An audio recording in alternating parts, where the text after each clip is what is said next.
This is Audible. HarperCollins presents Survivor's Guilt by Michael Wood, read by Stephanie Beattie. Prologue.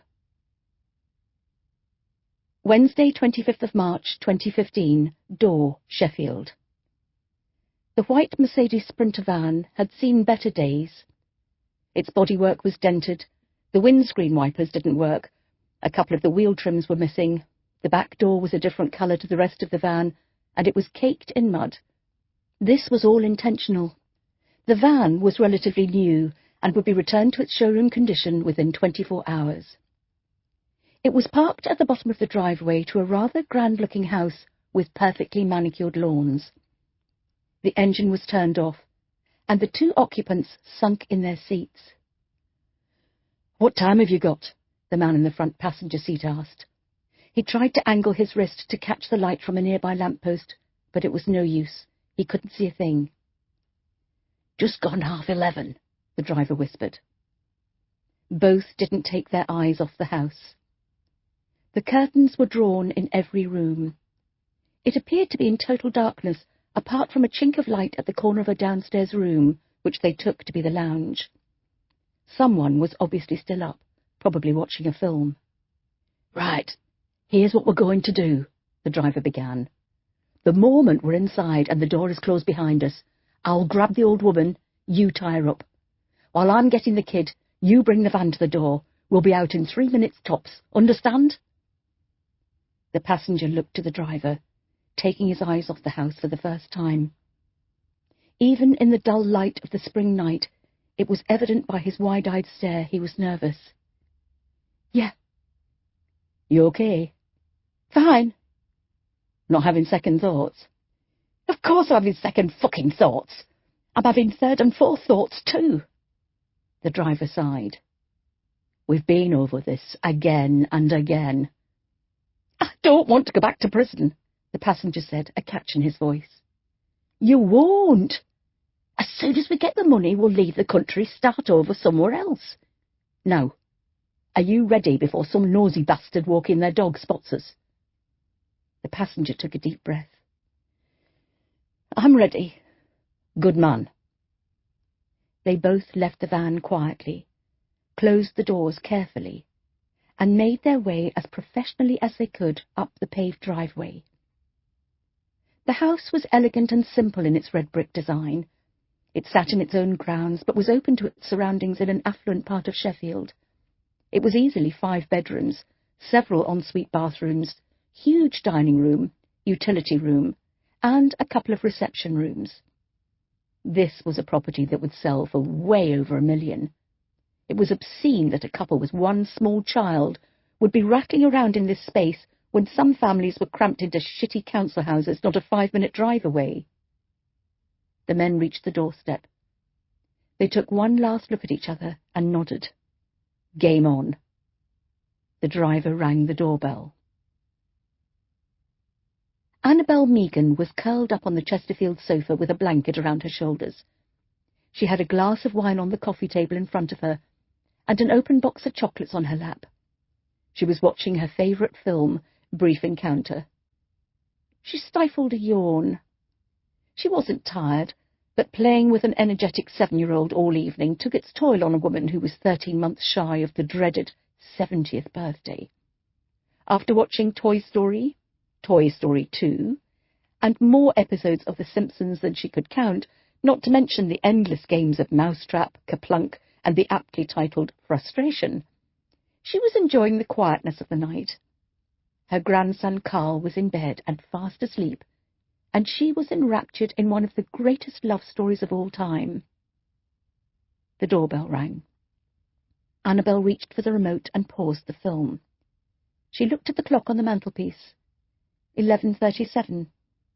She hated calls to the house after dark. Nobody ever popped round for a visit and a chat at this time. Only bad news was delivered at this hour. The last time someone knocked on her door late at night, it was a policewoman to tell her Charlie had been involved in a car accident. 15 years ago this August, and the memory was still as fresh as it was back then. Annabel walked silently to the door, fishing the keys out of the pocket of her oversized cardigan. She fumbled for the right one and secured the chain as she unlocked it. As she pulled open the door, a cool breath of air came in, causing her to shiver. The security light above the door came on automatically. She squinted in the brilliant white light. When her eyes adjusted, she saw 2 uniformed police officers standing on the doorstep. Her heart sank. History was repeating itself. Both men removed their hats in sync. Their faces were grim. "Annabel Megan?" the taller one of the 2 said. "Yes," she said quietly, swallowing hard. "P.C. Bevan. This is P.C. York. I'm sorry to call so late. Would it be possible to have a word?"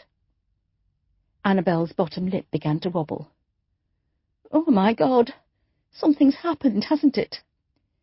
"I'm afraid we do have some unpleasant news. I think it would be better if we came in and told you." She stared at them, her face expressionless.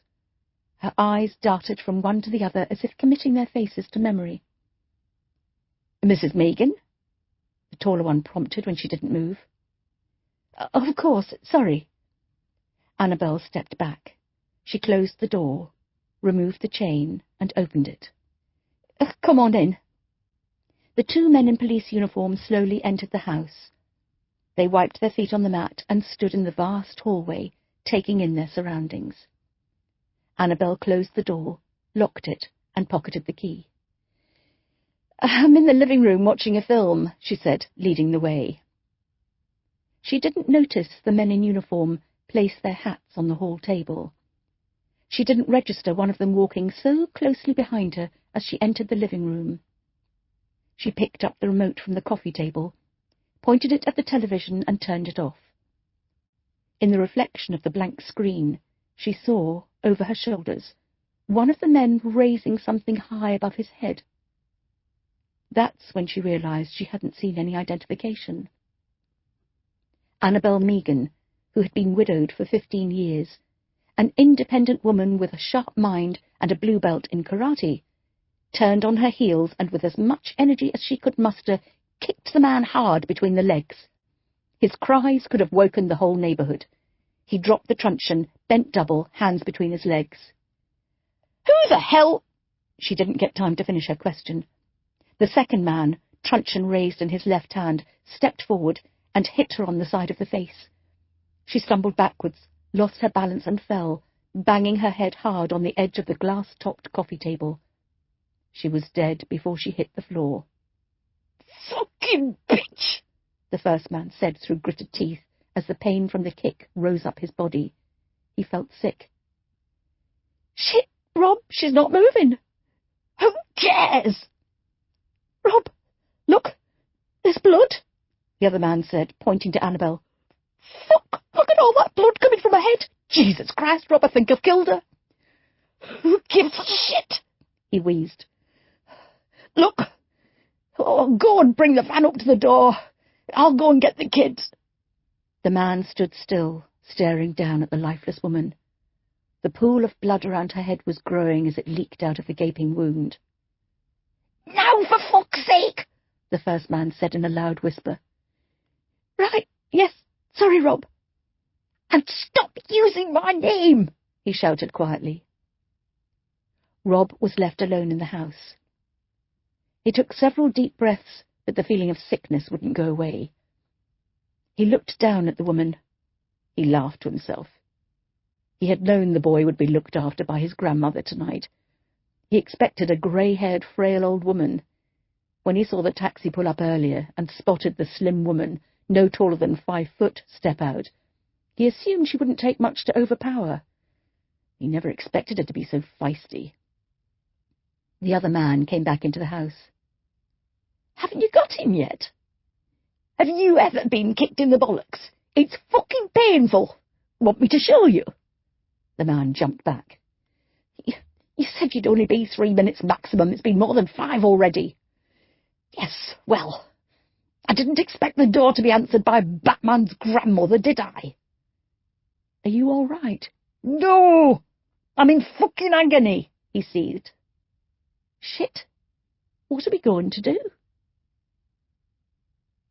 Carl Megan was fast asleep. His bedroom at the back of the house was large and even had its own ensuite shower room, though he didn't use it, except for the toilet, as he preferred to have baths. He had a built-in wardrobe and bookcases brimming with books. At the bottom of the single bed, a 2-year-old golden Labrador, Woody, was wide awake and staring at the closed door, his ears alert, his head tilting at every sound. The door began to open slowly, and a sliver of light crept around it, lighting up the room in a dim glow from a distant bulb. Woody barked. The boy didn't even stir. A gloved hand fumbled on the wall for a light switch. It found it, flicked it on, and the whole room was ablaze in a harsh yellow. Woody barked again, louder this time. The boy woke up. Carl rubbed at his eyes as he sat up in bed. When he saw 2 uniformed police officers enter his room, his eyes widened and he cowered slightly. "Carl?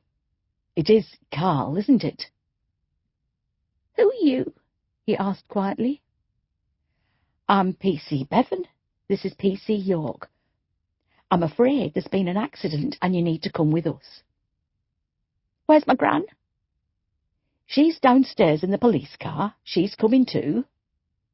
"What's happened?"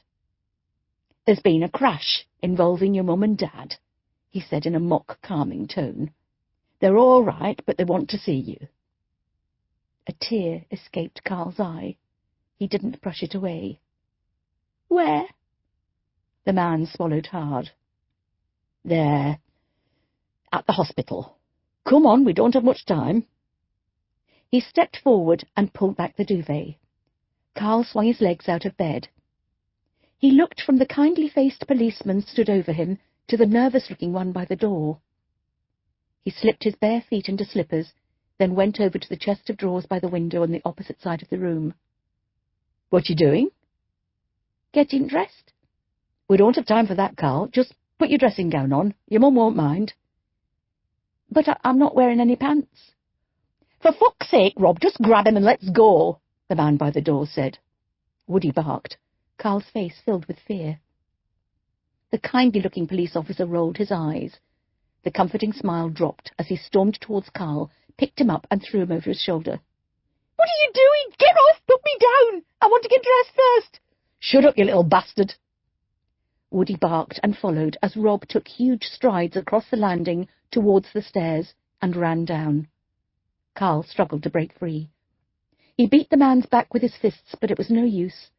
There was no way a 7-year-old could overpower a tall man with granite-hard muscles and a vice-like grip. Woody bit at the man's trousers and tried to pull. He stumbled. He turned and gave the dog a hard kick, sending him flying to the other side of the hallway. He landed with a painful yelp. "Woody!" Carl screamed. Tears ran down his face, and he continued to beat the man harder. "Woody!" The man turned to look at the stricken dog. As he did so, Carl saw into the living room. His gran was lying on the floor, her eyes closed, a large pool of blood surrounding her head. "Gran?" he asked. Rob left the house. The van was as close as possible to the front door.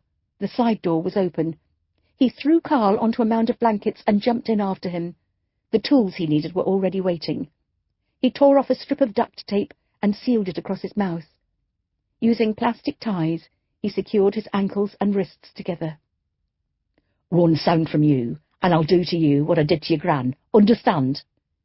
Carl nodded. Tears poured down his pale, terrified face. Rob backed out of the van and slammed it closed. He turned back to see his partner closing the door to the house. "Well, that could have gone better." Friday, 27th of March, 2015. The phone rang. Sally Megan jumped up from the sofa and grabbed for the phone. As she did so, a hand was placed on top of hers. "You need to keep him talking for as long as possible," DCI Matilda Dark said. "Ask to speak to Carl. Ask how he is. Tell him he needs medication. Remember everything we talked about." She nodded firmly. She looked to her husband, Philip, by her side. He held her hand. Matilda removed hers, and Sally picked up the phone. "Hello," she answered. Her mouth was dry. She was physically and mentally drained. She wanted her son home so badly. This was a nightmare. How could this be happening to them? "Sally Megan?" "Yes." "We've got your son, Sally." "Oh, God," she said under her breath. She didn't think she had any more tears left to cry, but they came and ran down her face. "We want £250,000, or we sell him to the highest bidder." She swallowed hard. It was painful. "We don't have that kind of money." "Let's not play these games, Sally. I know you've contacted the police. Stop listening to them and pay attention. Get the money sorted, or your pretty little boy ends up in some pedo's basement." Sally closed her eyes tightly shut and squeezed her husband's hand tighter. "Please, can I speak to him?" "No." "Then how do I know he's still alive?" "You just have to take my word on that." "Wait, Carl's ill. He takes regular medication. He needs—" "What?" the kidnapper interrupted. "Is he diabetic? Does he need regular injections of insulin? Does he have allergies and requires special food? Is he claustrophobic and has panic attacks? Or maybe he has epilepsy and is likely to have a fit?" "Don't try and play games with me, Sally. Carl is perfectly healthy. You've got a day to get the money. I'll call back in 24 hours. The line went dead. Sally crumpled. Her husband caught her and sat her down on the sofa. She wailed and beat his chest with lifeless fists. She was living in hell. "You did very well, Sally," Matilda said. "I know it can't have been easy." She waited for a long moment, watching the married couple fall to pieces in front of her. She stepped back and out of the room, giving the nod to a family liaison officer to watch over them. In the large kitchen, a team set up with computers on the central island hammered away on keyboards. "Please tell me we were able to trace the call." "Sorry, it wasn't long enough." Matilda bowed her head. She looked as shattered as the Megans did. Saturday, 28th of March, 2015. DCI Matilda Dark was sat behind the wheel of an unmarked Peugeot in a dark car park. A fine rain was falling. On the passenger seat next to her sat a large bag containing £250,000 in used banknotes. Her mobile was on the dashboard. The ransom drop had been arranged for 9 o'clock. The deadline came and went. Matilda didn't notice. She sat impassively looking somewhere far into the distance. Her mind was anywhere but where it should be. The phone rang, making her jump. She looked around and suddenly remembered where she was, why she was here. She picked up her mobile and swiped to answer. "Where are you?" a deep voice asked. "I'm in the car park, as arranged." "Liar!" he shouted. "No, I'm not." She turned the key in the ignition and flashed her headlights. "See? I'm over here by the tennis courts." "I said the car park by the animal farm." "What?" Matilda's eyes widened. Her whole body began to shake. "Are you fucking playing games with me?" No, I'm not. Honest, I thought you said by the tennis courts. Look, I'm sorry. I can be with you in less than 5 minutes. The line went dead. "Hello? Are you still there?" Fuck! There was no way Matilda could drive to the car park on the opposite side of the park in less than 5 minutes. There was no direct route. She'd have to go there on foot. She threw off her seatbelt, pushed open the door, and almost fell into the cold night air. She grabbed the bag from the front passenger seat. It was heavier than she expected it to be. Matilda started running. The park was empty. In the distance, she could hear the sound of traffic on Meadowhead, and somewhere a car alarm was blaring, but she ignored it. She pounded the concrete pavement in painful, sensible shoes, turned left, and ran past the river and up through the trees by the cafe, shrouded in darkness. Her legs were heavy with lactic acid. She wanted to stop. No, she wanted to keep going. She wanted to run and never stop. The weight of the emotion of the past few days, weeks and months was too much for one person to cope with, and she wanted to run away from everything. Matilda heard the sound of a car starting.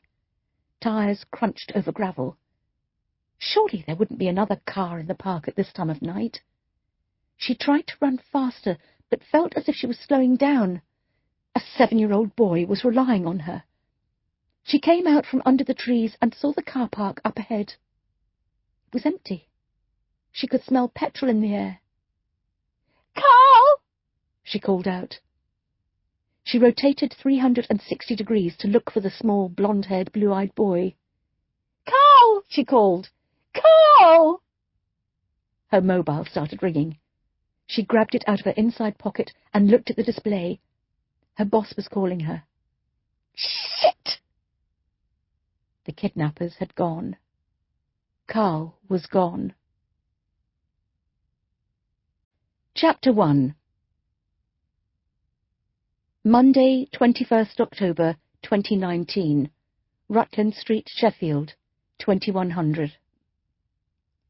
Carly Roberts was freezing. Dressed in a short, faded black skirt, knock-off Sketcher trainers, and an off-white sleeveless top with a short pink puffer jacket over the top, she walked slowly up and down the cracked pavement, glancing all around her. There was a chilly wind coming from somewhere, and the clouds were heavy with rain. She hoped it held off for a few more hours yet. She'd only made 20 quid so far tonight, and the rent was due next week. "Carly, is that you?" She looked up at the sound of her name being called. Across the street, Bev and Sarah, two of Sheffield's longest-serving prostitutes, came trotting towards her. She could smell Bev's perfume from the other side of the road. "I didn't think you were back on the streets," Bev said. "I thought you were at that brothel down Shalesmoor." "I was. He was taking too big of a cut. I couldn't live on what I was earning. Bastard. At least here I get all the money." "You mean your Paul does? Did he do that to you?" Bev held Carly by the chin and tilted her head towards the lamp-post to get a better view of her black eye. "No, he didn't actually. Some foreigner last week tried to do me out of a tenner. I scratched him, and he gave me this." "Did he get his number?" "He was on foot. Are you all right, Sarah? You don't look well." Bev and Sarah went everywhere together. The only time they were apart was when one of them was with a punter. There was nothing they hadn't seen on the grimy streets of Sheffield, and they were hardened to a life of prostitution. Tonight, Sarah looked pale. "She's not feeling too well. I'm just taking her home, actually. There's no point in being out here on a cold night like this. Besides, Mondays are nearly always dead." "Tell me about it. 2 hours I've been out here, and I've only had one hand job and a bluey." "Listen, I'm going to take Sarah to the flat, get her settled, then I'll be right back. There aren't many out tonight, so don't go with anyone you don't know until I've returned. You hear me?" Bev said, pointing a warning finger at Carly. "Loud and clear," she smiled. "Hope you feel better soon, Sarah," she said, as they walked in the direction of their flat. There was something reassuring about having someone looking out for you, Carly thought. There was never any jealousy or resentment from Bev and Sarah if another woman had more business than they did. They liked to make sure all the girls were safe and not taken advantage of. Carly shuddered as a gust of wind whipped around her. She could understand people not coming out tonight. She liked the winter, as it went dark early and there were more hours to work, but it was bloody cold. It didn't help that she hadn't had a decent hot meal in weeks. A car drove slowly by. Carly waited for it to stop. It didn't. From her pleather handbag, she took out her battered iPhone with the cracked screen. There was a text from Paul she hadn't heard come through. "On your way home, pick up a few cans." There was no asking how she was, if she was taking care of herself, or if she'd been busy. Just thinking of himself as usual. Selfish prick. Paul had been good to her, though. He looked after her when no one else would. She'd come to Sheffield at the age of 17, fleeing her abusive father. Paul was the first person she'd spoken to at the train station. He said he saw her and thought she looked lost. He also thought she was pretty, and he wanted to take care of her. That made her smile. Even now, 3 years later, she smiled when she remembered him telling her how much he wanted to protect her. Protect her? That was a joke. He was now in a grotty bedsit watching shit films and smoking grass, while she was out on the damp streets, selling her arse to feed the habit he'd got her addicted to. "Hey up, Carly, love!" She jumped at the sound of her name being called. It was only Dermot. Bev didn't trust him. Sarah thought he was sweet. Carly couldn't make her mind up. He came down to see the women most nights, offering a hot cup of tea to warm them up or something to eat. He never asked for anything in return. He was simply being charitable. Occasionally he looked menacing, but that could have been the dullness of the street lighting. "Hello," she smiled. "You all right?" "I am. You look perished." "It is a bit parky," she said, pulling her jacket tighter around her. "Not many out tonight." "No, Mondays are always quiet," she said, her eyes gazing up and down the road. "I've got a flask of coffee in my car if you want a drink. Some sandwiches, too." He stepped forward, standing right next to her. She could feel his coffee breath on her face. She turned to look at him, his glassy eyes sparkling beneath the lamp-post, every wrinkle seeming cavernous in the shadows. He was a tall, thin man, and always had a smile on his face which never quite reached his eyes. They were permanently sad, as if he was about to burst into tears at any moment. A silver Vauxhall Astra pulled up across the road and flashed its headlights. "Duty calls. I'll see you later, Dermot," she said over her shoulder as she trotted across the road. She was thankful she didn't have to endure being in his car drinking that cheap, nasty coffee. Bev was right. He was sinister. "Hello, Carly. On your own tonight?" "Looks that way, doesn't it?" she said, leaning into the window and giving him her famous pout. "You look cold." "That's because I am. You want to warm me up, Tom?" "I'd love to. Hop in." Tom was a regular, and all the women knew him. Carly had been with him a number of times, and, strangely, she liked him. He was a kind man, attentive, loving, gentle, and he was handsome too. He was in his 40s, she surmised, had a shaved head and permanent stubble. He was solidly built, had big hands which she enjoyed having placed on her hips as she rode him. He wasn't like the others, only out for a quick shag. Tom seemed to make sure she had as much pleasure as he had, and although she didn't orgasm every time, he was the only man to make her do so in the past 3 years. Even Paul hadn't achieved that, and he was supposed to be her boyfriend. But then Paul had issues. It wasn't his fault. They drove 10 miles in just under 20 minutes and parked in woodland close to Tankersley. He turned off the engine and removed his seatbelt. "So, what can I do for you tonight, Tom? The full Monty?" She smiled without revealing her teeth. She was self-conscious about how they'd browned over the past couple of years. "Would you—" he stuttered. He was quieter tonight. Usually in the car he asked her how she was, how her day had been, how Paul was doing, but this evening he'd remained quiet. His hands were fixed on the steering wheel, and he hadn't looked at her once. Carly knew he was married. There was a mark where his wedding ring usually was. Maybe he was feeling remorse for cheating on his wife. There was a first time for everything. "Are you all right?" "I'm fine." He gave a weak smile. "If you just want to chat, that's okay with me, Tom," she said. She placed a hand on his lap and he winced. "Is everything okay?" "Yeah, I'm just a bit... I don't know."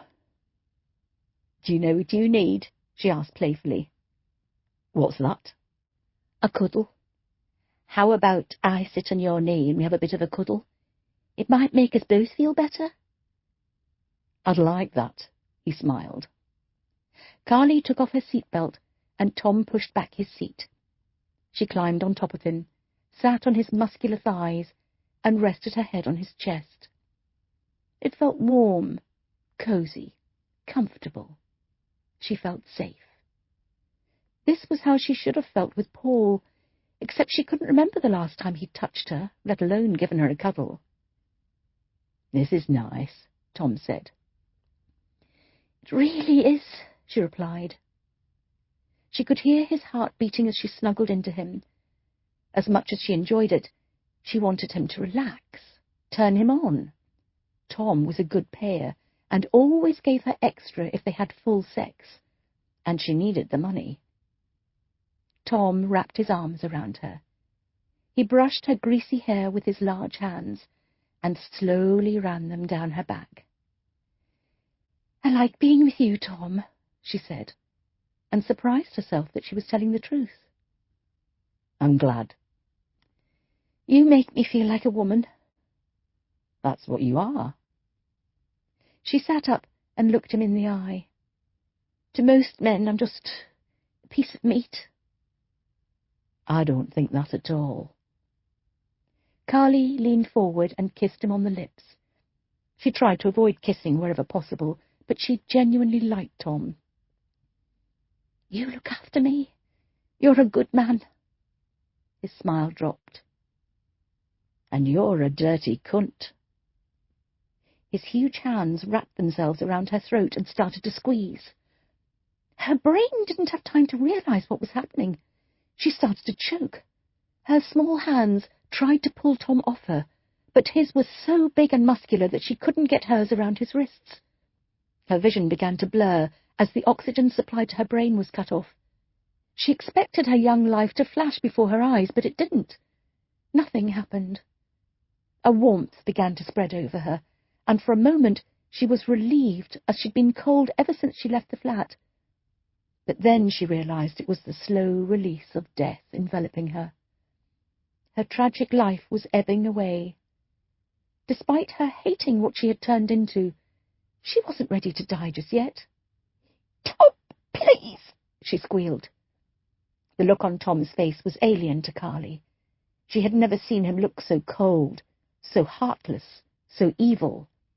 His eyes were wide and staring. There was a devilish grin on his wet lips. He was enjoying himself. All those times they'd been together, when they'd laid back in the glow of sexual excitement on the back seat of his car, panting, basking in their ecstasy, and it had all been a lie. He'd been building up to this, to killing her. Tom suddenly let go of Carly's throat. She coughed and gasped for breath. She felt lightheaded and wanted to climb off him, get out of the car and run away, but she didn't have the energy. Her breathing began to return to normal, as did her vision. "Tom, please! I don't do tricks like that, you know, I don't." "This isn't a trick, Carly." Once again he wrapped his huge hands around her throat and squeezed harder this time. His thumbs pressed into her windpipe. She choked. Her mouth opened and her tongue stuck out. Her eyes rolled into the back of her head, and her body began to give in to impending death. She eventually closed her eyes and went limp. Life had been extinguished. Life, the most precious thing on the planet, and it had been snuffed out in less than 5 minutes. He shoved Carly off his lap and into the front passenger seat. He looked at his large hands and his sausage-like fingers. They were shaking with adrenaline. The power surging through his body right now was immense. He closed his eyes and leaned back in the seat. There was a noise. It sounded like the car door being opened. He opened his eyes just in time to see Carly fall out onto the ground. She wasn't dead, she was fucking playing him. "Come back here, you bitch!" he growled, as he flung open his door and stepped out into the cold night air. He ran around the car as he saw Carly disappear into the trees, fleeing for her life. Carly couldn't believe what was happening to her. She knew the dangers of the job. She knew several of her fellow prostitutes had gone missing, one of whom, Denise, had been found dead just over a year ago. Despite being desperate, she thought she was sensible enough to be able to judge who was a threat to her and who was a regular punter. She thought Tom was one of the nice ones. How could she have got him so wrong? She ran as fast as her thin legs could take her. She stumbled over uneven ground and tried not to let the branches hitting her in the face slow her down. She had no idea where she was or where she was running to. If she could just find a road, flag down a passing car, she would be safe. "Carly, get back here right now," she heard Tom wheeze as he ran after her. "Fucking slag!" It was Tom's voice, but they weren't his words. He had always been so kind, respectful and gentle with her. Where had this evil suddenly come from?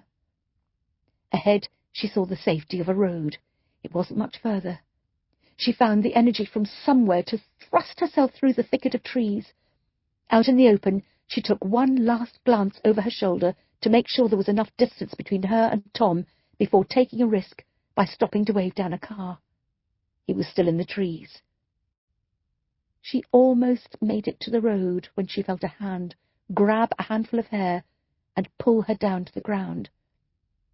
She rolled over, looked up, and saw the angry face of Tom looming over her. Surely this wasn't real. Tom was kind, caring, loving, considerate. He'd given her extra money when she faced having her electricity cut off. He bought her a new pair of shoes when her last pair had a hole in them. He paid to have her mobile repaired. He didn't call her horrible names and try to kill her. What had happened to him? What had caused him to turn so evil? "Please, Tom, don't do this. I promise I won't tell anyone," she cried. Tom leaned down. He wrapped both hands around her throat and squeezed harder than he'd ever done in his life. In the silence of the wood, he heard her neck crack. He felt her body go limp. She was dead. He was sure of it, but she'd pretended before. He wasn't going to risk her trying to escape again. He continued to squeeze her neck. Harder, harder. Chapter 2. Tuesday, 22nd of October, 2019, 03:05. Detective Chief Inspector Matilda Dark stood in the car park of South Yorkshire Police Headquarters. It was a chilly, rainy day. The sky was grey, and a heavy mist hung low over the steel city. Around her, her colleagues were dropping to the wet ground as a gunman on the roof of a building overlooking the car park opened fire and mercilessly picked them off, one by one. Matilda was deaf to the cries, the screams and the shouts. She didn't acknowledge the sound of glass breaking as bullets hit the windows of the station behind her. She didn't feel the blood spatter hit her face, or which of her colleagues, her friends, had lost their lives. She stood perfectly still and looked up at the gunman. Not 5 minutes earlier, she had received a phone call in her office. "You're a survivor, aren't you, Matilda? But what's the point of surviving when everyone around you is dead?" The caller hung up before she had a chance to respond. Was it a threat or a prank? She assumed the latter, put the phone down, and went into the main suite of the Homicide and Major Inquiry team to begin the morning briefing. Moments later the fire alarm sounded, and everyone filed out of the building in an orderly fashion. Then the shooting began. Matilda should have sprung into action. She should have taken control and directed everyone to safety, but she couldn't. Fear took hold. She looked up to where the gunman was firing from and knew straight away it was the man who'd made the call. "I am a survivor, but what's the point when everyone I care about is dead?" She looked around her. The dead face of her boss, Assistant Chief Constable Valerie Masterson, glared at her. DC Ranjit Deshwal, had recently become a father for the first time. He was excited about his wife returning to work so they could solve crimes together, like an ethnic Tommy and Tuppence. He was face down on the tarmac, bullet holes in his back. "Come on, you bastard!" Out of the corner of her eye, she saw D.C. Rory Fleming cradling the dead body of his fiancée, P.C. Natasha Tranter. Two young people with their whole lives ahead of them. They were so in love, so happy, and it had been ripped from them so cruelly. She doubted Rory would ever get over such a loss. He would be a changed man. "Do it!" Later that day, the gunman would cause more atrocities throughout Sheffield, claiming dozens more innocent lives. D.C. Rory Fleming would lose his life, as would Chris Keane, the son of her best friend Adele. Most importantly, the one constant reliability in her life, her own father, Frank Doyle, would die trying to protect her as she lay comatose in her hospital bed. "Kill me!" Everyone Matilda cared about was affected by the events of Tuesday the 8th of January, 2019. Those who survived would be scarred psychologically. A part of everyone Matilda knew would die that day. "What's the point of surviving if everyone around me is dead?" The gunman looked at Matilda through the viewfinder on his rifle. She looked at him. She knew he was here to kill her, and she didn't care. The first bullet hit her in the shoulder. She staggered backwards. Strangely, she didn't feel any pain. She regained her composure and looked back up at the gunman. "Is that the best you could do? Fucking kill me!" The second bullet took off the back of her head. Matilda screamed and woke herself up. She sat up in bed. Her T-shirt was wet with sweat. She was breathless and cold. She picked up her mobile on the bedside table and looked at the time. It was a little after 3 o'clock. She sighed and flopped back down on the bed. The nightmares were a constant visitor to her sleep. She dreaded going to bed at night, as she knew that within minutes of nodding off, she would be back to that chilly day in January in the car park. Sometimes she dreamed about being shot again. Other times she was stood on the sidelines, watching her colleagues die. One particularly vivid nightmare was of her on the operating table, and surgeons were panicking as she was losing blood at an alarming rate. She had no idea if this was a flashback or whether her mind was playing a cruel game with her. She didn't want to know the truth. Matilda was in hospital for 6 weeks following the shooting. She'd undergone several operations to remove bone fragments from her brain, relieve the pressure and swelling, and then to repair the broken skull, followed by another operation on her shoulder and further reconstructive surgery. Unfortunately, her recovery was far from over. Matilda needed rehabilitative care. The part of her brain that controlled her cognitive and motor skills was damaged. The good news was it was repairable through therapy. She had to learn how to walk again and see a speech therapist to improve her now slurred way of talking. When she was discharged at the end of February, she was moved into the Dame Charlotte Montgomery Rehabilitation Centre on the outskirts of Sheffield.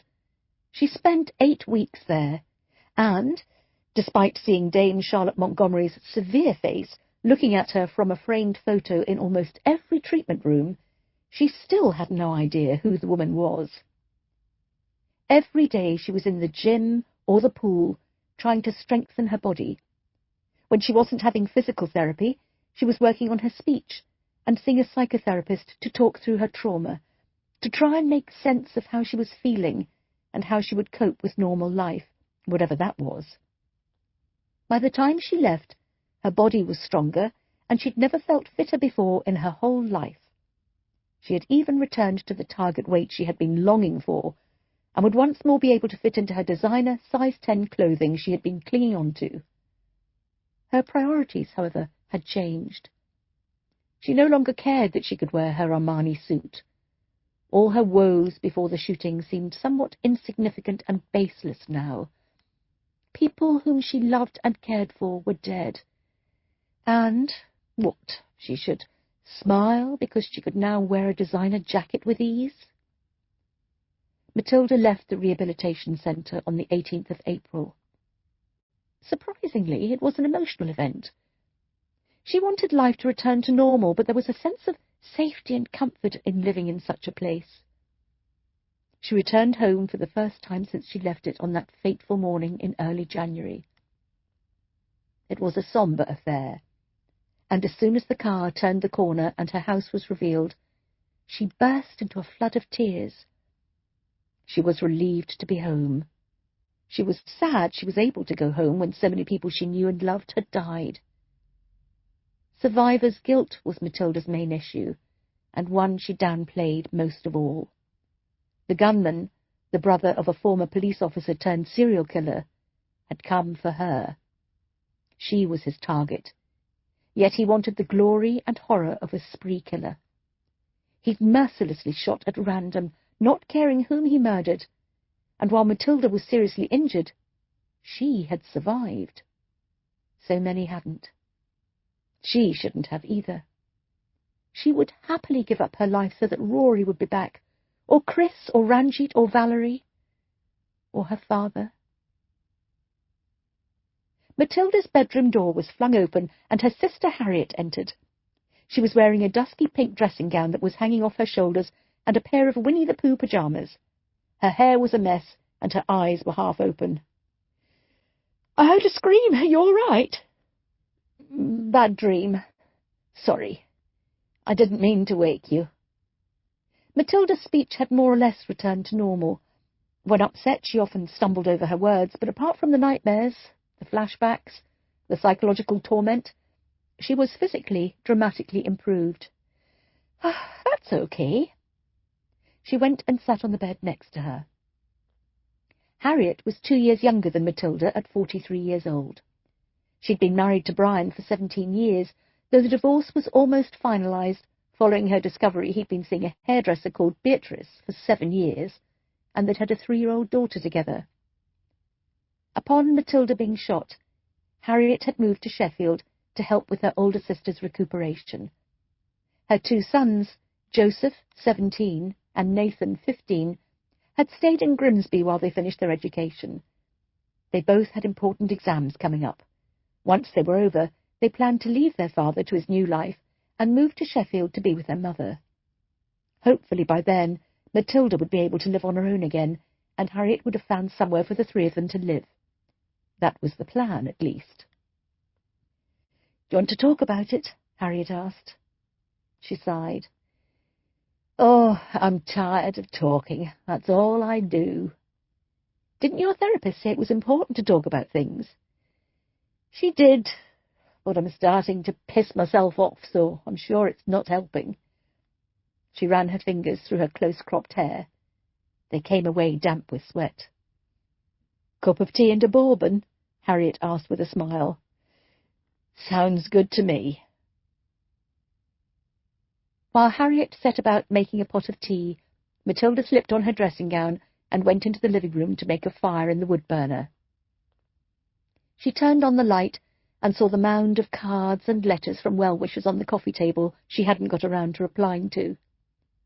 Firelit, she went over to the window, peeled back the curtain, and looked out into the blackness of the dark autumnal night. There was a strange car parked outside the garage, above which was an apartment D.C. Scott Andrews had shared with his boyfriend, Chris Keane. Scott had yet to open up about his loss, and was dealing with grief in his own way. It was the wrong way, but he'd need to see that for himself. Only then could he begin to recover. Matilda shuddered in the cold and went over to the fire that was slowly heating up the room. It was October, 9 months since the shooting. She had lost the whole of this year to her recovery. Everything seemed to be going so slowly with her therapist. Diana Cooper-Smith had told her on many occasions there were no quick fixes to what Matilda was going through, and baby steps were needed. Baby steps. While living at the rehabilitation centre, Matilda had pushed her body to its limits and beyond in order to physically recover. Her mind, however, was completely independent and would decide for itself how long her mental recovery would take. 9 months. Baby steps. When Matilda woke up in hospital, her sister had taken her hand in hers and asked her if she knew she was pregnant. Matilda had no idea. She'd felt different in recent weeks and put it down to the onset of menopause. She had lost the baby in the shooting. It had died before it had lived.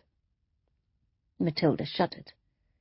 Whenever she thought of the baby, she thought of Daniel, and was sad their relationship had come to such an abrupt end. She took a deep breath and mentally chastised herself for allowing emotions to grip her once more when she'd promised herself she wouldn't allow any more hurt into her life. Harriet brought the tea and biscuits in on a tray, pushed the cards and letters on the coffee table aside with it, and set it down. "What was the dream about?" Harriet asked, getting comfortable on the sofa. "I was being shot again," Matilda replied quietly. "It happened in slow motion this time, and I could see what was happening to everyone around me. I saw Ranjit get hit as he tried to save Shan, but I didn't really see that happen." "But you know it happened." "That is not helping," she said, nodding to a pile of cardboard files on an end table. "I thought it would. You've read every report, every statement, looked at every crime scene photograph. Your own attempted murder could be your specialist subject on Mastermind. It's not doing you any good." "I know," she said, looking down as if she'd been told off for stealing a cookie before tea. "Remember when I found Brian was sleeping with that thick tart Beatrice?" "I thought it was Bernice." "Who cares? Anyway, I wanted to know all about her. What was so special about her that a married man would risk losing everything, his family, to be with her? Remember what you said to me?" "Actually, I don't," Matilda said with a half-smile. "You said that knowing about her wouldn't make me feel any better about being betrayed, that I could end up feeling worse." "Did you?" "Of course I did. The bimbo applied to go on Love Island, for crying out loud. When Brian told her I was naming her as a co-respondent on the divorce papers, she asked if she'd have to take an exam." Matilda laughed. "She calls her hairdressing salon Blow and Go and wonders why she gets so many dodgy phone calls." Matilda continued to laugh. "I'm pleased you're finding my pain so funny." "I'm sorry, I'm not laughing at you." "It's okay. It's good to see you laugh." Matilda took a deep breath. "It's been a while." Harriet studied her fragile sister. "Do you think you've maybe gone back to work too soon?" "I've only been back a week." "Exactly. And look at what's happened in that week. You've done more work in 7 days than most people do in a month." "Someone is out there targeting prostitutes. We have 4 of them dead over the past 3 years. There has to be an official investigation." "But why do you need to lead it, and why now?" "Because it's my job." "And what's happening tomorrow? Is that your job too?" "Yes, it is," Matilda replied firmly. "You're taking too much on. You're running before you can walk." "If I stop, Her voice broke. "If you stop, you'll think about everything you've lost." Harriet finished the sentence for her. "Precisely." "Oh, Matt." Harriet went over to the other sofa, sat by her sister, and put an arm around her shoulders. "You can't try and ignore what happened to you." "I'm not ignoring it," she said. Her head was bowed, and there was a catch in her throat. "Nobody will think anything less of you if you decide to take more time off." "I will. Besides, Diana Cooper-Smith said that the psychological effects, the PTSD, the nightmares, could be lifelong. I'm never going to be fully back to normal. I've accepted that. She swallowed her emotion. "I just think that if I could get into some form of a routine, bring some normalcy back into my life. It may help. And if it doesn't, I'd rather not answer that. I hope you don't have to. A tear rolled down Matilda's cheek. This is too hard. That's why I'm here. You don't have to go through all of this on your own. I'm so glad you're here, Matilda said with a hint of a smile. She ate a biscuit and reached for another one. I think this is the closest we've been since we were teenagers. And all it took was a near-death experience to bring us back together. If I'd known that, I'd have got shot in the head years ago. They both laughed. But it didn't last long.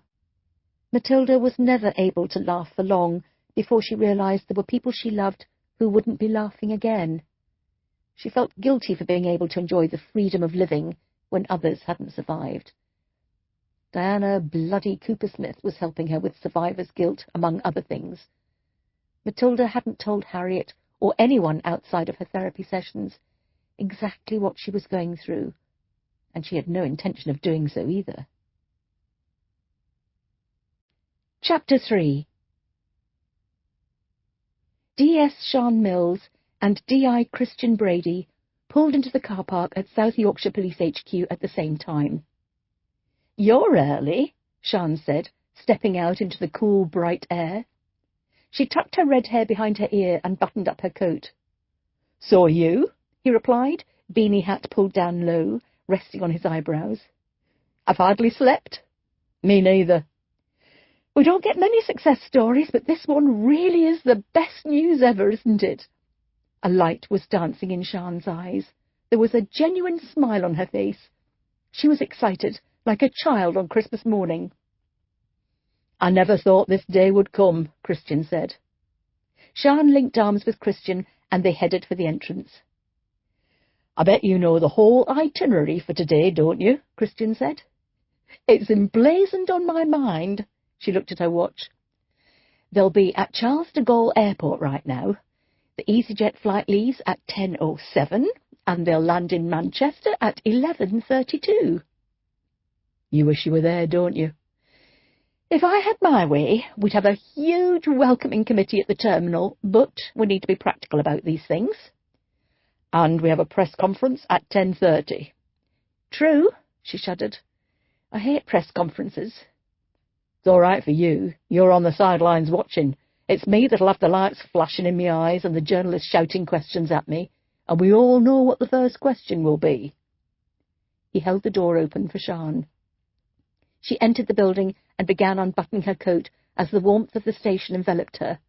They headed for their new offices. The Homicide and Major Inquiry Team had lost 2 officers in the shooting, DC Ranjit Deshwal and DC Rory Fleming. Ranjit's wife, Kisinka, also a DC, was on maternity leave at the time and decided not to return to work. She resigned from the force and, when little Hemant was old enough for full-time school, she would look for a new job, something a world away from policing. In the aftermath of the shooting, D.S. Aaron Connolly had realized his life was more important than his career. He threw himself at the feet of his wife, who had begun divorce proceedings following an affair he had, and said he would quit policing if she would take him back. She agreed. They had even left Sheffield to start a new life together. HMET was now missing 4 good officers. D.I. Christian Brady, acting DCI during Matilda's absence, had been to many meetings with the new ACC to discuss the future of the team. Firstly, Christian said they should move to a new suite.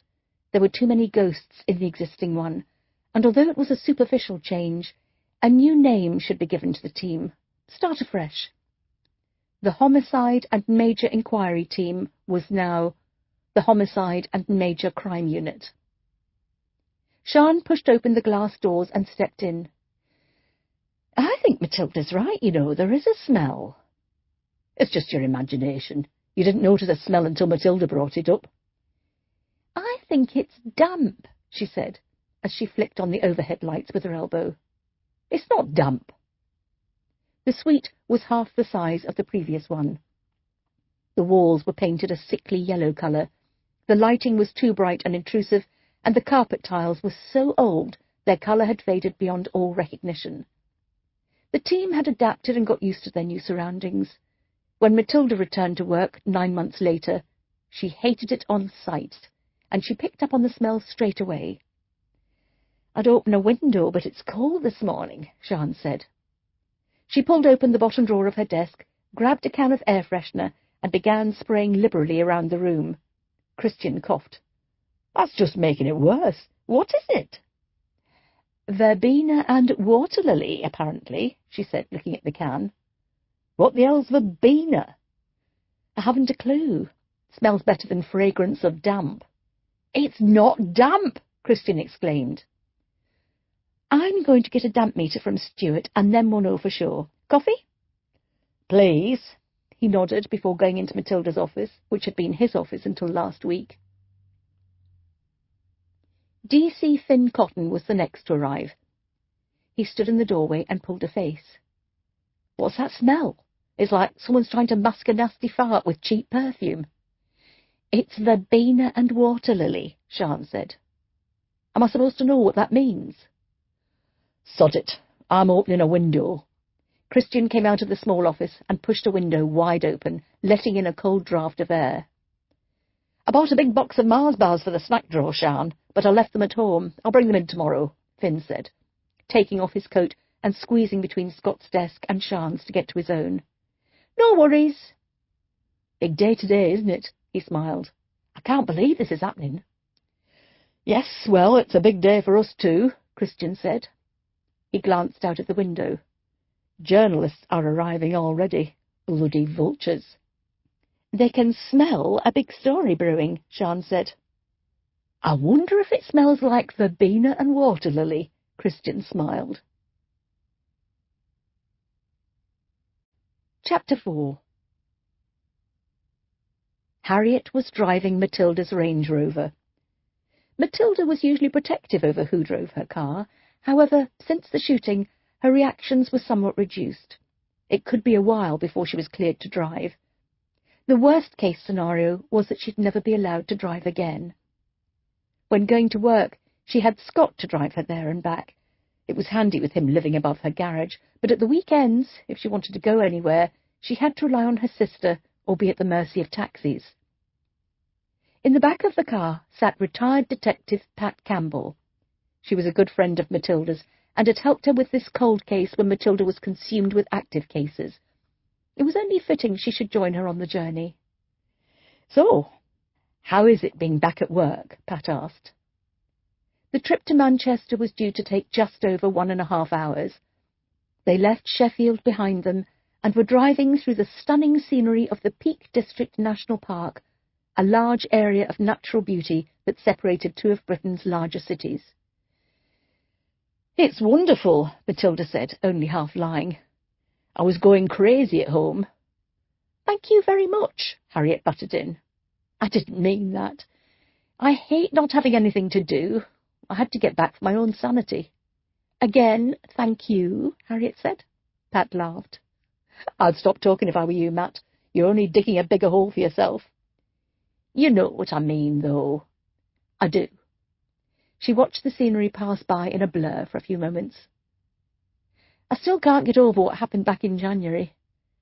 I remember watching it unfold on the television. It was like a nightmare, and it kept getting worse as the day went on. I haven't cried like that since 9/11. Matilda sat quietly in the front, her head angled so neither Harriet nor Pat could see the look of torment on her face. She should have been with her officers on that day as they faced evil head-on. They'd run into a school with an active gunman, a hospital with a madman holding hostages, been caught up in an explosion, and the aftermath of watching dozens of innocent people brutally murdered. She should have been with them. She hated herself for that. "How is everyone?" Pat asked. "They're fine," Matilda replied. "They've all had counselling. Christian still goes.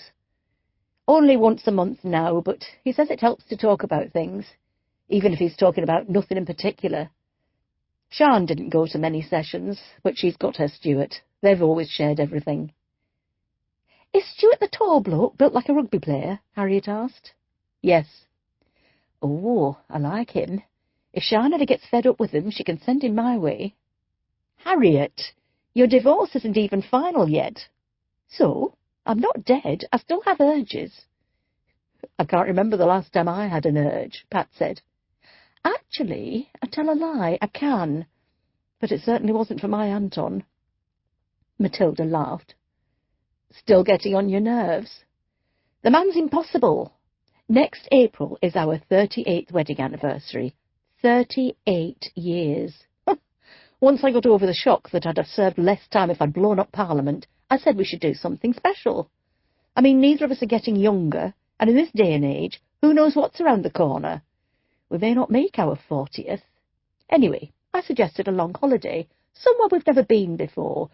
New Zealand or Japan, Hawaii or Jamaica. Guess where he wants to go? Matilda smiled. I shudder to think. Whitby. Sodding Whitby. Whitby's nice, Harriet said. I've nothing against Whitby. It's a lovely place. I've been there many times.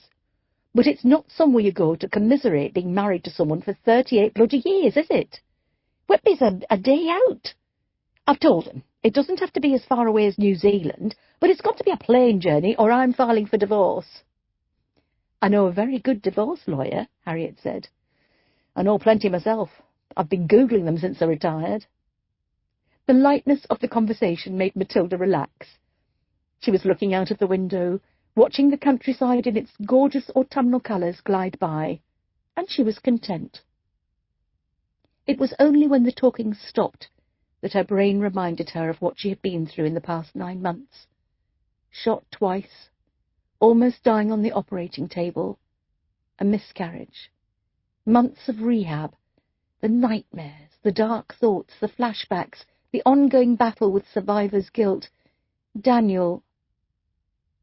How about Morocco? Matilda said, silencing the screaming voice in her head. Chapter 5. Plantation Woods, Tankersley, Barnsley. Rosie Shepherd was tired and annoyed. She was tired because she had just worked a double shift at the Northern General Hospital and was due on again in 6 hours, giving her very little time to catch up on much-needed sleep and play with her 2-year-old son. She was annoyed because, as she predicted, the dog she didn't want, which her useless husband said he would walk, needed walking, and Graham had typically fallen into his usual routine of leaving everything to someone else. Bloody men. She pulled up beside the woods in her aging Ford Focus and opened the back door for the hyperactive spaniel to jump out. Within seconds, Button was lost to the trees. All she could hear was his yapping as he chased floating leaves and frightened sparrows. As much as she protested about getting a dog, she had grown to like the bouncy pup, and Buttons had soon realized who the real master of the house was. Buttons followed Rosie around everywhere, and when Rosie woke up in the afternoons when she was on nights, she often found the small dog curled up at the bottom of the bed. It was comforting, and the spaniel gave her more affection than Graham had done in a long time. Useless lump. Graham, not Buttons. "Buttons, come here, boy," Rosie called once the barking had stopped and he'd run out of sight. It was a chilly morning. The clocks were put back at the weekend. Winter was on its way. She hated the dark mornings and the early dark evenings, and she didn't relish coming to the woods alone to exercise Buttons. He wasn't even a year old yet, so he wouldn't be able to tackle someone if she was attacked. "Buttons," she called again. "You want your ball?" She heard a yap and followed the noise. There was no denying having a dog was good exercise for her too, but right now all she wanted was to go to bed and wrap that big duvet around her. Up ahead, she found the spaniel lying down in a clearing. He never did that. It was almost as if he'd had enough running around and playing and wanted to rest. She hoped he wasn't injured, or had eaten something he shouldn't have. It was only a few years ago she read about some sick bastard putting meat laced with broken glass in Mearsbrook Park to injure cats and dogs. Buttons, are you all right?" She ran towards him and stopped before she reached him. He wasn't injured at all. He was lying at the side of a woman who, judging by her appearance, was dead, and had clearly been dead for some time. Chapter 6. Last year, Sian Mills had been given the task of liaising with the prostitutes of Sheffield. With Finn's help, they had worked together in creating a database of the women, so, should any of them go missing or come to harm, they would immediately have their details to hand and be able to inform next of kin. It wasn't a 100% success, as some of the women were reluctant to talk to the police. They didn't trust them and thought this was a ploy so they could easily be arrested.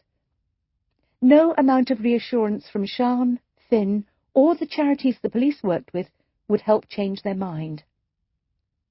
Since 2016, 7 prostitutes had gone missing. 4 had been confirmed dead, murdered, and the cases had gone cold very quickly. When Matilda returned to work, she decided a full investigation needed to be launched. The women who worked the streets needed to feel safe. They needed to know that somebody cared about what they had to face on a daily basis, and that someone would be her. The press conference was to inform the media of what they would be doing and how the newspapers and the public could help. Unfortunately, other events had forced Matilda to pull out. Privately, she was pleased. It was to be her first public appearance back at work, and she knew many of the questions coming from the eager press would be about her and how she was feeling. The murders of 4 women needed to be headline news, not her. Christian stood in front of the mirror in the men's changing rooms. Before the shooting, he'd been paranoid about getting old. His hair was thinning and receding, and he had a bald spot forming on the crown of his head. It was getting softer around the middle, too, and he hated it. However, the death of 2 of his colleagues, both of them in their 20s, had brought about a change in his outlook. Rory and Ranjit would never get old. They'd never worry over losing their hair or putting on a bit of weight in their middle years. Suddenly, age didn't scare Christian. On his next visit to the barber's, he asked for a full head shave.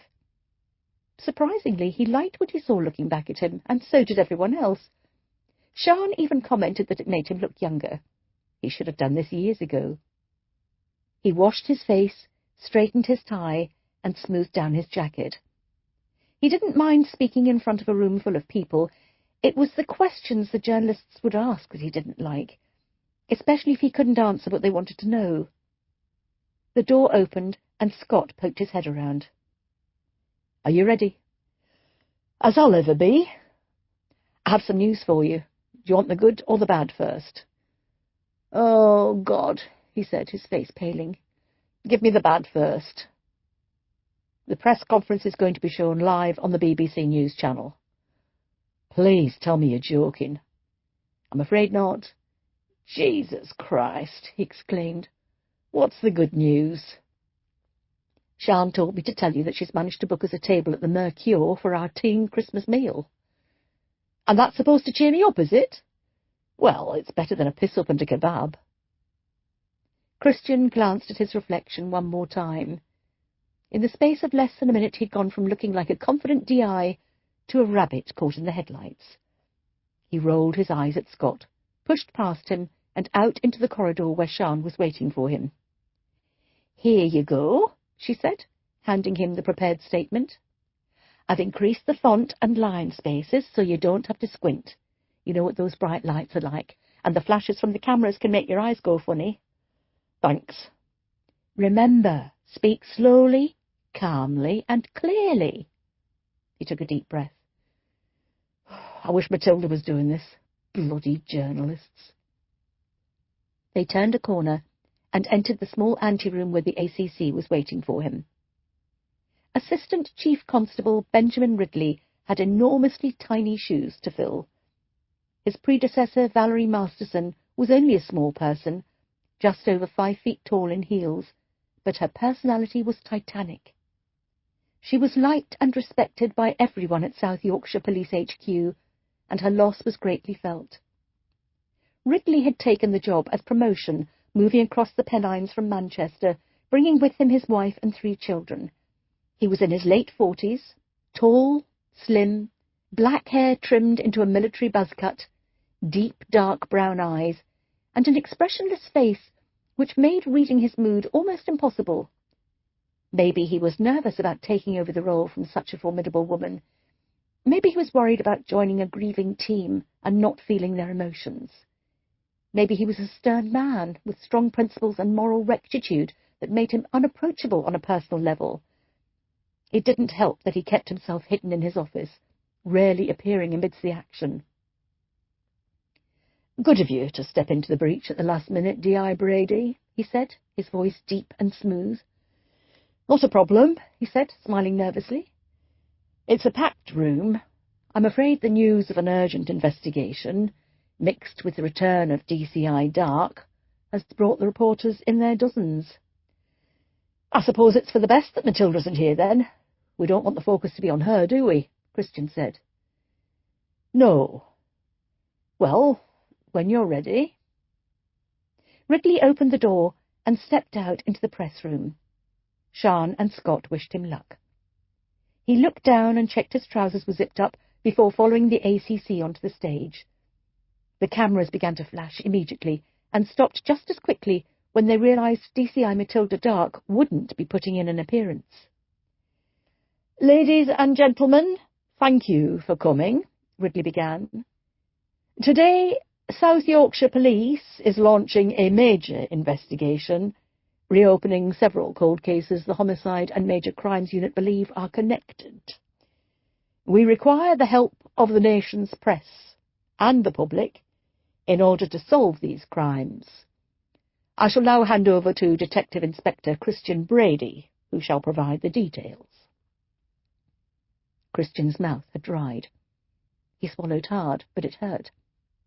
He reached for the plastic cup of water, took a large sip, and with a shaking hand put it back on the table, far enough away so he wouldn't knock it over.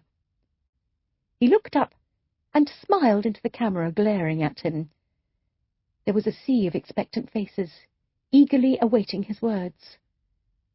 He didn't recognize any of them, but this wasn't a group of schoolchildren listening to a lecture on the importance of online safety, or uniformed officers being given tasks in a manhunt.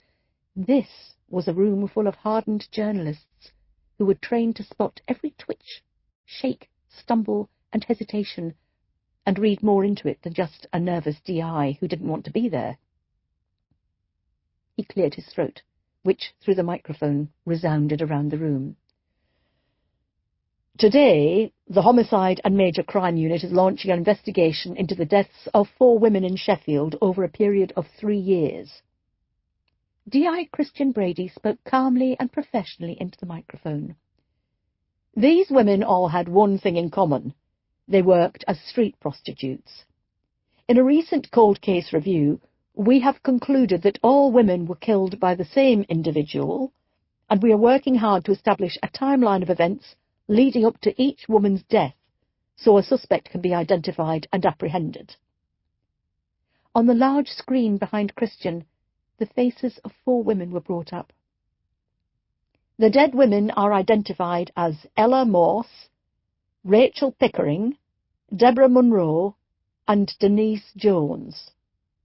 Anyone who has any information about these women, or think they know anything about their deaths or the person responsible, should call South Yorkshire Police, Crime Stoppers, or 111.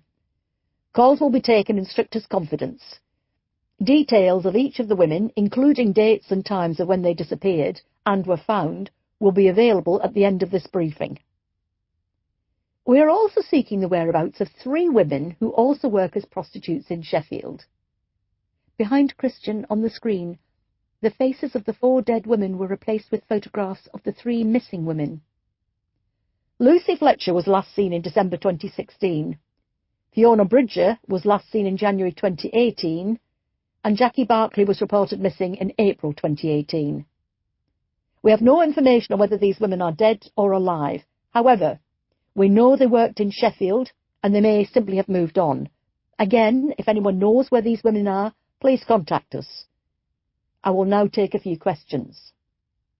Christian glanced over to the ACC. They both braced themselves. They knew what kind of questions they were about to face. Stephanie Bishop, the Sun, is there a serial killer targeting prostitutes operating in Sheffield? If so, why are we only hearing about this now, especially as, in your own words, the victims span a few years? Christian licked his lips and swallowed before he replied. As I said, in the light of a cold case review, we have only just discovered all the victims share a common trait in the manner of their deaths. What is that common trait? The same reporter asked. That would be remiss of me to comment on at this stage. Can you confirm or deny if this is the work of a serial killer? Stephanie Bishop continued. I'm aware how much the media like to sensationalise these events. However, I implore you to remember these are dead young women we are dealing with here, who have loved ones who are grieving for them, Christian said. I can confirm the killings all bear a startling similarity, causing us to believe one person is responsible. But until we have more information, I am not going to tag the killer with a headline-grabbing label. Next question, please. Jason Fairfax, ITN.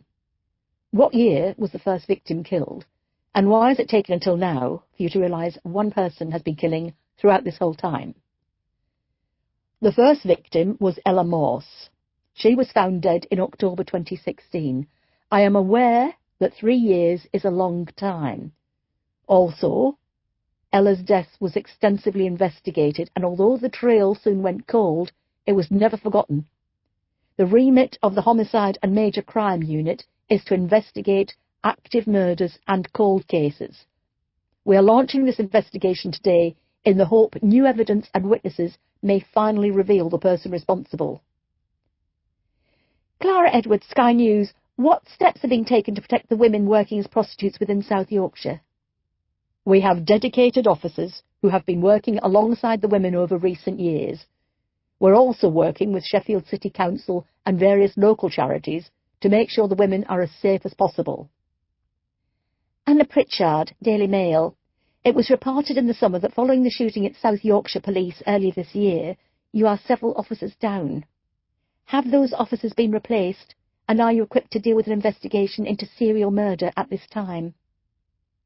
ACC Ridley cleared his throat and signalled to Christian that he'd answer this question. Christian took this opportunity to have a long drink of water. His mouth was parched. It is true that we are still a number of officers short of where we were this time last year, Ridley said. The recruitment process is ongoing. However, members of the Homicide and Major Crime Unit, along with CID, are long-standing professional detectives who are more than capable of investigating this crime.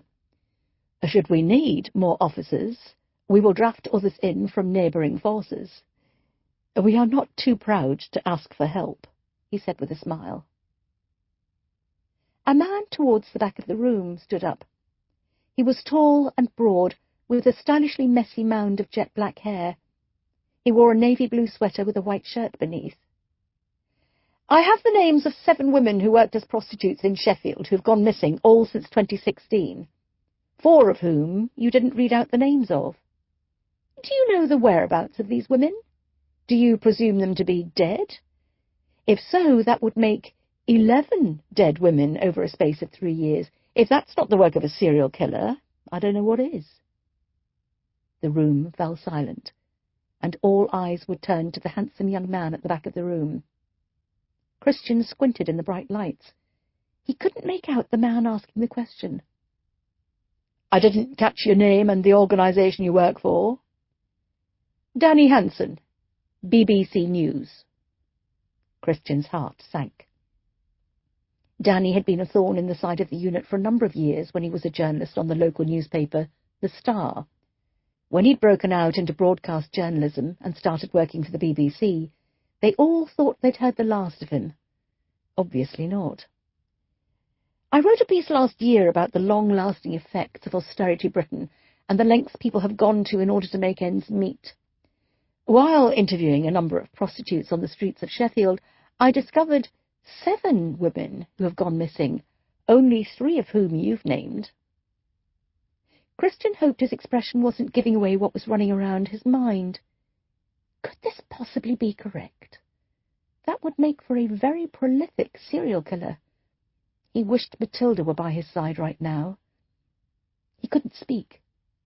He could feel everyone was looking at him, watching, waiting for him to say something, to put the power of control and order back into the hands of the police. But Christian's mind was blank. He had no idea what to say.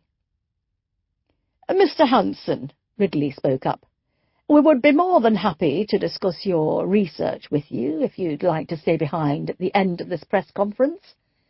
I'm sure we can answer some of your concerns without mentioning the names of people you believe to be victims in front of the media and unnecessarily causing upset." Danny gave a rueful smile. "Any more questions?" Ridley asked. "I have one more," Danny said, remaining on his feet. "Does the launch of this investigation have anything to do with the return to work of DCI Matilda Dark? And if so, why isn't she here leading this press conference?" Christian looked up and saw the annoying, grinning face of Danny Hanson glaring back at him. Chapter 7. Matilda had known the time of the press conference and switched the radio on to catch it. She wanted to see how Christian handled it, and how the journalists reacted to what was, to all intents and purposes, a serial killer operating in Sheffield. She turned it off before Christian could answer the final question. "I was listening to that," Harriet said. "That bloody man," Matilda fumed. "Who?" "Danny fucking Hanson." "Who's he?" "A shit journalist who's been using my career to get himself out of a dying local paper and onto TV. He's the BBC's North of England correspondent. Wanker!" She sat back, arms folded firmly across her chest. "Everywhere I turn, there he is, glaring at me, watching me, waiting for me to say something to fuck up." "Is he the one who posed as a doctor to try to get into your hospital room?" Harriet asked. "Yes, he bloody is." "Can't you get an injunction out against him or something?" "He's doing his job. He's a journalist, after all. It's just, I wish he'd piss off and do it elsewhere." "Why should he, when he knows he can get great copy from you?" Pat said. "Exactly. He's leeched onto me and I can't seem to shake him off." "He's very popular. He's often trending on Twitter when he's reporting," Pat said. "The women love him." "Why?" "It's the dark, floppy hair and the smiling eyes, apparently. You should read some of the things they say about him. I used to think I was unshockable." "That's just what that narcissist needs, an ego boost." "Is that right, what that reporter said?" Harriet asked. "About there being 7 other women missing?" Matilda bit her bottom lip. "As far as I'm aware, there's only 3. She dug her phone out of her inside pocket and unlocked it. "I'll ask Jan to look into it." "I know he enjoys the limelight," Pat began from the back. "Why not bring it to you sooner? Why wait until a press conference?" "I've no idea." "And how did he know there was going to be a press conference about it? You only decided yourself last week when you returned to work. These women must have been missing for months, years maybe. Has he been sitting on this information all this time?" Matilda frowned as she thought. "That's a good point, Pat. You're wasted in retirement. Tell me about it. I'll invoice you my consultant's fee," she grinned. A sign ahead indicated they should turn right at the roundabout for Manchester Airport. They were almost here. Matilda looked at her watch. The plane would be landing in half an hour. She could feel the butterflies fluttering around her stomach. Chapter 8. D.S. Scott Andrews and new recruit D.C. Sophia Novak were sent out to Plantation Woods to investigate the discovery of a body. The HMCU had lost 2 officers in the shooting, and another 2 had left shortly afterwards. However, they were only given one replacement, in the form of 24-year-old Sophia, who had joined South Yorkshire Police just over a year ago. She was keen and eager to impress, and was the first name on her sergeant's lips when it came to promoting someone to the prestigious team. Her boundless energy and constant questions were unrivalled, and she fitted into HMCU with ease. Despite seeming confident and strong, Zofia was a mixed bag of worry. She joined the team when it was at its most vulnerable. The survivors were hurt, grieving, and banded together to help lick each other's wounds. Only those who had been involved in the horrors of that day in January knew how the others felt. The biggest task Zofia faced on the day of the shooting was redirecting traffic from the parkway. She felt she was intruding on their grief. When they spoke of their fallen colleagues and remembered the good times, she didn't get the in-jokes and the stories they told. It was like they had their own secret language, and she couldn't understand a single word. She was an outsider. She liked Scott. The blonde hair, the blue eyes, the athletic build and the firm jawline. He was the definition of everything she wanted in a man. She knew he was gay from the talk around the station, but it didn't stop her having a soft spot for him. Grieving the loss of his boyfriend made him even more attractive. He had a sullen, brooding vibe going on that she found irresistible. At only 5'4", Zofia was almost a foot shorter than Scott, and had to trot alongside him to keep up as they made their way over the uneven ground of plantation woods to where the body had been found. Zofia was wearing the wrong shoes. She stumbled and managed to right herself before she fell over and made a fool of herself. She tried to engage Scott in conversation, but he only gave monosyllabic replies. They reached the scene of crime tent which covered the body. A swarm of white-suited CSIs examined the area for evidence. Scott and Zofia were handed paper suits of their own to put on. Scott slipped into his with ease. Zofia took a little while longer. He didn't wait for her and disappeared through the flap in the tent while she was struggling with the overshoes. Inside, Home Office pathologist Adele Keane and her technical assistant Lucy Dorman were crouched over the body. A photographer was snapping away where Adele directed him to take pictures.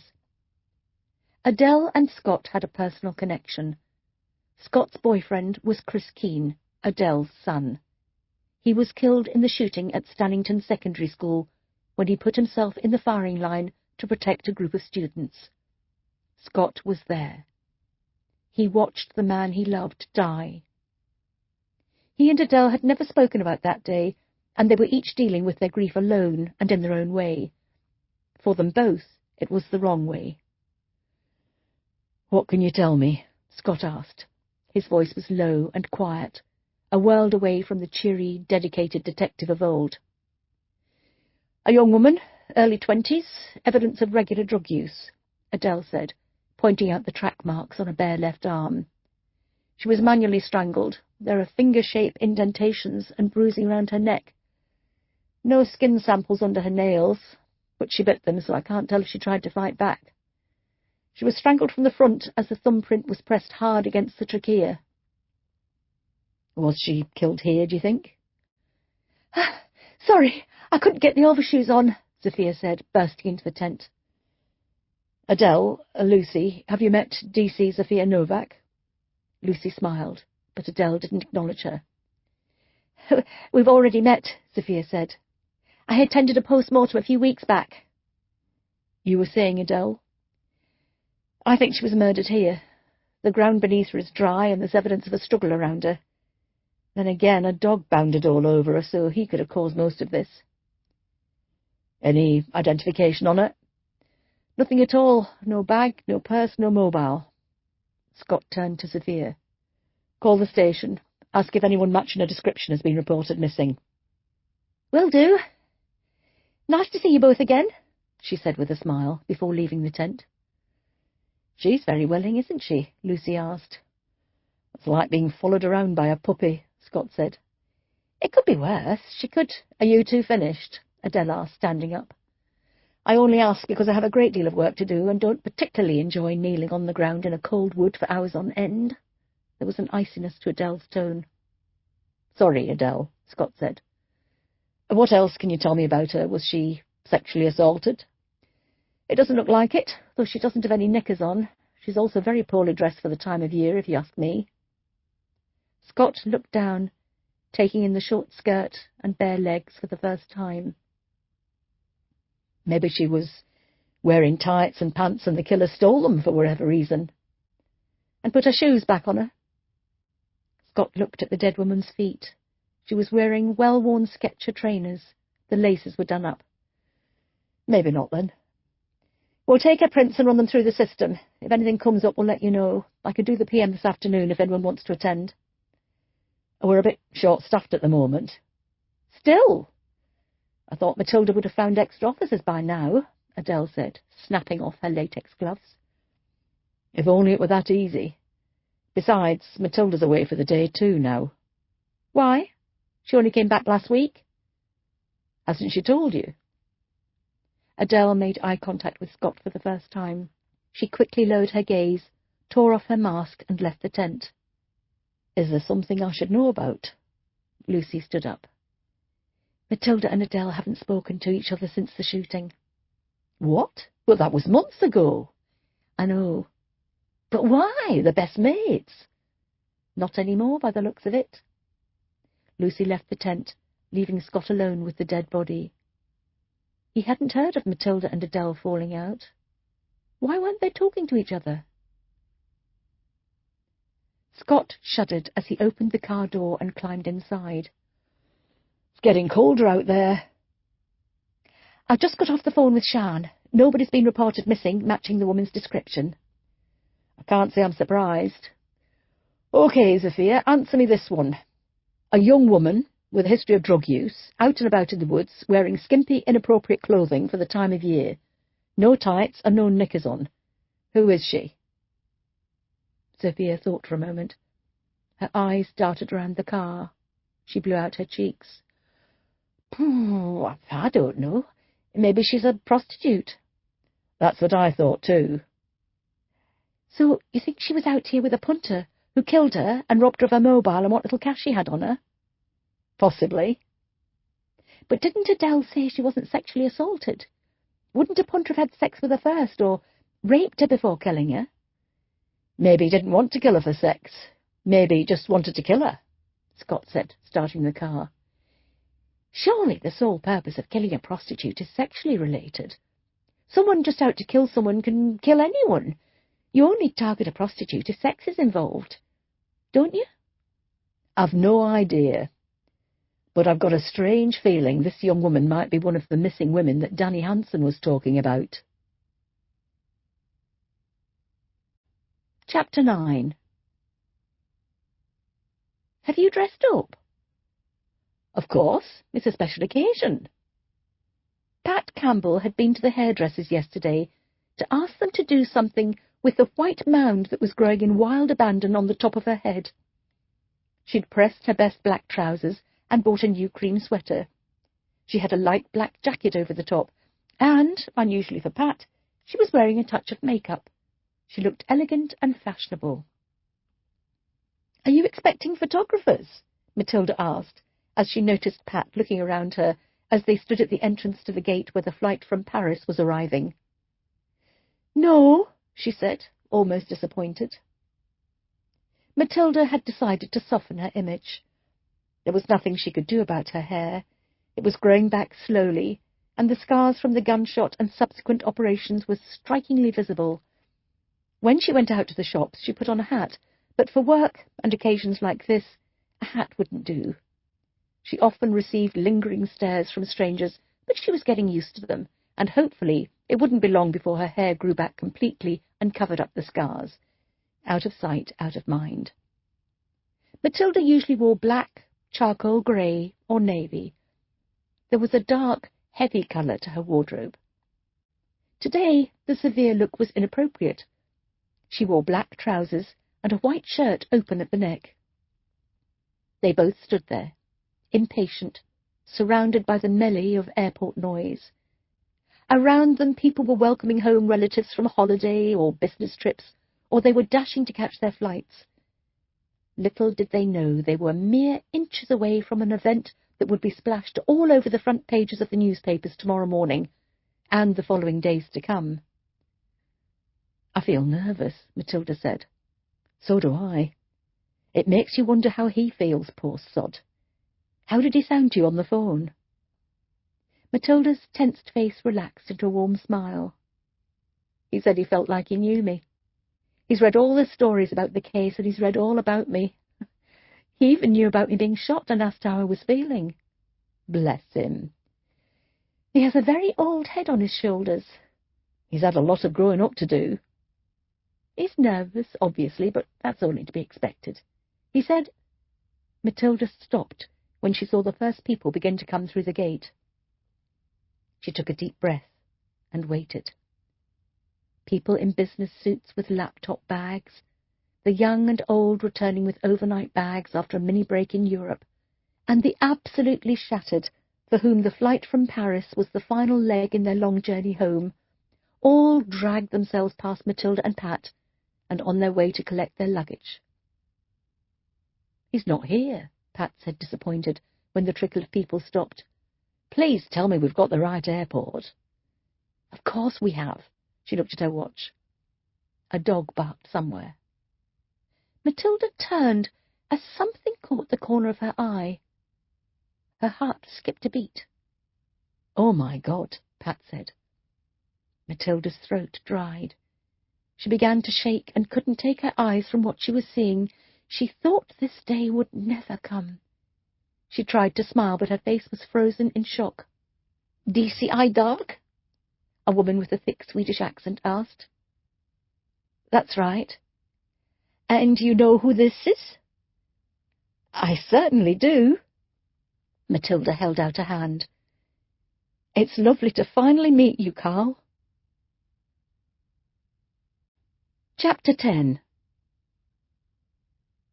Christian and D.C. Finn Cotton made their way along the corridor on the top floor of South Yorkshire Police HQ to ACC Ridley's office.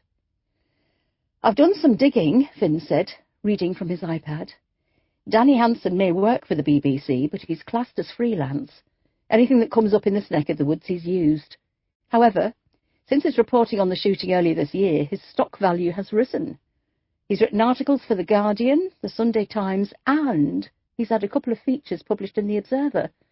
He's doing very well for himself." "Annoying little runt," Christian said with venom.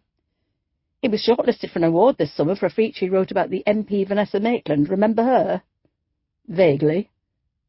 "She was caught on camera accepting money from a private company so they could get a contract on a children's hospital extension in Dorset. Also, he exposed Jonathan MacDonald, MP for Blaydon in the North West, who was caught using a prostitute while his wife, also an MP, was undergoing treatment for cancer." Christian stopped in his tracks. "He likes uncovering scandals, then?" "Yes. Do you want to know what he did in Essex that caused the Chief Constable to resign?" "No, thank you, Finn. You know, there is such a thing as too much research." "I found it interesting." "And I bet you had Sian reading over your shoulder, too," he said with a smirk. "She did take an interest." "I bet she did." "Hang on a minute." Christian stopped dead in his tracks. "He uncovered an MP seeing a prostitute?" "Yes. And suddenly he's come to us about missing prostitutes. Do we think Danny Hansen has an unhealthy interest in prostitutes?" "I hadn't thought of that." They turned the corner, and Christian knocked on the highly polished door. It was strange to hear a deep voice telling them to enter. He still expected to hear Valerie calling for him to come in. Benjamin Ridley was sat behind his desk, and Danny Hansen in front of it, a large folder on his lap. Both had relaxed, smiling faces, as if they'd shared a joke. Christian found this highly unsettling. Ridley stood up. "I believe you two already know each other." "We do," Christian said through almost gritted teeth. Danny stepped forward and held his hand out. "It's a pleasure to meet you again." Reluctantly, Christian took his hand and briefly shook it. "I was expecting DCI Matilda Dark. I believe she's back at work now." "She is," Christian said. Isn't this something she would be heading? DCI Dark is the head of the Homicide and Major Crime Unit. However, today she is taking charge of another investigation. D.I. Brady stepped very comfortably into DCI Dark's shoes while she was recovering, Ridley said. But Matilda is definitely working on this case, Danny asked.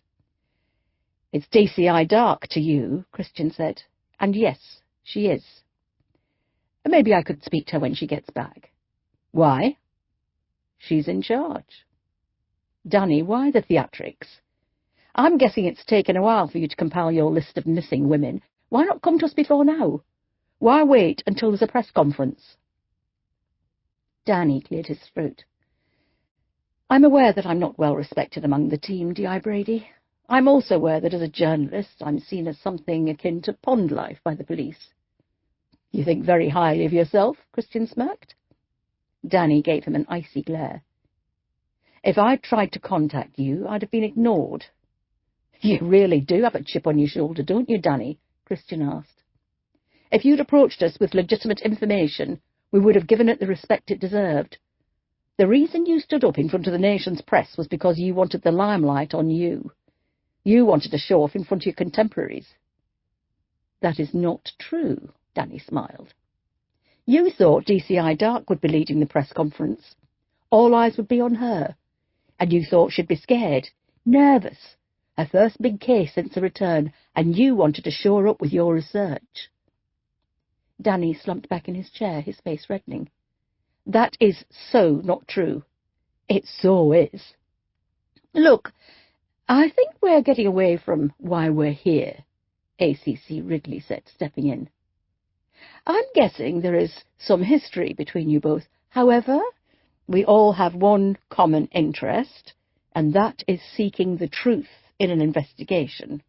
Now, Mr. Hanson, if you do have some information for us, I believe it's in everyone's interest for you to share it. It was a while before Danny spoke. He refused to take his eyes from Christian. You're right, he smiled, turning to the ACC. He opened his folder and took out a single sheet of paper. I have the names of 7 women, all of whom worked as prostitutes on the streets of Sheffield, all of whom are missing. May I see the list? Christian asked, trying to remain calm and professional. He leaned across and handed it to him. Keep it. It's a copy. He glanced at it and handed it to Finn. He cast his eye down it, looked to his boss, and shook his head slightly.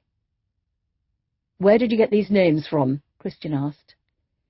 By talking to the women. We've been talking to them, Finn spoke up. I think it's safe to say that some prostitutes are reluctant to talk to the police, Ridley said. Many of them are working the streets to feed a drug habit. Despite DC Cotton and others saying they're looking out for them, wanting them to be safe, they may suspect an ulterior motive for police questioning. I don't think we can attribute blame anywhere in this. I'm not blaming anyone, Danny said. Your tone suggests otherwise, Christian stated. I apologize for my speaking voice, Danny's reply oozed with sarcasm. However, I'm sure South Yorkshire Police isn't unfamiliar with the concept of undercover work. I'm sure your officers could have talked to these women posing as a charity worker, a fellow prostitute, or even a journalist to uncover more information. We believed we were being told the truth, Finn said. You can't probe someone, force them into giving you information when they're vulnerable and fragile. You'd scare them away.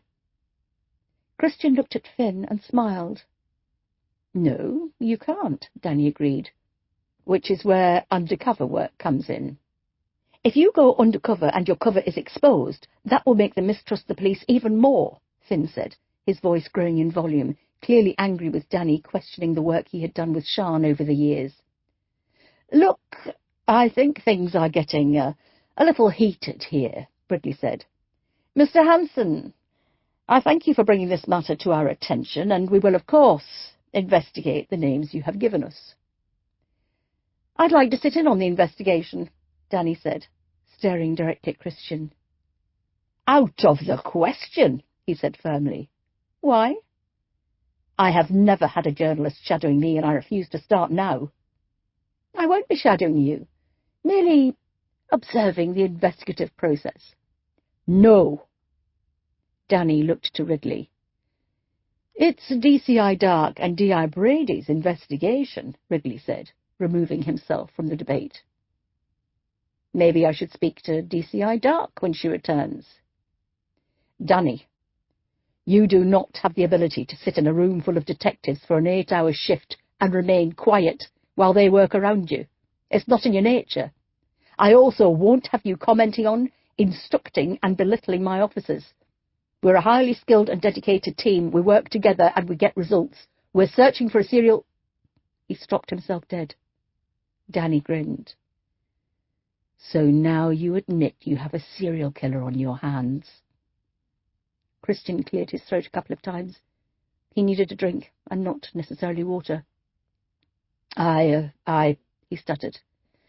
We are looking for a man who has committed multiple murders, Finn spoke up for Christian. His victims of choice seem to be prostitutes. If you want to lower yourself to the standards of the Red Tops and call him a serial killer, you're free to do so. We don't believe in panicking the public with tabloid jargon, and you're correct. We do think you're akin to Pond Life. For the first time in the whole discussion, Danny's smile dropped. Where did that come from? Christian asked Finn once they were out of Ridley's office and in the corridor. I've no idea. I'm so sorry. It's just when he started saying how we weren't doing our job properly, I saw red. I'm sorry, Finn said quickly. Don't apologise. You did magnificently. I couldn't have said it better myself, he smiled. Really? He looked concerned. Absolutely. You stood up for yourself and your team. I'm proud of you. He beamed. Thanks. Ridley won't be giving me a bollocking, will he? I won't let him. Come on, let's go and raid Sian's snack drawer while she's out. We've earned it. He put his arm around Finn's shoulders and headed down the corridor towards the stairs. Chapter 11.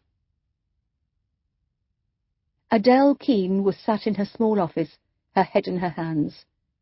She needed a few minutes to herself after attending the crime scene at Plantation Woods this morning. Adele had always had a heavy workload, but in recent months she had thrown herself headfirst into it. Apart from her full-time work at the Medico-Legal Centre, she decided to return to lecturing the next generation of pathologists at the University of Sheffield. She was also writing a book detailing the life and procedures of a Home Office pathologist. She had received a healthy advance from her publisher, and the deadline was looming. Adele had never been so busy, and it was this work that kept her mind active and stopped her drifting into the darkness. Over the past year, her work had noticeably changed, and she'd taken on tougher cases that had ingrained themselves in her memory. Never before had death lingered following a post-mortem, but the world had changed, not for the better, and Adele was only human after all. Adele had been chief pathologist on the Westminster Bridge terrorist attack in March 2017. 2 months later, she coordinated the autopsies on the 22 victims of the Manchester Arena bombing. Less than 2 weeks later, she was back in London dealing with the aftermath of the London Bridge attack in which 8 people were murdered. She had a strong support network around her. Her parents were no longer around, but her son, Chris, was a young man with a sensible head on his shoulders. He was able to provide his mother with help whenever she needed it, and in 2017 she needed a great deal of comfort. Her best friend, Matilda, was more like a sister. They had a strong bond. They were always there for each other whenever needed, no questions asked. Chris's senseless murder and almost losing Matilda had a terrible effect on Adele. Matilda was in an induced coma for a number of weeks, and she hadn't been able to attend Chris's funeral. Adele went home every night to a large, empty house. She had nobody to talk to, nobody to cry with, to reminisce about the good times and help her come to terms with the biggest catastrophe she had ever faced. She was coping by not coping. There was a light tapping on the door. She looked up and saw her technical assistant, Lucy Dorman, through the glass. She tucked her blonde hair behind her ear and pushed the door open. "We're ready when you are," Lucy said in a soft voice. "Right," she smiled. In the few minutes she allowed herself to relax, her thoughts drifted. She pictured her son as he was the last time she saw him, laid out in his coffin. He looked peaceful, clean, smart, in his favourite designer suit. Death had robbed him of his personality. It wasn't her son lying there, just a figure who happened to look like him. She cried when the funeral director stepped forward to put the lid into place and began screwing it down. She'd been crying ever since. She took a deep breath to steady herself. It didn't work. She was tense, emotional, and could feel her professionalism slowly ebbing away from her. "Adele," Lucy said, stepping into the office. I know you're not in a good place at the moment, but, well, it's my hen weekend in a few weeks. I'd really like you to come." Adele tried to smile, but she could feel her lips wobbling, her cheeks shaking. "I don't think you want someone my age cramping your style." "Don't be silly. There are all ages going. My Gran's coming, and she's in her 80s. She's such a party animal. She'll probably be the last one of us to go to bed," she laughed. "I'd love you to come." "Thanks, but I'm really busy at the moment. I've got 2 lectures to prepare for, and I'm almost finished with the first draft of the book I'm writing." "Adele, don't you think you're taking on too much work?" She frowned. "No. Did you say the next one is prepped?" "Yes." "I'll go and scrub up then," she said, turning off her laptop. "I'd really love you to come to the hen weekend, Adele," Lucy said with genuine warmth. Adele stopped, as if thinking for a moment. "I appreciate you asking me, Lucy, but I'm not up to it right now. Thanks anyway." "Adele," Lucy sat on the edge of her desk. "I wish you'd talk to me. I know you're hurting, but you need to open up. You'll go mad if you don't." It didn't take much to bring Adele to tears these days. It only took the briefest mention of the shooting for the emotions she was struggling to suppress to come hurtling back to the surface. She didn't dare risk speaking. She knew her words would be lost to tears if she tried. She proffered a weak smile and nodded. "Why don't you go and see Matilda? You haven't visited her since she went back home from the rehab centre. I'm sure she'd love to see you." "I can't," she croaked. "Why not?" She shrugged, fearing to say anything else in case it unleashed a torrent of tears. "Are you worried about seeing Scott?" "No, it's not that." "What is it, then?" "I can't say," she said, with a painful lump in her throat. "Adele." Lucy leaned forward and placed a hand on her boss's shoulder. "I know I'm not Matilda, but I'd like to think we're friends. You can tell me anything. It won't go any further." Adele took another deep breath. She braced herself but didn't dare look at Lucy. "The gunman was after Matilda. He didn't get her. But he got my Chris," she cried. Tears rushed down her cheeks. "I hate myself for thinking it, but—" "Hello?" A call came out from the entrance to the autopsy suite. It was D.S. Sean Mills. "Shit!" Adele uttered under her breath and turned away, quickly wiping her eyes. Lucy ran out into the suite to stop Sean from stepping into the office and seeing Adele crying. "Hi, Sean. You're a bit late if you've come for the post-mortem. We had all the fun without you," she said with a smile, tucking her hair behind her ear. "You've been working here too long, Lucy. You're getting as ghoulish as Adele." "Oh, my God, I am, aren't I?" she frowned. "Maybe I should have gone into catering after all." Adele came out of her office. She said hello to Sean and avoided eye contact at all costs, keeping her head down and going about her business at 100 miles per hour. She went over to the bank of fridges, opened the door, and pulled out the runner with Carly Roberts on it, her body covered with a white sheet. She folded it back to reveal the head and shoulders. Carly looked younger than her 20 years.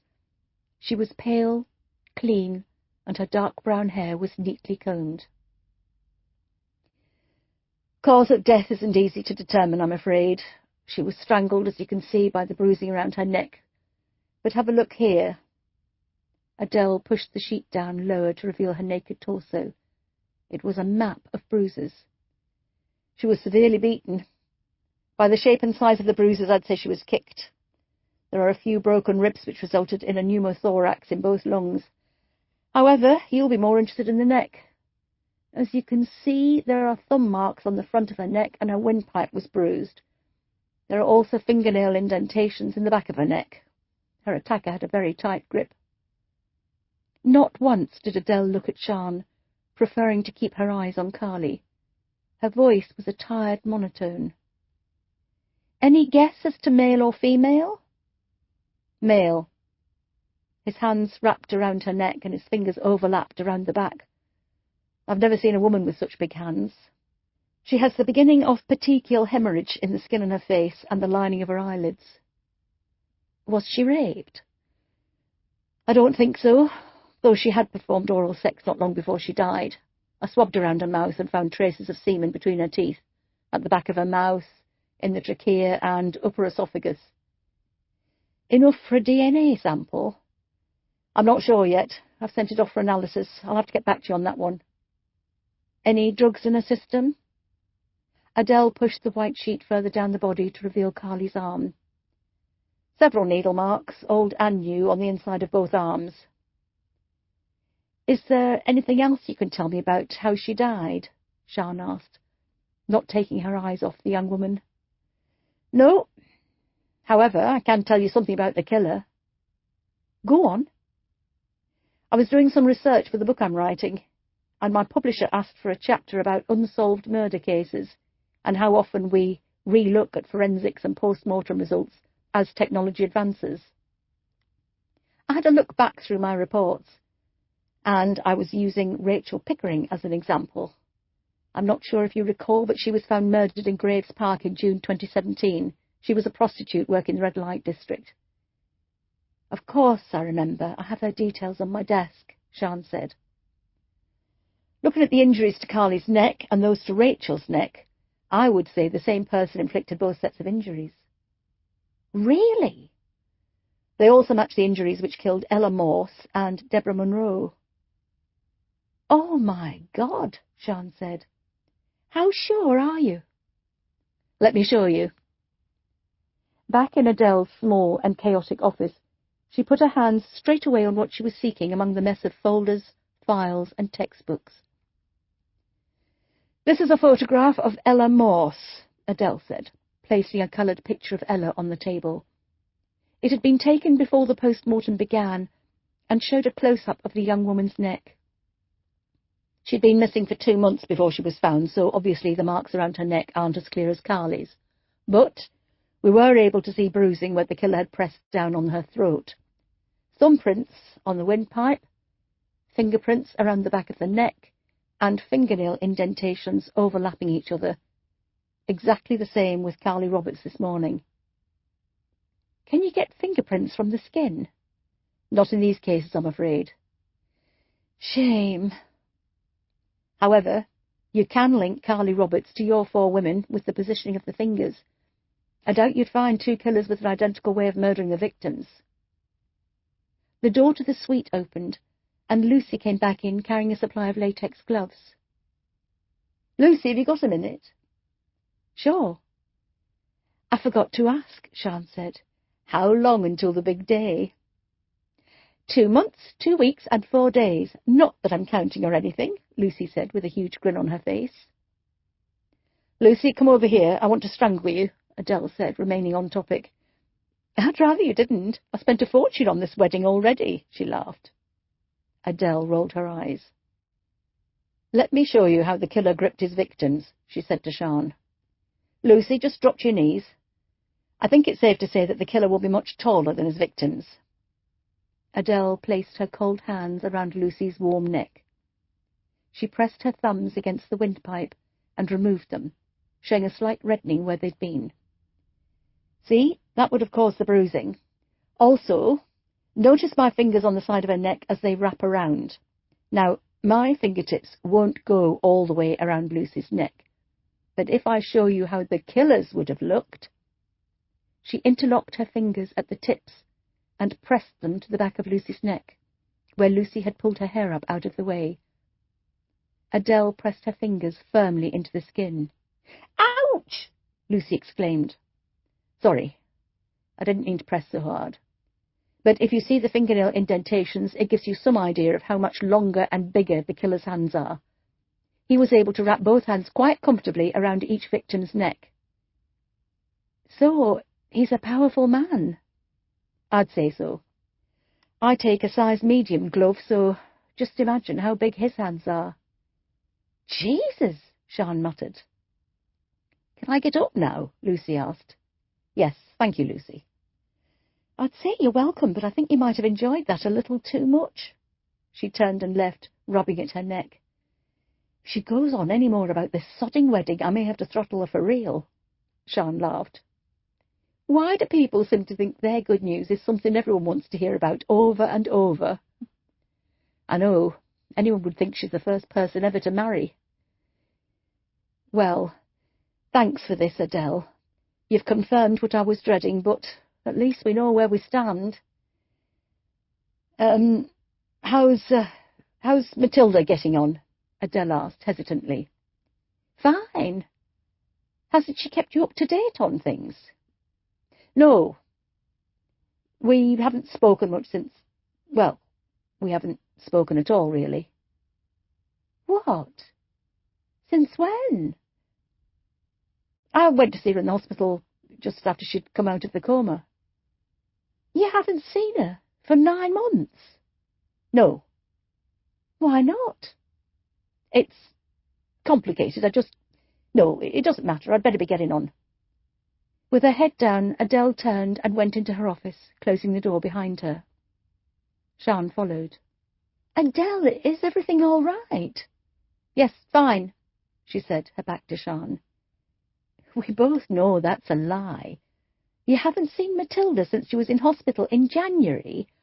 You're best friends. You're closer to her than her sister is. Why haven't you been to see her?"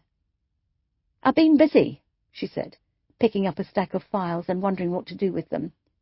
"You're always busy, but you've always found time to go around with a couple of bottles of wine and watch a bad film in the past."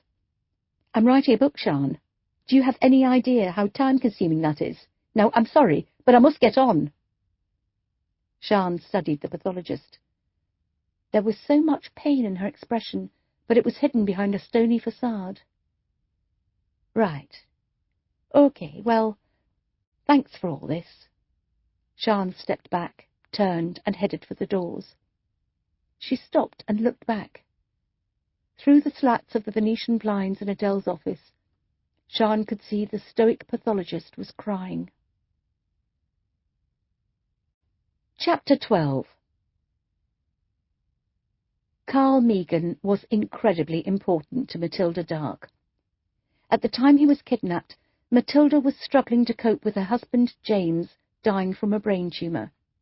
She told no one and threw herself into her work to avoid confronting the fact she was losing him. On the day of the ransom drop, James had died in the early hours of the morning. Matilda should have handed the case over, but continued as if everything was fine. Her mind wasn't on the case. She messed up. Carl disappeared, and whenever she thought of Carl, she thought of James. She'd done everything in her power to keep the Megan case alive. If she could atone and bring him home, maybe she'd be able to salvage some happiness from her wreck of a life. A room at Manchester Airport had been booked for Matilda and Pat to have a chat with Carl Megan before they headed back to Sheffield. It was a simple room, mostly used to interview people who were suspected of smuggling something illegal into the country. Crammed around a small table, Matilda and Pat were on one side, and Carl was in the other with the detective from Sweden, Alva Olsson, who had been the one to rescue Carl and remained by his side ever since. She was a tall, homely-looking woman with a lived-in face and dyed blonde hair. Her eyes were a pale blue, and her permanent smile was warm. She spoke in heavily accented English, and in the few days they had been together, she seemed to have struck a bond with Carl. At his feet lay his golden Labrador, Woody. He had been bought for Carl by his captors, and although they didn't know it, he was a reminder of what he had waiting for him at home in Sheffield. Matilda had been informed the dog had a passport and didn't need to be quarantined. Carl had no intention of letting Woody go. He'd been the only ray of light in the darkness. He was his security blanket, and judging by how close the young dog stayed to Carl, the same could be applied in reverse. Matilda had never met Carl in person. She only knew about him once he'd been kidnapped. However, she'd seen countless photographs of him from when he was born until he disappeared at the age of 7. He was constantly smiling in them. His blonde hair was soft and floppy. His blue eyes were wide. He was happy and healthy and enjoying his young life. His face had filled her nightmares when the kidnapping went awry, and she failed to return him home to his parents. She dreamed this day would come, but never expected it to. Now that it was here, she almost had to pinch herself. Matilda wanted nothing more than to wrap her arms around the now 11-year-old boy. His appearance had changed over the years. He was taller and thinner, but still looked healthy. He had obviously been looked after by whoever had bought him from the kidnappers. There was a sadness to his eyes. Every time he looked up and smiled at Matilda, it didn't reach his eyes. He looked lost. "How are you feeling?" Matilda asked.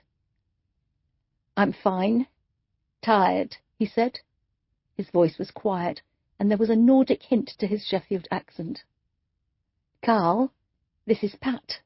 She's a retired detective, but she's helped me and your mum and dad a great deal in trying to find you." Pat grinned. "I've been so excited to meet you, Carl."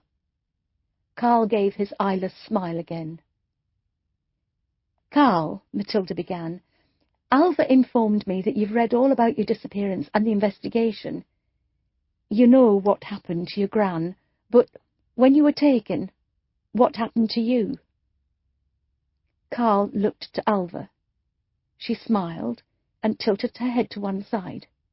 She placed a comforting hand on top of his. He took a deep breath. "I was taken to a house. I don't know where it was. It was dark. I think in a cellar, though." "The men who took you, do you remember what they looked like?" He shook his head. "When I close my eyes, I try to remember, but I don't see them. I can hear them, but their faces aren't there." "Okay. Did they talk to you, tell you what was happening?" "Not much. They brought me meals and something to drink. They brought me a blanket and books to read. After a while they said they were waiting for Mum and Dad to pay them and I could go back home." His eyes filled with tears. He looked up. "I heard you." "Sorry?" "When I was in the back of the car, I heard you shouting my name." Matilda's bottom lip wobbled, and tears fell from her eyes. Pat held her hand under the table. "I shouted back, but—" His voice broke as emotion took over. "Carl, I am so sorry," Matilda said. She leaned forward across the table and took his hands in hers. "I really am sorry I couldn't save you." They said that Mum and Dad didn't want me as they didn't pay." He cried. Woody jumped up from the floor and placed his head on Carl's lap. "That's not true, Carl. They did want you back. I did everything I could to get you home." "I know. I've read the book." "You read the book your mum wrote?" Pat asked. He nodded. "It doesn't paint me in a very good light, I'm afraid," Matilda said through the tears. "Were you in Sweden when you read the book?" Pat asked. "Yes. I only read it last year." "Why didn't you go to the police and tell them who you were?" I couldn't. Why not? The man who I was supposed to call my dad, he used to have someone come to the house to visit. He wore a police uniform. The couple we arrested, Alva said. Theo and Hannah Sandberg. Theo's brother, Arvid, worked for the local police. Did he know they'd bought Carl? No. I don't know Arvid personally, but he's been extensively questioned, and he knew nothing about this. Whenever he came to the house, I had to hide in the attic, Carl said. I saw him coming and going. They were always laughing and smiling. I thought that if I'd gone to the police, he would have taken me back to them. Matilda shook her head. You must have been so scared, she said, gripping his hands firmer. I was at first. Woody helped me. Do you think Woody back in Sheffield will get on with your new dog? I hope so, he said with a genuine smile, the first one to reach his eyes. I'm sure they will, Pat said. Every time I visit, I take him a bonio. He's really missed you. I've missed him too. Will I be going back home now? He asked. He looked nervous. Yes, Matilda said. We will need to speak to you more about what happened, as we need to get the men who took you, and we're going to arrange for you to speak to a professional, a therapist, who will help you settle back in. Do Mum and Dad know I'm coming home today? Yes, they do, and they're very excited. Will you be coming too? Carl asked Alva. I'm afraid not. I have to go back to Sweden. But I'm going to keep in touch with Matilda, and she is going to tell me how you're getting on. Could you... Carl, Pat interrupted. How about we take Woody for a walk outside? He's not done anything since he got off the plane. I bet he's bursting. Okay. He stood up. He wiped his eyes with the back of his right hand before holding it out for Alva to shake. Thank you for everything you've done for me. It's been my pleasure, Carl, she said, struggling to hold back the tears. Will you promise me one thing? What's that?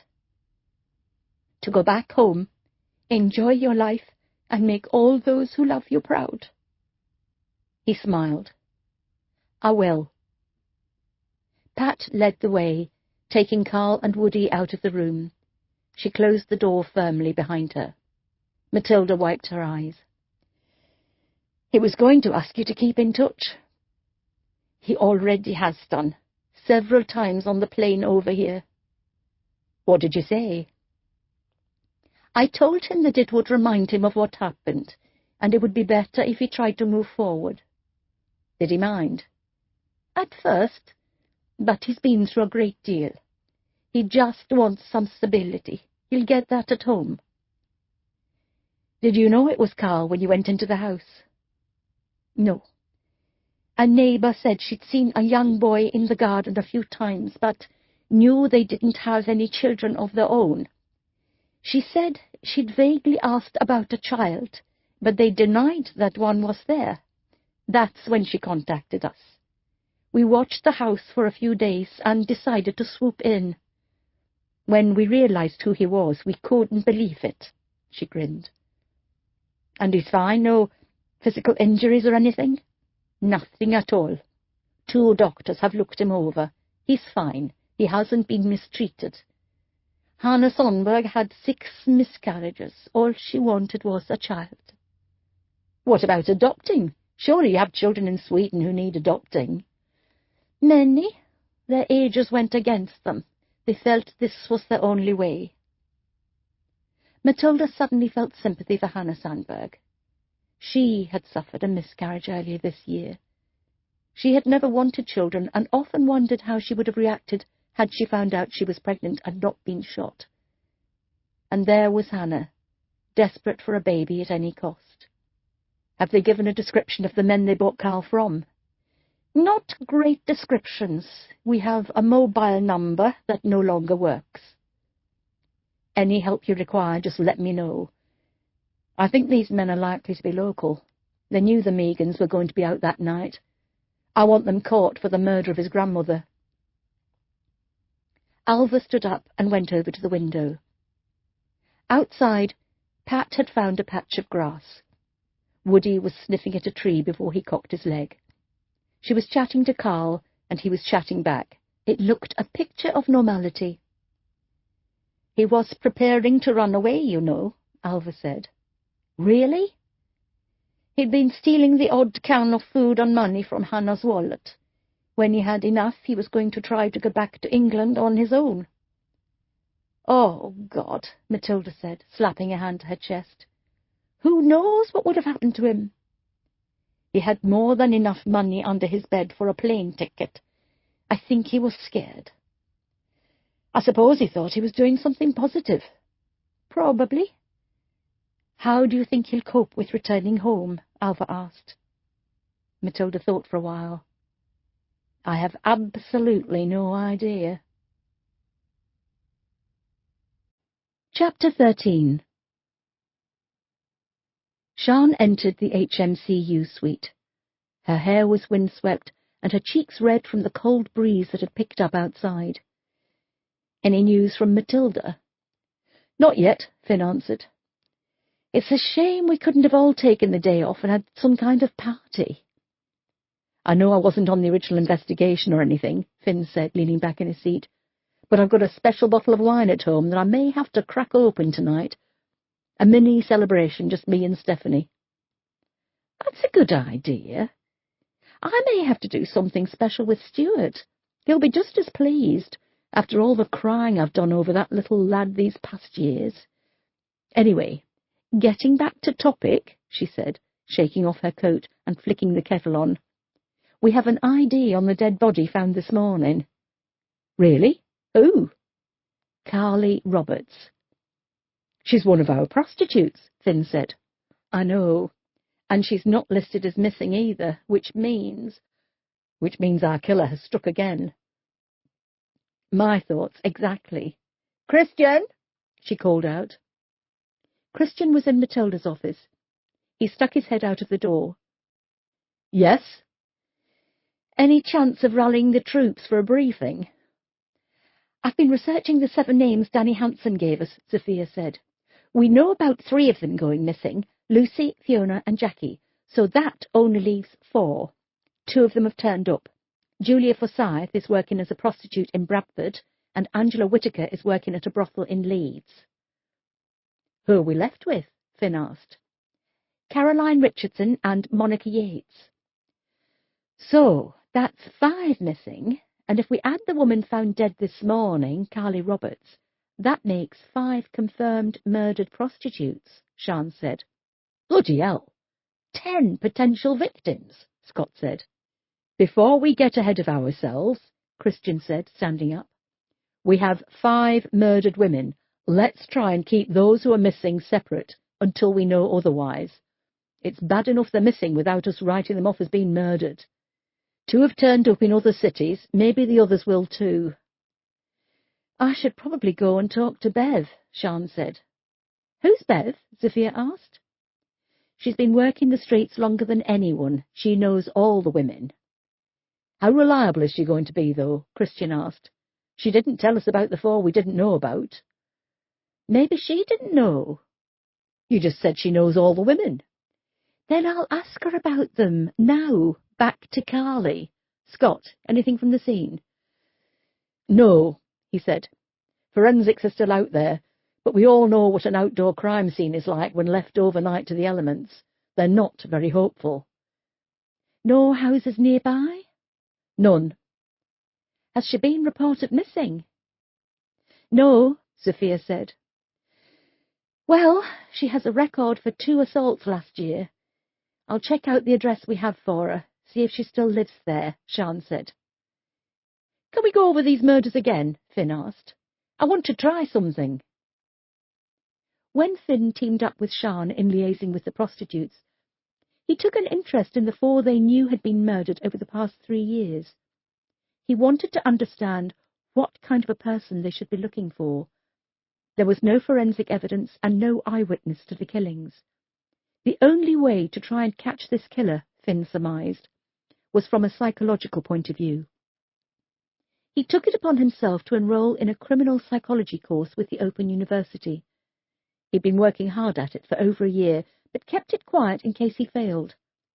However, once the dust had settled following the shootings, he decided to be more open with his colleagues and shared his news. Sian picked up her iPad and went over to the murder board, where photographs of the 4 dead women were placed. "Our first victim is Ella Morse," Sian began. "She went missing in August 2016 and was found in October in Endcliffe Woods by a council worker. She'd been strangled.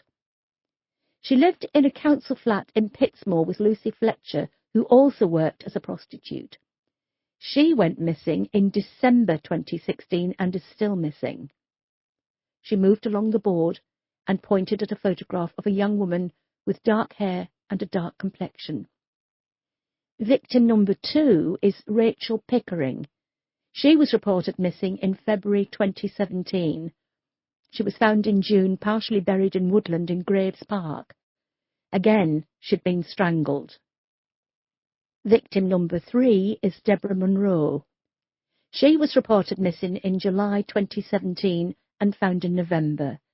Here, the cause of death differs. There is evidence she was strangled, as she has the same marks on her neck as the others, but the official cause of death is she was beaten to death." "Bastard," Sophia said quietly, bowing her head. "Are you all right?" Scott asked. She nodded. "You can picture it, can't you? Some hulking bloke who thinks he can treat these women however he wants. He's strangled and kicked them to death like they're nothing, something to be used for his own sick pleasure." "I know it's easier said than done, Sophia," Christian said, "but try not to let it get you like that. Our job is to make sure he's caught, so other women don't suffer the same fate. We can't bring them back, but we can make sure he's convicted for what he's done." Sophia gave a pained smile of thanks. Sian waited a long moment before continuing. "There are 3 missing women in between victims 3 and 4 that we know of: Lucy, Fiona, and Jackie. Victim number 4 is Denise Jones. She was killed in September 2018. She was found the day after she was reported missing. Like the 3rd victim, she had been strangled and beaten to death. She was found in Chelsea Park by a dog walker. There was no evidence the killer had tried to conceal a body. She was left exposed to the elements. Now, after September 2018, the killer seems to stop. We have no reports of women going missing until Carly Roberts yesterday. That's 13 months of silence." "Killers don't just stop, though, do they?" Sophia asked. "Yes," Finn said. All eyes turned to him.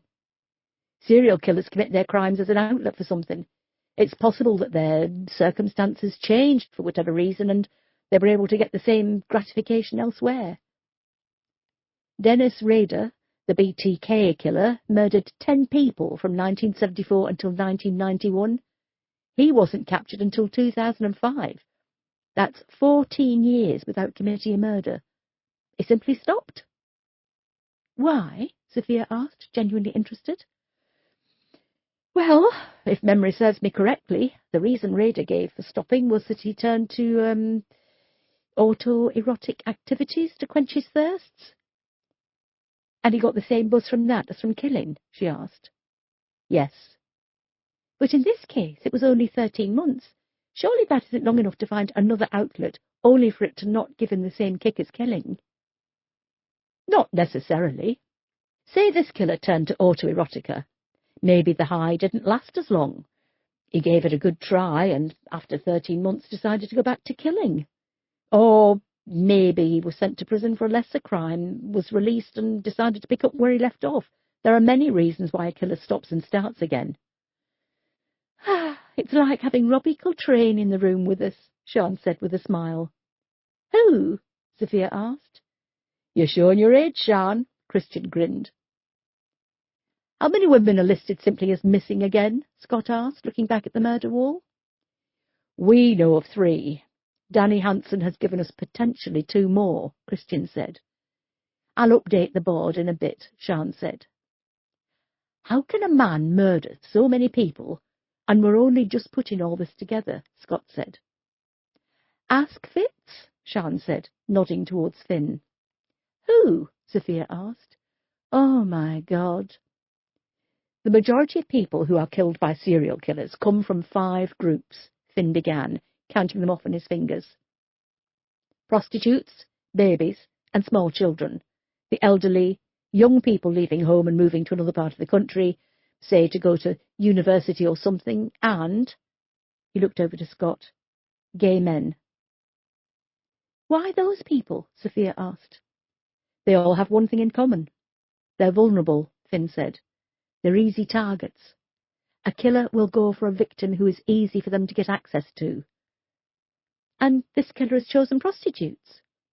It would appear so. Do we know how many prostitutes are working the streets of Sheffield? Sophia asked. As far as we know, there are between 40 and 50 women currently working in Sheffield, Sian said. However, it will be much higher. There are women working in brothels and saunas, those who meet men via an app, those who have a pimp who arranges meets via mobile phone. The women we have in our database are all those we've spoken to who work the streets. So, where do we go from here? If you look at the victims, Finn stood up and went over to the murder board. The first 3 were either buried or partially buried. Number 4, Denise Jones, and our new one, Carly Roberts, were left out in the open. It seems that he's decided he wants recognition for his crimes. How do you know that? Sophia asked. Because he made no attempt to hide them. The previous 3 were found by accident. Denise and Carly couldn't have been missed. Just killing no longer gives him the kick it used to. He now needs the chase. The press conference this morning has alerted him that we're now on his scent. He knows we're going to be hunting for him, and this will give him his next high. But surely the press conference was the wrong thing to do then, Sophia said. Surely the best thing would be to analyse what we've got and hopefully take him by surprise. No, by alerting the killer, we're also alerting everyone who knows him. People are going to start wondering who the killer is. They'll look around them, see who has started behaving differently and changed in their personality over the years. We've opened him up to everyone. He'll start getting paranoid. That's when he'll make a mistake. You mean he'll kill again? Sophia asked. He'll try. How do we stop him? By protecting his targets. Surely we can't protect them all. We need to give it a bloody good try, Sian said. Chapter 14. Sian arranged to meet Bev in a cafe in the city centre just after 4 o'clock. She knew she'd arrive with Sarah in tow. The two were inseparable. When she arrived at the Blue Moon Cafe on St. James's Street next to the cathedral, they were already waiting outside for her. Bev was 48 years old, but looked a great deal older. She'd been working the streets since she was 25, and a lifetime of being out in all weathers, surviving on very little money, and alcohol addiction had taken its toll on her appearance. From the outside she looked a hard-faced, no-nonsense woman, but she had a heart of gold and cared for each and every one of the girls who were prostituting themselves on the streets of Sheffield. She was wearing her customary shiny, faded black leggings and had a pink and black zebra print sweater on beneath a fake fur coat. Her skin was the colour of leather. Her thin hair was dyed blonde, and she overplucked her eyebrows, giving her a permanently perplexed expression. She stood 5 feet 9 inches tall and was painfully thin. "Afternoon. Are you both well?" "Well, I woke up this morning, so I assume so," Bev said with a chuckle. Sarah rarely spoke, so simply smiled. "Shall we go in?" Sian said, shivering slightly in the cold breeze. Bev and Sarah entered the cafe first and went to sit down while Sian went to order. Sarah was a good deal shorter than Bev and slightly older at 51. She didn't speak much and lacked confidence, always allowing Bev to take the lead and make decisions for her. Originally from Barnsley, Sarah had been in Sheffield for more than 30 years. She had an ex-husband and children somewhere, but they didn't want anything to do with her ex-junkie alcoholic mother. She spent every night clutching an old and fragile photograph of her 2 kids and cried herself to sleep. She was a slave to her addictions and had fallen off the wagon on a number of occasions, so much so she had decided long ago not to try and get back on it. Sian carried the tray of teas and sandwiches over, and Bev and Sarah quickly helped themselves. "I'm bloody starving," Bev said. "Don't wolf that lot down, Sarah. Your stomach's still recovering." "Haven't you been well?" Sian asked. "She had some noodles from the van the other night," Bev answered for her. "I told her the bloke had dirty fingernails, but she wouldn't listen. She spent 2 nights vomiting. Street food, it's called. That's where it belongs, in my opinion. I wouldn't give it to a starving dog." "Bev," Sian began after clearing her throat, "do you know someone by the name of Carly Roberts?" "Carly? Aye." She looked up and saw Sian's pained expression. "She hasn't got herself arrested, has she?" "Nothing like that. I'm afraid she was killed late last night." "What?" Both Bev and Sarah stopped eating and looked at Sian with their mouths open. "Where?" "In woods out towards Tankersley, just off Westwood New Road. Do you know what she would have been doing there?" They looked at each other. "No?" Bev shook her head. "We only saw her last night, too. Sarah said she was okay to go out, so we did, but it wasn't long before she was heaving again, so I took her back home. We passed Carly, chatted for a bit. I said I was going to go back out, but, well, you know what it's like when you get home and you've put your feet up for 5 minutes. You can't be asked, can you?" "What happened to her?" Sian took a sip of her tea. It was hot, so she blew on it, purposely using up time before having to break the news that the killer of 5 prostitutes was possibly back at work. "She was strangled." "Oh, my God," Bev said, bowing her head. "It's not like last time, is it?" "That's the theory we're working on." "Bloody hell. I thought he'd given up or moved on or something." "So did we." "Carly murdered. Poor cow." "Bev, what can you tell me about Carly?" Sian asked, taking a notepad and pen out of her pocket. Bev thought while she chewed. "Well, she said she was 24, but I thought she was younger. I could be wrong. Makeup hides all kinds of secrets. We know that only too well. She'd a bit of a Liverpudlian accent." "Boyfriend?" "Aye, Paul Chattel. I wouldn't trust him as far as I could throw him."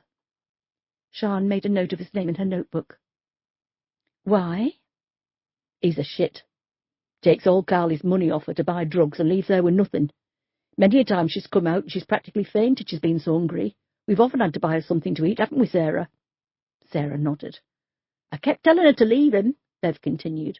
"I offered her a bed hours for a few weeks until she got herself sorted, but she wouldn't have it. Said she loved him. Silly mare." "How long has she been on the streets?" "Oh, we've only seen her in the last year or so. She did say she was working in that brothel down Shalesmoor, but they were taking a large percentage of what she earned. That so-called boyfriend of hers told her to get back on the streets, then what she'd earned she'd keep. More money to inject in his arm." "Do you know where I'd find this Paul Chattel?" "Pass me my book, Sarah." Sarah lifted up a large shoulder bag from the floor. It had seen better days and had a plaster over a large hole at the bottom.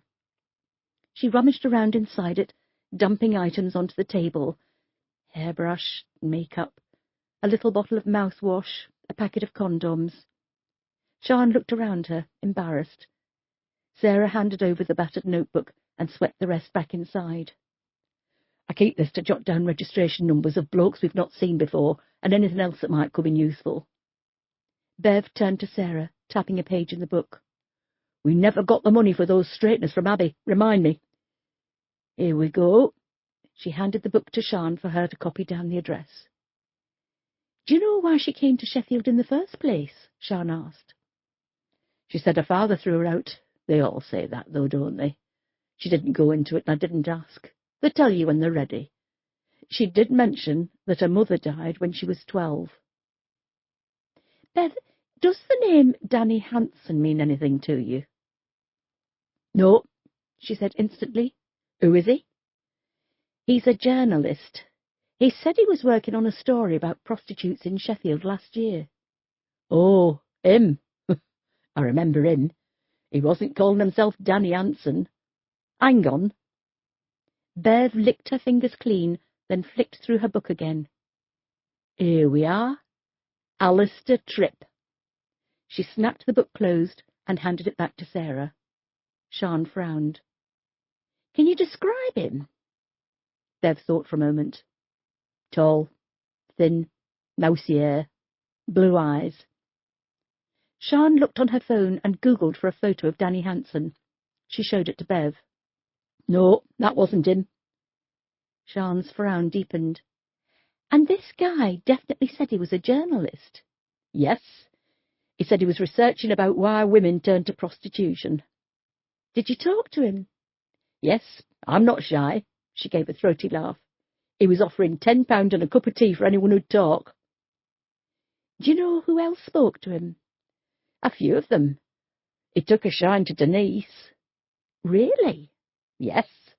She gave him a blowy a few times. Sian's eyes widened in shock. She scribbled it down in her notebook. Did he pressure her? No. She liked him. She said it made a change to go with someone who smelled nice. Sian looked as confused as Bev did, with her overplucked eyebrows. Bev, we've been given a list of names, 7 women who've gone missing. Now, we already know about 3 of them, and 2 others we've discovered have moved away. The other 2, Caroline Richardson and Monica Yates, do you know them? Caroline, I do, yes. But she said she was going back home. Where's home? She thought for a moment, picking up another sandwich and tearing out a large bite. Somewhere up north. I want to say Sunderland. But she lived in Sheffield? Yes. Give me my book back, Sarah. Sarah rummaged around in her bag again, took out the book and handed it over. Bev flicked through it. Here you go. She pushed it across the table to Sian. She lived at Winkerbank. She said she was going back as she couldn't stand Sheffield. Sian made a note of the address. And Monica? Name doesn't ring any bells. Will you have a think? Maybe have a chat with the other women as well? Course I will, she said with a smile. Now, have you noticed anyone hanging around lately or someone behaving suspiciously?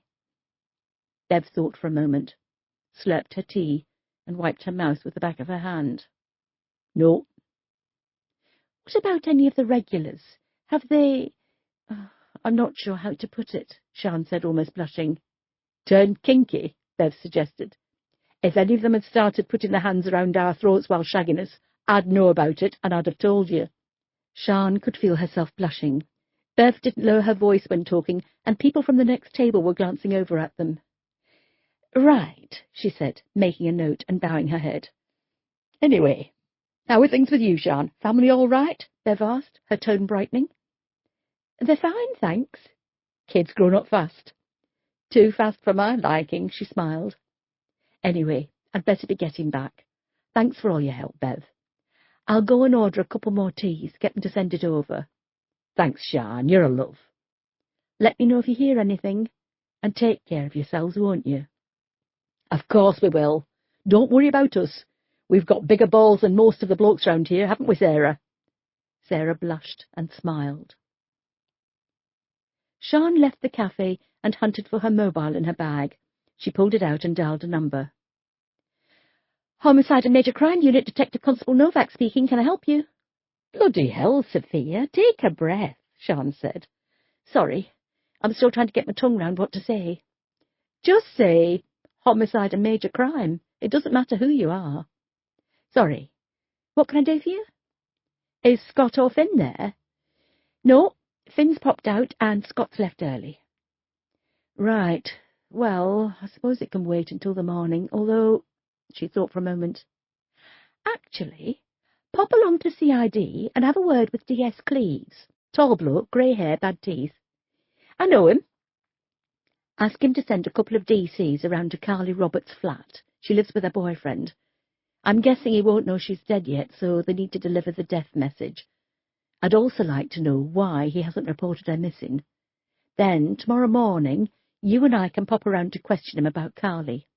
Will do. I've got another call coming through. I'll text you his address. Bye for now. She ended the call with Sophia and answered one from her husband. Hello, she said, softening her voice. I got your text earlier. A celebratory evening without the kids is fine with me, Stuart said. Do you want me to cook? I was thinking of a couple of pizzas, a few bottles of wine, and a snuggle on the sofa in front of a film that we won't see the ending of. My kind of evening. And seeing as the celebration is in connection with your work, I'll let you choose the Bruce Willis film we watch. Sian rolled her eyes. How about... She paused playfully. Hudson Hawk? I think we should start seeing other people, Stuart said. Sian gave a throaty laugh.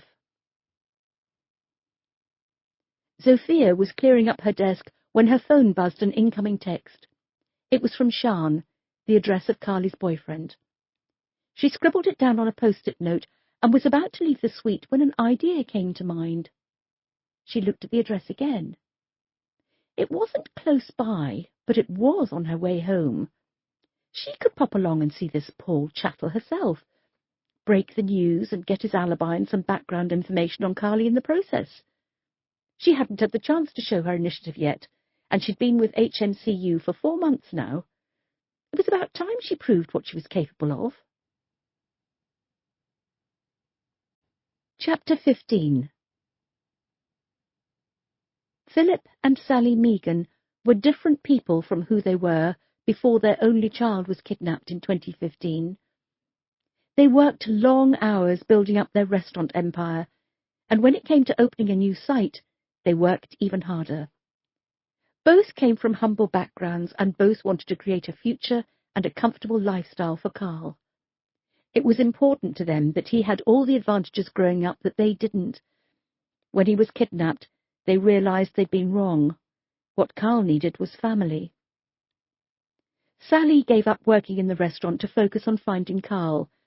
She held interviews with every news program, newspaper and magazine in Britain, Europe and around the world. She emailed as many missing person charities as she could find, from New York City to Sydney and everywhere in between. She organised for Carl's picture to be shown at major sporting events, had it printed on T-shirts, and took out full-page adverts in the national press. She needed to keep Carl's memory alive in people's consciousness. She needed them to be able to recognise him at a glance, in case they walked past him in Seattle, Helsinki, St. Petersburg or Reykjavik. When the trail started to go cold, she wrote a book and tore into South Yorkshire Police, DCI Matilda Dark in particular, for their handling of the investigation and allowing an unstable woman who was grieving the loss of her husband to be in charge of the ransom drop. The book was an instant bestseller and sold in its millions around the world. The sightings came flooding in, none of them successful. Sally knew that the only person who could help find her son was the person she blamed for losing him, Matilda Dark. At first, the relationship between the two women was fractious, to say the least, but as the months and years dragged on, a grudging respect for each other was forged.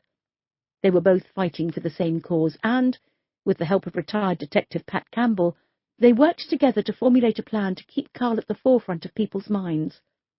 It had obviously worked. The neighbour of Theo and Hannah Sandberg had spotted a blonde-haired child in their back garden late at night on 2 occasions. She knew they didn't have children of their own, so he couldn't belong to them or even be a grandchild. She immediately thought of Carl and sent an email to Sally Megan with a blurred photograph. Sally contacted Matilda and Pat. Their hopes weren't high, as they'd been in this position before.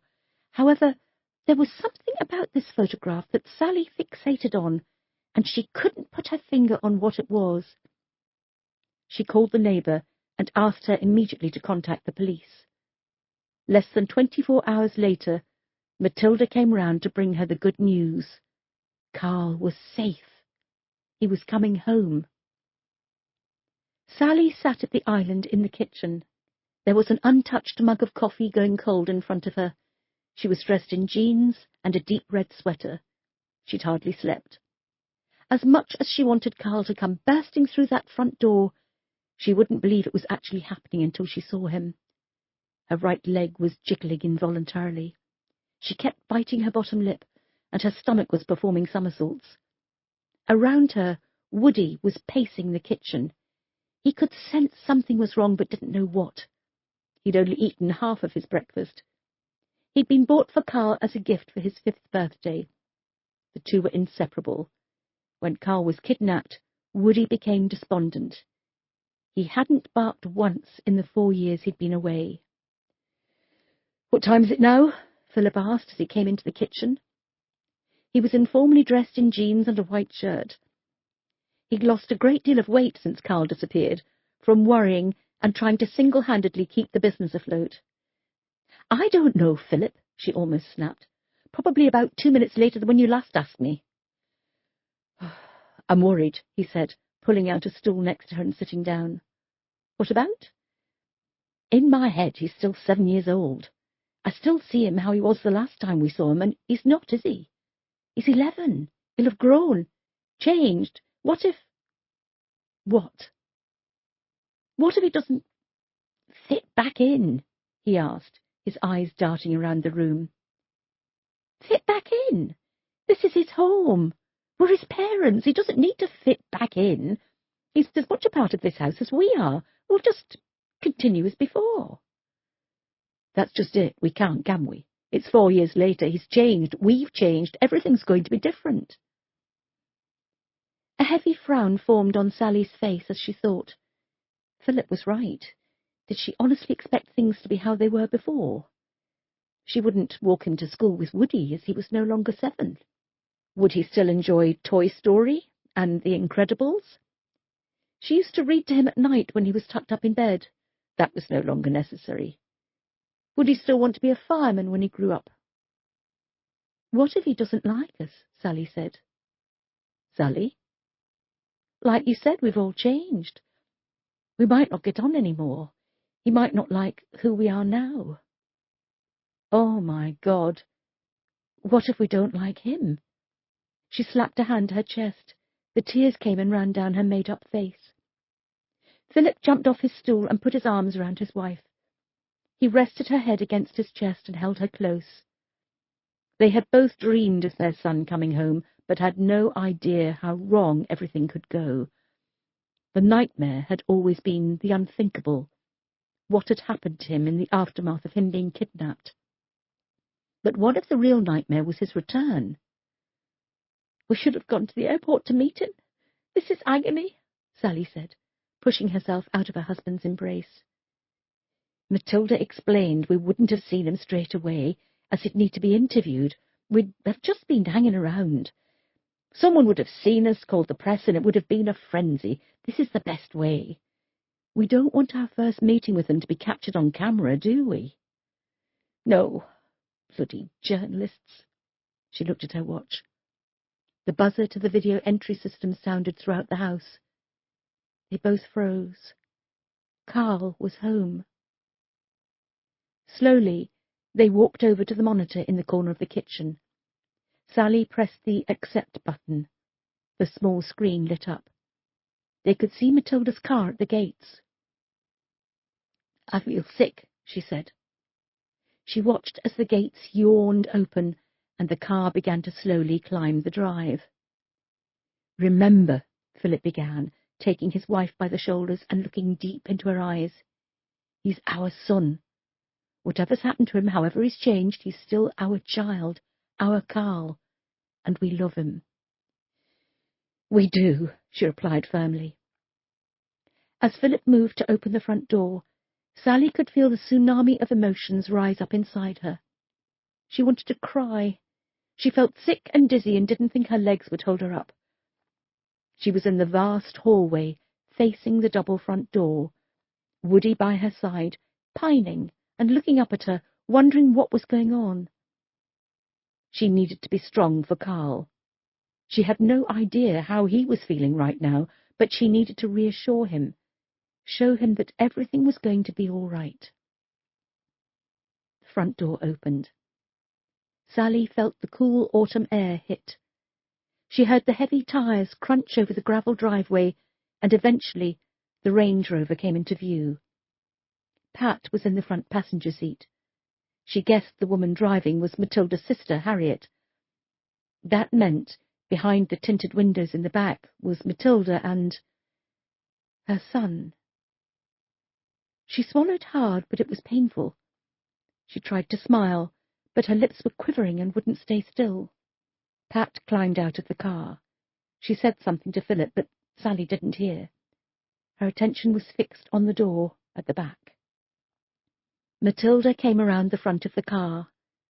They locked eyes. Matilda was smiling. It had been a long time since Sally had seen that. The recovery from her gunshot wounds had been long and arduous, but now she was smiling. That could only be a good thing. Sally braced herself. The back door opened. She saw Carl as he manoeuvred himself to jump down from the high back seat. She stopped breathing. Everything seemed to happen in slow motion. She felt Woody brush past her as he spotted his best friend. He ran out of the door and for the first time in 4 years began to bark. Another dog jumped out of the back. As Philip embraced his son, Sally very slowly walked towards the door. She had to hold on to the walls to keep herself upright. She looked at her husband, gripping his son tight. It didn't seem real. Her breath was shaking. She tried to speak, to call out her son's name, but nothing would come. Eventually, Carl broke free from his father's hold and looked up. His face was wet with tears. He looked completely different to how he was when he disappeared, but there was no denying he was her son. "Carl," she croaked, holding her arms out. "Mom," he said, his voice barely above a whisper. He came towards her, stepped into her embrace, and she wrapped her arms around him, holding him to her chest, squeezing hard, breathing in his strange scent. This didn't feel real, yet it felt right. "I never thought this day would come," Matilda said. Matilda, Pat, and Harriet were stood by the Range Rover. All had tears in their eyes. "Look at the faces," Pat said. Sally and Philip were huddled together, Carl lost in the middle. They looked blissfully content. All 3 of their lives had been on hold for the past 4 years. Now they could begin again. "What happens now?" Harriet asked. Matilda released a heavy sigh and wiped her eyes. Everything happens now." Chapter 16. Zofia Novak was Sheffield-born and bred. Her parents moved to Yorkshire from Poland in 1992 to start a new life, and their only child came along 4 years later. Her father, Tomasz, was a business studies lecturer at the University of Sheffield, while her mother, Magdalena, was a theatre nurse at the Northern General Hospital. Knowing they only came to Sheffield with what they could cram into 2 suitcases and very little money, Zofia was incredibly proud of what her parents had achieved, and hoped to emulate their success in her own chosen field. Zofia had wanted to be a police officer from a young age. When she was 7, she was woken one night by blue flashing lights dancing around her bedroom. She pulled back the curtains and saw an active crime scene across the road. At the time, she was unaware of the severity of the case. A man was holding his wife and daughters hostage with a meat cleaver upon learning of his wife's affair, and was in awe of the police's actions. She watched with rapt attention into the small hours of the morning, until the man was eventually arrested and led away in handcuffs. She knew then that she wanted to be a detective, and she'd be a bloody good one, too. Tomasz and Magdalena beamed with pride when their daughter qualified, and she still had the photo in a frame in her bedroom of her first day at work in her uniform, a parent either side of her, grinning to the camera. It made her smile every time she looked at it. She wanted to prove to them how successful she was. Zofia was dedicated, ambitious, and eager to impress. She left the station and shivered in the cool October air. She buttoned up her coat and checked for Pie Bank Road on her mobile. It was further away than she thought, so she booked an Uber which arrived within 3 minutes. It was a short journey, and when she told the driver where to pull up, he asked if she was sure. That question sent her confidence plummeting. Nope, she wasn't sure. Zofia knew what she was doing was breaking all the rules she had been taught. She could almost hear Sian giving her a bollocking. However, she had come this far. Surrounded by bare trees, she shivered. It was cold and dark, and a fine drizzle was falling. Wearing a waist-length black woolen coat and a short black skirt, she felt the chill, and hoped Paul Chattel, despite grieving for his girlfriend, would be receptive enough to offer her a cuppa, or would at least have the fire on. She checked the address again on her phone, found the house number, and walked up the few steep steps to the front door. It was a large house that had been split into 5 small flats. She pressed the buzzer marked Chattel. The front door was grubby. The paint was chipped, and one of the glass panels boarded up. There was a dark atmosphere leaching out of the brickwork, but Zofia chastised herself for being overly cautious. Being a detective was not an easy job. Of course there were dangerous areas of Sheffield. There were dangerous areas in every city. If she was going to get scared every time she came to a house she didn't feel right about, then she was in the wrong job. Zofia identified herself through the crackling intercom, and there were a few long seconds before she was buzzed in. She walked up the narrow, dimly lit staircase, taking in the threadbare brown carpet and trying not to breathe in the rank odour. Paul Chattel stood on the landing at the top. He was a tall, skinny young man in his mid-20s. His head was shaved, his cheeks were sunken, and his clothes hung off his shoulders. His dull blue eyes were wide and staring, and when he spoke, Zofia caught a whiff of stale alcohol on his breath. "Mr. Chattel, I'm sorry to bother you at this time, but I'd like to ask you a few questions, if I may," she asked, looking up at him. He gave a painful smile, then headed to his flat. She followed. Calling it a flat was a slight overstatement. The main room acted as a living room, dining room, and kitchen. A door led to a single bedroom, and the bathroom was down the corridor and shared with everyone else in the house. The room was poorly lit. A dark-coloured sheet was pinned up to the window to act as a curtain. Anaglypta wallpaper was peeling away at the corners, where the rising damp was eating into it. The carpet obviously hadn't been vacuumed for a long time, and the single sofa and armchair were long overdue for the skip. She turned to see the kitchen. Every surface was a mess with takeaway boxes and food stains, the sink piled high with dirty dishes. She wanted to leave. This place made her feel sad. Paul Chattel slumped himself down onto the sofa and offered Zofia the armchair. She carefully perched on the edge.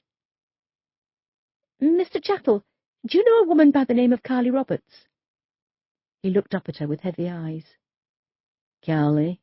Yes, she's my girlfriend." "When was the last time you saw her?"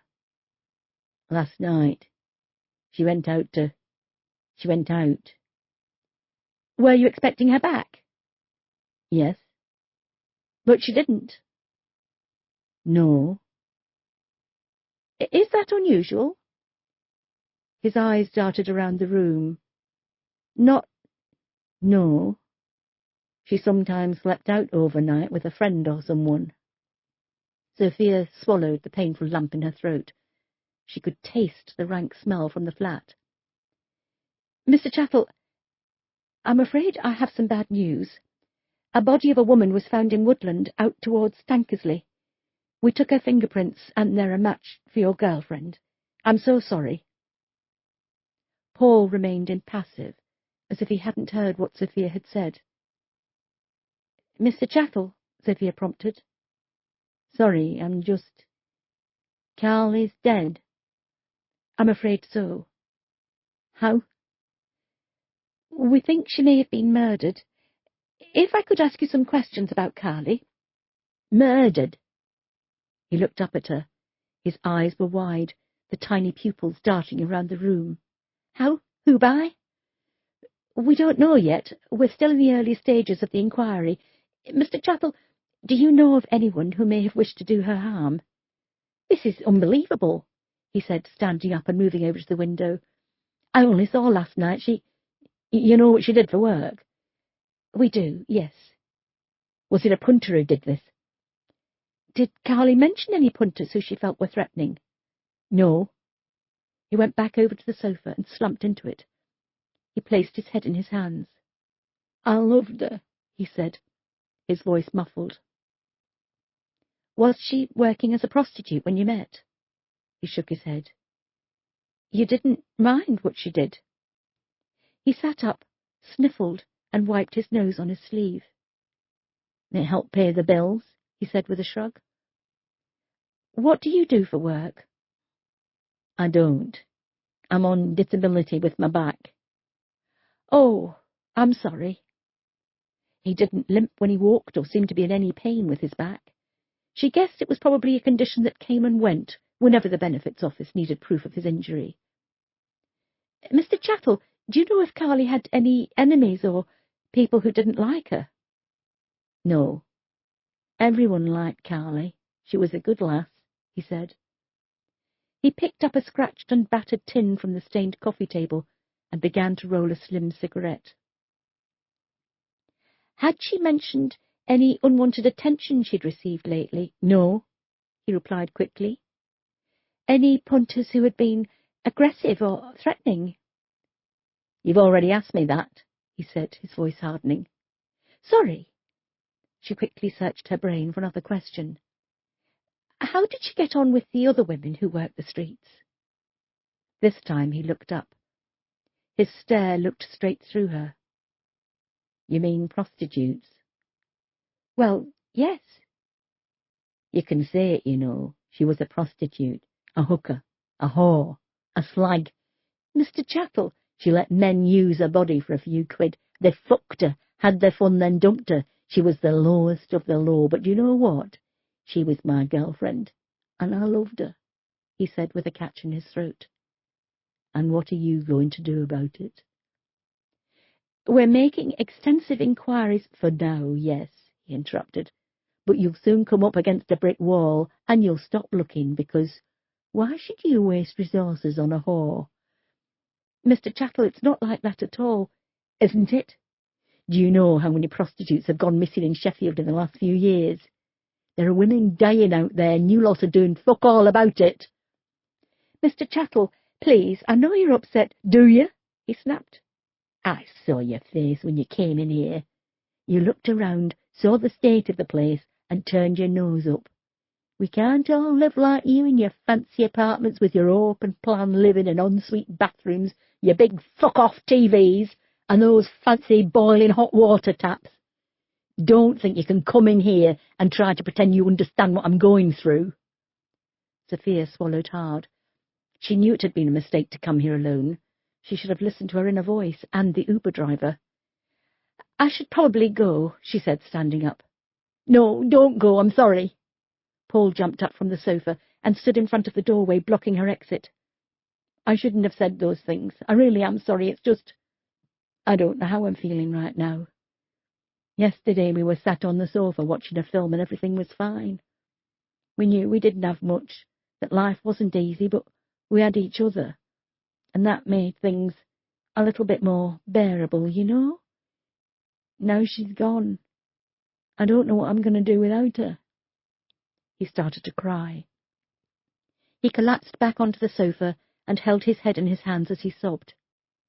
"Mr. Chattel," Sophia said quietly. She went over to him and sat on the arm of the sofa. She rubbed his back lightly. "I really am sorry for your loss. There are people you can talk to about how you're feeling. I can get you the number of a grief counsellor." He nodded and sniffled. He looked up at her with wet eyes. "I loved her." "I know. I can tell." "I'm really going to miss her." "Is there anyone I can call for you?" No, there was only me and Carly. Sophia bit her bottom lip. She hadn't delivered the death message before and had no idea what to say next. Is there anything I can do? No, he said, placing a hand on her lap. Sophia immediately felt uncomfortable but allowed him to keep his hand there. He'd just been told his girlfriend had been murdered. His mind was all over the place, trying to take in the unthinkable. Mr. Chattel, Sophia said, her voice barely above a whisper. We will need to ask you some questions about Carly so we can understand who may have been responsible for her death. He nodded. I can leave you my card, she said, rummaging around in her inside pockets for one. If you have any questions or think of anything that may help us, you're welcome to give me a call. She jumped up from the sofa and placed the card on top of his tobacco tin on the coffee table. I should go. Please, he began, standing up and blocking her exit. Can you stay with me just a little while longer? She looked up at him, at the hopelessness and desperation in his eyes. She felt sorry for him, but also felt slightly afraid at being in a small space, alone. I have other inquiries to make, but myself and a colleague will come again tomorrow morning. She made her way to the door, hoping Paul Chattel would step to one side. He didn't. Mr. Chattel, please, I'd like to leave now. It was a long few seconds before he moved. Carefully, Sophia stepped around him. She opened the door and went out onto the landing. Wait, he called after her. She walked faster, heading for the stairs. Will you come back inside? Will you stay with me? He grabbed her shoulder and turned her around. He was so close she could see the spots around his mouth, his chapped lips, the dry flakes of skin, the dilated pupils. Sophia shook her arm free from his grasp with such force she lost her balance and hurtled headfirst down the steep staircase, landing with a heavy thud at the bottom. Chapter 17. Sian had missed most of the first Die Hard film by having a long soak in the bath. When she came out, the second film was just starting, and the kids were heading for their rooms. What is it with Dad and Bruce Willis? Belinda asked from the entrance to her bedroom. Sian laughed. Years ago, me and your dad were at a party. There was a woman there who'd had a few to drink, and she was really flirting with your dad. Anyway, she's got a hand on his arm. She leans into him and says, Has anyone ever told you that you look like Bruce Willis? Well, that was it for your dad, ever since he's thought he's some kind of hunky hard man. Hunky? I know. It's a shame what goes on inside some men's heads, bless them.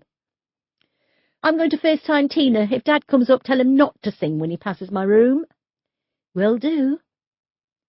Wrapped up in her dressing gown, Sian went downstairs. She headed for the kitchen, picked up a bottle of wine, a glass, and a tube of Pringles before bracing herself to go into the living room and endure one man taking on a whole terrorist organisation. She had no idea what enjoyment people got from these kinds of films. Stuart was on the sofa, a can of Foster's in hand. He looked relaxed and comfortable. Sian didn't see Bruce Willis when she saw her husband. She saw a cuddly bear of a man with a pillowy chest to rest her head on. As she sat down, he raised his left arm for her to snuggle into him. Has the fake British woman been on yet? She asked once she was settled. Not yet, he laughed. How was your bath? Just what I needed. I'm shattered. Busy day? She thought for a moment. It feels like it, but at the same time, I don't feel like I've achieved that much. Have you heard from Matilda? She smiled. Yes. She spent about an hour with Sally and Philip, told them all about what will happen next, and left them together to get acquainted again. I can't imagine what they must be going through, Stuart said, gripping his wife tighter. It's not often we get a happy ending. We're certainly due one after the shite this year's been. Fingers crossed 2020 will be quieter. How's Matilda now she's back at work? It was a while before Sian answered. You know, I'm not sure. What do you mean? Well, physically she seems fine, but there's something underlying that I can't put my finger on. She's bound to be a bit different. She was shot in the head. Remember when you were stabbed last year? You were quiet for weeks. I know. I didn't expect the same old Matilda to come breezing back in, but she seems to have lost all her confidence. She's got this intense stare, like she's seeing us all for the first time, and she's unsure who we all are. What does everyone else think? I haven't asked. Christian's trying to act like everything's normal. Oh, it's the best way to be, surely. It'll help her to ease back into things. Sian sighed. I'm worried. What about? It was a while before Sian answered. I'm worried she's no longer up to the job. Chapter 18. Scott had spent the evening running. He'd always been a keen runner. He and Chris entered half-marathons and 10-kilometre races as a way of winding down after a stressful week at work. While most people sent out for a pizza and watched a terrible film on Netflix, drinking a couple of bottles of wine and sleeping until noon the following day, Scott and Chris would set their alarms for 7 o'clock, even on a Sunday, and be out in the countryside surrounding Sheffield, pounding the rough terrain to improve on their previous race times, trim what little body fat they had, and add more definition to their already impressive bodies. Following Chris's death in January, Scott had thrown himself more into running, but he wasn't preparing for a race. Those days of competing for medals were over. He no longer cared for a piece of cheap metal and a colourful ribbon. He just wanted the pain of losing the man he loved to go away. Every day after work, he came home and changed out of his suit and into his running top and trousers. Then he'd drive out towards the Derbyshire Dales, park at Upper Burbage, and set off on foot along the makeshift trails. He didn't listen to music. He didn't take his mobile with him, and he'd stopped wearing his Apple Watch that kept a record of the calories he'd burnt or his heart rate. He simply ran and allowed his tears to mingle with the beads of sweat dripping down his face. He ran until he literally couldn't run any more and collapsed to the ground a tormented wreck. Then he'd look around him, wonder where he was, and slowly make his way, somehow, back to the car. Back at the flat, he'd shower, once again allowing his tears to mix with the scalding hot water, before slumping onto the sofa, listening to the sound of the clock ticking, trying to ignore the miasma of thoughts racing around his head, and waiting to pass out from exhaustion until he woke in the morning and started all over again. There were times, however, like tonight, when running wasn't enough to silence the screams in his head. He felt angry, frustrated, and he needed something to stop him descending into depression. He logged onto Grindr, the gay dating app, dating being one of the last things most members were looking for. He had a message waiting for him from a 21-year-old whose profile picture showed him in a pub with a pint in his hand, smiling at the camera. He was good-looking, with black spiky hair, blue eyes, and a smooth complexion, and seemed relatively fit in his fitted grey sweater. Scott opened the message, which simply said, "Hi." Hardly imaginative, but Scott wasn't interested in brain power. Scott said hi back, and the conversation started. "Nice abs," came the reply. Scott's profile photo was of him naked from the waist up in front of the bathroom mirror. He'd always been toned, thanks to the running, but lately, with the excessive workouts on the road and in the gym, he'd gone from toned to ripped. With 4 exchanges of chat, Scott had given the young man his address and told him to come straight round. He didn't want to know this man's name, what he did for a living, his hopes and dreams for the future. He was just looking for some stress relief. And right now, he couldn't think of anything better than giving someone a good hard fucking. 15 minutes later, he heard a car crunching the gravel driveway. Scott went downstairs to open the door in case Matilda was looking out of the window and saw he had another visitor. or if the young lad had ignored his instructions and gone to the main house rather than the flat above the garage. "Up here," Scott said, heading back indoors. The young man followed. "This is nice," he said. "I didn't know this place existed. It's quiet, out of the way, isn't it?" "Wow, nice flat," he said, upon entering at the top of the stairs. Scott looked him up and down. He was wearing tracksuit bottoms and a hooded sweater. His hair, swept by the breeze, gave him a boyish charm. He smiled, his whole face lit up. He really was very handsome. "Your pictures don't do you justice, mate," the young lad said. "You're hot." "Bedroom's this way," Scott said, turning his back and heading for the master bedroom. Half an hour ago, there were 2 framed photographs on the bedside table.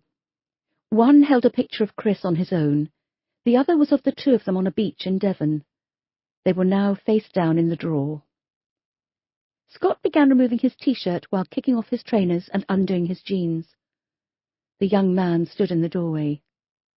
"Look, I haven't got all night." "You're not one for chatting, then?" he laughed nervously. "No," Scott replied honestly. "Are you up for this or not?" "Sure," he said, and began to undress. Scott was on the bed, naked. He'd taken a Viagra 20 minutes ago, and despite not feeling sexually aroused, he knew it wouldn't take much for something to start to happen down there. The young man, now naked, joined Scott on the bed. He leaned in close to kiss, before Scott slapped a hand on his chest and pushed him away. "No kissing." "What?" "I don't do kissing." "Why not?" "I just don't." Kissing was important to Scott. He and Chris would spend hours in bed or curled up on the sofa in each other's arms. It was passionate, sensual, and sexual. Kissing was as special as lovemaking. Scott grabbed a handful of his hair and pushed him down, thrusting his crotch into his face. As he felt himself being taken into the young lad's mouth, Scott closed his eyes tightly shut, and a single tear escaped his left eye. He felt sick as a wave of powerful, raw emotion swept over him. This was wrong. He shouldn't be doing this. He pushed the lad away. "Go." "What?" "I said go. Let's forget it." Scott jumped off the bed and quickly turned away. "What's going on?" "Nothing's going on. I've changed my mind. Go." "But just go now before I fucking throw you out," Scott screamed at him. "Jesus Christ, all right," he said, stumbling around in the dark for his clothes. "I hate you repressed straight blokes. Make your fucking mind out about what you want instead of wasting people's time." He left the room, having pulled his tracksuit bottoms and trainers on. He began putting the hoodie on as he slammed the door and charged down the stairs. He left the front door to the flat wide open, got into his car, and drove off at speed, kicking up gravel with his back tires. Matilda was in bed reading. Well, she had the book open, but she wasn't taking any of the story in. Sorry, Miss Marple.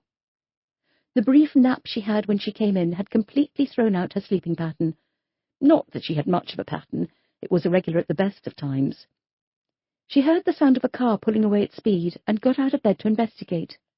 "What's going on?" Harriet asked, coming out of her bedroom with hair standing wildly on end. "Nothing. Go back to sleep," Matilda said, looking out of the window on the landing and seeing the flat door open. "Where are you going?" Harriet asked as Matilda made her way downstairs. "Nowhere." "Thanks for filling me in. I love being informed of what's going on in the middle of the night," she said, her voice laced with sarcasm. Matilda ran down the stairs, picked up the keys from the ceramic bowl on the hallway table, and unlocked the door. She stepped out into the clear night air. It was cold, and she shivered as she pulled her dressing gown tighter around her. She made her way over the gravel, which was painful to walk on wearing only carpet slippers. She entered the flat, closed the door behind her to keep out the cold, and walked slowly up the stairs. She listened intently for any sound, but there was none. As she reached the top, she heard something. She frowned as she listened. Whimpering. It was a sound she knew well. She had done a great deal of it herself in the past few months. Matilda called out Scott's name. He exited his bedroom wearing Chris's dressing gown. His eyes were red, and tears streamed down his face. She held out her arms, and he walked towards her as if his legs were made of lead. He rested his head on her shoulder and sobbed loudly. She held him tight. "It's all right, Scott. Everything is going to be all right." "It's not, though, is it?" he asked through the tears. She thought for a moment. "No, I'm afraid it's not."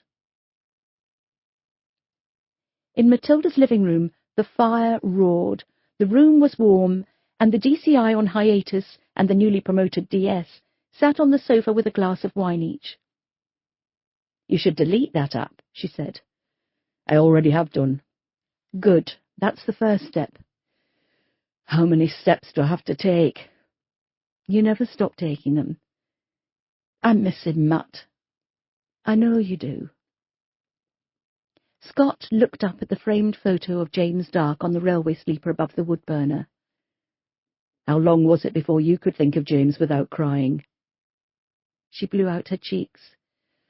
"Oh, I honestly have no idea." "A long time.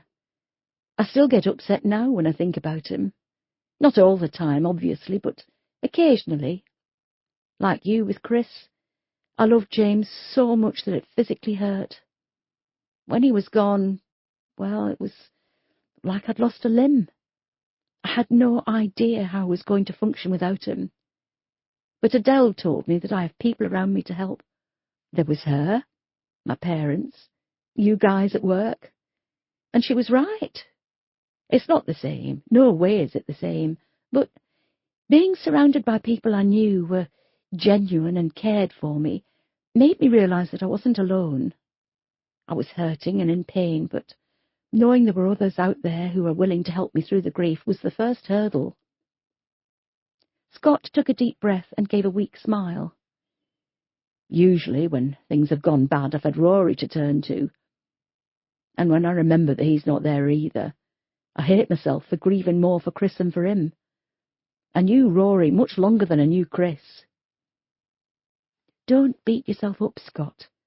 You can't quantify grief. You can't say, I'll cry for an hour for Chris on Monday and an hour for Rory on Tuesday. It doesn't work like that. You've been dealt such a blow, and I can't even begin to understand what's going on in your head. But you have to realise that you're not on your own. You've got me. You've got your parents. You've got Shan and Christian and everyone at work.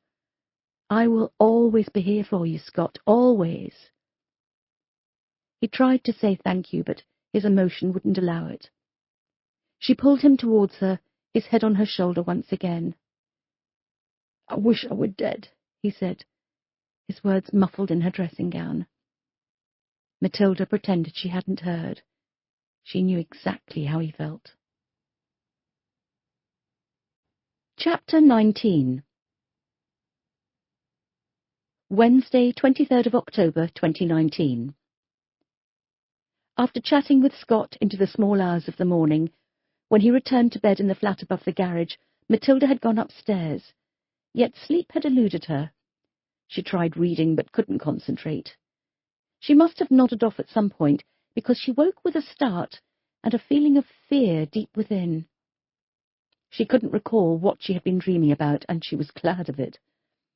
At 5 o'clock, Matilda decided to get up. She wrapped her dressing gown around her and padded down the stairs. She went into the kitchen and flicked on the kettle. While waiting for it to boil, she unlocked the back door and stepped out into the dark, cool morning.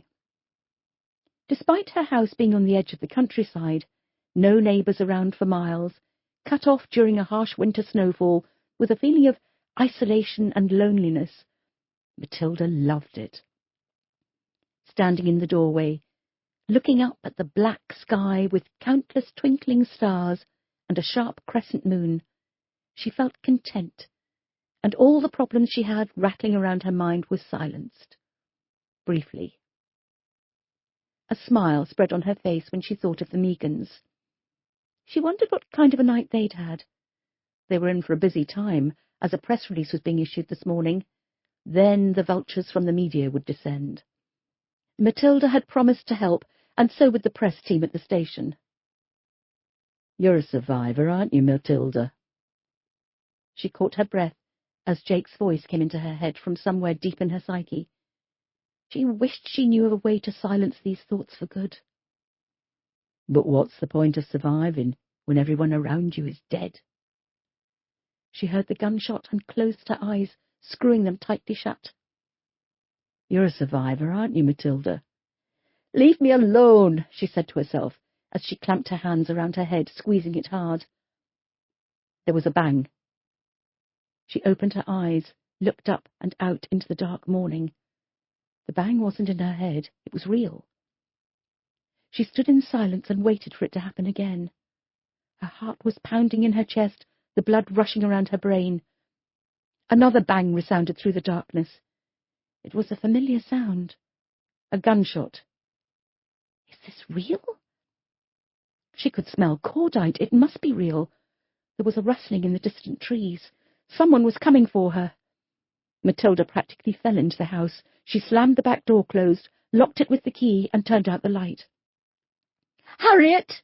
she called out. Matilda ran through the house and charged up the stairs 2 at a time. She didn't knock on her sister's door, but turned the handle and burst into the room.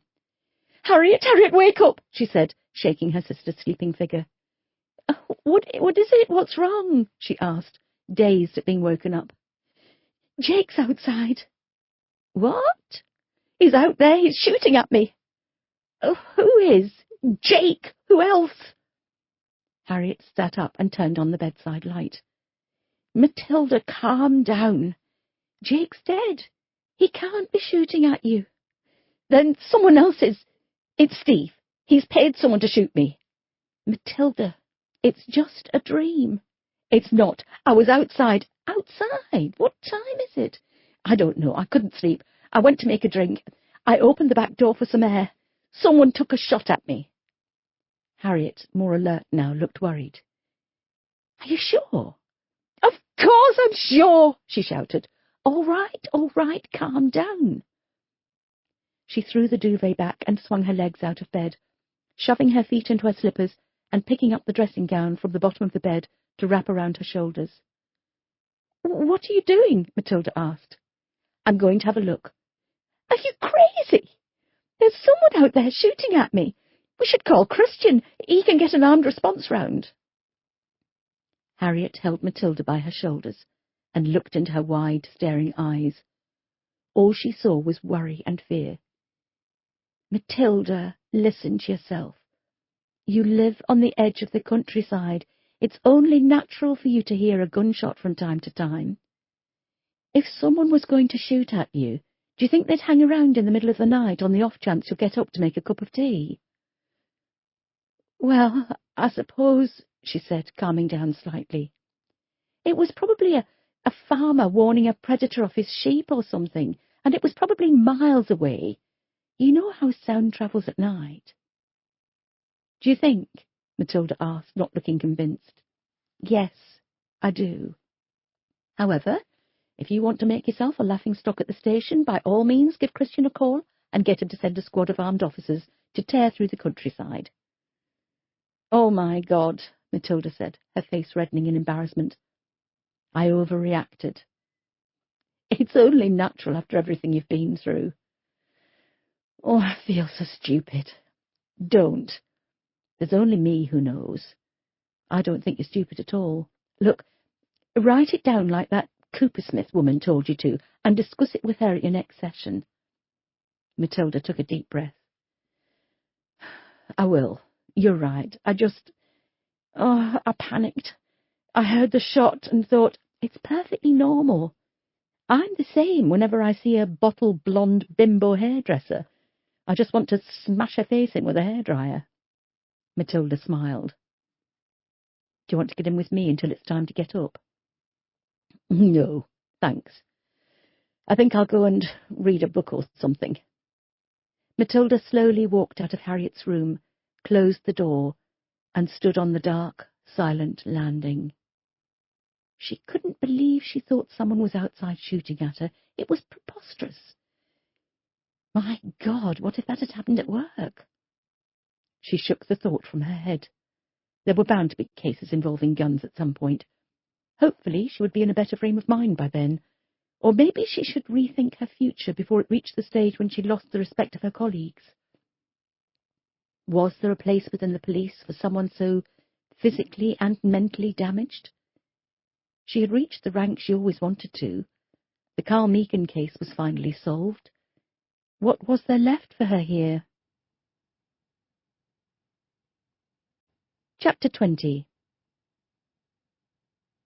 Simon and Adam Warburton had got away with sneaking to the woods for 3 days in a row.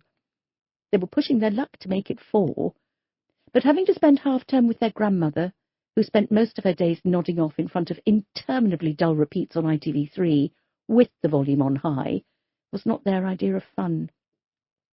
When their parents, Beth and Andrew, split up in the summer, they had thought it would mean 2 holidays, 2 lots of birthday presents, and 2 Christmases.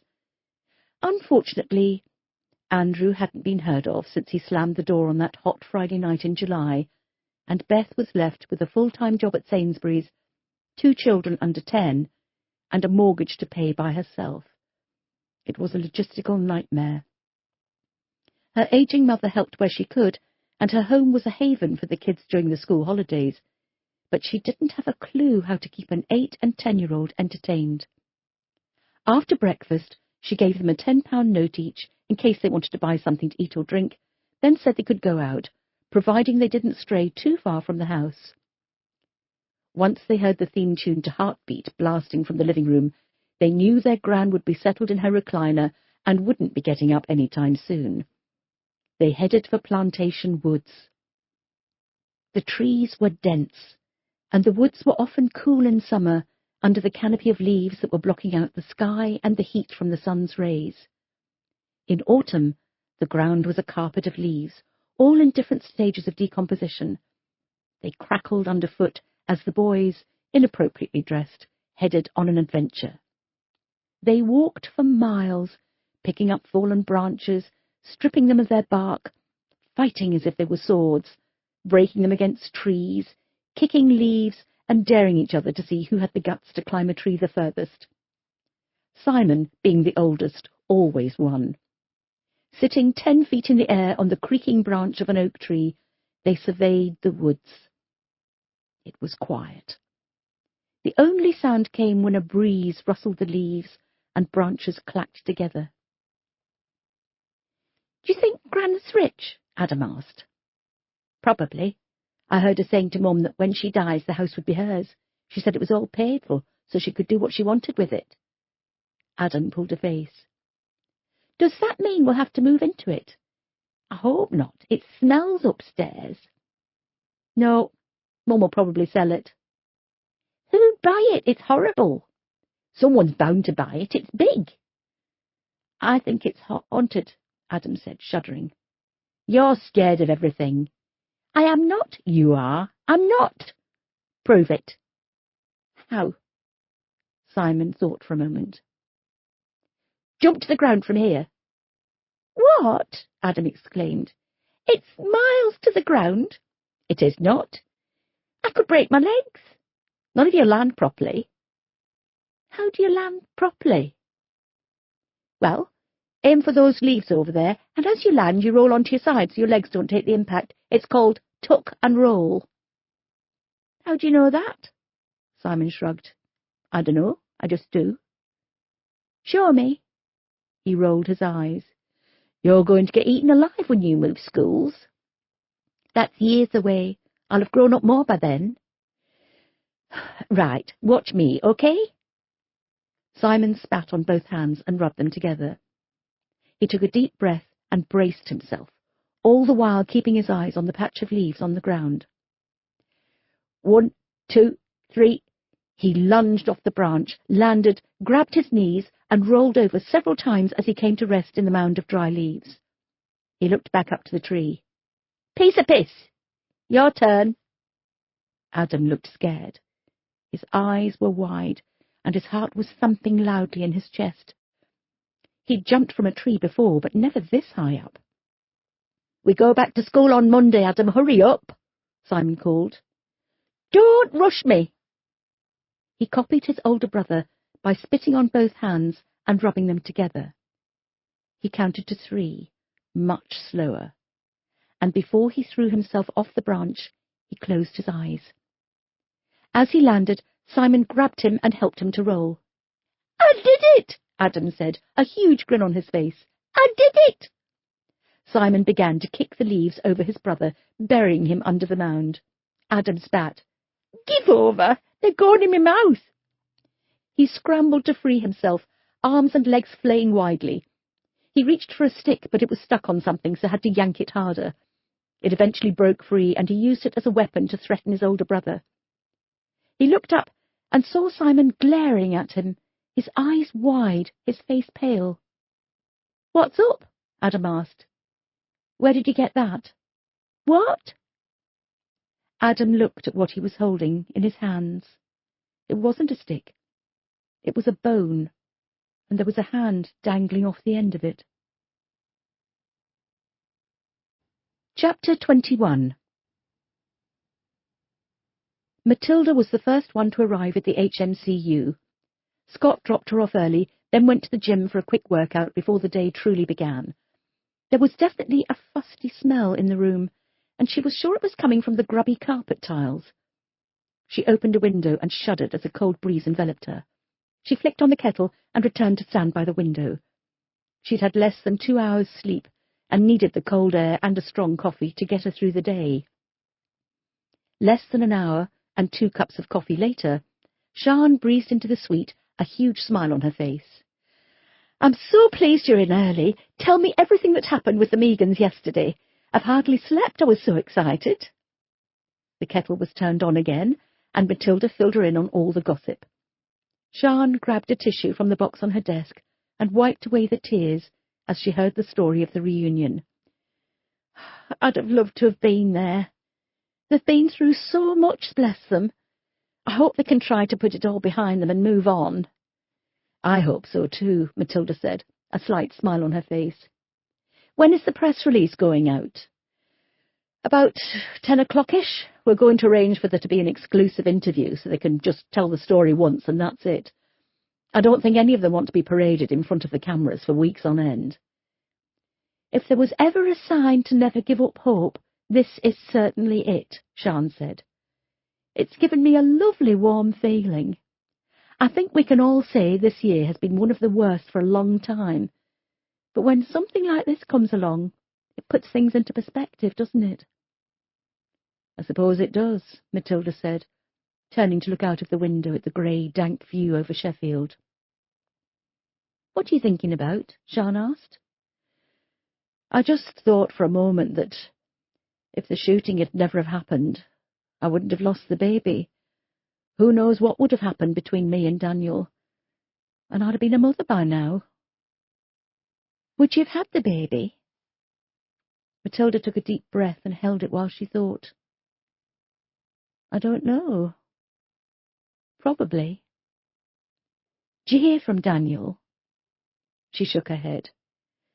"He wanted us to carry on seeing each other, but I knew my recovery was going to be long and difficult.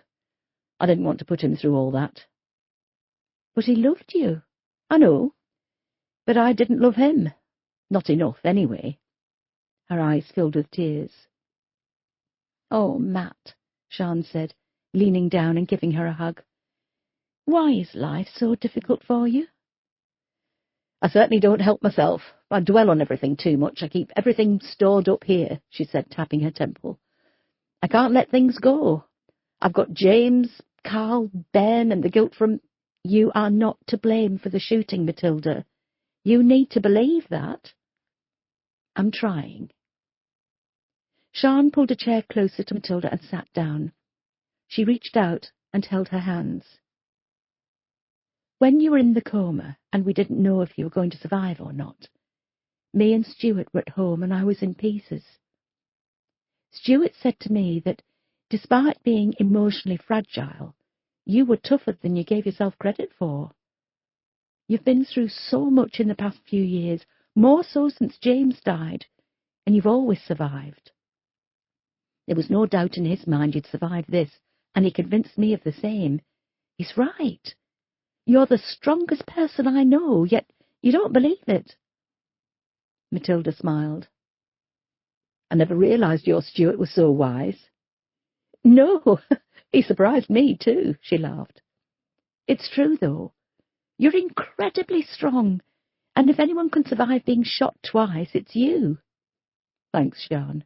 You're a good friend," Matilda said. "I know. And I know your favourite chocolate too," she said, reaching into her snack drawer and bringing out a large bag of Maltesers. "Shall I stick the kettle back on, and we can snaffle these before everyone else gets here?" "Go on, then." "Thank Stuart for me, won't you?" "What for?" "For believing in me." "We all believe in you, Matt. You just need to believe in yourself." "I'm getting there." "So, who is this mystery journalist?" Matilda asked. She, Christian and Sian were squeezed into the DCI's office as Sian filled them all in on her meeting with Bev and Sarah yesterday evening. "I've no idea," Sian said. "And Bev is definitely sure it's not Danny Hansen." 100%. "Well, that's a shame. I'd like to have seen him disgraced in public," she said, with a cruel glint in her eye. "I think we need to bring Danny in," Christian said. "Ask if he knows this man." "I'd rather not," Matilda said, folding her arms. "Danny isn't the type of person to spend night after night walking the streets of Sheffield chatting to prostitutes. He thinks he's this big reporter since he's been on TV. I bet he paid this other guy to do the research for him." "I wouldn't put it past him," Sian agreed. "I don't want Danny knowing more about this case than he should do," Matilda stated. "He won't. However, we've got someone who was obviously abusing his position with the women. It's the first lead we've had. We need to capitalise on it." The room fell silent while Matilda thought. Christian and Sian exchanged glances.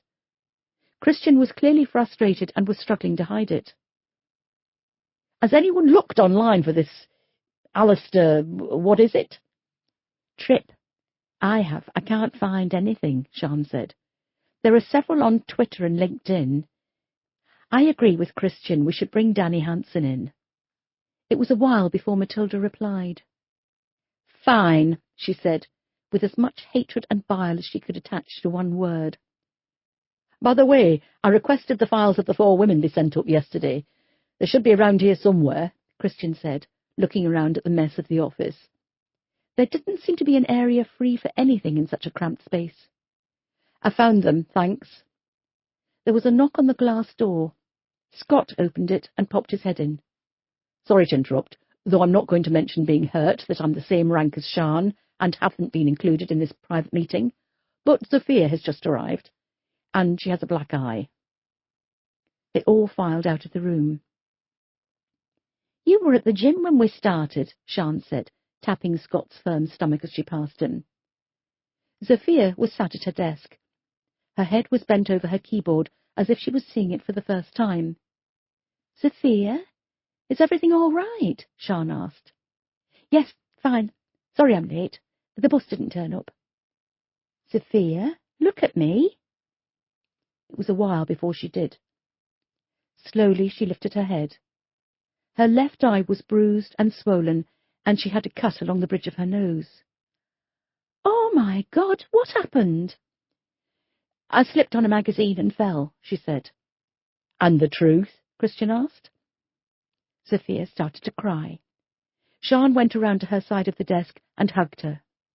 "Sophia, it doesn't matter what happened. You're among friends here. We can help you. We won't judge you." "You'll hate me." "No, we won't. Why would we hate you?"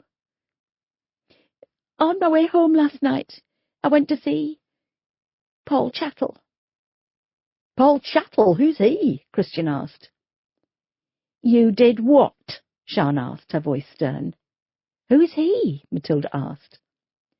"Paul Chattel was Carly Roberts' boyfriend. Bev told me all about him. She said he was using Carly. He made her work the streets to pay for his drug habit." And you went to see him alone? Christian said. Sophia nodded. It was on my way home.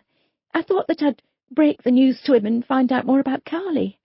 I thought it would give us a head start on finding a killer. What the hell? Matilda asked. Her face was red with rage. Do you have any idea how stupid that was? The man was pimping his girlfriend out for fuck's sake. What did you think he was going to do? Welcome you with a pot of tea and a Mr. Kipling? He could have killed you, she shouted. I'm sorry, Sophia whimpered. Sorry? We're a team, DC Novak. We work together. If you're not able to do that, I suggest you rethink your career. Okay, calm down, everyone, Christian said. Sid, he called out across the room. Get onto uniform and ask them to pick up this Paul Chattel and bring him in. I really am sorry, Sophia said again, struggling to hold in her tears. I should bloody think so, Matilda barked. Have you seen anyone about your eye? Christian asked. No. Well, pop up to A&E. They'll probably want to give you an X-ray. Now? Yes, now. But there's work to do. Don't worry, it'll still be here when you get back, Matilda said, before turning on her heel and marching back into her office, slamming the door behind her.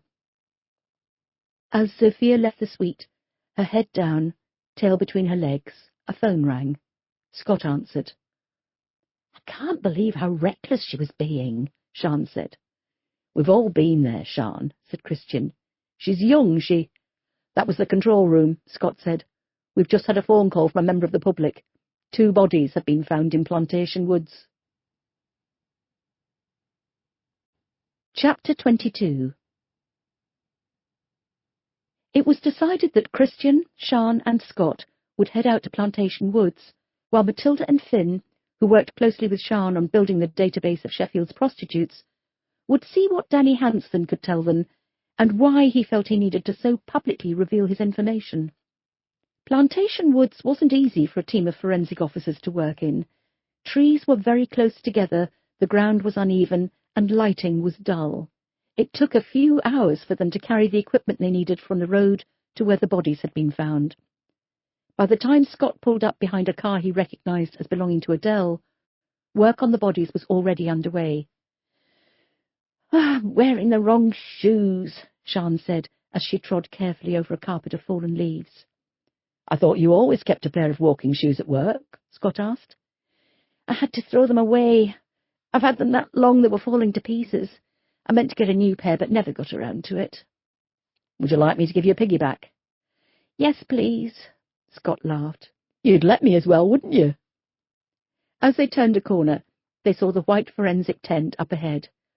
There was no clearing, and CSIs had to traverse trees to perform their tasks. It wasn't an easy crime scene. Who found them again? Christian asked.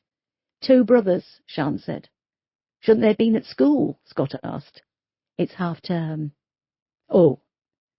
I thought the traffic was quieter this week. Where are the brothers now? Apparently their gran is looking after them. She doesn't live far away. A family liaison officer is with them. They changed into white paper forensic suits, pulled up the hood, covered their shoes with matching overshoes and gloved up, before opening the flaps of the tent and stepping inside. All 3 squinted at the brilliant, unnatural light. On the ground, Home Office pathologist Adele Keane and her technician Lucy Dorman were working alongside CSIs to preserve as much of the scene as possible while trying to remove the bodies, which were badly decomposed and fragile. 2 bodies buried together. How did we not know about 2 people going missing at the same time? Sian asked no one in particular. They weren't buried together, Adele said, leaning back on her haunches. When we arrived, we found the body where the young lad said it was and did some digging. Less than a metre away, we found another body. Could they have been buried together? Adele shook her head. Different levels of decomposition. Were they murdered? Christian asked. This first one was. Have a look at this. She leaned further into the shallow grave. You've got the skull and the basic skeleton. I don't need an X-ray to tell me the hyoid bone is broken. Strangled? Sian asked. Adele nodded. With the other body not far away, could they have been lovers and maybe someone objected to them being together? Scott asked. The other body is also a young female, Adele said. Her body isn't as decomposed. She seems to have been buried deeper, and the grave was dug and filled more carefully. Different compaction of the soil. Maybe he'd improved on his first kill, Sian said, looking from one body to another. I'm guessing it's too much to hope for any form of identification, a tattoo or something, Christian asked. First body, absolutely, Adele said. However, there are some fillings in her mouth, and she's missing a few back teeth on her upper jaw. There's bound to be a record of that somewhere. As for the second body, she's in a much better condition.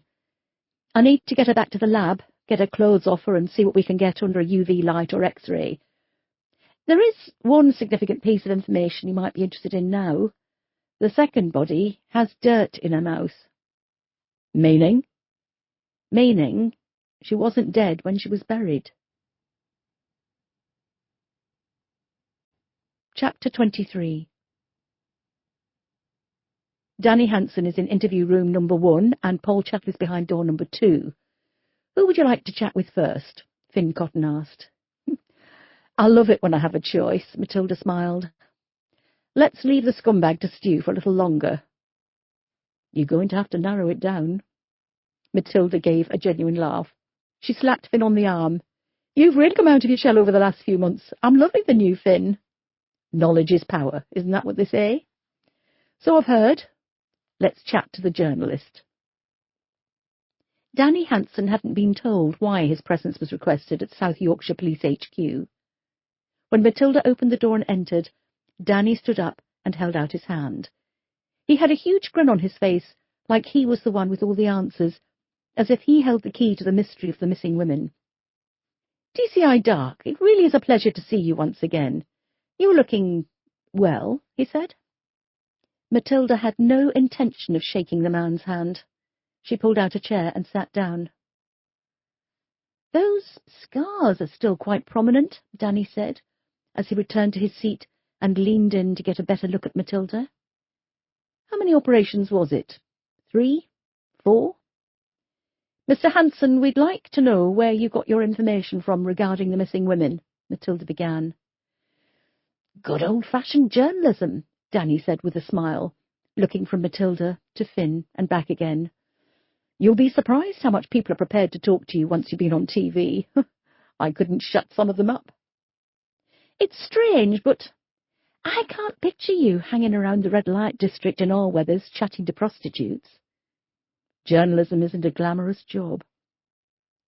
Does the name Alistair Tripp mean anything to you? The smile finally dropped. I can't say it does, no.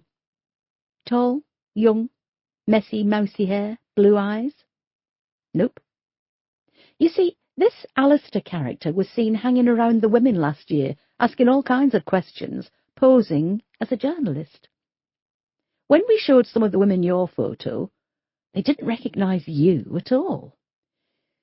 Well, it was dark, and during the winter I was wearing a beanie hat and layers to keep warm.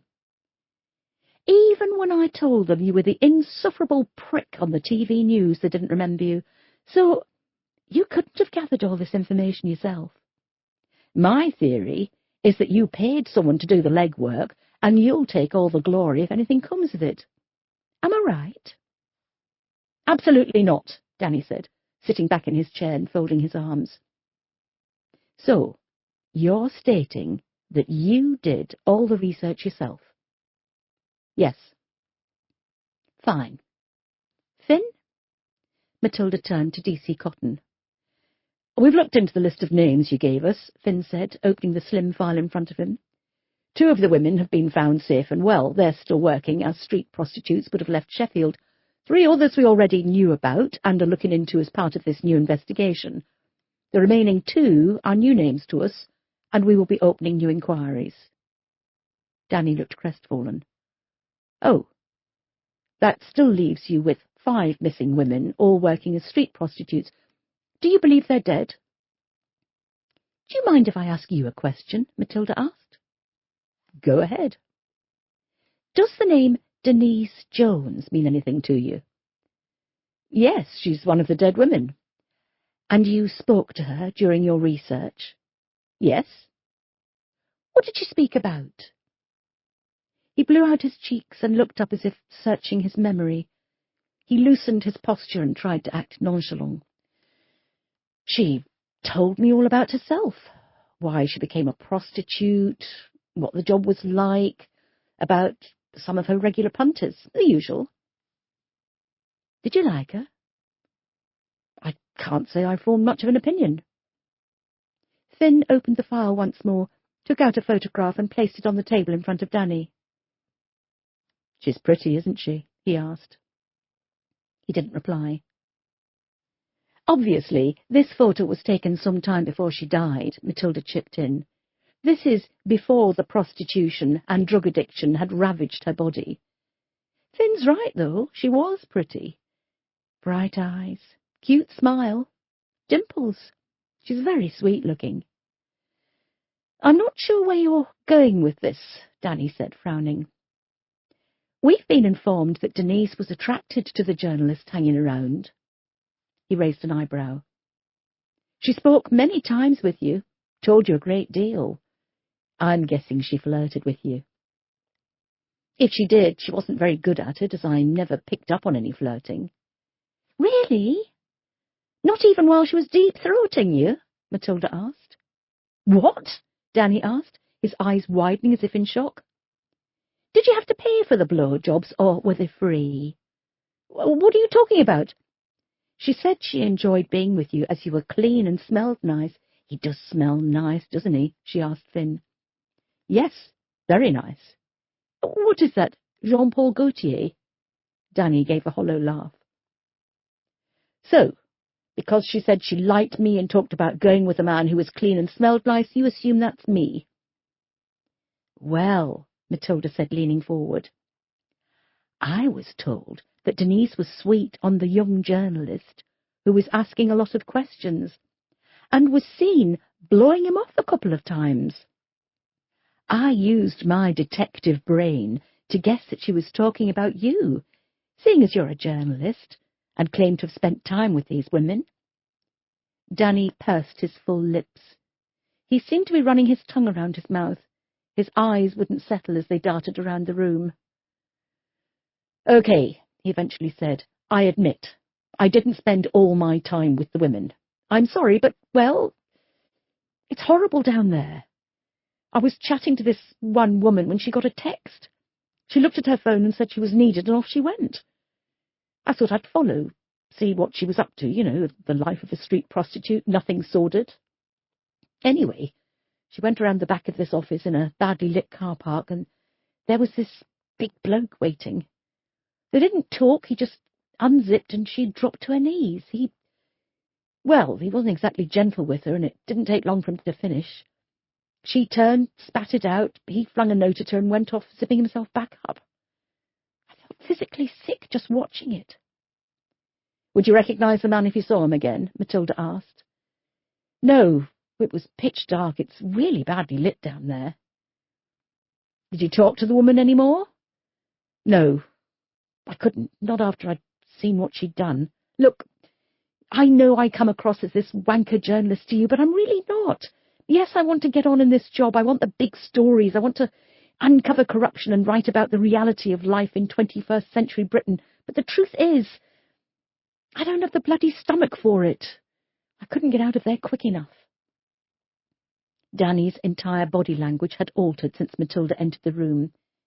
He'd started out as a cocksure journalist, full of himself, chest puffed out with bravado, but within the space of 10 minutes he'd revealed his true personality. The Danny he showed on television was a character he was playing. The real Danny was a mouse. So, you paid someone to do the digging for you? He nodded. Alistair Tripp? Yes. Who is he? He's a journalism student at uni. He's a friend of a friend, and I said I'd help him, once he'd qualified, to get a job if he did some work for me, Danny admitted, looking ashamed. It would appear that Alistair took his research a little too far. I had no idea. No, I don't believe you did, Matilda said. We'll need to talk to Alistair. I can't give up my sources. He's not a source. He's a student you're paying. For fuck's sake, Danny, he could be the killer for all you know. He's not a killer, he scoffed. Really? You know that for a fact, do you? Well, no. No! We have it on record that Alistair was seen with more than one woman, trousers round his ankles, his dick down their throats, she said, hoping Danny never found out they only knew of one woman Alistair had been with. You paid him to ask questions, and he was abusing his position to manipulate and violate those women, Matilda said, raising her voice. You sent him down there, and if he harmed or killed any of them, it's on your conscience. DCI dark, Finn said, as a way of alerting his boss she was going too far. She looked at Finn, saw the worry in his eyes. I think we should stop there for now. However, if you don't produce Alistair within 24 hours, I'll charge you with obstructing an investigation. Do you understand me? Danny nodded. Matilda stood up and headed for the door. She stopped and turned on her heels. By the way, from now on, any press conference I or any member of my team holds will be by invitation only, and your name will be nowhere near the list. She yanked open the door and stormed out, slamming it behind her. Chapter 24. At Plantation Woods, the forensic team, the detectives, and Adele and Lucy were taking a break. Adele was sat behind the wheel of her car, drinking coffee from a flask she'd brought with her. Sian tapped on the glass and asked if she could sit in the passenger seat. Adele nodded. It's chilly in those woods, Sian said, climbing into the car. How's it going? Fine, she said, looking dead ahead. How long does a body take to skeletonize? It depends on many factors. How deep is the body buried? What's the climate like? Weather conditions? Are they wearing clothes? Are they in a coffin? If so, what kind of wood? Okay, I get all that. But these two women here, how long are we talking? Adele blew out her cheeks. I don't know. I need to do some tests. Months? Years? Sian, you know I don't make guesses, she said, a slight edge to her voice. No, I know, I'm sorry. I don't know how someone can be buried for so long, however long that is, and for us not to know about it. Surely someone was missing those women. Maybe you do. You have missing persons going back years. Sian fell silent. Adele looked across at her. She sighed. The first body was in a shallow grave. The earth around her was disturbed, many times, I'd say, over the years. The smell from decomposition would have attracted wildlife.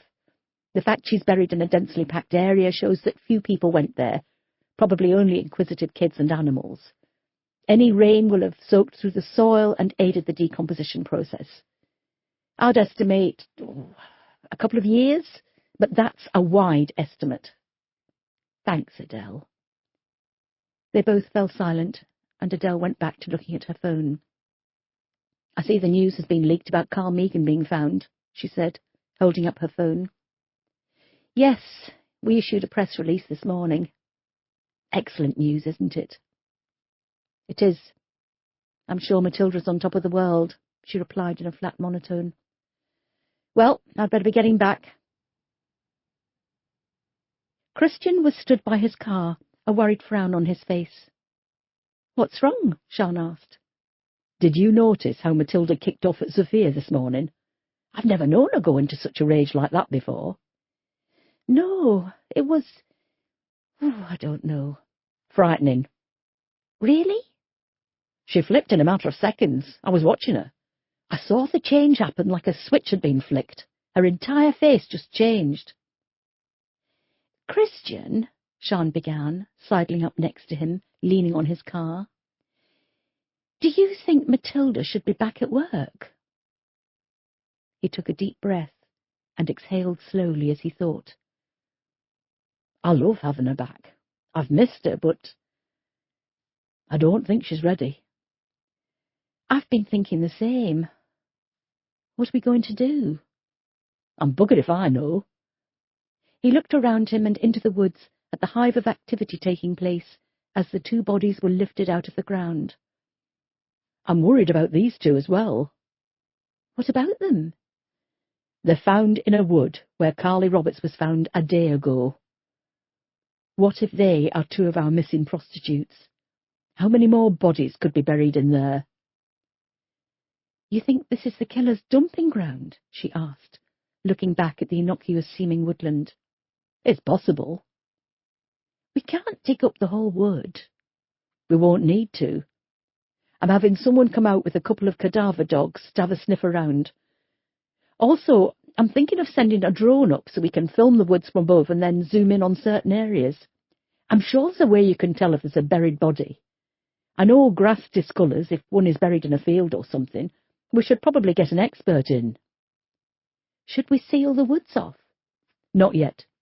We may need to try and get hold of one of those ground-penetrator radar machines. Don't you think you should run this all past Matilda before you begin? All that's going to be very costly. The last thing she needs right now is a case as big as this. A gust of wind caused Sian to shudder. She was looking deep into the darkness of the woods. I don't like serial killers, Sian said, holding herself rigid. I don't think they're supposed to be liked. It's the whole planning and stalking their victims. The fact that they've set out to kill someone, and the enjoyment they get out of it. What's wrong with these people? Well, fortunately, we don't get many in this country, Christian said. Sian moved over to the entrance to the woods. She watched as the fragile body of the first victim was placed inside a body bag. One is too many. Life is precious. We know that more than anyone in the job we do, and after the shooting, we certainly know how short life can be. I don't think I'll ever understand how someone can kill another person and get some kind of pleasure out of it. There are some jobs that should be left to specific people. Look at Adele and the things she does all day. I'd never want to cut open a body to find out how they died, and I don't want to try to get inside the head of a serial killer. I'll stick to reading reports, looking at evidence, and tracking the killer that way. Good old-fashioned detective work, eh? She half smiled. Sian! She heard her name being called and looked back into the woods. Scott beckoned her over. She and Christian headed for him, walking over wet leaves and into the darkness of the woods. We've found something, Scott said. They've moved the second body out of the grave. Underneath there was a bag. What kind of bag? A handbag type of bag. Christian was snapping on a pair of latex gloves. The bag had been placed on a large plastic sheet. He squatted and picked it up. The bag was covered in dirt. He carefully unzipped it and looked inside. Next to him, Scott appeared with an evidence bag open. Christian pulled out several condoms. He looked inside, found a purse, and handed the bag to Sian while he looked inside it. There were 2 £10 notes and a £5, a few coins of loose change, and a driver's license. Oh, God, he said. Who is she? Scott asked. Lucy Fletcher. One of the missing prostitutes, Sian said. I wonder who the other one is then, Scott said. That's 2 found. 3 more to go. Christian stood up. And I wouldn't be surprised if the remaining 3 are all buried in plantation woods. Chapter 25. Matilda. Hello. Just a quick text to see how you all are and how your first night back together went. Sally. We all stayed up until very late. There were a lot of tears. Carl's still in bed. He was shattered. He was telling us about the couple he was living with. They really were looking after him well. That's a bonus, I suppose. The 2 dogs are getting on fine. He didn't give a toss about Carly, did he? Matilda said, as she left the interview room and slammed the door behind her. She quickly read Sally's reply to her text and squirreled the mobile away. Paul Chattell's responses to most of Matilda's questions were either shrugs or monosyllabic. The fact his girlfriend had recently been murdered didn't seem to faze him in the slightest. There was no emotion on his face, no tears in his eyes. He sat at the table, playing with his fingers, picking at the loose skin around his nails. It was difficult to read if he'd taken something, was on a come-down, or simply didn't care. "It doesn't look like it," Finn agreed. "It was practically pimping her out." He looked disgusted. "He said he loved her, and she meant the world to him, but how can she have? I don't understand." If we hadn't told him she was dead, he wouldn't have noticed until he realised there was no money for his next fix. "What do you want me to do with them?" "Put a couple of rocks in his pocket and throw him into the Don." "I think the new ACC may frown upon that." "I'd claim diminished responsibility and blame the effects of the shooting," she smiled. "Send him home. He's no use to us. He's no use to anyone." "What about what he did to Sophia?" "He didn't do anything to Sophia," she said, her voice terse. "She tripped over the carpet. Silly cow. Shouldn't have been there in the first place." She took off down the corridor before realising she was heading for the former suite. She turned on her heels and headed back the way she came. "You weren't gone long," Matilda said when she entered and saw Sophia sat at her desk. "No. I flashed my warrant card and said I'd been injured in the line of duty. They rushed me through." "I don't think you should be telling me that. How did it go? Any lasting damage?" "No, just a bruise. Nothing broken or fractured, apart from my pride." "Well, remember what I said earlier about going off on your own." "I know. I really am sorry." "We'll put it down to experience and move on." Her voice softened.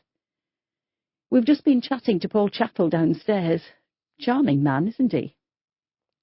"Absolutely. I'm sure my mum would be over the moon if I took him home to meet her." She smiled, then winced as her split lip hurt. "Did he say anything useful?" "Not a single thing." "I'm not surprised." "Me neither." "Sophia, the thinking is that Carly went out to Plantation Woods with a punter. If that's the case, they'll have gone there by car. Look at a map and find the roads circling the woods, then see if we can trace a car on CCTV or ANPR. What time frame am I looking at?" "Oh, I don't know. From when it was dark, I suppose. Get someone from uniform to help if it's a big job." Matilda's mobile rang. She looked at it. The number was withheld. Her heart skipped a beat. "You're a survivor, aren't you, Matilda?" "Aren't you going to answer that?" Sophia asked after the fourth ring. Matilda was stood still, glaring at the phone. She swallowed hard and swiped to answer. "Hello?" she said tentatively as she made her way to a small office. "Matilda, it's me, Pat," Pat Campbell said. Matilda looked back at her phone. "Where are you calling from? Your name didn't come up on my phone." "I'm using Anton's. I forgot to charge mine. I've just been speaking to Sally Megan. She's had a call from the BBC about that interview they're going to be doing. You'll never guess who they're sending round." "Oh, God, do I really want to know?" "Danny Hanson," Pat said. "What? Why?" "Well, he's written a few stories about them. He's from Sheffield." "He bloody isn't from Sheffield. He studied here and does a poor imitation of the accent." "Well, the BBC think he's perfect for the job." "The BBC also axed Spooks, The Hour and The Fades. I don't think their judgment should be taken as gospel," she said, making her way to her office. "Pat, will you do me a favour? Ask Sally if you can sit in on the interview. Keep an eye on that Danny prick and call him out if he crosses a line." "Sally's already asked me if I'll be there." "Good. I'll talk to you later." Matilda ended the call, walked into her office and closed the door behind her. As she did so, her hand slipped off the handle and the door slammed shut with a loud bang, resounding around the thin walls. Matilda squeezed her eyes closed as she pictured the bullet hurtling through the air in slow motion towards her, hitting the side of her head. How much longer was she going to be plagued by these sodding flashbacks? Chapter 26. When Matilda returned to work in 2015, following the death of her husband and the botched Carl Megan case, she was a shadow of her former self, and was clinging on to the then-named murder investigation team by the tips of her fingers. Whenever she needed a moment to herself to cry or inwardly scream, or felt the symptoms of an encroaching panic attack, she took herself off to the toilets, locked the door to the furthest cubicle, and waited for the panic to pass. Over the following 4 years, she had improved and grown stronger with every day and every investigation. Those 4 short years sometimes felt like a lifetime. Now, as she sat on the familiar toilet lid, it felt like it was 2015 all over again. This time, it wasn't panic or self-doubt. She had evidence to the contrary that she was more than capable of the job. But the flashbacks, the dark thoughts, the worry every time an unfamiliar number came up on her phone, a banging door sounding like a gunshot, they all added to the feeling of intense despair that her mind wasn't going to win this time. Physically she was recovered, but mentally she felt lost. Several deep breaths and a few splashes of cold water on the face later, and Matilda felt well enough to return to her office and fake it once more in front of her team. Fortunately, Christian, Sian and Scott were still at Plantation Woods. Finn was out, and Sophia was on the phone. She was able to creep back to her office and close the door behind her without being seen. She pulled the first file of the 4 murdered women from the pile and opened it to reveal a photograph of Ella Morse, smiling up at her. The Barnsley woman had gone missing in August 2016 and found 2 months later hidden in woodland. She'd been strangled. At just 20, she had been working as a prostitute for little over a year. A statement from her parents described her as a shy and quiet child growing up. She was quite open with them and told them all about her first real boyfriend when she was 17. He was 20, and they didn't approve of him. No qualifications, never had a job, tattoos on his neck, yet didn't tell Ella that. They felt it was important for her to discover what he was really like for herself. By the time they intervened, it was too late. Ella had been using heroin for 6 months and stopped going to college. It was only when her mother caught her stealing from her father's wallet that things came to a head.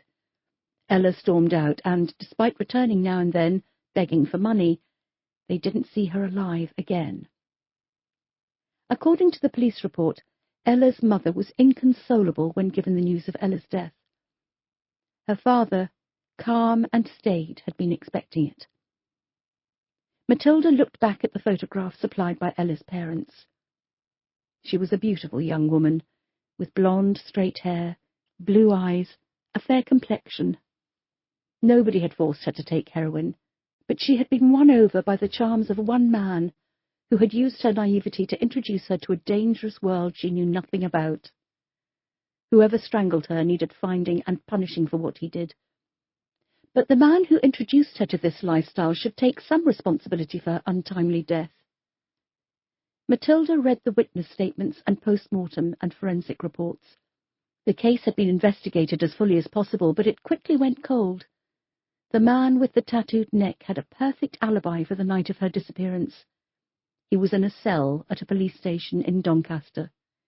Nobody knew her whereabouts on the night she was taken. Nobody knew who her clients were. She disappeared. She died. She was found. A sad, tragic, and pointless end. Matilda closed the file and let out a sigh. She wondered what had been lacking in Ella's young life, that she had fallen under the spell of the man who destroyed everything she had. She obviously came from a loving home, and, according to her parents, she was well liked among her peers, performed well in her exams, and was hoping to go into nursing. She was always smiling, enjoyed socializing and dancing. But what was missing that, when offered heroin, she simply took it willingly? "I'm popping out for a sandwich. Do you want anything?" Sophia asked from the open doorway. "No, thanks. Sophia, before you go, let me ask you something. What were you like as a teenager, around 16? Sophia almost blushed and turned her head. "You don't want to know." "Oh dear, that bad?" "No, the opposite. I was probably the dullest teenager ever." "Go on." I did my schoolwork on time, I revised for exams, I didn't go out drinking or smoking. I didn't have a boyfriend until I was 17. You see, Ella Morse was like that, Matilda said, holding up the tragic girl's photo. Then she met a bloke who introduced her to heroin, and she was lost. Do you think something like that could have possibly happened to you? With my dad? Oh, you're joking, she scoffed. If anyone had shown an interest in me around exam time, my dad would have thrown him into the next county. So he was strict. Not strict, just... I don't know. My parents wanted me to do well. I wasn't thick, but I wasn't a straight-A student. I needed to concentrate, and they didn't want any distractions. It seems like Ella Morse came from a similar kind of family, yet she quickly had her head turned. I'm trying to understand why. Maybe her parents were too strict. Maybe they didn't show her as much love and affection as she wanted. I hate to say this about someone who was only 20 when she died, especially as she was murdered, but Ella knew what she was doing. I'm sure her parents would have welcomed her home with open arms if she'd gone back and asked for help to kick the drugs and prostitution habit. Maybe she just didn't want to. Or maybe she'd gone too far down the rabbit hole to turn back. It's never too late to turn back, especially if you have people willing to help you, like Ella obviously had. Anyway, are you sure I can't get you anything? Screw it, I'll have a bacon butty. The second victim, Rachel Pickering, was completely different from Ella Morse. Rachel went missing in February 2017 and was found strangled 4 months later. She'd been dumped in thick woodland. Her next of kin was her grandmother, Angie Pickering, who, when told of her granddaughter's death, simply said, "I can't say I'm surprised." Rachel's mother, Noreen, was also a prostitute, and Rachel was an unwanted surprise from one of her clients. She made 3 appointments to have an abortion, but couldn't go through with any of them. At the back of her mind, she hoped having a child would change her focus, and she'd put the child's needs before her own and become a decent mother with a dull job and an overdraft. Unfortunately, it didn't work out that way. Within weeks of giving birth, Noreen was back on the streets, dumping the baby on Angie. Noreen overdosed just days after Rachel's first birthday, leaving Angie to raise her alone. Angie did not waste an opportunity to bring Noreen up and tell Rachel all about her trollop of a mother and the things she'd do for a packet of fags. Rumours of what Rachel's mother did for a living swept through the school like a case of head lice, and the young, impressionable Rachel was ridiculed. If she was to survive the bullies, she needed to develop a thick skin and quickly. A kindly PE teacher took her under his wing, spotted her talent for netball, and made her captain of the school team. She excelled and enjoyed herself. But it wasn't long before the teacher wanted something in return for everything he'd been doing for her. Rachel rapidly understood what her grandmother had been telling her all these years. All men are bastards and only want one thing. Rachel had it, and if men wanted it, they'd have to pay for it. There were no photographs of Rachel smiling. She always seemed to have a permanent scowl, a hardened look of icy disdain. She had shoulder-length dark hair, dull, dark eyes, and thin lips. She wasn't attractive. She wasn't ugly. She was a tragic figure with a disturbing start in life and a violent end. Matilda leaned back in her chair. Was there any hope for Rachel Pickering, or had her cards been marked from the day she was born? The subject of serial killers being born or made often came up. But what about everyone else? Will the daughter of a prostitute follow in her mother's footsteps? Or will she carve out a career in something more worthwhile? The world was full of examples of people shining in the face of adversity. It was possible. But in Rachel's case, she was slighted at every turn. Her grandmother continually told her how useless her mother was. She was bullied at school because of it, and the one person she thought could help her, the PE teacher, took advantage of her. In the end, Rachel succumbed to her fate. Angie discovered she was selling her body when she was 16, but guessed it had started long before. 5 years later, she crossed paths with a killer, and her life was obliterated. Chapter 27. Christian and Sian watched as a car pulled up and a uniformed officer climbed out. He was well over 6 feet tall, and judging by the way he held himself and walked, he was no stranger to the gym. How he managed to squeeze himself into the car with all the paraphernalia the uniform afforded was anyone's guess. "D.I. Brady?" he asked, his voice deep and pure Yorkshire. "That's me," Christian said, looking up. "Sergeant Innocent, Toby," he said. "You've requested a cadaver dog." "That's right. I didn't expect you so soon." "We were due to training site this afternoon, but thought this would be better experience for him." "He is qualified, then?" Sian asked. "He is, but he needs regular training." Sergeant Innocent went to the back of the car and opened the boot. His cadaver dog, Dexter, was a 3-year-old Labrador retriever. Once he was fully harnessed up, he was let out of the van. "I don't suppose I'm allowed to have a cuddle?" Sian asked. "The dog or me?" Innocent asked. Sian blushed. "I wouldn't say no to either." Innocent gave her a crooked smile that caused his blue eyes to twinkle, then headed into the woods. "Oh, my God, I think my ovaries have just popped," she said, fanning herself. "Bloody hell, Sian, control yourself," Christian said with a smile. "He's gorgeous, and that voice was more of a growl. He sent a shiver down my spine." "Do I need to throw cold water over you?" he said, as he headed into the woods, following Innocent. "It's not cold water I need throwing at me." "Down, girl," he said over his shoulder. "We don't know if there are any more bodies buried in the woods," he continued, trotting to keep up with the striding dog handler. "It's just a theory. If there are, we've no idea how long they'll have been there. We could be talking years." "That won't bother Dexter," Innocent called out. "If there's something there, he'll find it. Human bodies decompose in 5 stages, and each stage has its own unique smell. Dexter knows each and every one of them. His nose is about 1,000 times more sensitive than ours." "Maybe we should let him into our office and he can tell us what that smell is," Sian commented. Dexter was pulling on the lead and dragging Innocent to the site where the 2 bodies had already been found. There are many factors in the decomposition of a body and the various smells that emanate from it. The most obvious one is the absence of oxygen. Left to the elements, a body will rot quicker than one buried underground. Decomposition, therefore, will be completely different above and below ground. Christian and Sian watched as Innocent unhooked the lead and Dexter was allowed to roam freely. Nose to the ground, tail high and wagging, he set off at pace. He had a lot of ground to cover. "Amazing animals, aren't they?" Christian said. "Yes, the handlers aren't bad either."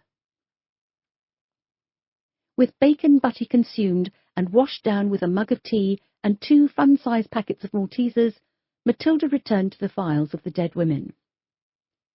Victim number 3 was 25-year-old Deborah Monroe. She lived alone with her 3-year-old son, Lucas. He was the product of a one-night stand with a man she met in a nightclub one New Year's Eve, while she was out with the girls from the supermarket where she worked. When she found out she was pregnant and counted back the date to when the baby was conceived, she couldn't remember what the man looked like, let alone if she knew his name or not. All she could recall was that he was generous with his cash and was a decent kisser. Not exactly something you put on a birth certificate. She quit her job a month before she was due to give birth, deciding to be a full-time mother, and realizing she'd got more money and benefits than she would working part-time. Unfortunately, money soon ran out, and when Lucas was only 5 months old, she asked her boss if she could have her old job back. There were no vacancies, but he wrote her a good reference, not that it did much good. Companies just weren't hiring staff with the uncertainty of Brexit looming over the economy. Life as a new mother wasn't fun. She rarely went out, except to the shop to buy nappies and baby milk. She could no longer afford to have her hair dyed or her nails done. Her mates stopped calling as she didn't have the money for a night out. And every time her mother called, all she did was ask how her grandson was. What about her? Why did nobody care how she was doing? On one visit by her mother, The bottled-up emotions overspilled, and once the tears came, they refused to stop. Her mother had the answer. "You need a night out, love. Here's 50 quid. Give your mates a ring." Deborah squeezed herself into her best going-out clothes, slapped on the makeup, and arranged to meet her former colleagues at a pub in town. By 11 o'clock, she was drunk and shattered and falling asleep at the bar. She looked around and couldn't find her friends, but she did find someone to talk to. An overweight, leering man in his 50s bought her a drink, took her by the arm, and led her to the sofas at the back of the nightclub. He asked her back to his place, but she said she needed to get back for Lucas. He told her to get a taxi. She said she couldn't afford a taxi. She needed every spare penny for Lucas. "I'll tell you what," he said, leaning in, breathing his rancid, smoky breath on her. "Come to mine, we'll have some fun, and I'll pay for your taxi home. Depending on how much fun we have, I might give you a bit extra." He winked. By the time Deborah fell into her council flat at 3 o'clock in the morning, she had more money than she originally went out with. A new career was born. Deborah's move into prostitution was out of desperation. She needed money to pay for her child's welfare. She couldn't get a job during the daytime, as Lucas was only a baby and needed looking after. At night, the only jobs available were waitressing and bar work, and she couldn't do either. She told her mother she'd get a job behind the counter in her local takeaway 3 nights a week if she'd look after Lucas for her. When Deborah saw how much money she could earn in 3 nights, she wondered how much she'd earn in 5. Deborah was slim, pretty, short, and looked younger than her years. She could pass for someone in their mid-teens, if not younger, and some of the men liked that. She told one bloke she was 14, and this turned him on more. He even paid her extra. She started playing the schoolgirl trick, and it wasn't long before she had punters queuing up for her services, and they paid her very generously. When Deborah went missing and the police were notified, her mother found out the truth. There was no job in a takeaway. Deborah was a street prostitute. Her mother felt sick, betrayed and horrified. How could she sink so low? 4 months after she disappeared in July 2017, what was left of Deborah Monroe was found. She'd been strangled and dumped in woodland. There had been no effort to hide her body, and the local wildlife had nibbled away at what they could. The crime scene photographs Matilda looked at made her stomach turn, and her bacon butty came back to haunt her. A beautiful, petite 25-year-old mother had been ravaged, torn apart and partially eaten. Animals were just doing what animals do in order to survive. To call a killer an animal was wrong. In Matilda's eyes, this killer was inhuman. He was sick. He was evil. The 4th victim was slightly different to the previous 3. Denise Jones was found a day after she disappeared. Her body was found in Chelsea Park by joggers. She'd been left where she was killed, her body purposely left to be found. Why had the 3 victims before her been buried or well hidden, yet this one hadn't? Had the killer been interrupted and fled the scene? Or had he upped his game? Deborah Monroe hadn't been buried, but she had been placed out of sight. Was this a transition in the game of this particular sadistic killer? Denise was only 19 years old. She was also an enigma. Nobody knew anything about her. The file included a statement from Bev in which she said Denise just turned up one day on the streets. She didn't seem afraid of selling herself. She wasn't nervous or repulsed by what she was doing. It was as if she'd been prostituting herself her whole life. Bev doubted Denise Jones was even her real name. Denise was a quiet young girl. She rarely spoke about her life away from the streets. She didn't say where she'd come from or where she laid her head at night. She joined in the gossip about the other women and some of the punters, but that was it. When the journalist Alistair Tripp showed up, she seemed to change. She was smitten with the good-looking young man. She helped him with his research. There was a bounce in her step, and she was smiling more. He left as mysteriously as he arrived, and the old Denise returned. She was murdered in September 2018, the last assumed victim of the killer before his 13-month break. In Bev's statement, she said she was incredibly sad as she liked Denise, but it was obvious she was sad, lonely and hurting. Bev hoped she was now at peace with whatever demons had brought her to the streets. What Matilda found difficult to digest was the fact that a nationwide appeal had been put out for Denise Jones following her murder, and not one single phone call had come into the station. In life, nobody missed her. In death, nobody claimed her. Matilda looked down at the only photograph they had of her, taken in the mortuary. She'd been washed and cleaned up. Her eyes were closed. There was a hint of a smile on her pale face, and there was almost a serenity about her. It did seem that she was at peace. Matilda wiped away a tear. "I'll find the man who did this to you, Denise, to all of you. It took a while for Carl to be found, but I never gave up. I'll never give up on you either." Chapter 28. Bev was in the kitchen of her small flat, making a sandwich. The kettle was boiling, but it didn't click itself off, as that part of the mechanism was broken.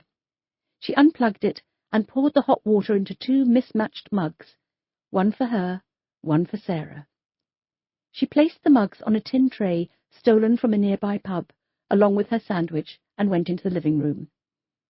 Sarah was sitting on the sofa reading a well-thumbed romance novel.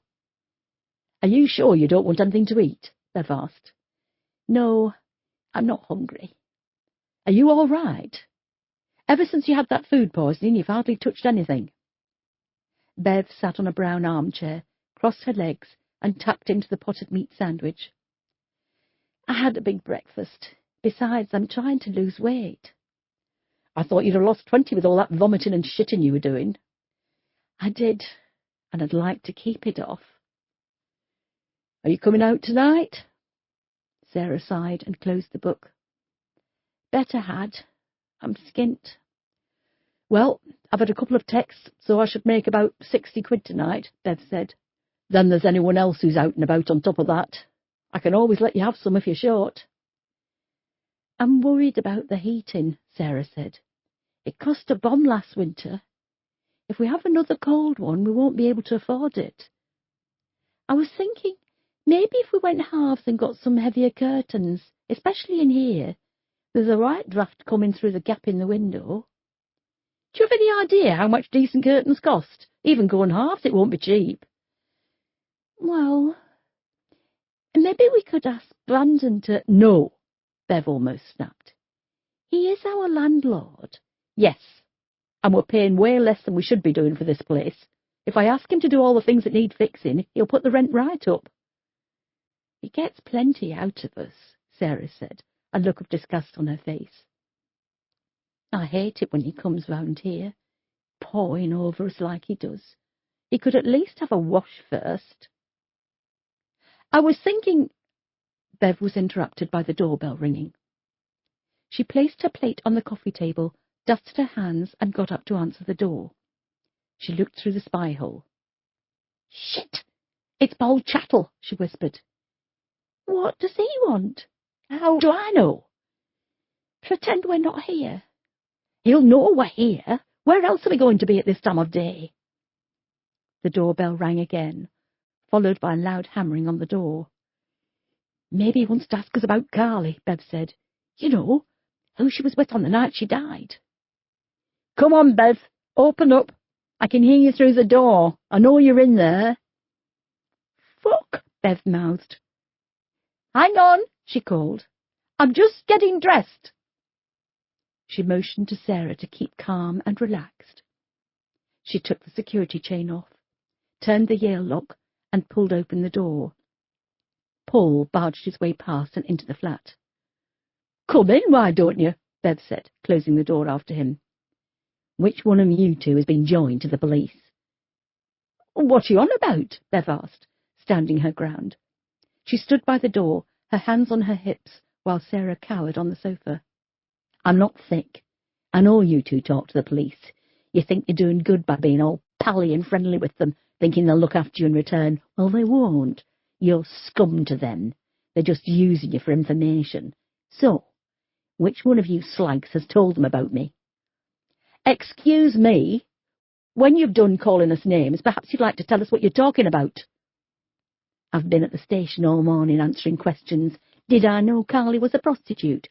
Who were her regular clients? Did I know she was on drugs? Did I supply her with them? Where was I when she died? Paul, you know me and Sarah have nothing to do with drugs. We haven't told the police anything about you. You've never liked me, have you, Bev? Paul said. His tone was threatening, and he spat as he talked. I've seen how you look down on me, all high and mighty, just because you used to be an accountant. Well, you're fuck all good now, are you? You're a cheap old dirty slag, just like Sarah and just like Carly was. The closer he came to Bev, the more alcohol she could smell on his stale breath. Look, Paul, I know you're upset about Carly dying, but there's no need to be like that. Why don't you go home, sleep it off, and come back round when you're sober? We can talk then. The day I take advice from an old slag is the day I help the police with their inquiries. Oh, wait, that's what you two do, isn't it? He said, his nose almost touching Bev's face. Paul, please, I'd like you to leave, she said, fear shaking in her voice. I'm not going anywhere until I get some answers. Then you'll have a long wait, because I'm not talking to you when you're like this. You'll talk, or I'll fucking make you talk. You can't bully me like you did Carly. Can't I?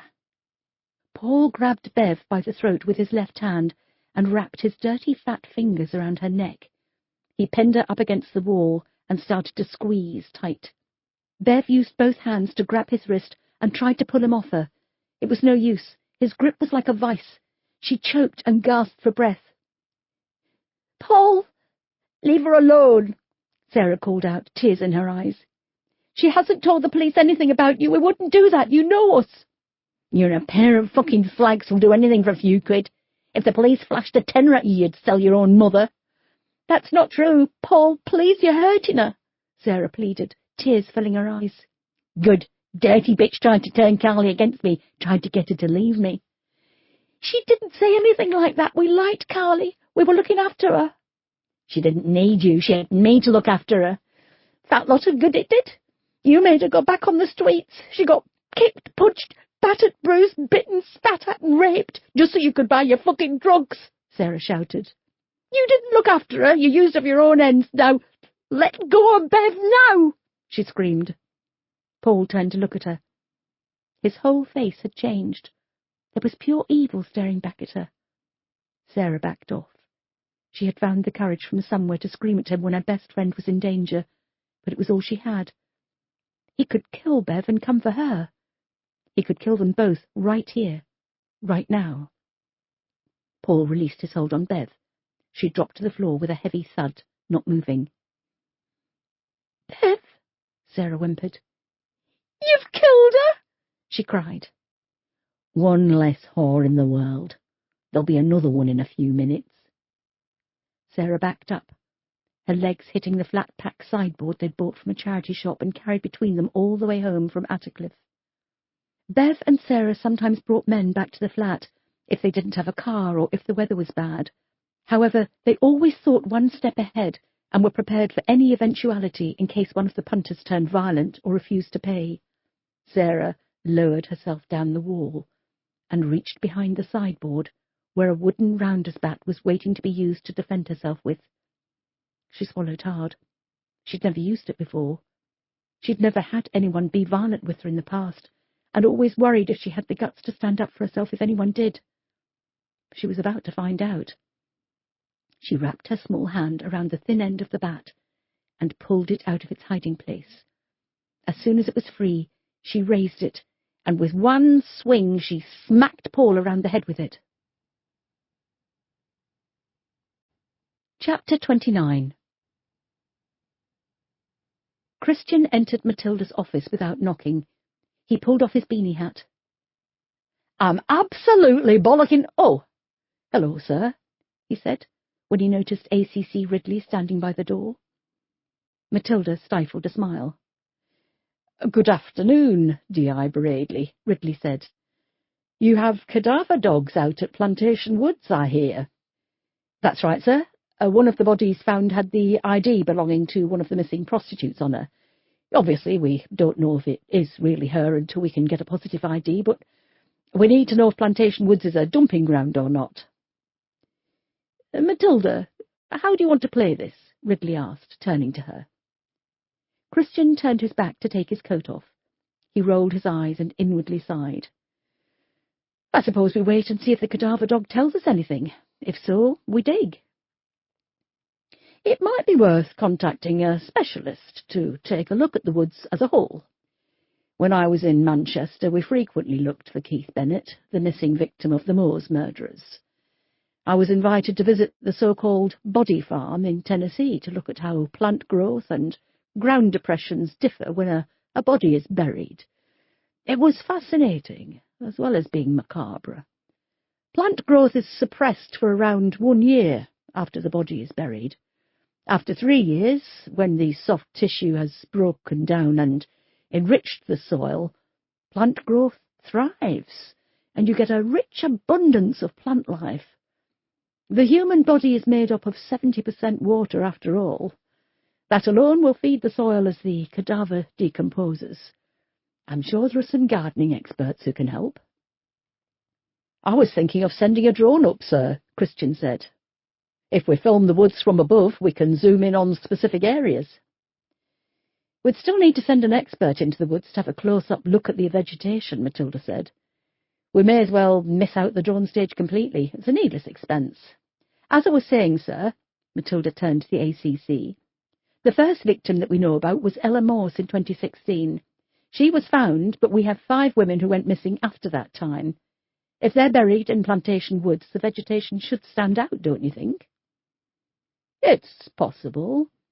Obviously, there are many contributing factors, weather conditions during the time the body has been buried, the type of soil, wildlife, the depth the body was buried, the state the body was in when it was buried. If the body was in a shallow grave, there are chances local wildlife could have been attracted by the smell of decomposition.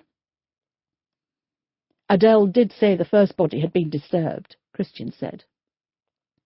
In that case, any areas with a disturbed ground, animal feces, feathers, animal fur should all be seriously looked at. What about these ground-penetrating radar machines? Christian asked. They work best when the body has been wrapped in something, as the wrapping won't have broken down and will provide a good reflective surface. Neither of these 2 bodies were wrapped, Christian said. In that case, Ridley continued, a machine that measures electrical resistivity will be better. If the body is still decomposing, the bodily fluids will seep into the soil, and these machines will measure how the fluids disrupt the flow of the electrical current. Fascinating, Matilda said. I was going to say gruesome, Christian smiled. I'll get on to the universities and see if we can find an expert in topography who can help with our search. Thank you, Matilda said. As Ridley headed for the door, he stopped and turned back. You may want to try and find someone who knows Plantation Woods quite well, a woodsman or something. They may be able to point you in the area of recent changes. Let me know if you need anything, he said with a smile before leaving the room. Quite a knowledgeable bloke, Christian said. Yes, not as scary as when he first appeared. That was probably nerves. I didn't want to ask him for a full description of topography, as I didn't want to look stupid. I'm assuming you know. Matilda smiled. It's a field of geoscience, and the study of the shape and features of the ground at a local level. They help with the drawing up of maps, too. Sian knocked on the door and popped her head through the small gap. I've been thinking... I thought I could smell burning, Christian smiled. She gave him a look and continued. The child here mentioned about possibly sending up a drone over Plantation Woods to take a look at the ground from above. Using high-definition cameras, you can feed the footage into the computer and select different areas to focus on and how they differ to others. We've more or less discussed that stage. Besides, I doubt we have access to cameras like that, Matilda said. I'm not sure. However, do you remember the manhunt for Raoul Moat? Police had the RAF do a flyover of the area they thought he was hiding in and used one of those heat-seeking cameras to find him. I know someone who works at RAF Syerston. We could ask them to go up in a tornado and film Plantation Woods for us. How do you know so many people? Christian asked. I'm a very friendly person, she smiled. This case is going to cost a bloody fortune, Matilda said. Before we start scaring the locals by having the RAF flying low over the houses, let's wait to see what the cadaver dogs find. Then we'll take it from there. Sergeant Innocent said he's going back out there tomorrow as it's starting to get dark now. He's going to bring another one out too. What about the 2 bodies we found? When are the PMs? Tomorrow. Do we know cause of death yet? Are we looking at 2 more strangulations? No, Christian said. Adele said it appears one of them was buried alive. Matilda leaned forward on her desk and rested her head on her steepled hands. Why would the same killer change from strangling to burying someone alive? Maybe it's not the same killer, Sian suggested. 2 unrelated killers with the same target. That's a bit of a stretch, isn't it? Christian asked. Not necessarily. Matilda stood up and left her small office, entering the main suite. Then, you're our resident criminologist. Answer me this question. Why would a serial killer switch his method of killing? Is that what he's done? Sophia asked. Matilda put up a hand to silence her. Finn leaned back in his chair. There was a heavy frown on his face as he thought. Well, I'm not fully up on all this at the moment, so this will just be a guess based on what I've learned so far. That's enough for me. Okay. This type of killer is killing for some kind of thrill. He's enjoying himself and getting a kick out of the murders. We've seen with the earlier victims that he buried them or put them in a place where they'd be difficult to find. With Denise and Carly, he left them out in the open, showing us that merely killing them wasn't enough. He wants the police to know that we're dealing with a serial killer rather than missing people. He wants the public to be scared. I get that, but why change from strangulation to burying someone alive? Or vice versa, Christian said. What? Well, we don't know how long this victim has been in the ground. Maybe she predates our first known victim, he said. That's true. Either way, he changed the method he used to kill them. Why? She asked, turning back to Finn. If she was an earlier victim, maybe he found that method of killing too difficult. Or maybe he didn't get the kick he wanted from it. If she's a later victim, maybe he wasn't getting the same kick out of strangling, so needed to up his game. So, Sian began, the more victims a killer murders using the same method, the more he'll become immune to what he's doing, and it'll become banal? Precisely. I remember when I was a child, I told my mum I wanted to work in an M&M's factory so I could eat as many as I wanted to. She said I'd soon get sick of the sight of M&M's and it would no longer be fun. I wonder if the same could be said for any job, Scott mused. What do you mean? Sian asked. Well, I joined the police because I wanted to catch killers. How long before that becomes banal and I turn to the dark side myself in order to make things more interesting? Bloody hell, Scott. That's turned things dark, Christian said. Our job is a tad different from packing M&Ms, Scott, Matilda said. We don't get the same kind of killer, victims and motive. Every case is different. That's what keeps us on our toes. It's the banality of the norm that needs shaking up.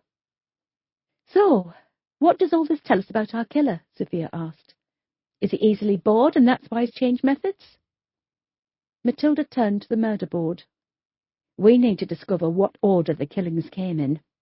We have 5 strangulations, but whereabouts on the list does the burying alive come? It does help us get a snapshot of our killer, however, Finn said. If he did change so quickly from strangling to another method of killing, maybe his life outside of murdering is very dull and routine. He could have a job packing M&Ms or something and is frightened of getting stuck in a rut. That could be anyone, Sian said. "Every mature adult male I know hates routine." "That's an oxymoron, Sian. There's no such thing as a mature adult male," Matilda said with a smile. "That's true. There are times I feel like a single mother raising 5 kids. Matilda clapped her hands together. "Right. Here's where I think we should go next with this. Obviously, the first task is to discover how these 2 women died and roughly when. We need to talk to Bev and Sarah about these other missing women and get as much information as we can about them. Then talk to their families and friends and see if they've been in touch. We need to keep an eye on Plantation Woods. Is this the killer's dumping ground? If so, why? What's in the local vicinity? We'll get the dates of the women disappearing, then knock on doors to see if the surrounding neighbours remember anything unusual about those days.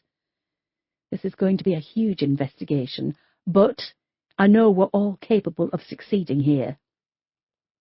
Matilda surprised herself by how positive she suddenly felt. This was what she needed, though. A demanding investigation would occupy her mind, stop her from dwelling in the pity of her own recovery. It would help to dispel the nightmares, the flashbacks, and the overreactions whenever she heard a loud noise. Matilda sent everyone home early. The coming days would be long and arduous, so when the opportunity to finish at a decent time came, it should be grabbed with both hands. Matilda and Scott were the last to leave the suite. "What do you think to the new office?" Matilda asked as they walked down the stairs to the car park. "I don't like it. It's too small. And what the hell is that smell?" "I know, it's rank, isn't it?" "Do you think we've got a dead body under the floorboards?" Matilda laughed. "Can you imagine the headlines if there was a dead body discovered in a police station?" They walked in silence for a few moments. "Can I ask you a personal question?" Scott asked. "Sure." "While you were recovering, did you ever think about not coming back to work, changing career altogether?" "I did. I'm still questioning myself even now. But what else would I do? All I ever wanted to do since I was a child was join the police force." "What about you?" "In the aftermath of the shooting, I was planning to quit every day. I even wrote my resignation out once." "What changed your mind?" "Similar reason to you, really. It's all I've ever wanted to do. I wouldn't be happy in another job." "But you're not happy now, are you?" He looked at her. "No, I'm not. But I know that Rory and Chris would be sticking pins into a doll of me if I quit the force." Matilda linked arms with Scott. They reached the exit to the car park, and Scott pushed open the door. They stepped out into the cold, dark night. "I'm not the best person to give you advice on how to be happy, Scott. I haven't been happy since James died." "You were happy with Daniel." "Yes, but looking back, it was a different kind of happiness." She squeezed Scott's arm harder. "I know for a fact that you'll find love again, and you'll laugh again and be happy again, but it will be different to what you had with Chris." "It's a long road, this grief malarkey, isn't it?" "Long, bumpy, and painful." "How long until the exit?" "Only you could answer that. I turned off at the Daniel junction, but I've got back on it again." "I haven't even stopped for petrol yet." Matilda smiled. "How long do you think we can hammer at this metaphor for?" "At least until we get home. Then I'll text you just as you're falling asleep when I think of another one," he grinned. They reached Matilda's car and were just about to climb in when Matilda's name was called. She turned quickly but couldn't make out the dark figure standing at the entrance to the car park. "You're a survivor, aren't you, Matilda?" "Who's that?" she asked, her voice quivering. He stepped forward and into the light. It was Danny Hanson. "Jesus Christ, Danny," Matilda said. The smug smile was back on his annoying face. "Can I ask you a few questions about Carl Meagan?" "No, you cannot," she replied firmly. "I'd just like your take on his return." She ignored him. "His disappearance has haunted you for 4 years. Now he's been found and back where he belongs. How do you feel?" Matilda opened the front passenger door, got in, and slammed the door behind her. Scott remained standing by the driver's side. Danny continued, raising his voice slightly so she could still hear him. "I'm guessing you're relieved. You blamed yourself. Sally and Philip blamed you. Did your colleagues blame you too?" he asked, looking at Scott. "I'm guessing the people of Sheffield did. Every time the case was highlighted in the press, the reason for the botched ransom drop was mentioned. It must have brought all the buried emotions back to the surface." "Go away, Danny," Scott said. Danny approached the car and bent down to look at Matilda. She refused to make eye contact with him. "You can sleep at night now, can't you? A huge weight off your mind. You must have more lives than a cat, Matilda. Everything seems to work out all right for you in the end, doesn't it? I've put in a request with my bosses at the BBC and with South Yorkshire Police to have a full interview with you. Get your side of the story. I'm sure they will grant me permission. I am, after all, the official interviewer on this case," he grinned. "I shall look forward to sitting down and chatting with you." Scott grabbed Danny by the collar. The detective loomed over the journalist and practically picked him off the ground. He dragged him away from the car and threw him towards the exit. He stumbled and fell onto the damp, hard tarmac. "Staff personnel only. The sign is perfectly clear, Danny. For a journalist, you don't notice much. Now piss off before I arrest you." Danny picked himself up and dusted himself down. He grinned, blew Scott a kiss, and headed for the exit. Scott got into the car. "Are you all right?" Matilda looked at him. "There is no way I am being interviewed by that reptile." "I'm sure the ACC won't make you do it if you don't want to." "I hate that man so much," she said through gritted teeth. "Look, it's dark. There aren't many people around. How about we run him over on the way home?" Matilda laughed. "I honestly don't think anything will kill him. He's like the sodding Terminator." "I love those films. Well, only the first two." "Is there some kind of power plant in Sheffield where we can crush him?" Scott reversed out of the car park and began the drive home. "Plenty of steelworks. Maybe we can drop him into molten steel." Matilda sat back in the passenger seat and looked out at the dark streets of Sheffield as they passed by in a blur.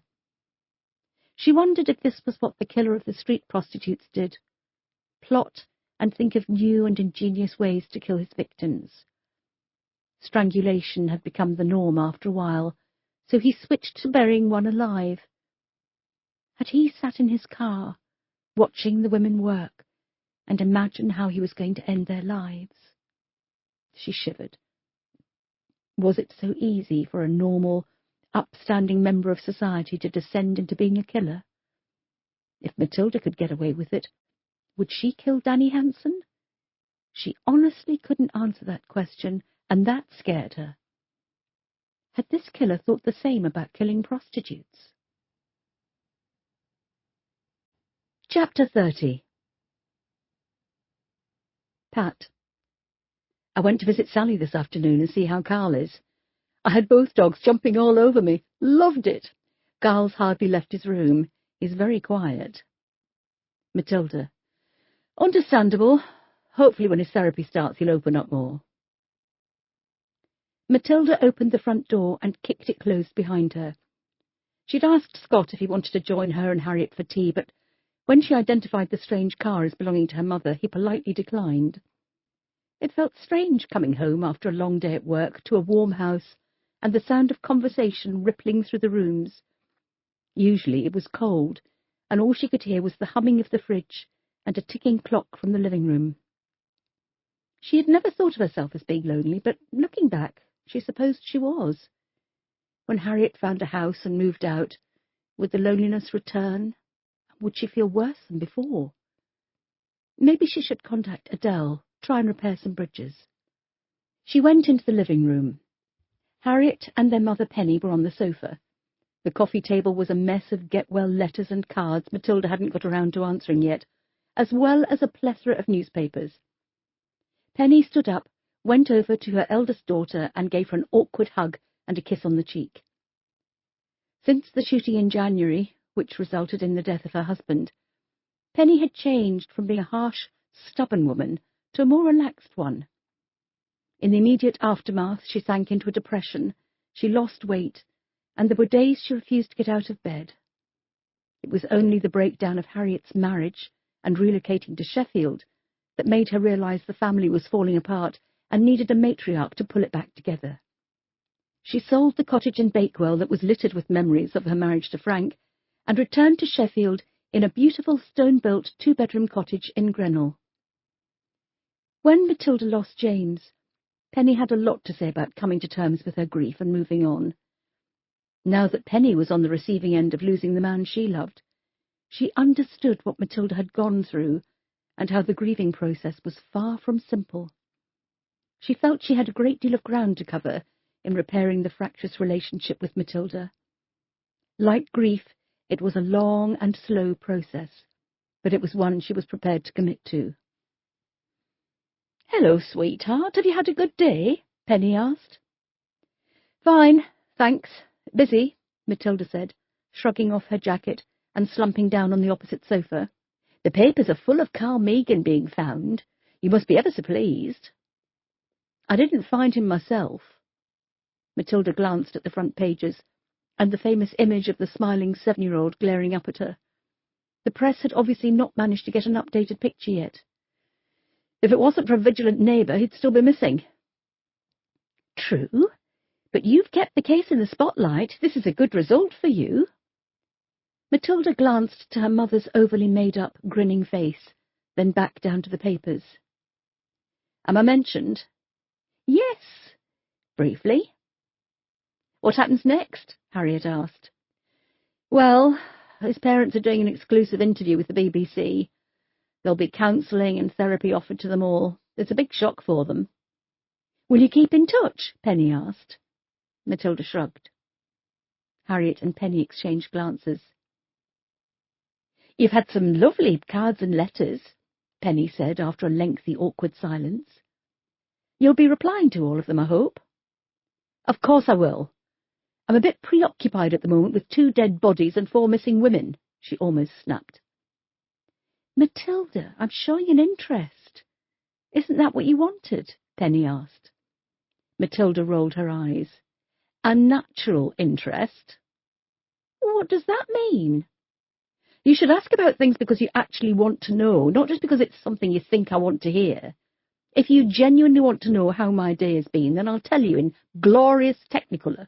But if you're just being polite, then I'm not going to waste my breath." She stood up and headed for the door. "Where are you going?" Harriet asked. "I'm tired. I'm going to bed."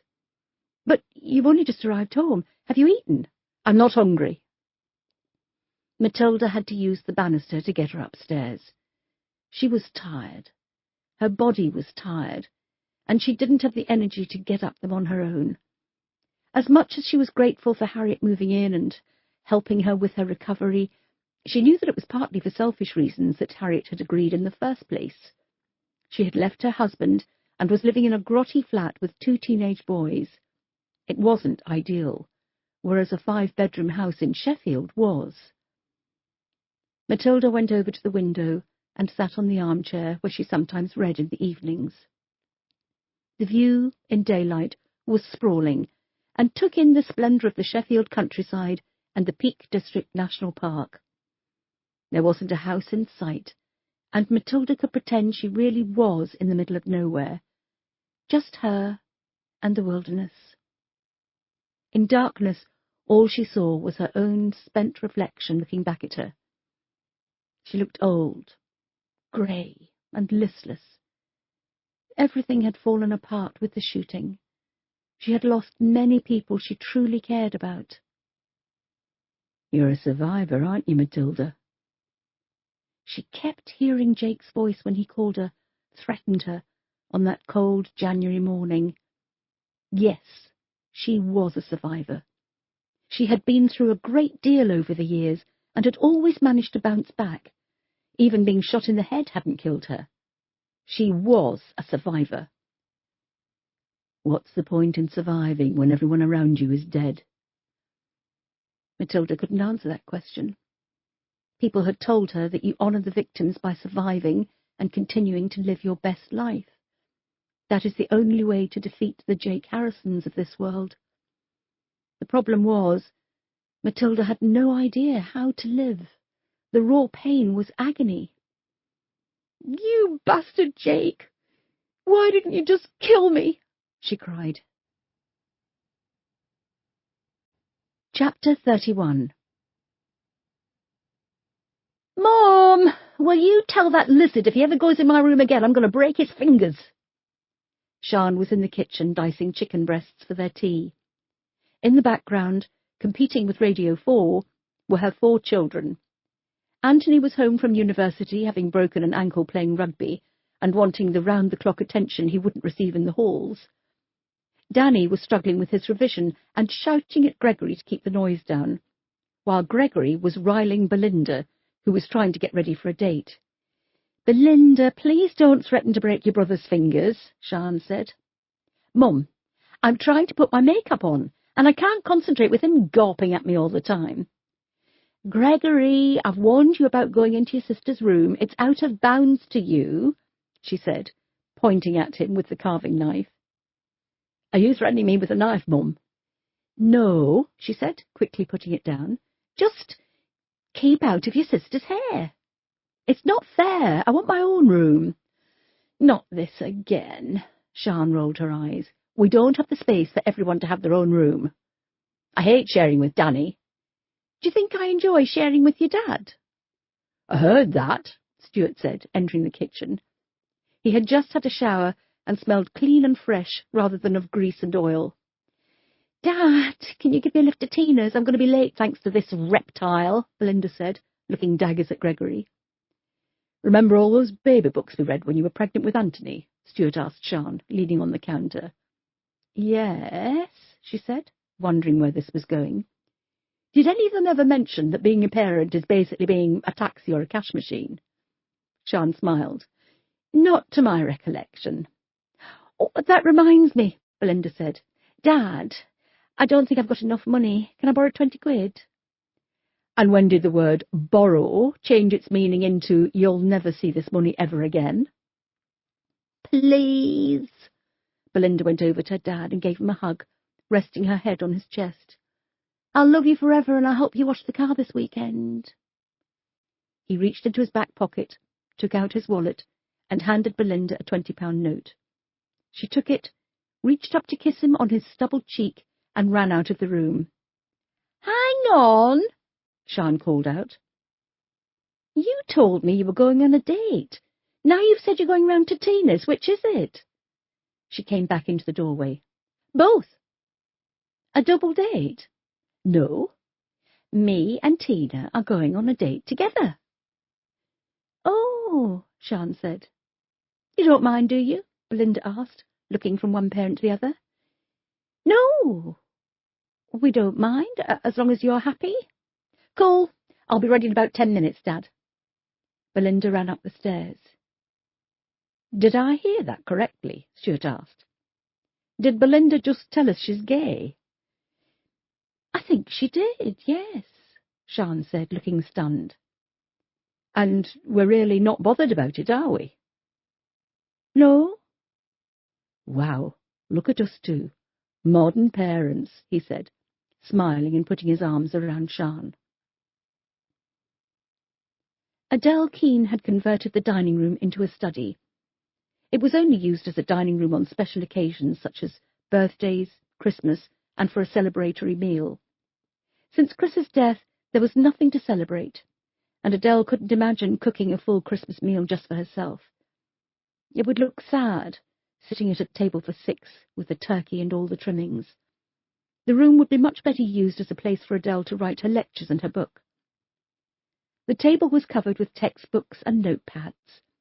She was nearing the end of the first draft of the book. She had one more chapter, then a conclusion to write. The final chapter was about the intricacies of the post-mortem examination and how even the smallest detail can aid the police in difficult murder investigations when killers believe they have covered their tracks. Matilda would have been a great source of information for this chapter, but that wasn't possible now. The case she was using was that of 2-year-old Daisy Chapman, who had been rushed to hospital by her parents after falling down the stairs. She was unconscious when she arrived at Sheffield's Children's Hospital and never woke up. During the post-mortem, Adele noticed a small, faded bruise on her lower back. A scan of the body also revealed a broken bone in her arm, which hadn't healed correctly, yet her medical records didn't refer to any hospital visits following an incident resulting in a broken bone. Adele had decided on a full, invasive post-mortem, and upon dissecting the sexual organs, she found severe bruising and tearing, both vaginally and anally. Daisy Chapman had suffered sustained sexual abuse over a long period of time. Adele contacted the police, who launched an investigation. The result was that Daisy's mother, father, and uncle were all arrested and charged with sexual abuse. 2 further children in the extended Chapman family had since come forward with allegations of sexual abuse. At the time, Adele performed her duties with professional care, and although it was difficult performing a post-mortem on a 2-year-old child, and the discovery she made was incredibly dark, she had remained stoic throughout. Now, as she reread the case and her notes, and looked into the sweet, smiling face of the victim, the floodgates opened and Adele had to stop work. She felt sick. She pushed back her chair and stood up too quickly. Her surroundings blurred and she felt lightheaded. She couldn't remember the last time she'd had something to eat. There hadn't been time for a full lunch break with everything going on at Plantation Woods. She'd eaten an apple while ordering supplies, but it wasn't a substantial meal. She went into the kitchen and opened the cupboards. Apart from a few cans of soup and a packet of dried pasta, there was little there to tempt her. The fridge was just as empty, and all the freezer contained was a full ice cube tray. Adele headed for the living room and stood in the doorway. The silence wrapped itself around her like a shroud. She could feel it gripping her, squeezing her. The living room, once large and spacious, a hive of activity, the centre of the home, was barren of life. The curtains were drawn, and the lights were out. Adele went over to the sofa and sat gently in the middle of it. There was a time she and Matilda would spend hours watching films, debating which superhero in the Marvel films was the best looking, why Hollywood was obsessed with remakes and reboots, and whether there would ever be a decent Superman film again. But not anymore. Those days were long gone. Since Chris had been murdered, Adele had covered the walls with more framed photographs of the son she had brought up alone, the son she was proud of and loved with all her heart. It was 9 months since he'd been killed. No time at all. Yet sometimes it felt like years. She ached to see him once more, to hold him, to kiss him. Adele reached out for her mobile on the table by the sofa. She picked it up and with cold hands dialed the voicemail. "You have no new messages and 1 saved voice message." Adele swallowed hard and braced herself. "Mum, it's me. There's a shooting at the school. I'm inside with some of the students, but we're hiding. I've called Scott, and the police are outside. They're trying to find a way to get us all out. I'm sure everything's going to be fine. It's just, if it isn't, I want you to know that I couldn't have asked for a better mum than you. You've been amazing. You brought me up on your own as well as working hard at a career. You're a bloody superhero. I love you. I know I don't say it often, but I do. I love you, Mum." Tears ran down her face. She couldn't help it. Her entire body was in agony with grief. She loved her son more than anything else in the world. She'd do anything to be with him once again. Chapter 32. Matilda woke to the sound of her mobile ringing. She'd fallen asleep in the chair by the window. She ached from the uncomfortable position she'd been slumped in. The room was in total darkness, lit only by the screen of her mobile. She reached across for it and looked at the display. It was a number she didn't have saved in her contacts, and one she didn't recognize. You're a survivor, aren't you, Matilda? Hello? She asked tentatively as she swiped to answer. Is this Matilda Dark? But what's the point of surviving when everyone around you is dead? She swallowed hard. Yes? Who's this? It's Sarah. Who? Sarah, I'm Bev's friend. We work together. Matilda visibly relaxed. Sarah, of course. I didn't recognise your voice. Sorry. It was probably the first time she had ever heard Sarah speak. Bev usually did the talking for them both. I need your help. Bev's been attacked. Matilda sat up. What? Who by? Where is she? Shit. I don't have much money left on my phone. We're at the Hallamshire. Can you come? Of course. I'll be right there. The line went dead.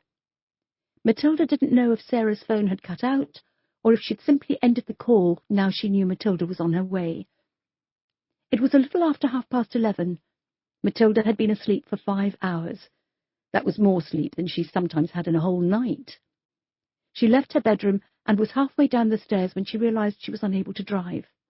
Shit! She turned, ran back upstairs, knocked on her sister's door, and walked in without waiting for a reply. Fortunately, Harriet was sat up in bed reading. Harriet, I need you to drive me to the hospital. Why, are you in pain? What?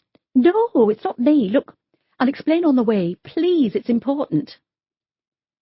Matilda explained everything while Harriet was pulling on a pair of jeans and a wrinkled old sweater she picked up from the floor. By the time they were in the car and headed down the drive, the conversation had ended and an awkward silence descended. Are you going to apologise to Mum? Harriet asked. Why? You were rude to her. Matilda looked out of the window. Sheffield in the dark looked peaceful and serene. Mum is only suddenly interested in how I'm doing since Dad died. He badgered her for years to understand the job I do, the dangers I face, and she wouldn't. Now he's dead, she thinks by acting the caring mother, she's honouring his wishes in some way. It's so transparent. She cares. No, she doesn't, Matilda replied firmly. So, what then? Are you going to cut her out of your life completely? Of course not. I want her to be how she was before. She hates me being a detective, always has done. How can Dad being murdered change her feelings on the matter? She still hates my job. I don't want a fake concern and plastic smiles. She sat back in her seat, arms folded tight across her chest. Do you want me to have a word with her? It's entirely up to you. Oh, you're as stubborn as each other, Harriet said under her breath. They pulled up at the Royal Hallamshire Hospital and seemed to find a parking space easily, which made a refreshing change. Matilda looked up at the building. She had been in a coma in this hospital when Jake went on his final rampage, killing her father in the process. She felt sad, momentarily, but Matilda had a degree in suppressing her emotions, and right now she had more important things on her mind. Matilda flashed her warrant card to a passing nurse who told her where to go to find Bev. She was still in a cubicle in A&E waiting for a bed on a ward. Matilda pulled back the curtain and saw Bev sat up in bed with a smile on her face, chatting animatedly to a worried-looking Sarah by her side. "Bev, what happened?" Matilda asked. She squatted down to look at the bruising on her neck. "Oh, sorry, this is my sister Harriet." Greetings were exchanged, and Harriet stepped back but remained within earshot. It obviously caused Bev pain to talk. She reached for a plastic glass of water and took a lengthy drink. When she did speak, her voice was hoarse. "He tried to strangle me." "Who?" "Paul Chattel," Sarah said. "Why?" "He came barging into the flat, wanted to know what we'd said to the police about him. He's never liked us. He always said we were interfering in him and Carly, trying to get her to leave him. We told him to get out, but he wouldn't. He had this evil look in his eye. If I hadn't have hit him, I honestly think he would have killed Bev," Sarah said, reaching out and taking Bev's hand. Matilda thought that was the most she'd ever heard Sarah speak in one go. "You hit him?" "Yes. We've got this roundabout hidden in case, well, just in case. I grabbed for it and hit him round the head. Where is he now? I've no idea. Have you known Paul to be violent before? Matilda asked. Carly never mentioned it, Bev croaked. It was always more of a verbal bully, apparently, Sarah continued. He said some nasty things to Carly, really put her down, made her feel useless. He did it to keep her on the streets. He did it so she'd think there was only him who could take care of her, when in fact it was him who needed her. It was her money he used. Has he ever been with any of the women? Bev shook her head. No, Sarah said. He can't get it up, according to Carly. It's all them drugs he takes. They've made him impotent. Best thing for the human race, if you ask me. Matilda looked back at Bev. What have the doctors said? Bruised larynx. I'll be fine in a few days. They're only keeping me in for observation because I was unconscious when the paramedics came. I'll get onto uniform and get someone to go to Paul's flat, see if he's there. I'll make sure he's charged with assault, and we'll get a restraining order out on him so he can't come anywhere near you. Bev smiled. Will I get into trouble? Sarah asked, looking worried. I hit him pretty hard. It was self-defence, Sarah. I'm sure when police go around to his flat, they'll find all sorts of drugs there too. We'll have plenty to charge him with. Do you want to lift back? Sarah looked to Bev, then back to Matilda. No. I'm going to hang around here for a while. I'll head back later. OK. Well, you two take care. I'll be in touch.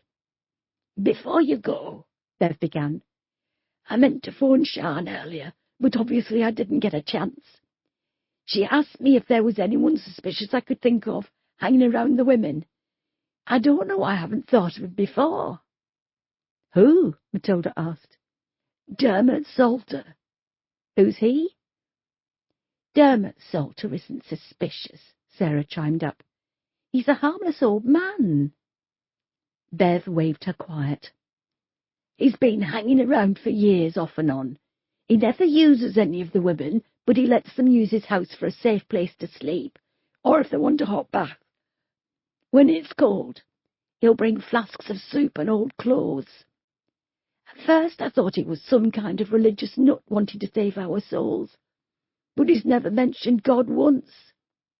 She stopped to have another sip of water and rest her bruised throat. Nobody's that sympathetic for nothing. Did he know any of the victims? Matilda asked. All of them. Even Sarah's been to his house a couple of times, haven't you?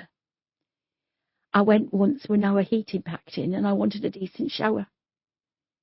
Did you get any feeling about him? No. He's a lovely bloke, she said loudly. There are some people in the world who are kind and charitable. They bloody aren't, Bev said. Everyone is selfish. I can't believe you're still so naive after all these years. Look, she turned to Matilda. I'm not saying he's a killer or anything, but even if he is on the level and wanting us to repent so we can enter the kingdom of heaven, he may have seen something we haven't, you know what I mean? Matilda nodded.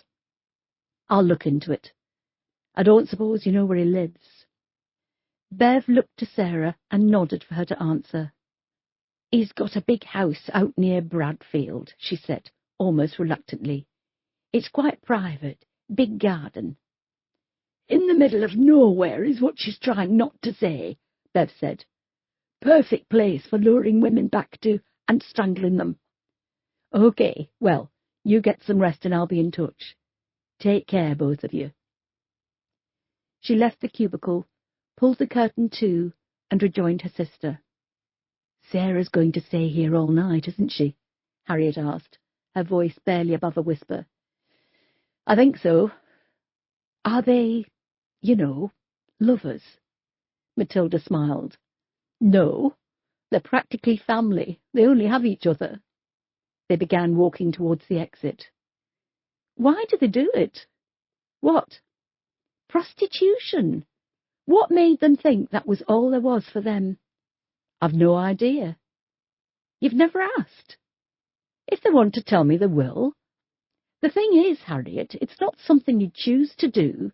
It really is a last resort. The majority of women do it to feed a habit, drugs or drink. I know Sarah has a drink problem, but I don't know about Bev.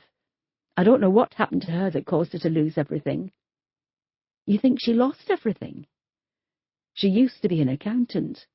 She had a house, nice clothes, car. She was a respectable woman.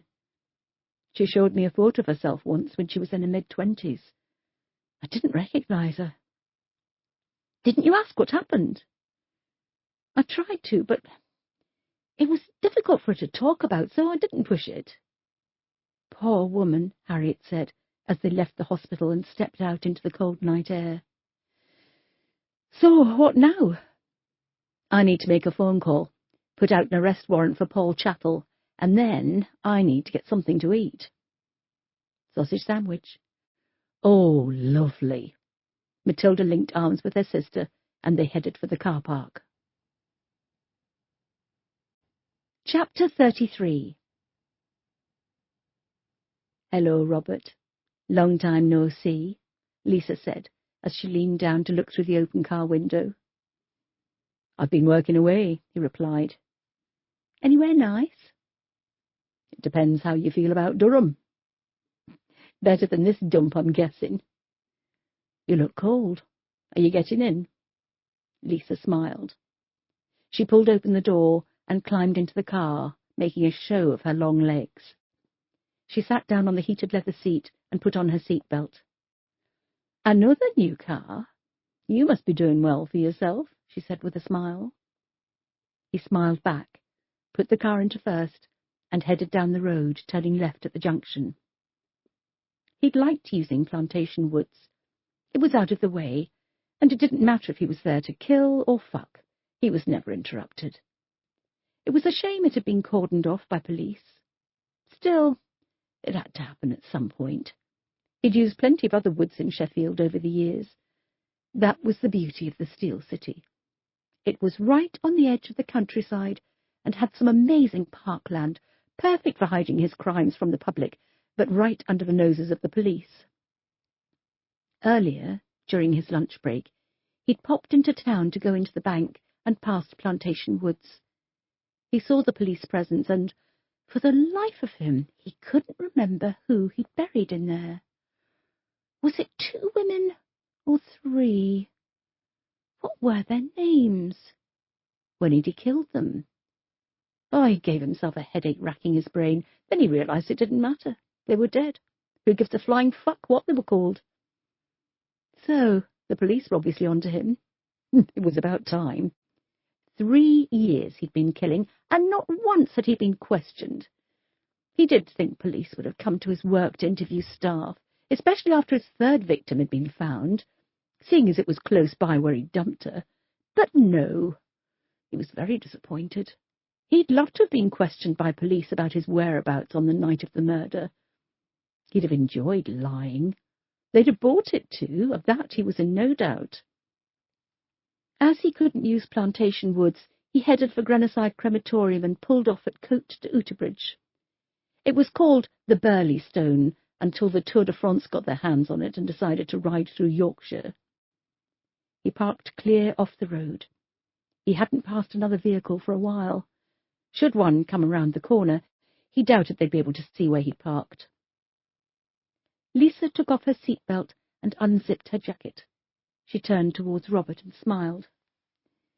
What are you up for tonight? I know it's October, he said, but how about we do it outside?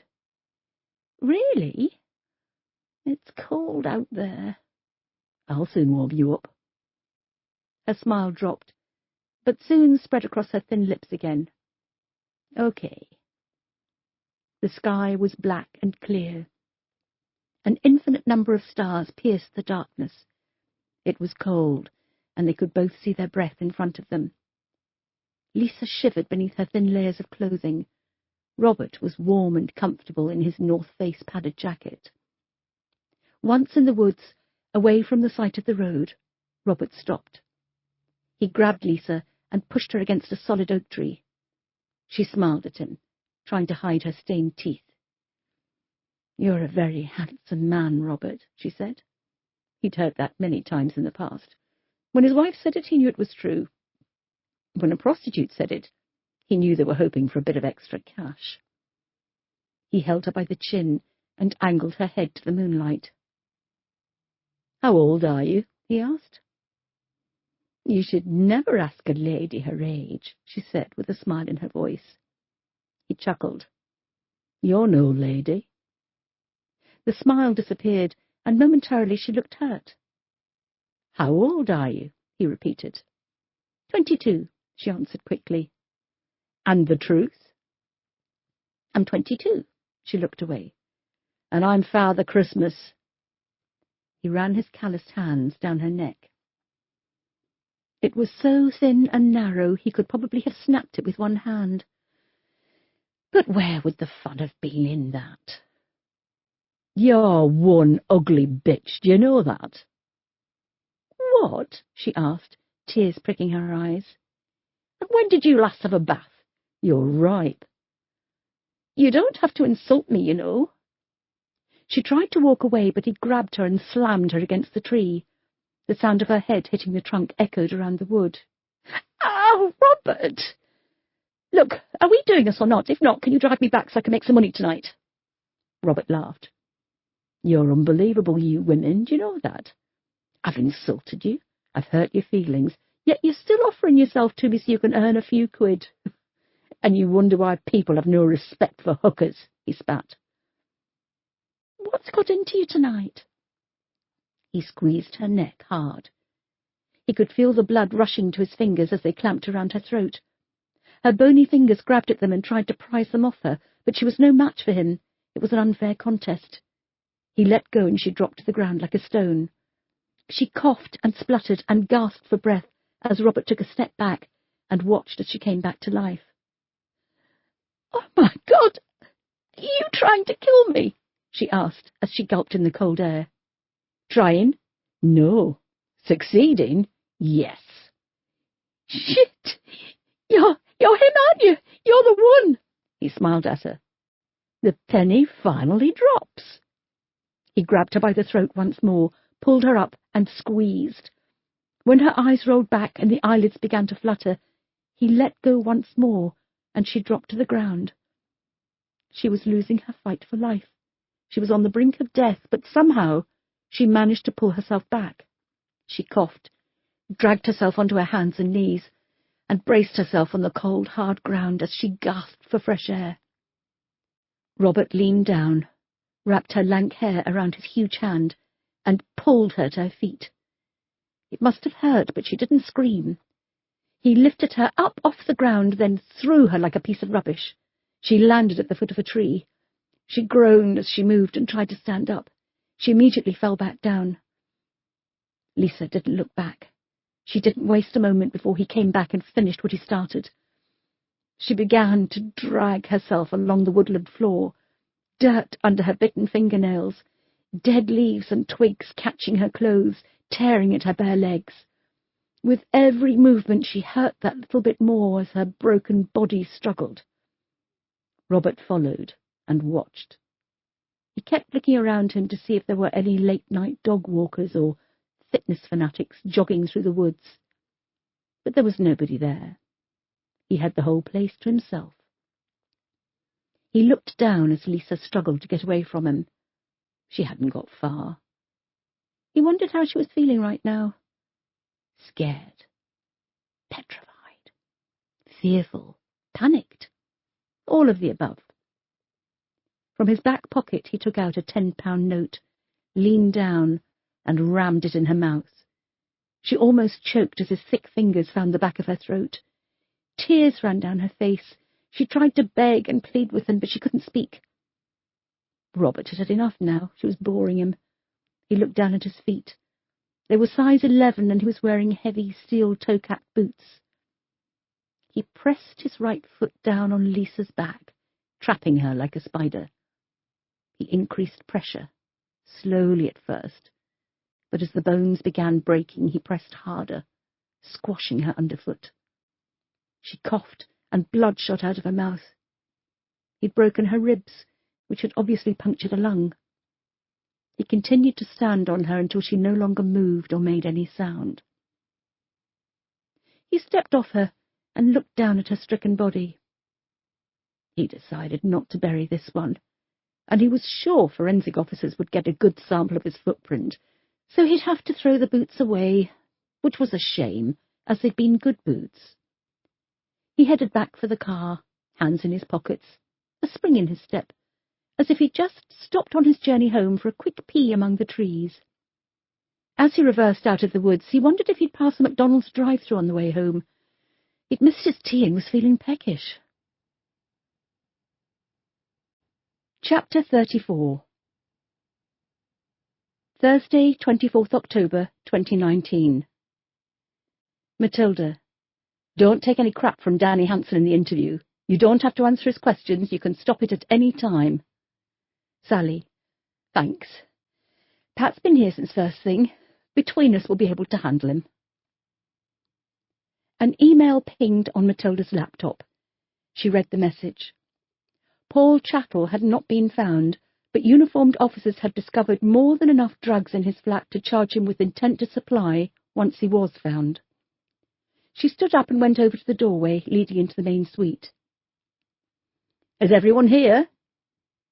Yes, all four of us. It's a full house, Christian said with sarcasm. I can't get used to us being such a small team, Matilda said. It's a good job we are a small team. I don't think we could fit any more officers in here. I've been thinking about that. Look, I know we left the other suite to try and keep the ghosts at bay, but this room really isn't working. Would any of you find it difficult if we moved back? Christian folded his arms and chewed the inside of his mouth. Nobody said anything, but all eyes turned to Scott. He and Rory were best friends and former flatmates. If anyone was going to struggle, it would be him. His face was impassive. He sat behind his desk in a slim-fitting grey suit, his hair neatly combed, his complexion smooth. He had the fresh-faced expression of an innocent young man who was eager to please, but appearances were deceptive, and his eyes gave him away. Since the shooting, he looked lost and haunted.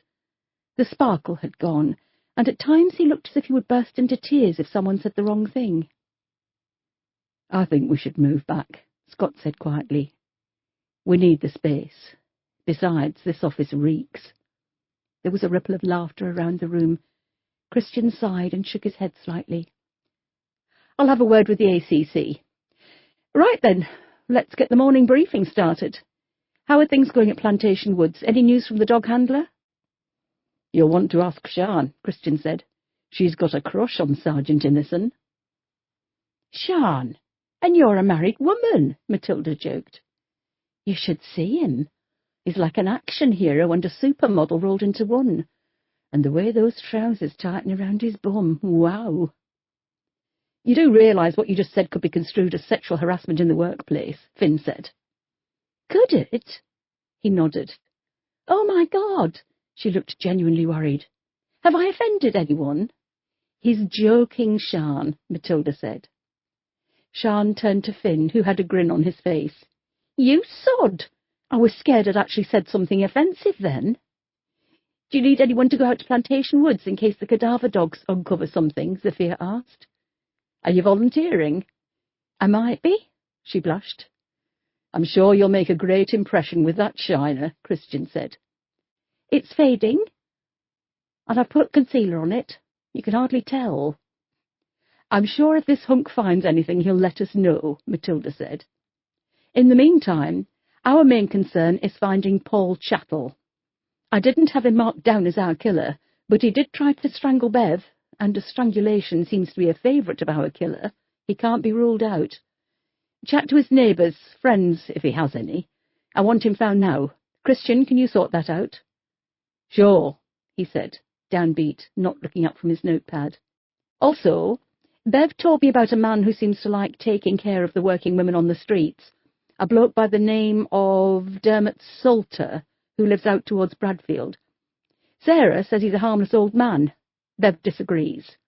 He brings them flasks of soup when it's cold and allows them to use his bathroom. Scott, Finn, As two young red-blooded males, find his address and pay him a visit.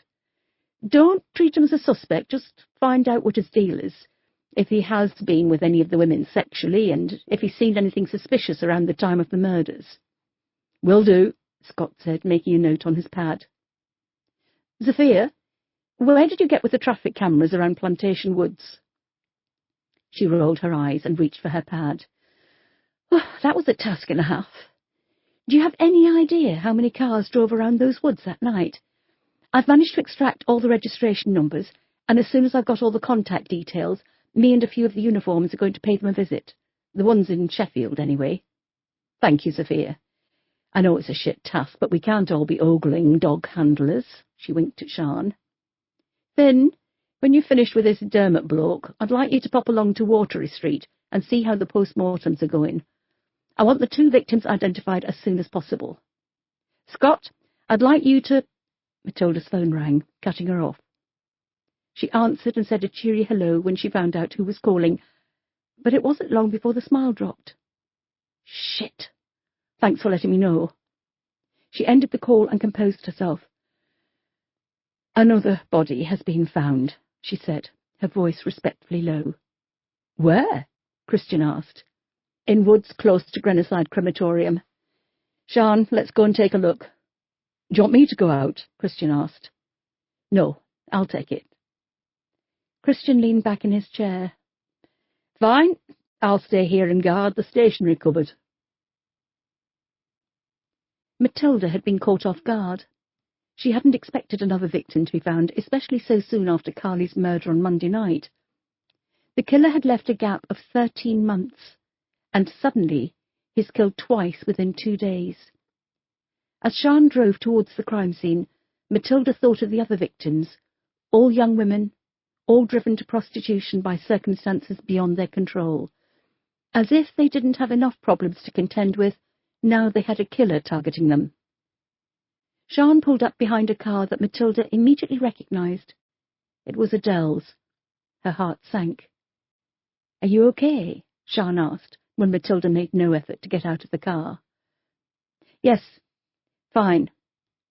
She slowly removed her seatbelt.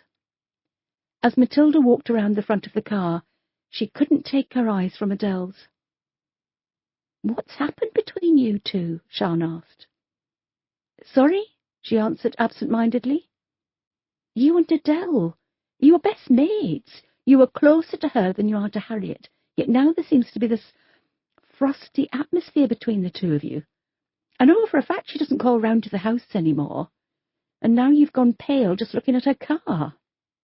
Nothing, Sian. Just drop it, will you? They headed along the grass towards the woods. A uniformed officer led the way. A dog walker found her, the officer said. She was just lying there in the middle of the ground. There was no sign that the killer tried to hide her. ID? Nothing on her, I don't think. Okay, thanks. A white forensic tent had been erected around the body. It was easier to access than the site at Plantation Woods. Matilda and Sian struggled into their paper suits against the stiff breeze. Any extra time was fine by Matilda. She could see shadows inside the tent moving around. She knew Adele would be in there. Ready? Sian asked. She put her hood up and pulled the mask over her mouth, then nodded. Inside the tent, forensic officers were taking soil samples from around the body and photographs of the stricken victim. She was lying face down, her arms out in front of her. Adele, on her knees, her back to Matilda, was gently cutting open the woman's shirt. Oh, my God, Matilda said out loud when she saw what was revealed.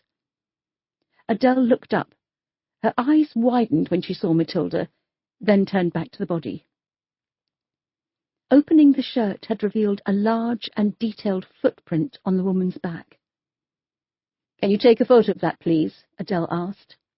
She leaned back out of the way. She then produced a tape measure, placed it along the length of the print, and asked for another picture to be taken. Size 11 boot.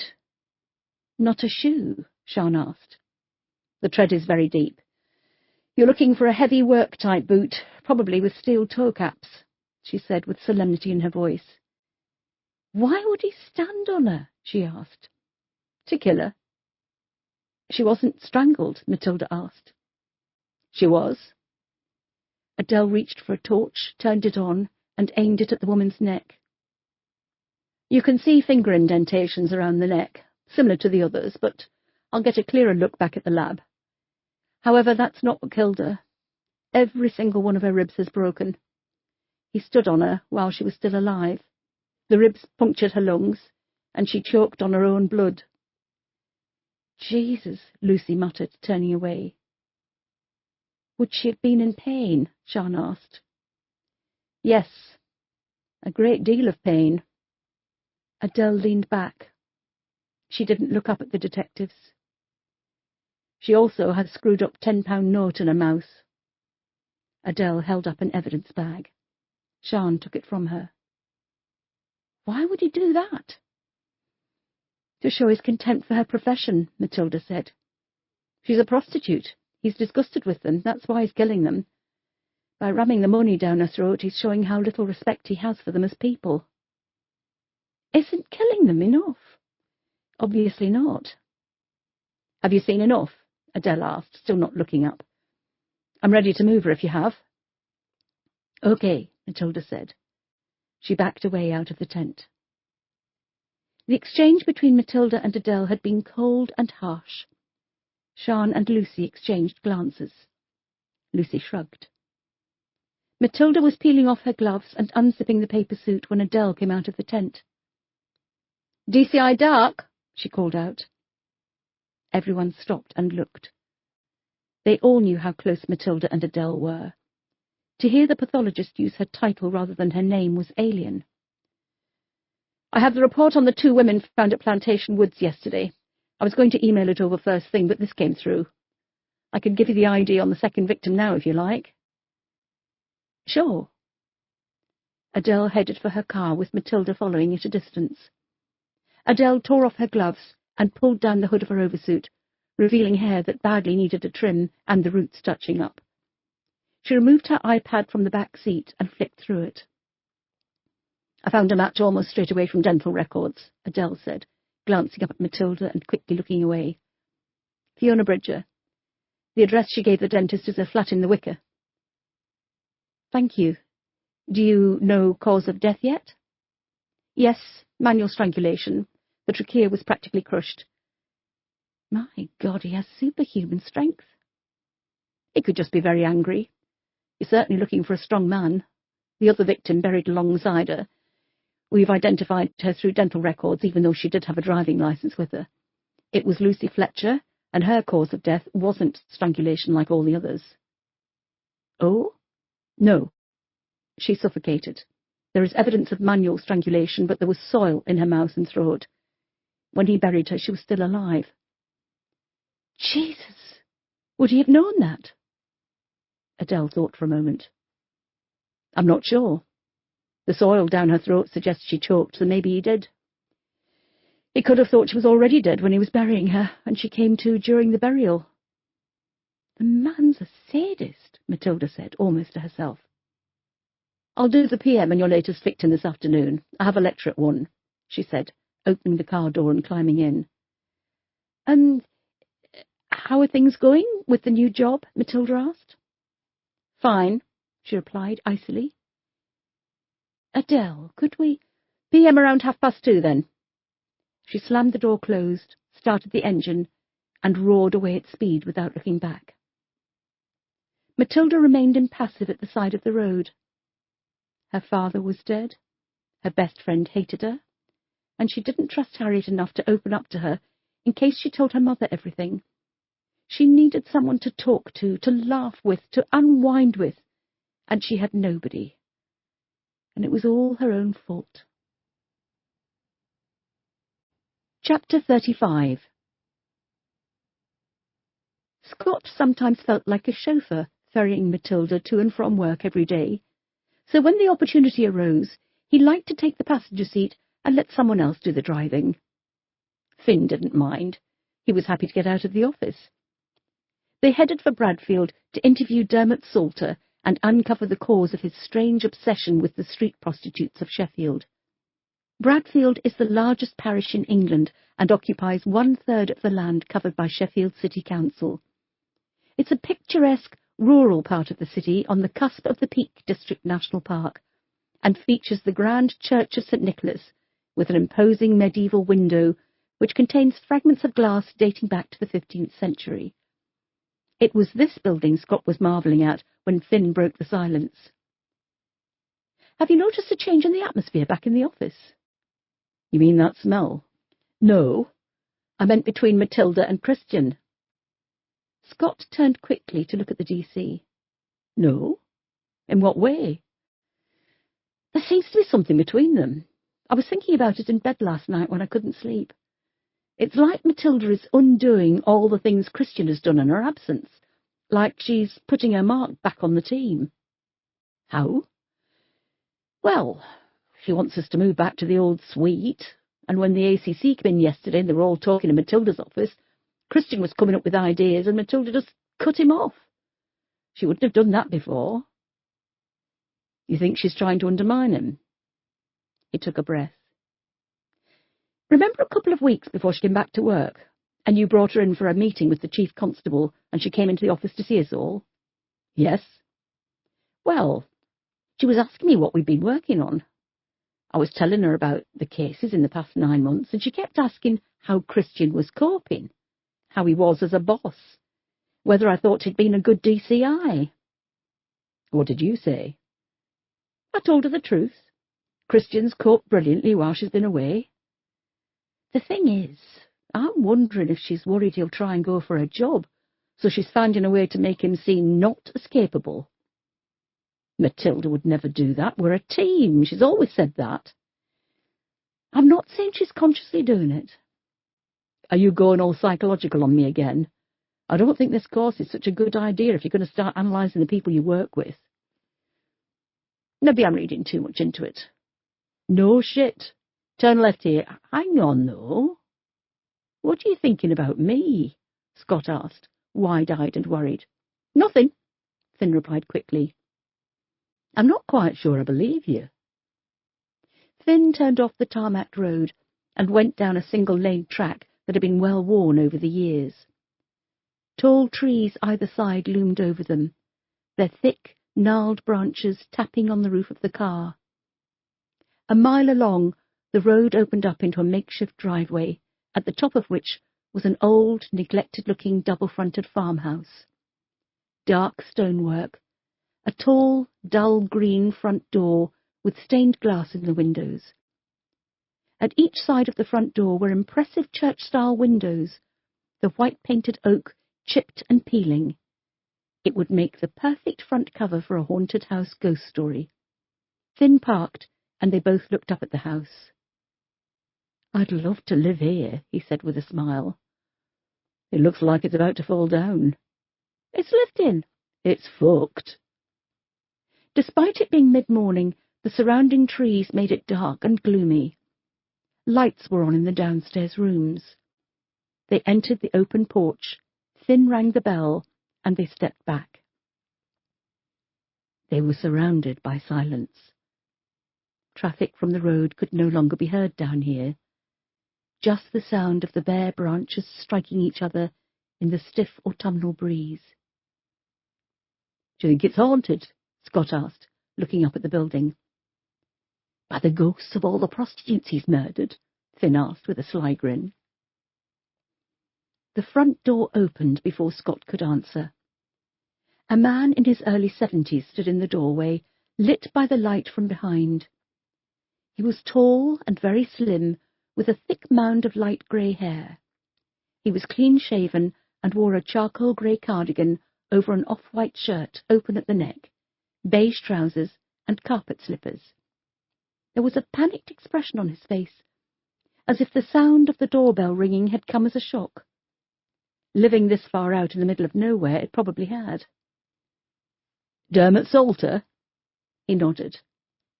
"I'm Detective Sergeant Scott Andrews. This is DC Finn Cotton from South Yorkshire Police," he said. They both showed their ID. "Could we have a word?" "With me?" he asked in a soft, quiet voice. Yes. What for? Your name has come up in an investigation and we'd like to ask some questions. What kind of investigation?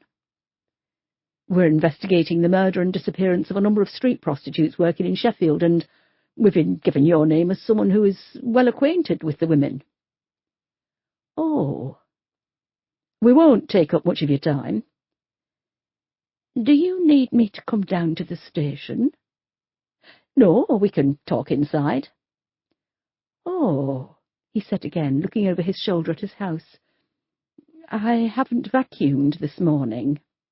Scott smiled. You don't need to worry about that, sir. I haven't vacuumed all week. It was a lie, as he liked to keep the flat neat and tidy. Dermot flashed the hint of a smile before he stepped back from the threshold and beckoned them both in. The hallway was grand and dark. The ornate woodwork of the staircase was an impressive feature, and the tiles were original Victorian. The walls were in need of a lick of paint, and there was an underlying smell of something that suggested fresh air didn't come into the house very often, but it was a stunning entrance to an old property. Dermot Salter led the detectives into the living room. It was a huge room with a high ceiling and detailed cornicing and ceiling rows. A warm-looking fireplace with a tall mantel immediately drew the eye. The carpet was threadbare, the sofa and furniture dated, and the television in the corner was an old box style dating from the 1990s, maybe even earlier.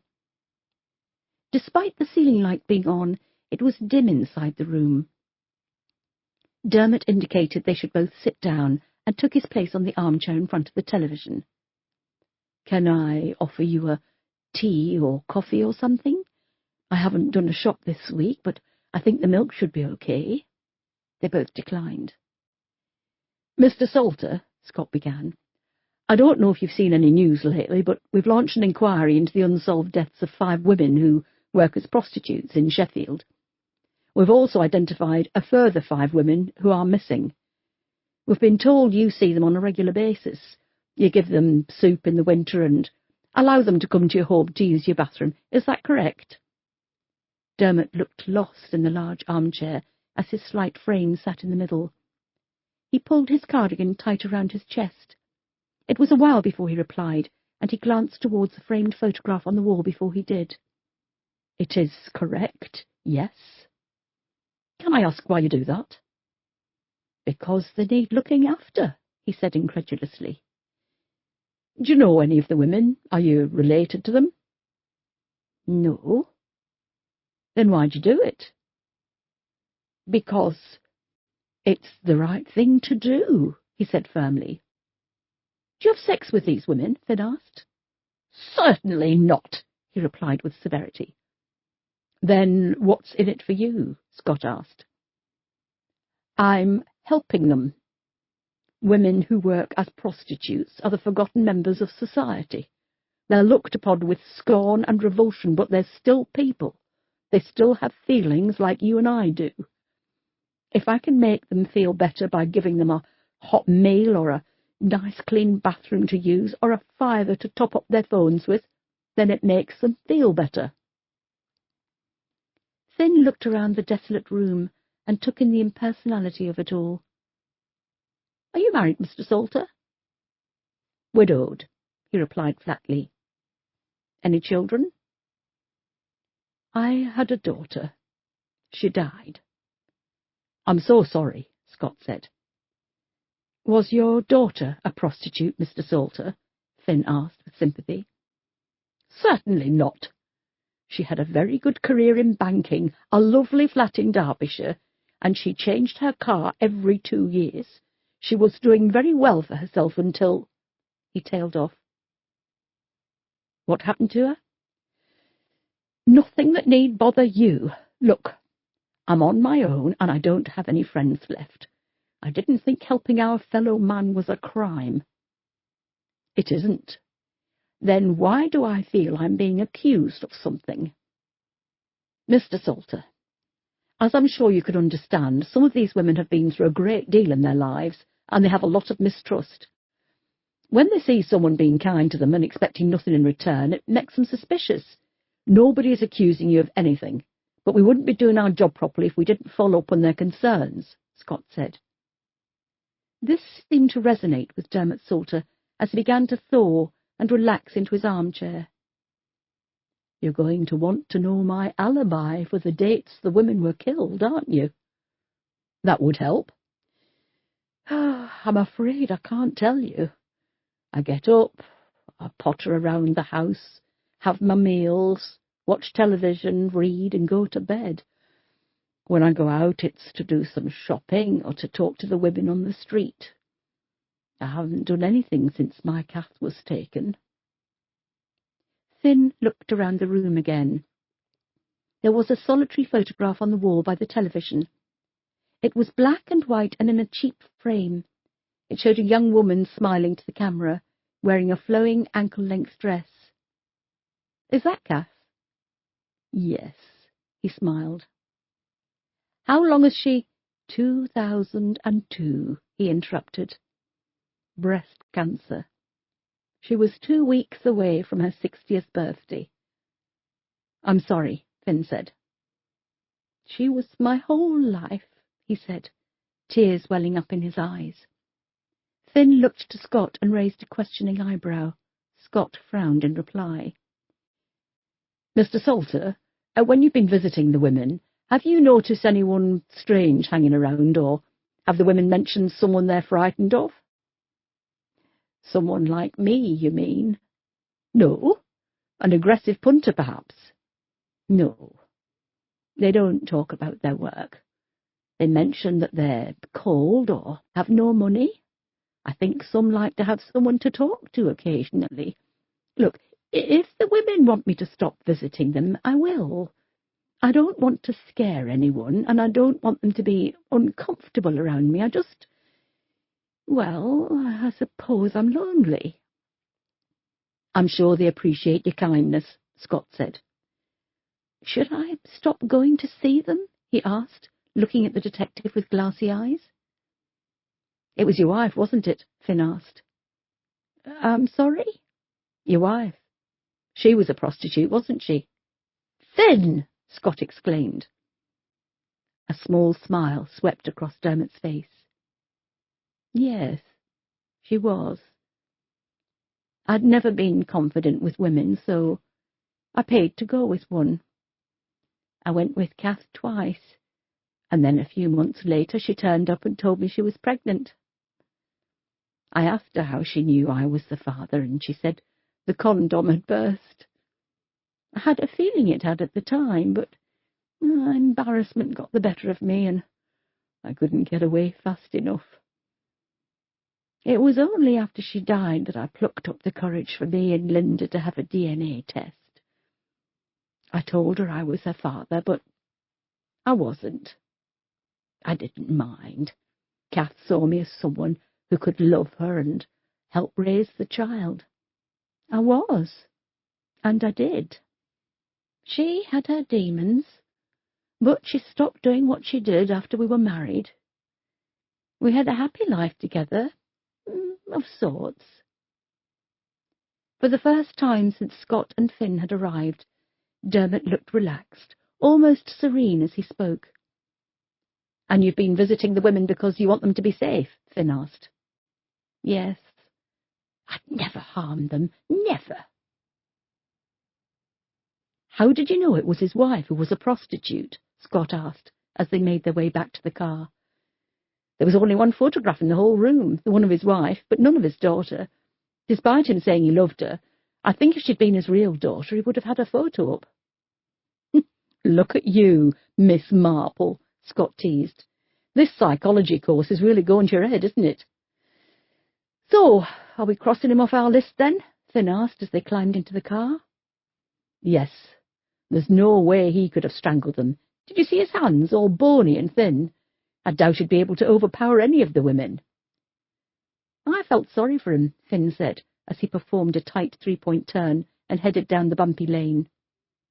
So did I.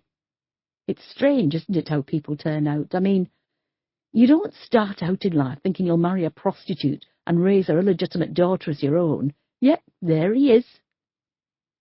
How do you see your life panning out? I've no idea. I certainly didn't think I'd be living above my boss's garage, grieving for my murdered boyfriend and best friend before I reach 30.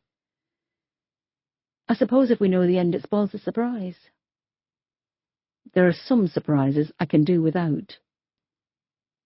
As they drove away, Finn looked in the rearview mirror at the spooky house they'd just left. He could make out the figure of Dermot Salter in the living-room window, staring out at the retreating car. He pulled the curtains closed in one swift movement. Chapter 36. The HMCU was a hive of activity as phones continued to ring. Zofia and 3 uniformed officers had dragged 2 tables together so they could sit around and consult on the arduous task of getting names and addresses of people who drove past Plantation Woods on Monday night. Judging by their face expressions, none of them could wait until they'd finished. Scott entered the room and Sian beckoned him over to her desk.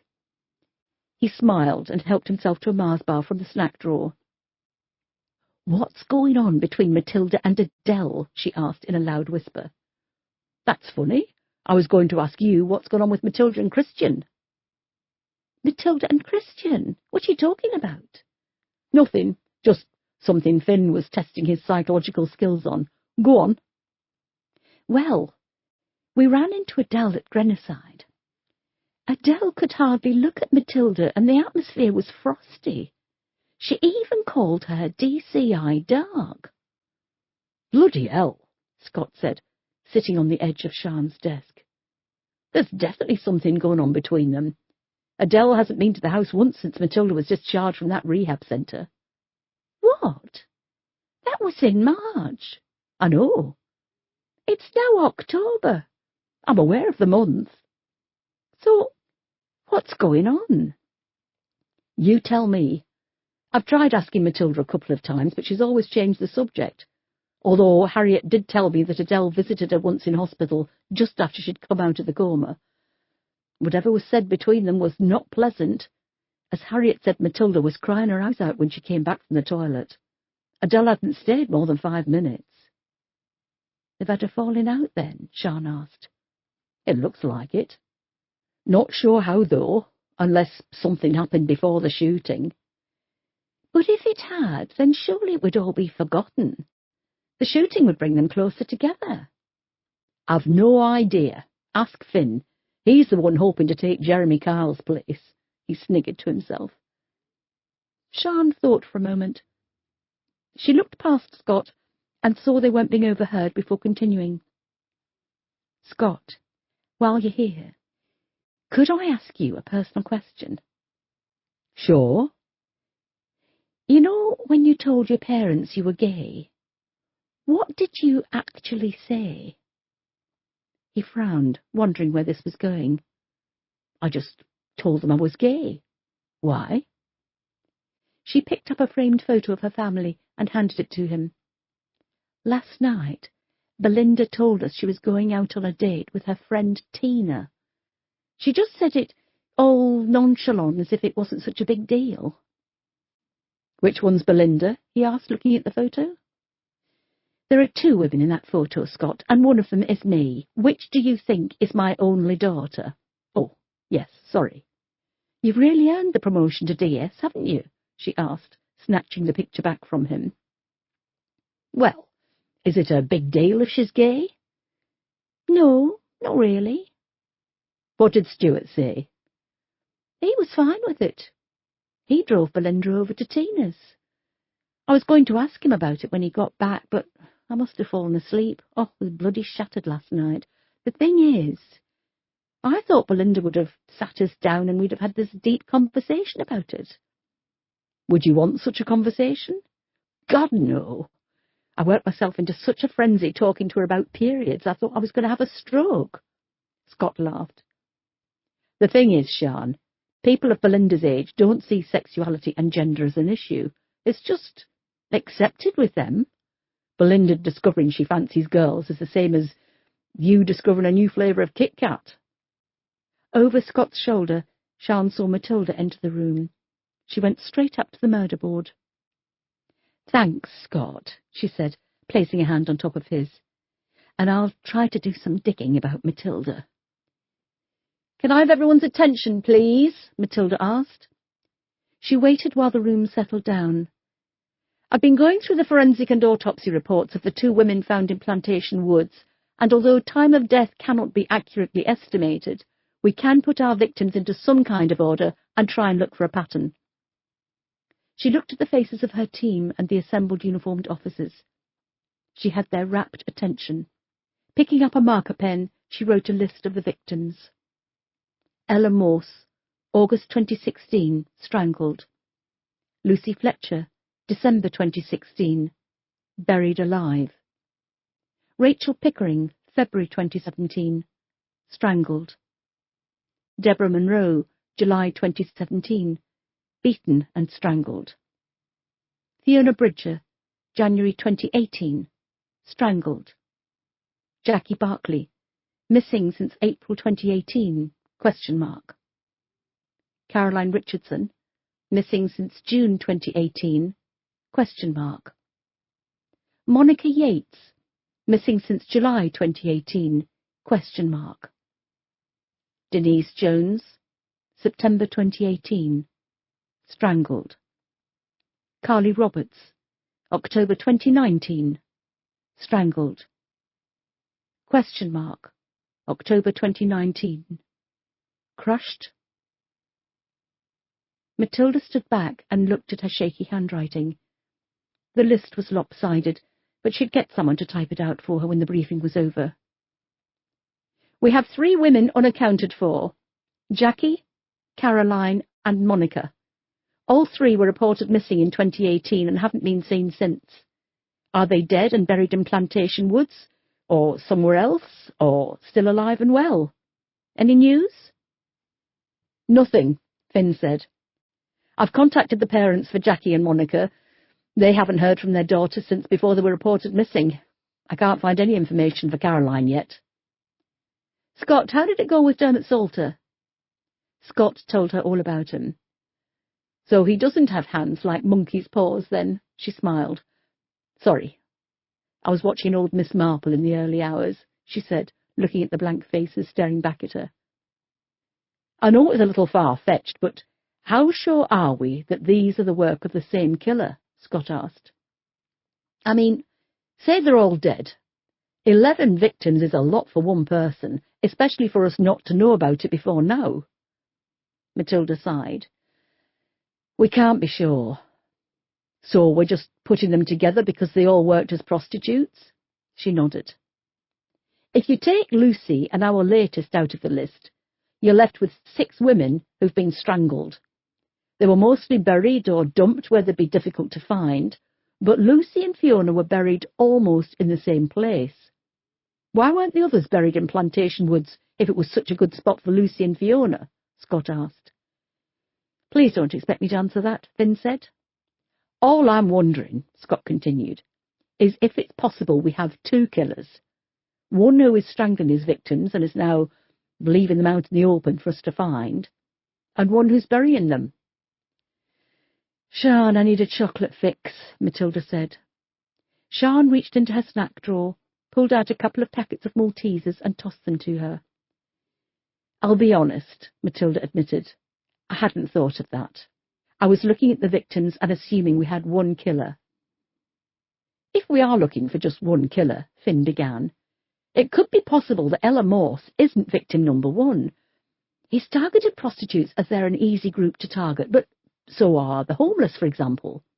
Should we be looking at victims from other groups?"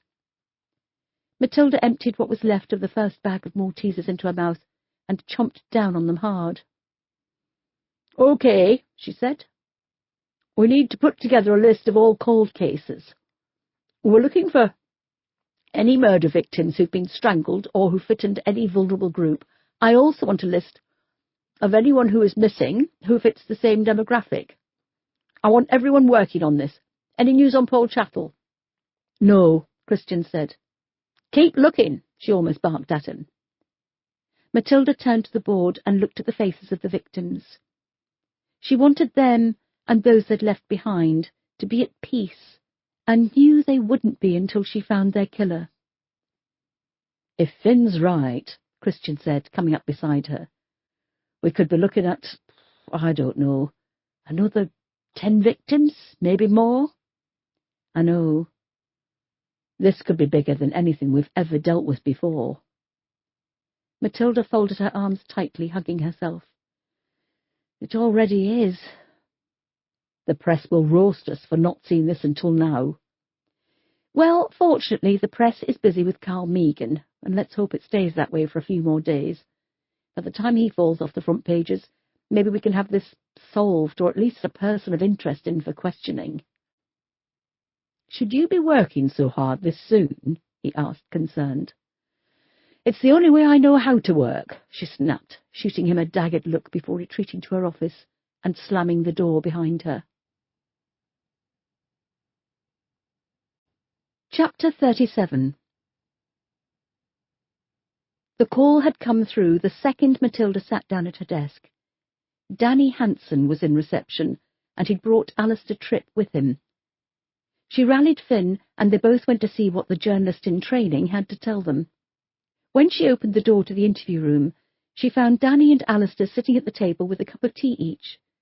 She rolled her eyes. "Danny, out," she instructed. "Why?" "Are you Alistair's legal representative?" "No." "Is Alistair under the age of 18? "Of course not." "Then he doesn't require a chaperone. Out."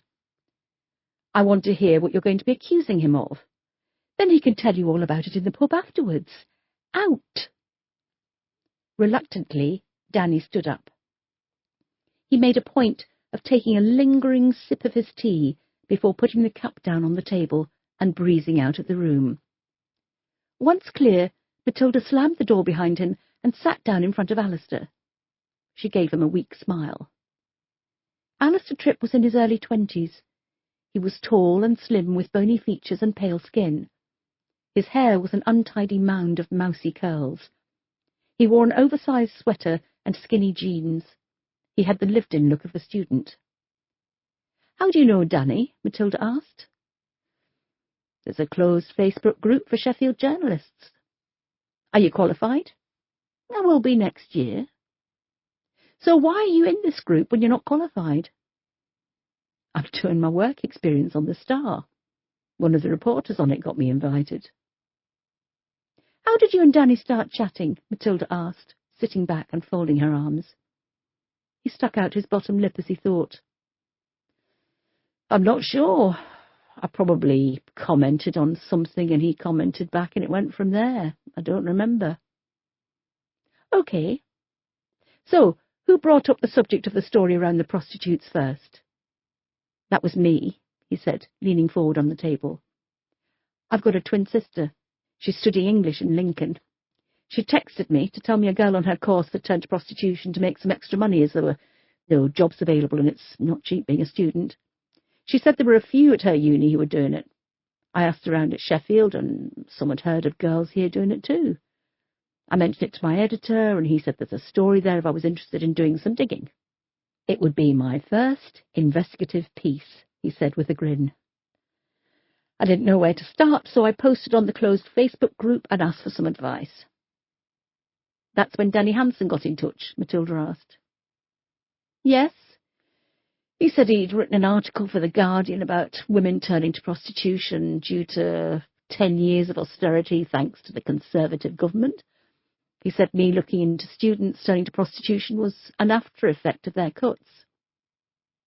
"So, he sent you down to the red light district in Sheffield to interview them?" "Not at first.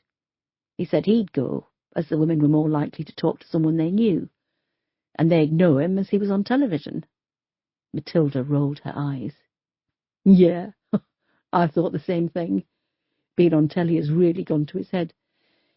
Anyway, we met up one day in the pub, and he said it would be better if I interviewed them, as it could look weird if he was caught in the red light area." "Did you believe him?" Alistair shrugged. "Sort of. I didn't mind going anyway. Journalism isn't all about interviewing celebrities and royalty, is it? What did you think when you first went down there? Matilda asked. Alistair sat back and looked up. I'm not sure. It wasn't what I expected. What do you mean?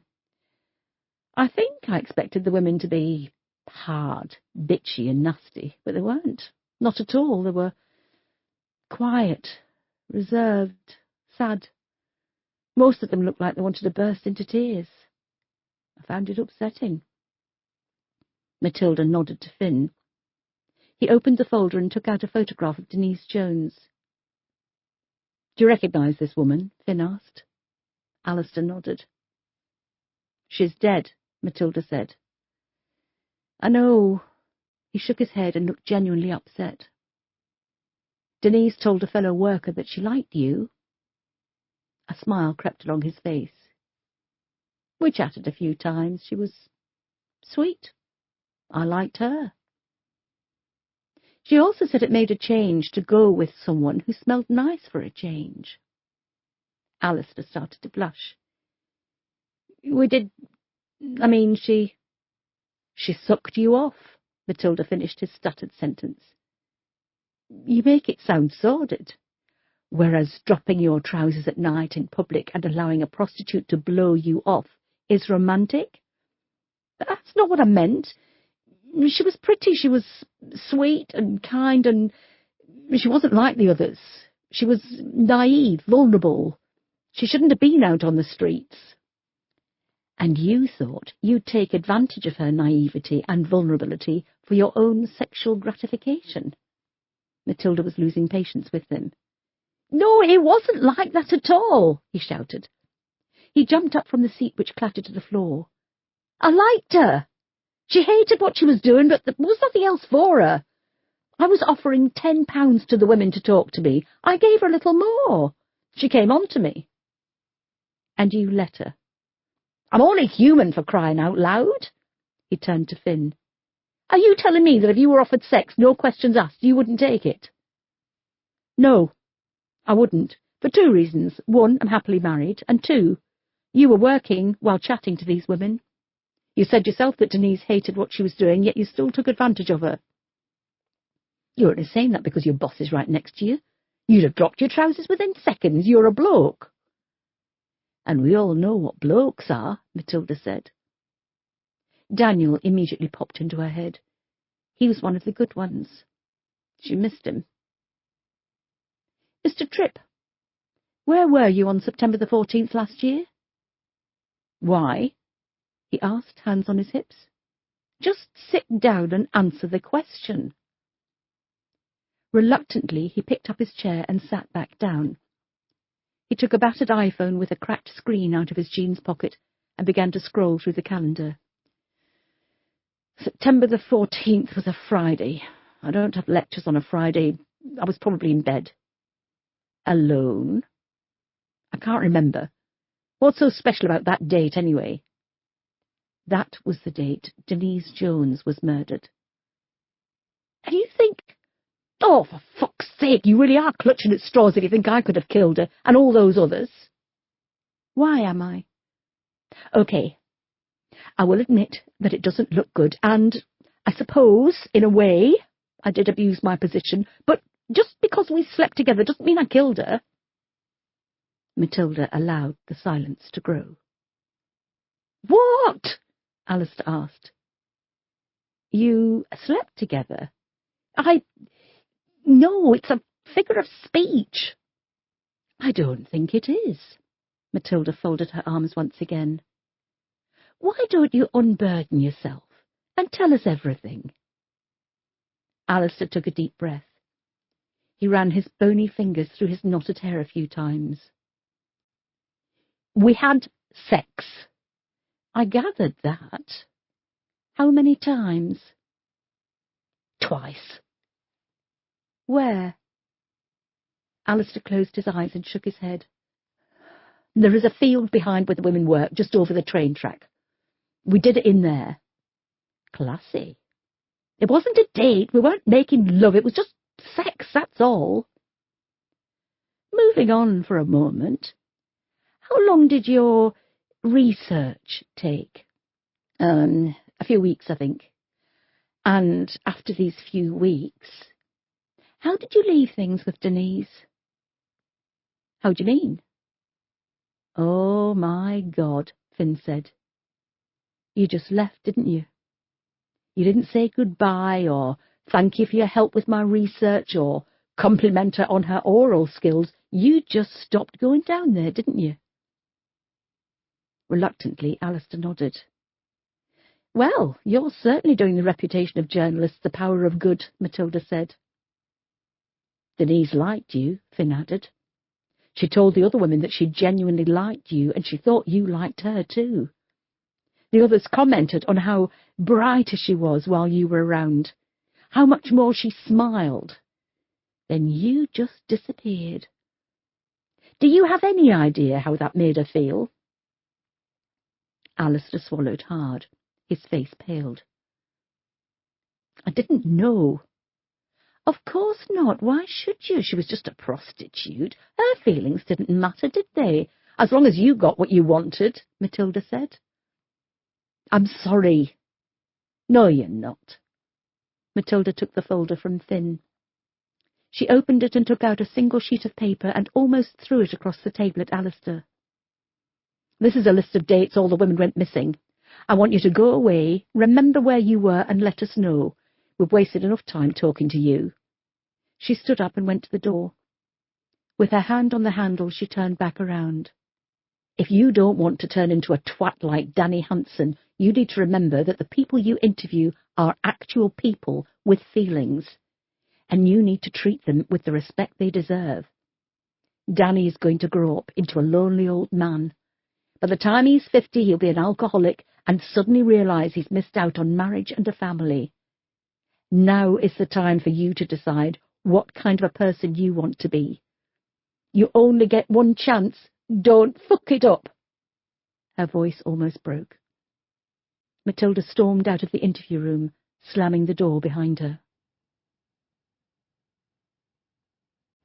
Chapter 38. Bev had a comfortable night in the Royal Hallamshire Hospital. She was given a prescription for strong painkillers and discharged as soon as a doctor had been to see her. She couldn't get out of bed and dressed fast enough. She hated hospitals. And despite the mattress being more comfortable than her own at home, she couldn't wait to get back to the flat. She sent a text to Sarah telling her she was coming home, and her partner in crime appeared on the ward within 10 minutes. "Where did you spring from?" Bev asked. Her voice was still hoarse. "I didn't want to go home. I kept moving around the hospital from one waiting room to another." "Have you slept? You look shocking." "I've had an hour here and an hour there." "You silly cow, why didn't you go home?" "You know I don't like being on my own, especially with how that front door lock is, and Paul Chappell's still out there." "Hasn't he been arrested?" "Well, Matilda said she'd be in touch, and she hasn't been, so I guess not." "I'm sure they'll pick him up soon. Come on, let's get off home. I'm gagging for a cuppa that isn't stewed." Sarah called for a taxi, and one was waiting for them by the time they'd made their way to the reception through the labyrinth of dull corridors. Bev and Sarah lived not far from the red light district in Kelham Island. There was a row of shops with flats above them. Most of the shops were now boarded up. A newsagent's and sandwich shop remained open for the local factory and office workers, but the hairdressers and eyebrow bar hadn't lasted long. The flats had deteriorated over the years, despite the rent continuing to increase. The secure intercom buzzer had long since broken, and the main entrance was permanently left unlocked, as one of the occupants of the flats was a drug dealer, and he had customers coming at all hours of the day and night. It was understandable why Sarah hadn't wanted to spend the night alone. It wouldn't have bothered Bev, however. She'd stand up to anyone who tried anything. The taxi pulled up outside the entrance. Sarah climbed out first and offered her arm to Bev. "There's nothing wrong with my legs, Sarah. I'm perfectly capable of walking." "Cheers, Grigor," she said to the taxi driver. "I'll drop you a text when I'm better." They made their way up the single flight of stairs, trying not to breathe in the stale smell of sweat and piss. The walls were covered in graffiti and crisp wrappers, and fag ends and little plastic bags that had contained drugs littered the stairs. Bev often wondered why the druggie in the next but one flat didn't just put a neon sign above the front door advertising what he did. He wasn't exactly subtle in his business. "How are you feeling?" Sarah asked as she unlocked their flat. "Pissed off. I could have made 100 quid at least last night. How far behind are we with the rent?" "A couple of weeks. It's due again soon, isn't it? We need to pay him a full month or he'll want us out. We'll have to go out tonight." "You can't. You can hardly talk. And look at your neck, it's still red raw." Sarah closed the front door behind them. The bolt didn't meet up with the housing on the door frame, so the door would only be secured by the chain. "I've got one of those knock-off silk scarves I could put on to cover it up." Sarah went into the kitchen and flicked on the kettle. "There's a killer out there strangling his victims, and you're going to meet him with a scarf on? Talk about handing yourself to him on a plate." "You're being paranoid. Besides, I can look after myself. I'm going to have a shower. I reek of hospital." "Do you want me to do you something to eat?" "What have we got?" "Nothing." "Oh, I'll have a plate of that then," she said with a smile. "We've got some ice cream left. That'll be good for your throat." "I'll have a nice big bowl. For medicinal purposes only, obviously." She pushed open the door to the bathroom and screamed when she saw Paul Chattel sitting on the edge of the bath. Chapter 39. Pat. "Interview went well. S&P were very good. That Danny Hansen is a smooth talking shit. I wanted to slap him a couple of times, but S put him in his place. Special programme on BBC One tonight." The interview had been on Matilda's mind all day. She kept looking at her watch, wondering how it was going, if it was over with yet, and how far Danny had pushed them. She felt relieved after reading Pat's text, and made a mental note to tune in and watch the interview tonight. "I've just had a call from downstairs," Christian said, opening the door without knocking. "A woman has come into the station to report her sister missing. She matches the description of the woman found in Grenoside this morning, and she works as a prostitute some nights." "Jesus," Matilda said. "Is she still here?" "No, she made a statement and left." He looked down at his iPad. "Lisa Temple is 23 years old and lives on London Road with her sister.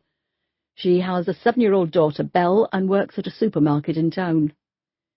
"Why does she go out prostituting if she works?" "Well, childcare costs a fortune, and she can't get benefits as she's working more than 16 hours a week, yet she's on minimum wage. She can't get any more hours at work, so she's having to do this a few nights a week to pay bills and childcare." "Welcome to 21st century Britain. Did she leave a photo?" "Yes. I've asked Adele to email me one of the body across. I'm still waiting." "I can't seem to get my head around this," Matilda said, looking frustrated. "He leaves a gap of 13 months, yet kills 2 in 48 hours. It makes no sense."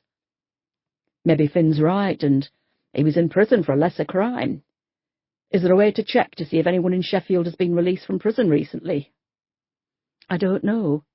But that's something for you to look into," she grinned. "Thanks. I do love a menial task." Matilda's mobile started vibrating on her desk. She looked at the display and saw it was Bev calling. She swiped to answer. "Bev, what can I do for you?" "Matilda, I think I've killed Paul Chattel." Christian drove Matilda to Kelham Island at speed. It didn't take long to get there from HQ. Matilda hadn't wanted to ask too many questions over the phone, and when she ended the call, she didn't think to ask if an ambulance was required. Even though they had the address, it was difficult to find the flat. The area was a labyrinth of narrow roads, abandoned cars and buildings. Windows were either smashed or boarded up. The whole of the surroundings were in decay, and it was difficult to tell which buildings were occupied and which had been left to the elements. Matilda noticed Sarah standing on a doorstep looking out for them. Christian pulled up, and they both jumped out of the car. "What happened?" Matilda asked. Sarah took one look at Christian and froze. "This is D.I. Brady. He's with me. He's okay, Sarah." She turned and ran up the stairs to the flat. "Is she okay?" "She doesn't trust men," Matilda said. "I suppose I do look intimidating with my shaved head." Matilda stifled a laugh. "Christian, you couldn't look intimidating if you were surrounded by dead bodies and holding a liver in each hand." She followed Sarah up the stairs and into the flat, where Bev was stood in front of a door, holding a small wooden bat aloft. "We arrived home and I went to take a shower. I opened the bathroom door and there was Paul Chattel, sat on the side of the bath as if he belonged here," Bev said, as soon as she clocked Matilda. "He broke in?" I don't know. The lock isn't that great. I suppose he could have picked it." "Who's that?" "D.I. Brady. Ignore him." "Thanks," Christian said. "Where is he now? Why do you think you've killed him?" "He came at me. I kicked him between the legs and tried to close the door, but he grabbed the handle. I pushed the door hard, and I think I hit him in the head.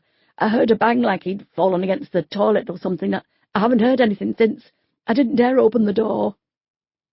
She spoke nervously but rapidly, despite the injury to her throat. "Okay, Bev. Step back.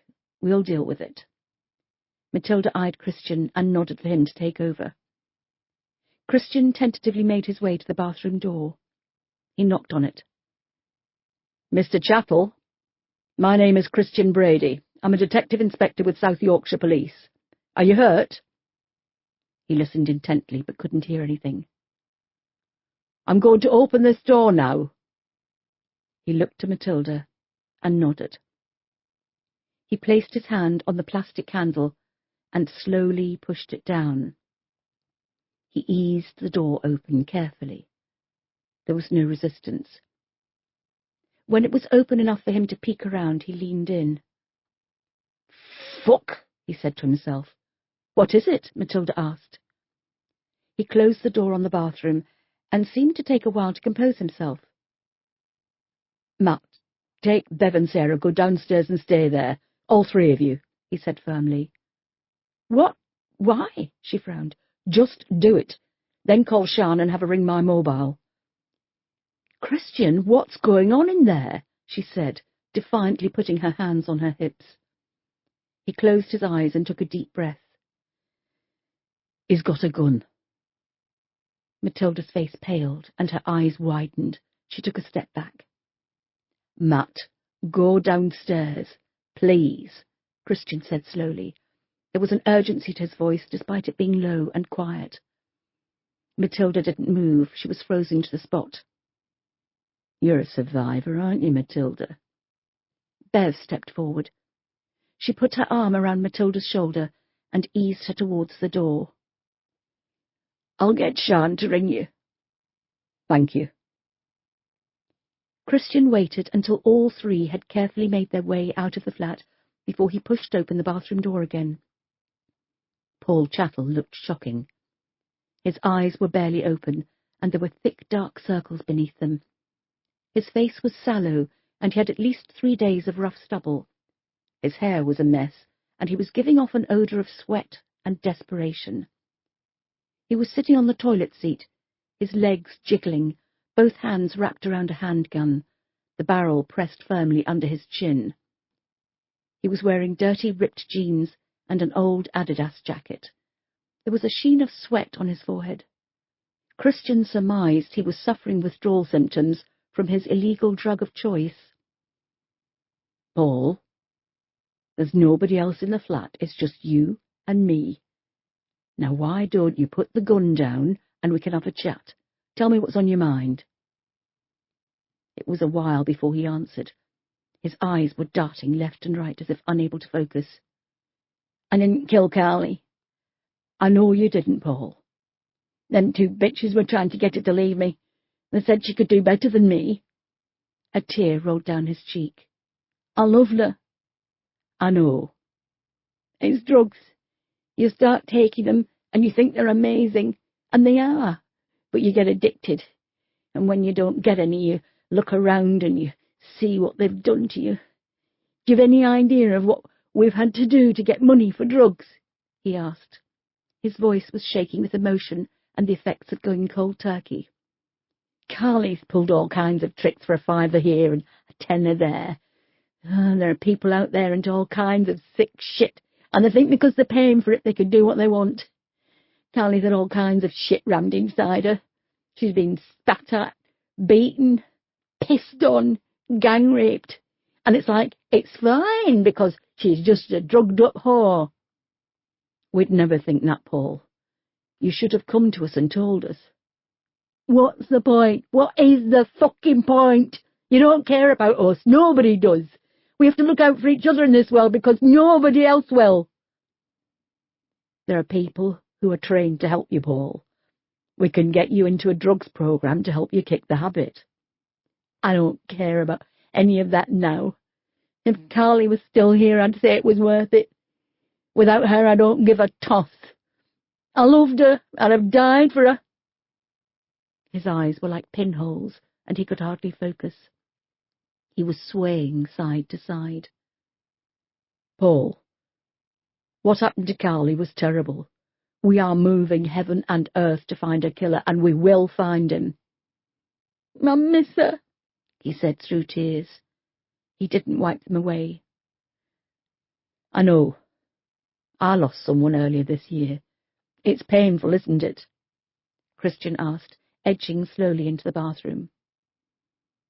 "I can't describe it." He was looking at the floor. His arms were weakening, and the gun was no longer pressed so hard against his throat. "It's like the end of the world, like everything's just ended, and there's nothing left." "The thing is, Paul, there are still people out there who care for you." "There aren't. My dad was never on the scene. Mum couldn't cope and put me into care. The first foster family took me back after a couple of weeks. They changed their mind. Can you believe that? They just changed their minds like I was a fucking jumper or something. My second foster family thought they couldn't have kids. A year after I turned up, she got pregnant, so they dumped me. My third foster family, the husband used to beat me. I ran away and was put into care, but that was even worse. Oh, the bloke running the care centre, Richard fucking Ashton, OBE, had Friday night parties with all his other fucking holier-than-thou friends. They gave me sweets and £5 notes. Then he took me into the bedroom and fucked the living daylights out of me. I was 8 years old, for fuck's sake." Christian could see the hurt, torment and horror in his small eyes. He'd had an evil start in life and never received any kind of help. Was it any wonder he turned to drugs to dull the pain? When he found Carly and fell in love with her, he must have thought he could get his life on track, but the lure of the ecstasy of drugs was too much, and he was soon pulled back into it. Her murder was the key to unlock the door of his nightmare past. "Paul, let me help you," Christian said softly. "I'd like to help." He reached out for the gun, his eyes firmly fixed on it in Paul's hands. "What the fuck do you think you're doing?" Christian looked up. Their eyes locked. Matilda came off the phone to Sian. "She's sending armed response." "Is there anything we can do?" Bev asked. "I can't believe I froze like that. I didn't even see the gun. As soon as he mentioned it, I was right back to being in the car park and looking down the barrel of the sodding rifle. Oh, I thought I was over it." She ran her hands over her short hair. She turned and saw Bev and Sarah staring at her. Why was she opening up to two virtual strangers? She would never have done that a year ago. "You really need to get a grip. You're no use to anyone as a complete basket case." "It's always going to come back to haunt you, Matilda. It was a big thing that happened to you," Bev said. "You can't just wake up one morning and think it's all behind you." "I know. I'm finding that out the hard way." "So, what do we do now?" Bev asked. Matilda looked up at the flat. Behind that grubby window in urgent need of washing, Christian was alone, facing a drugged-up gunman. This was a nightmare scenario. She felt powerless. A gunshot rang out. Chapter 40. Matilda rapped lightly on the door with a knuckle. She pushed it open and called through the gap. "It's Matilda. Am I okay to come in?" Scott pulled the door fully open. He had a grave expression on his face. He nodded. Matilda entered the men's changing room and was hit by a disturbing odour, a mix of cheap deodorant and feet. Christian was sitting on a bench wearing a white forensic suit, his clothes ruined by the spray of blood and brain matter when Paul Chattel put the gun in his mouth and pulled the trigger. When she heard the gunshot, Matilda leapt into action. The safety of her colleague was at the forefront of her mind. She felt like she was back in the car park in January, as Jake Harrison was shooting at them from the roof of the building behind the station. But rather than stand there, staring, this time she ran to help, though looking back she had no idea how her legs had carried her up the stairs. She burst into Bev and Sarah's flat and saw Christian stood in the doorway to the bathroom. When he turned to face her, covered in blood, she was relieved he was still alive. There was no way she could lose someone else. Sitting on the bench, Christian had the blank, innocent look of a child. His face was pale, and faint worry lines ran across his forehead. He was staring somewhere into the distance. "Scott, can you leave us for a minute?" "Sure. Jennifer's on her way with a change of clothing."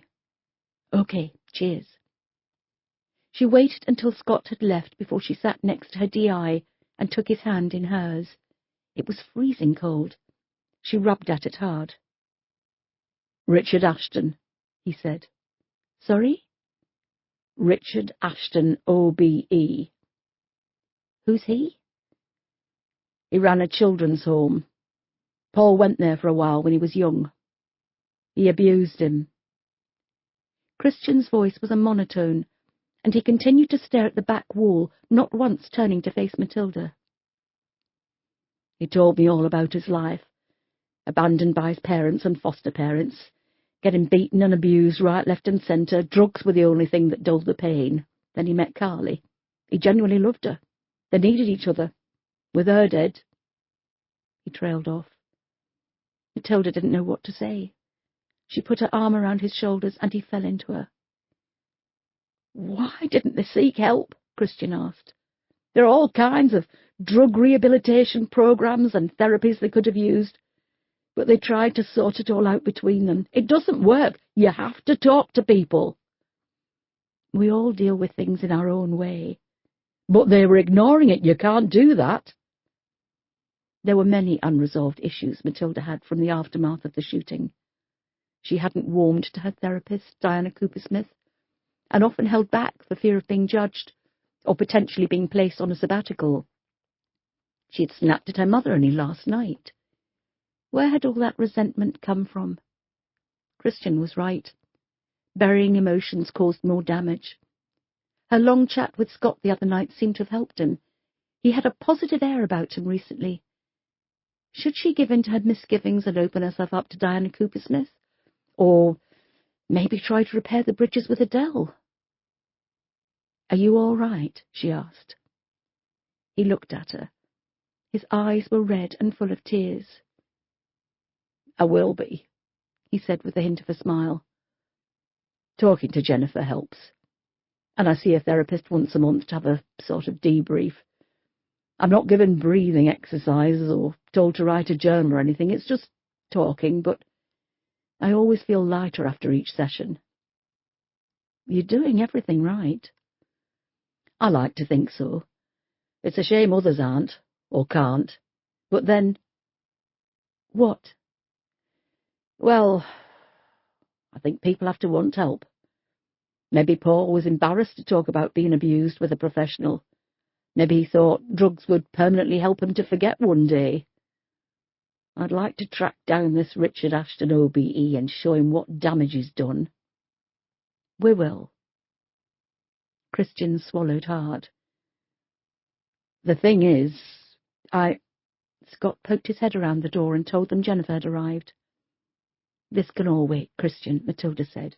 "Go home. Spend the evening with your family." They stood up. Christian hugged Matilda tight, wrapping his arms firmly around her and squeezing her. It seemed to last for a long time. "I don't know what's happened between you and Adele, but if you're not talking to anyone, you really need to change that." She nodded. Christian said he'd be in work tomorrow morning, despite being told he could take a couple of days off. Matilda remained in the men's changing room on her own. He was right. She did need to talk. From her back pocket, she took out her mobile and scrolled through the contacts for Adele's number. Her finger hovered over it. She was about to press when the door opened. "You really need to come and see who's on Sky News right now," Scott said. Chapter 41. Matilda followed Scott into the HMCU suite, where Sian, Finn and Sophia were standing in front of the television. On screen, a blacked-out silhouette of a female was standing in front of a window of what looked like a generic hotel room. "And none of us deserve that," the young-sounding woman said, in a thick Sheffield accent. "I've been working the streets for just under 3 years. In that time I've been kicked, beaten, raped, bitten, mugged and threatened. I used to report every incident to police, but they didn't care. You should have seen the looks they gave me. I've known some of women who've gone missing. I knew Ella and Denise and Carly. I was frightened, we all were. They took my statement when they could be bothered, and that were it. They couldn't get me out of the station fast enough. I bet they threw it straight in the bin. I don't bother reporting anything now. There's no point." "Who is this?" Matilda asked. Her face was like thunder, her eyes fixed on the screen. "I've no idea," Sian said. "I don't recognise her voice at all." "Are Bev and Sarah still here?" "Yes. Get them in here." Finn led Bev and Sarah into the suite, carrying what meagre belongings they could collect from their flat before it was turned into a crime scene and sealed off. They looked around them tentatively, as if merely being in a police station made them guilty of something. "Bev, do you recognise this woman?" Matilda asked. "Have you seen an increase in police patrolling the area since the killing started?" the interviewer asked. "No more than usual. Thing is, they come round and punt us bugger off. If I don't earn, then I can't pay me rent, can I? I've been cautioned that many times, I know most of the coppers by name. But I'm back on the streets as soon as I'm released. What else can I do?" "That's Becca," Bev said. "Rebecca Sloane. Don't believe a word she says, she's trouble." "How do you mean?" Sian asked. "She'll stab you in the back as soon as she looks at you. She's lied, cheated, stolen. She's turned some of the regular punters off us, so they'll only go with her. We've had many a run-in with her, haven't we, Sarah?" Sarah nodded. "Whether she's a liar or not, she's on national television saying we're not doing our job properly," Sian said. "Rebecca Sloane has got a charge sheet as long as the M1, Finn said from his desk. "Assaults, thefts, drunken disorderly, drug use. Yes, she's high as a kite. To be honest, I'm surprised she's still alive," Bev said. "Sometimes she comes on the streets and it's like she doesn't know where she is. She gets in the car with anyone. I bet she doesn't know what's being done to her half the time." The door to the suite opened, and ACC Ridley walked in. "Ah, Matilda. I'm glad you've seen this." Becca started talking again on screen. Matilda picked up the remote and turned it off. "Sian, could you show Bev and Sarah out?" Matilda waited until they were out of the suite. "Sir, I know this doesn't make us look good, but Bev has identified the woman and she's an unreliable source. I'm guessing the journalist flashed his wallet and she told him what he wanted to hear that would make good news. Be that as it may, whether it's true or not, it's out there and making us look like amateurs." He must have felt his mobile vibrate, because he reached into his inside pocket and pulled out an iPhone. "Oh, shit. I've got the chief constable phoning me now." He sent the call to voicemail. Shouldn't you have taken that? Matilda asked. Not until I have something to tell him. Where are we in the investigation? We're looking through cold cases. I think there may be more victims out there. Jesus Christ, Matilda, how big is this going to get? Are we talking a new Suffolk Strangler here? Matilda looked around her. Finn and Scott were watching her with blank expressions. She looked over to the murder board, at the row of faces staring at her, begging her to find the person responsible for killing them. To be honest with you, sir, I think it's going to be worse than that. He visibly paled. I didn't want to hear that. I didn't want to say it. Of the 2 victims we found in Plantation Woods, one was buried alive. He shook his head in disgust. Are you sure they're from the same killer? Prostitutes going missing and found killed? How many serial killers do you want on your patch with the same M.O., sir? He didn't answer. How many victims have you got? So far, we have 8 confirmed. I'm expecting it to go higher the more we research. I want this man caught, Matilda, he said firmly. I know, so do I. What do you want to do about this TV interview? He sighed. Rebecca Sloane has a long charge sheet, Finn spoke up. Ridley was silent for a moment as he thought. OK, I'm going to call the chief constable, tell him that she's lied. We'll issue a press conference saying similar but using much more succinct language. I'll get uniform to increase patrols in the area from tonight. I was hoping the good news of Carl Megan being found would keep the press from our door for a while. Matilda, you and your team need to work around the clock on this. I don't have the staff for that. I'll get some drafted in from CID to help you. He's been out there killing for at least 3 years. He needs to be stopped. You need to stop him. Matilda didn't like the emphasis on you, but she knew what the underlying statement meant. This was her first big case since returning from sick leave. She needed to solve it at any cost to prove to herself, and her doubters, that she was still the major force to be reckoned with. Ridley turned on his heels and left the room, closing the door firmly behind him. Wow, Scott said, running his fingers through his short hair. I know, Matilda replied. Then, how are you getting on with the cold cases? He hesitated. I'm getting there. OK. I know this is a cheek, but can you do that tonight? Then tomorrow morning at the briefing we'll put them all in some kind of order, then go and knock on as many doors in the city as we can. Somebody out there has to know something. I also want Bev, Sarah, and every other woman working as a street prostitute interviewed, and at least a description of a person of interest. Me and Steph have got a table booked at... Then you'll have to cancel it, won't you? She barked. Finn threw his pen down on the table. He kicked his chair back, picked up his phone and headed for the door, making a call as he went. I don't mind staying, Scott began. Matilda held him by the arm and took him to one side. I need you to drive me home, and I need to ask your opinion on something delicate. Chapter 42. Matilda had forgotten about Bev and Sarah until she opened the door to head for the toilets. They were sat in the corridor, nursing their belongings like evacuated children at the height of World War II, wondering where they were being sent for their own safety. It was dark. It was late. There was nowhere to send them tonight. There was only one solution. Scott was driving Matilda's Range Rover, with her in the front passenger seat. In the back, Bev and Sarah sat silently, their bags on their laps, marvelling at the luxury of the plush car. Matilda glanced across at Scott and saw a sly grin on his face. Matilda had told Bev in the station that they could stay at her place for tonight, making it perfectly clear it was for one night only. Surely the council could offer them emergency accommodation if they were unable to go back to the flat tomorrow for whatever reason. When they arrived at the old farmhouse, Matilda asked Scott if he wanted to have tea with them.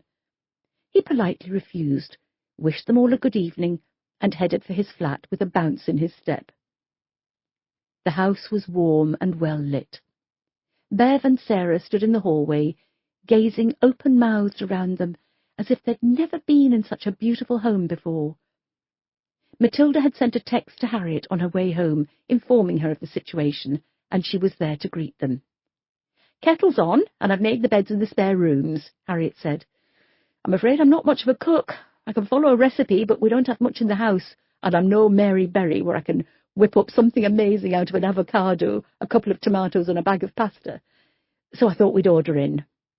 "I could do with a bath, if that's okay," Bev asked. "Of course," Matilda said. "I'll take you up." Bev used the ensuite in the guest bedroom Harriet had made up, while Sarah used the main bathroom. Her room didn't have an ensuite. Downstairs, Matilda and Harriet set about making mugs of tea for them all. "Are you all right?" Harriet asked. "I'm fine." "Did you see any of the, blood?" "You can say it, Harriet. I'm not going to freak out." "I just wondered how you reacted to a siege." "It wasn't a siege. It was suicidal, bless him.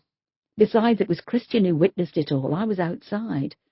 Christian told me that he sees a therapist once a month to get things off his chest. He says it helps." "Well, it will do. When I found out Brian had a secret family, I went to see someone," she said, throwing tea bags into a pot. "Did you?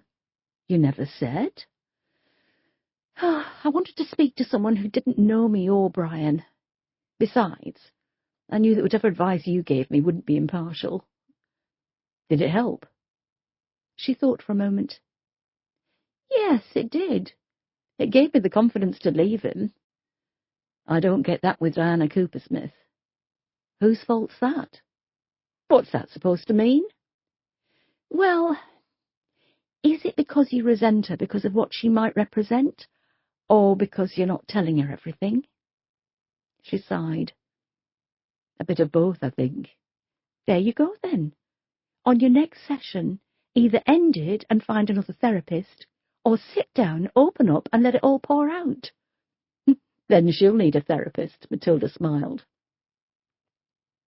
Matilda's guest bedrooms were designed for visitors, with spare dressing gowns on the back of the doors and pairs of slippers by the bed. She had no idea why she went to so much trouble when decorating, as she didn't have guests. Adele had crashed out a few times, when she'd had a few too many bottles of wine to risk driving home, but she didn't count. The added touches of comfort were now being used, and Bev and Sarah both came into the kitchen wearing matching white dressing gowns. "You have a gorgeous home, Matilda," Bev said. "Aren't you worried that it's a bit out of the way?" "That's what I love about it." "My sister is the only recluse who's never at home," Harriet smiled. "Do you live here as well?" Bev asked. "No, I'm just staying here while Matilda fully recovers." "I'm fine," she said. "I'm moving back to Sheffield, though. I'm recently divorced." They all sat down at the stripped oak kitchen table.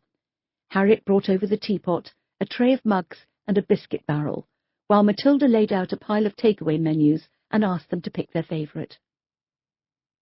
"I was married," Bev said, reaching for her tea and spooning in a couple of sugars.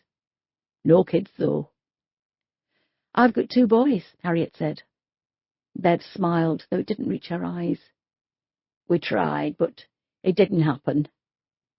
I remember in my teens, my mum was always telling me to find a nice man, settle down and have a big family. Family was important to my mum. I saw how much my parents struggled. I'm one of 8. I told her there was no way I was going down the same path as her. I fancy Indian," she said, passing a menu to Sarah. "The problem was, when I did find a bloke and we got married, try as we might, kids didn't appear." Matilda sat back on the chair and watched Bev's hard face soften as she opened up. "Turns out it was me. There's something wrong with the lining of my womb or something. Oh, it was so long ago I've forgotten. Anyway, Clark said it didn't matter. we had each other. We didn't need kids. We'd be one of those power couples with a nice house, a car each, 3 holidays a year, and jealous friends. She gave a hollow laugh. Less than a year later, he's moving out because he's knocked up someone in his office. They ended up having 4 kids. I'm so sorry, Harriet said. 2 of my sisters fell pregnant at the same time. 2 people I worked with had kids close together, and it seemed to get to me that I couldn't have any. Her bottom lip began to wobble. All I could hear was my mother telling me how important family was. And there I was in a big house and nobody to share it with. Then Clark said he wanted to sell because he needed the money for his new family. The house sold sooner than I expected, so I had to accept the first shitty flat I could find. He screwed me out of my share of it. I know he did, but I couldn't prove it. 6 months later I got fired, and I'm in arrears with my rent, and no references. Why did you get fired? Harriet asked. I was an accountant for a steel manufacturer down Attercliffe. Clark leaving me and all that baby talk was crushing me. I turned up for work with a hangover, though, looking back, I think I was probably still pissed from the night before. I made a massive error, which I tried to hide, and that just made things worse. Next thing, HMRC comes sniffing around and slaps the firm with a huge tax bill. I'm out in my ear, and before you know it, I'm on the streets offering blowjobs for a tenner. She slumped onto the table, head in her hands. People look at us and think we're scum, the lowest of the low. It's the same with the homeless. But there aren't many of us who've savings accounts they can dip into during the lean months. There are so many living on the breadline. All it takes is to be out of work for a couple of months before you risk losing everything, and once you've lost it, it's not easy getting it back. She wiped away a single tear before it fell. What about your family? You said you were one of 8. Couldn't they have helped? Harriet asked. When you hit rock bottom, you find out exactly who the genuine ones are out there. A couple of my sisters helped. The odd mate let me sleep in the spare room, but when you slip up again, they turn their backs. After about a year, I was getting myself sorted. I was sober. I had a part-time job in the co-op, and I wasn't overdrawn. I took a shortcut back to my sister's house one day through the park. And who did I see enjoying themselves but Clark and his new wife, coochie-cooing into a pram? They looked like an advert for a building society. As soon as I clocked them, my heart fell through the ground. It killed me. I landed on a snake and I went right back down to square one. Couldn't you have sought help? Counselling? Matilda asked, her voice hardly above a whisper. I did, actually. It didn't work. It might have done. What do you mean? Who do you think gave me my first tenner for a blowjob? Your therapist? Harriet asked, wide-eyed. He saw how desperate I was, and he abused his position. Lesson learned, trust no one but yourself. Bev had been outvoted when it came to choosing something to eat. Matilda fancied a pizza, as did Sarah and Harriet. They ordered from an app on Harriet's phone, and while waiting for the food to arrive, Bev questioned Matilda about her recovery from the gunshot wounds. Once they were eating, the conversation soon turned back to Bev and Sarah's life working the streets. I really do think one of the punters is a killer, Matilda said. You have regulars, I'm guessing. Who stands out? None of them stand out, love, Bev said. They turn up, you get in the car, they drive you somewhere secluded, you do the business, they give you the money, they go home to their wives. You don't chat, you don't get to know them, you don't ask how the day's been. It's a simple transaction. You don't chat to any of them? A couple. I know a few of their names, but it's obvious they've made them up. Anything they do tell you, you take with a pinch of salt. Speaking of salt, we paid a visit to Dermot Salter, Matilda said. Find any dead bodies in the boot of his car? She asked, a hint of a smile on her lips. No. His wife worked as a prostitute years ago. That's how they met. When she died, he started coming to see you all for company. I think he's just incredibly sad. See? What did I tell you? I told you he was lonely, Sarah said. He reminded me a bit of... She stopped dead. Who? Matilda asked. Nobody. It doesn't matter, she reddened. You're going to say he reminds you of your Jack, aren't you? Bev asked. He looks nothing like him. Not looks, but how kind and caring he is. Listen, if your Jack was kind and caring, do you think he would have left you? No, he'd have stuck by you. Time and time again I've told you, all men are selfish bastards, Bev said harshly. Are you all right? Harriet was sitting opposite Sarah and noticed as a tear escaped her left eye. She didn't reply, but merely nodded. She gets maudlin, Bev said, tearing a chunk off a slice of garlic bread. She was married for 6 years, had 2 kids, then she was... Bev, Sarah snapped. You don't have to tell us if you don't want to, Harriet said, placing a hand on top of hers. Sarah swallowed hard. She took a deep breath and braced herself. I went out with some friends to celebrate my birthday. I'd just turned 28. We all got into a taxi to go home. Anyway, we're dropping one of my mates off, and I get out of the taxi and it drives off. I only lived about a 5-minute walk away and thought the fresh air might sober me up a bit, so I set off on foot. She pushed her plate away, picked up her glass of water, and emptied it in a single gulp. I didn't even see him, she continued, wiping a tear. 1 minute I'm walking on the pavement. Next minute I'm on the ground, and this man's... Well, you can guess what happened. By the time I got home, Jack had gone to bed. I went straight in the shower and scrubbed myself clean. I didn't tell him. I didn't tell anyone. I thought that if I could act like it hadn't happened, then maybe it would be all right. It wasn't, though, was it? Matilda asked. I couldn't get it out of my head. Every time I closed my eyes, I could see him, she said, looking directly at Matilda.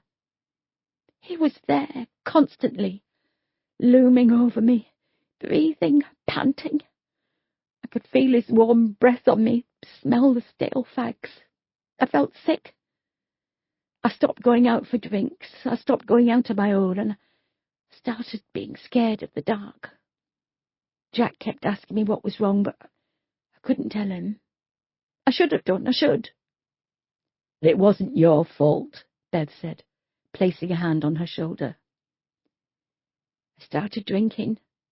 I stopped going to work. Me and Jack were arguing. I was scaring the kids. Sarah broke down. She pushed her chair back, jumped up, and ran out of the room.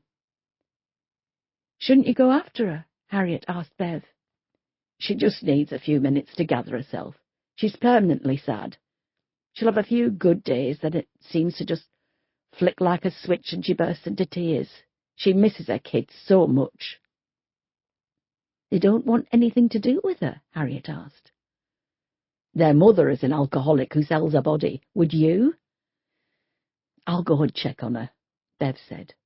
She stood up, grabbed a handful of chips, and left the room.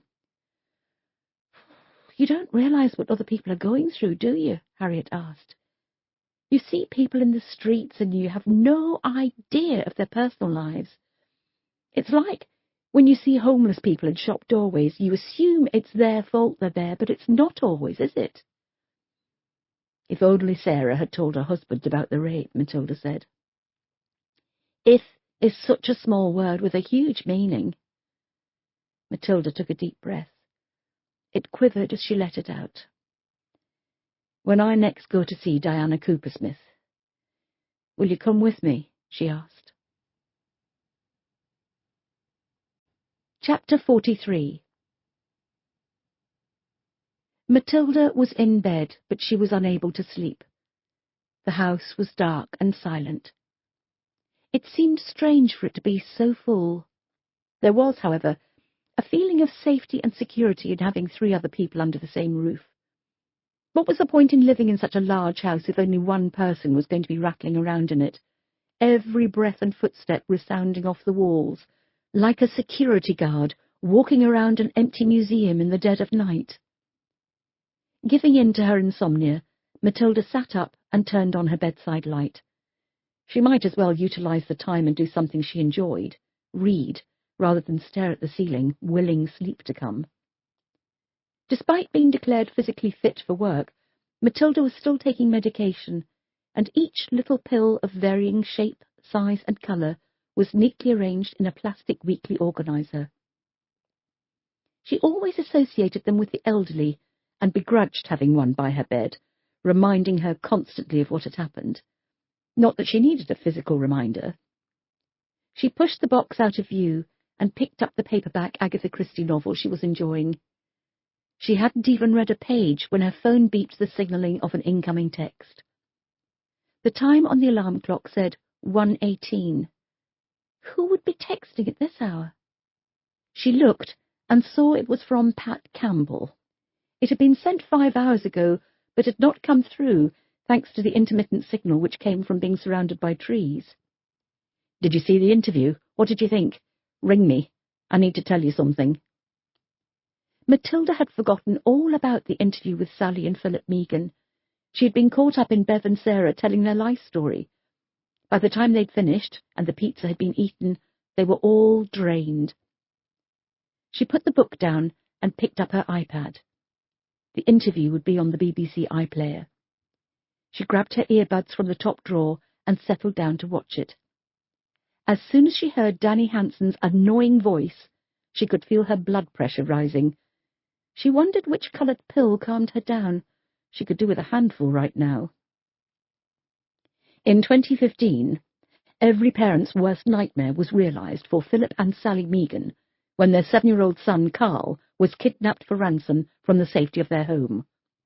When the police operation to secure his release went awry, Carl vanished. He was never heard from again. His parents, however, tirelessly kept their son's name and image alive, and the search for their only child went global. After more than 4 years, a vigilant neighbour in Sweden spotted a young boy and made the call Sally and Philip had been waiting for. Earlier this week, Carl returned to England and home to his parents. Tonight, in an exclusive interview, Philip and Sally Meagan will explain how they managed to hold on to the belief their son would return when the odds were stacked against them, and what the first 24 hours have been like since his return. Matilda rolled her eyes. The introduction was glossy and saccharine. She had heard programme announcers warn audiences of scenes of violence and bad language, and she wondered if the one who introduced this interview warned viewers they may be diagnosed with diabetes following Danny Hanson's sugared tabloid bollocks. The camera turned to Philip and Sally. They were sat side by side, holding hands in the living room of their home in Dore. Sally looked like a new woman. She was radiant. There was a twinkle dancing in her eyes. There was colour in her cheeks. She sat up straight and proud, and looked a decade younger, now the worry for her son had dissipated. She wore a cream-coloured shirt, open at the neck, a subtle gold chain with a delicate pendant resting on her breast. She was wearing makeup for what was possibly the first time in 4 years. Matilda couldn't help but smile at this vision of hope and positivity. Next to her, Philip was dressed smart but casually. He wore a blue suit jacket over a white shirt, again unbuttoned at the neck. He was clean-shaven, his hair neatly combed, and there was a relieved expression on his face. There have been many false sightings of Carl around the world over the years. Can you tell us where you were and how you felt when it was confirmed Carl had been found? Sally took a deep breath and smiled. I was ironing. It was just another normal day, and the phone rang. I hadn't given up hope that Carl would be found, but I no longer jumped for the phone every time it rang. I answered, and it was Matilda, who'd been leading the original investigation. She said she had some news, and she'd be right over. I knew straight away that it was good news. There was something in her voice. Philip was upstairs getting ready for work, and I shouted to him to come down. I just knew this time it was something positive. Matilda felt a warmth grow inside her as she saw the joy on her face. When Matilda told us, Philip took over. It was like a massive grey cloud hanging over us disappeared. I can't tell you how I felt. I want to say relieved, but it doesn't seem enough. I tried telling myself not to get my hopes up until Carl came through the front door, but I knew from the look on Matilda's face that it was definitely him. We couldn't stop smiling and crying, could we? Sally wiped away a tear. No. The longer time went on with Carl missing, realistically, the more I knew it was less likely we'd get him back. Each day was like a decade without him, but I never gave up. We never gave up. It was the best news we could ever receive. Matilda was crying. She had never seen such happiness and relief on anyone's face before. She knew the image of the two of them would be plastered over the front pages of the newspapers in the morning, and they deserved to be. In a world of Brexit, climate change, political uncertainty, and terrorist acts, news like this had to be shared with the world. She leaned back, resting her head against the padded headboard, and let the tears flow. She was so happy for the Meagan family. The past 4 years had been horrific for all of them, but they could now begin their lives again. The darkness had lifted. That was why Matilda was crying. The end of the darkness. Chapter 44. Friday, 25th October. Matilda and Scott were the last to enter the suite. Matilda had wanted to have a quiet chat on the journey over, but Scott couldn't stop talking about the interview with the Meagans on television last night, and how it seemed that good things do happen following a tragedy. She turned to look at him. When bad things happen, it changes everything, she said, but it doesn't mean they can't change again. Sally and Philip had their lives turned upside down when Carl was kidnapped. They probably thought they'd never get him back, and in the intervening years they were living in limbo. Now look at them. Carl's back. They can't return to how life was 4 years ago, and they won't want to, but they can be happy once again. I'm not in limbo, Scott eventually spoke. I know I'll never get Chris back. I know there'll never be another friend as special as Rory. But there will be others, won't there? He asked, looking at her hopefully. Matilda saw in his eyes he was asking for her permission to be able to continue with his life. Of course there will. When you're ready, there'll be others. She reached over and placed her hand on top of his. I am so proud of you, she smiled. What for? For not giving up? For realizing you still have a life to live? He smiled back. What about you? What about me? You still have a life to live too. She took a deep breath and held it for a long while. I know I do. So, are you going to live it? She turned to him again. I'm going to try my bloody hardest. She smiled weakly. Matilda was heading for her office when she noticed Finn slumped at his desk. Has he been here all night? She asked Sophia. Yes. Finn, she called out. He jumped and looked up, wondering who had called his name. He had a hint of stubble. His hair was a mess and his eyes looked heavy. Sorry, I was just... What time is it? Have you had any sleep? I think I had an hour around 4. Look, Finn, she began, then noticed they weren't a full team yet. Sian's not in yet. She's taking one of her sons to the hospital to have his cast removed, Sophia said. D.I. Brady knows about it. She went into her office and squeezed through the small gap between her desk and the wall to get to her seat. There was a knock on the glass. "Can I interrupt?" Christian entered the office and closed the door behind him. "I wasn't expecting you in today. How are you feeling?" Matilda asked. "Fine. I had a long chat with Jennifer last night. Surprisingly, I slept well, too. I've been awake since about 5, though. I want to run something past you." "You want to look into this bloke with the OBE who abused Paul Chattel when he was a kid?" "How did you know I was going to say that?" Matilda sat back in her chair. "Firstly, I know you. Secondly, I was thinking the same. If this guy has an OBE, it's not going to be some chancer who's abused Paul to get his kicks. He'll be in a position of power, and who knows who else knew what he was up to. Me and Jennifer said as much last night." "There's nothing we can do about it now. I'm sorry. We're short-staffed and currently working on one of the biggest cases we've ever seen. It'll just have to go on the back burner."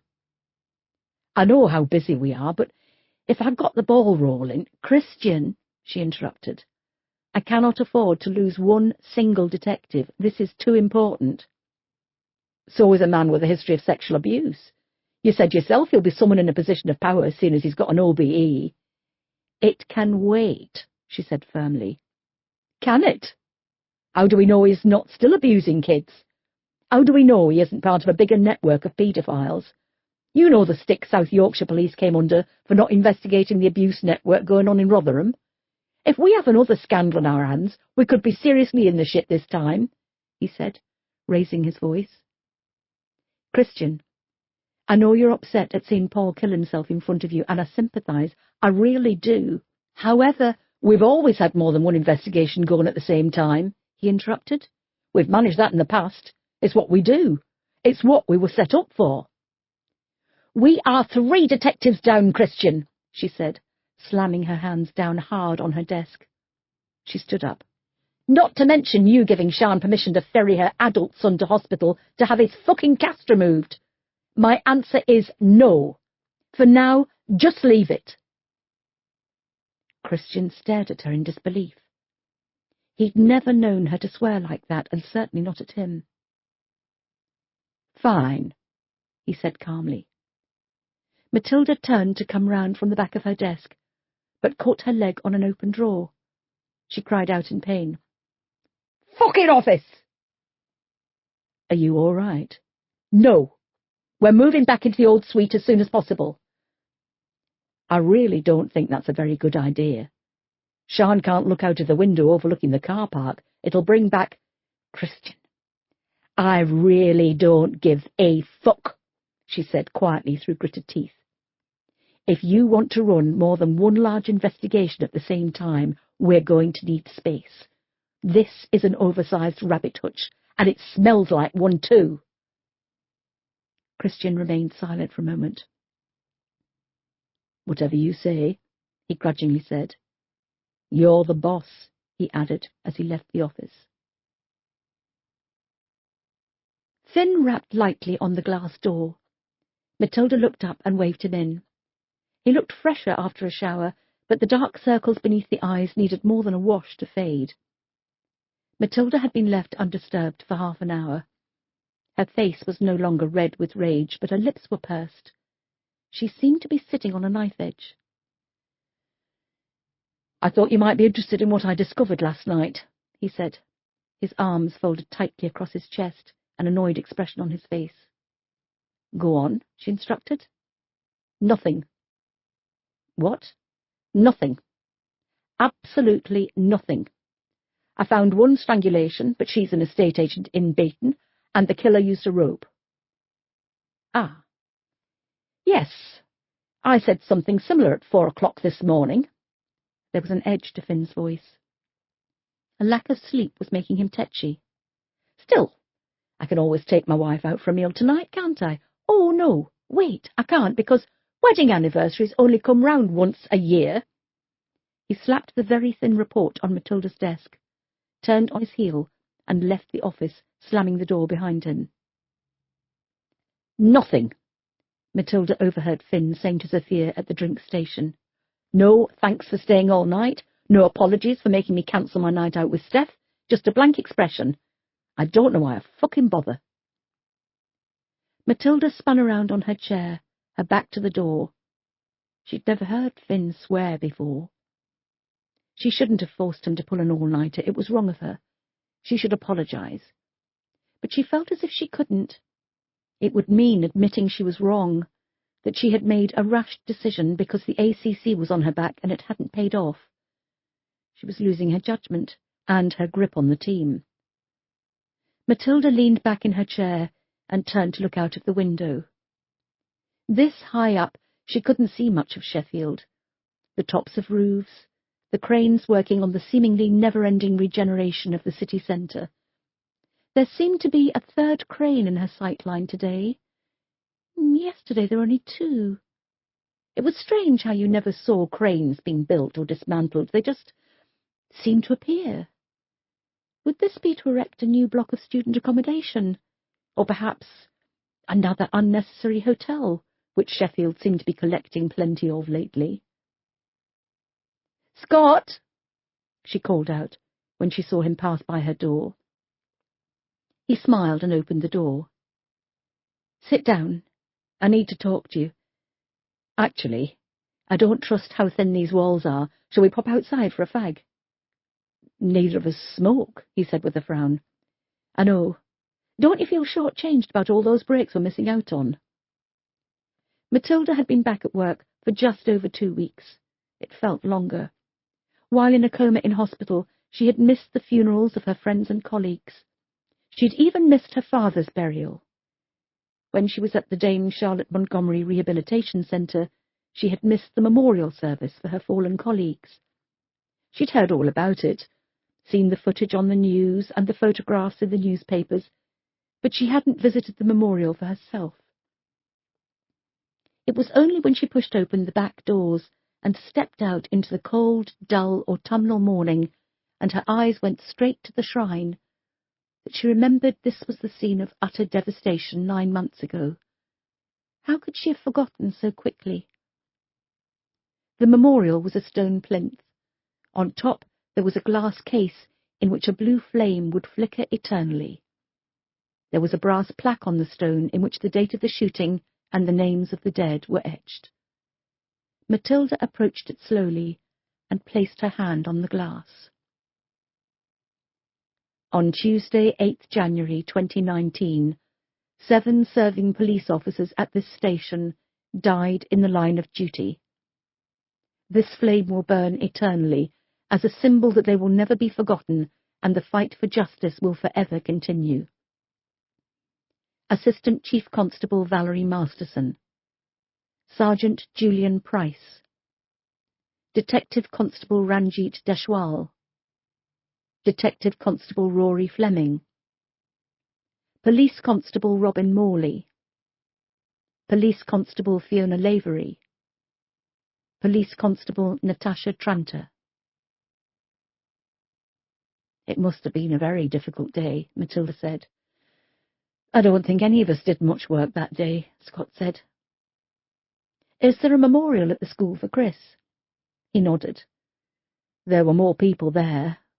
The whole school of teachers and pupils, the family of the dead, news crews, the lot. There were hymns and prayers. It seemed to go on forever." Matilda stood in silence looking at the memorial. "Are you all right?" Scott asked. "I heard you shouting at Christian. We all did. That's not like you." "I'm tired, Scott," she answered honestly. "I'm not trusted anymore. People are questioning me, doubting me." "They're not?" "My name should be on that plaque." "Don't even think that." "I should never have come back." "Yes, you should. You belong here." Matilda placed her hand on the glass box. It felt warm to the touch. She took a deep breath. "This really is beautiful." "We'll be able to see this every time we look out of the window when we move back to our old offices," Scott said. "Will you be okay?" She turned to him. Blinds were invented for a reason, he smiled. What did you want to talk to me about? He asked. Matilda moved away from the memorial, plunged her hands into her coat pockets, and walked around the car park. I want to ask your opinion on something, and it's not 100% moral. However, you're the only person I feel I can confide in with this. What about Sian? Sian's very much a by-the-book woman, as is Christian. You, I know, are a bit more like me. Blinds can be closed, as can books. Something tells me I'm not going to want to hear this, he said, shivering slightly in the cold. I want to send Zofia undercover as a prostitute. Do you think she's up to it? Scott didn't hesitate. With the right coaching, yes. She's eager to learn and she wants to fit in and prove herself. I think after the whole Paul Chattel business, she realised she needs to be part of the team. She'd never take a huge risk like that again. Good, she smiled. You're going to say something more, aren't you?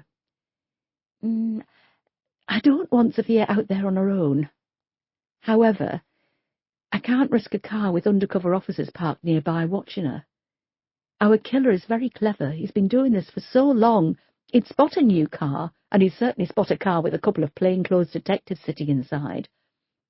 I need someone to look after her who can be right there on the street. You want me to be a punter? No. The killer would notice you hanging around. I was thinking of sending someone out there to be a fellow prostitute. Someone who could be in the background but doesn't fit into our victim range of young and naive. He frowned. Sian? Matilda shook her head. My sister. From a window in the corridor of the station, Christian looked out at Matilda and Scott talking in the car park. They looked as thick as thieves. Why couldn't whatever they needed to discuss take place in her office? Why the secrecy? Matilda talked about the unit being one team, everyone banding together, but she was the one driving a wedge between them all. Christian was pleased Matilda had recovered from her physical injuries, but right now he was wishing she hadn't returned to work at all. Everything had been calm and smooth while he'd been in charge. Not any more. The whole team was falling apart. Chapter 45. Hi, Pat, it's me. Sorry I haven't called you sooner. It's bedlam here at the moment. Matilda was sat in her cramped office. Finn had returned from having a shave and a shower and looked better for it. Matilda was jealous. Finn was only in his mid-20s. He could survive on a few hours' sleep and look fresh and raring to go. Matilda needed a full 8 hours, several coffees, and a cold shower to look halfway decent. Oh, the perils of ageing.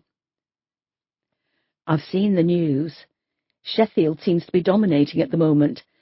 I'm guessing that anonymous interview with a prostitute hasn't helped much. Not in the slightest.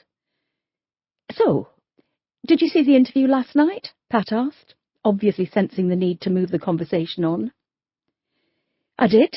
They both handled it very well. I thought so too. I'm pleased they cut out Danny Hansen being an arse with some of his questions. Hopefully the director gave him a bollocking. Was he rude? No, just far too intrusive for my liking. Still, they didn't make it to the final interview. Good. So, you said you wanted to mention something to me. Yes, I did. It's about Carl. I know it's going to be difficult for him returning home after all this time, but he's incredibly withdrawn. He spends all his time either in his room with the dogs or in the back garden with them. He's hardly talking, and when he does, he's snapping. When the film crew had gone yesterday, we were all having a cup of tea, and Carl came down for a snack. He left the fridge door open, and Sally told him to close it. He slammed it, and when Sally told him to be careful, he told her not to be such a bitch about it. Bloody hell. I know. What did Sally and Philip say when he left the room? Philip didn't say anything, but Sally looked really hurt. She looked... Go on, Matilda prompted. It was only for the briefest of moments, but she looked at me and I swear to God, if we'd been on our own, she'd have said she wished he hadn't come home. Matilda walked out into the suite where everyone was waiting for her. Finn was stood by the murder board, ready to begin. The conversation with Pat sat heavily on Matilda's mind. Counselling was scheduled to begin early next week, and there was a whole raft of interviews for Carl to give with the police. Fingers firmly crossed, he would soon see an end to this horrific journey he'd been forced to endure. Right then, before we begin, I've had an email from Sian's favourite dog handler. All eyes turned to Sian, and she blushed slightly. He and the dogs have finished their sweep of Plantation Woods, and they haven't detected any other bodies buried there. However, I've asked him to go to Chelsea Park, where Denise Jones was murdered, and then to the site where Lisa Temple was killed. Now, Finn, she said, placing a hand on his shoulder, there was no warmth in the gesture at all, bless him, spent the whole of last night in this crappy room searching through our backlog of unsolved murders to try and find any links to our current workload. Unfortunately, or fortunately, however you want to look at it, he didn't find anything new. So we have to assume his main target is, and always has been, prostitutes. Where are we with our 3 missing women? Still missing, Sian said. Thanks for that insight, Sian, Matilda said.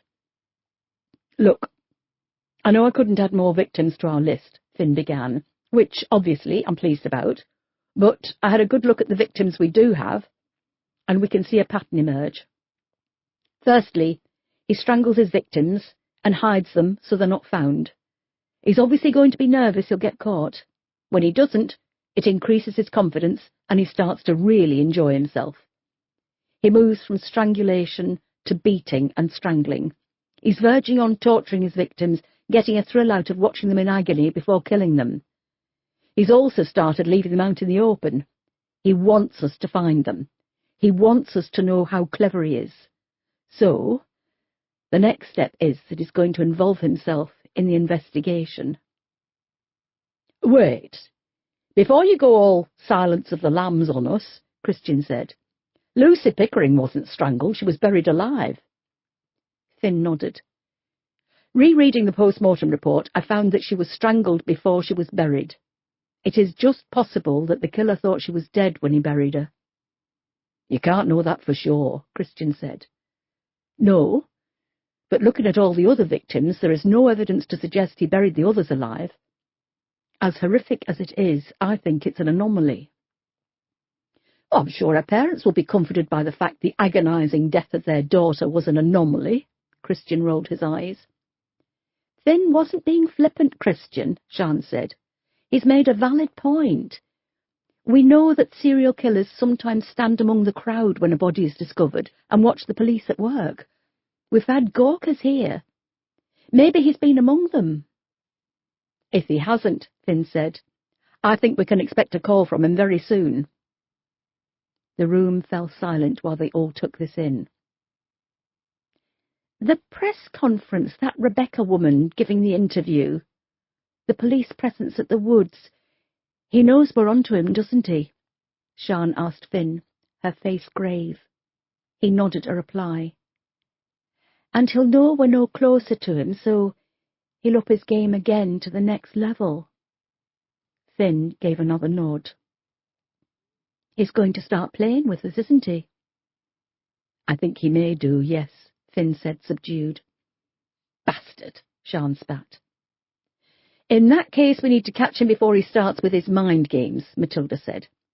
Zafir, did you get anywhere with the registration numbers of the vehicles surrounding the area Carly Roberts was killed? Yes, she said, scrabbling around on her desk. All the vehicles we identified have been checked out. Not all were local, obviously, but they all have alibis.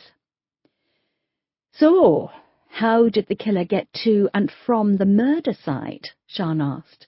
He had to have used a car. Maybe he did. Maybe he lied, and maybe he got someone to cover up for him, Matilda said. Zafir, how many cars were identified? 211. Jesus. One of them has to be our killer, Matilda said. So what do we do? Bring all 211 in for questioning? Christian asked. No. Zofia said not all of the vehicles were driven by local people. However, we can assume our killer is a Sheffielder. He knows the area. He knows where to hide the bodies without being detected. I also think this isn't a young killer we're looking for. This is a very confident man who, for whatever reason, feels slightly demeaned in his life and needs the killings to boost his masculinity. Why would he do that? Scott asked. There are all kinds of reasons. He could have been made redundant and ended up losing his car and house. Maybe he was married and his wife left him for a younger man. I don't know, Scott. Matilda was growing agitated. All serial killers want to get caught. Some know they do, others don't, Finn said. He looked cool and calm, the antithesis of Matilda. That makes no sense, Scott said. Finn gave a wry smile. Some want to get caught so they can enjoy the fame and glory of being a prolific serial killer.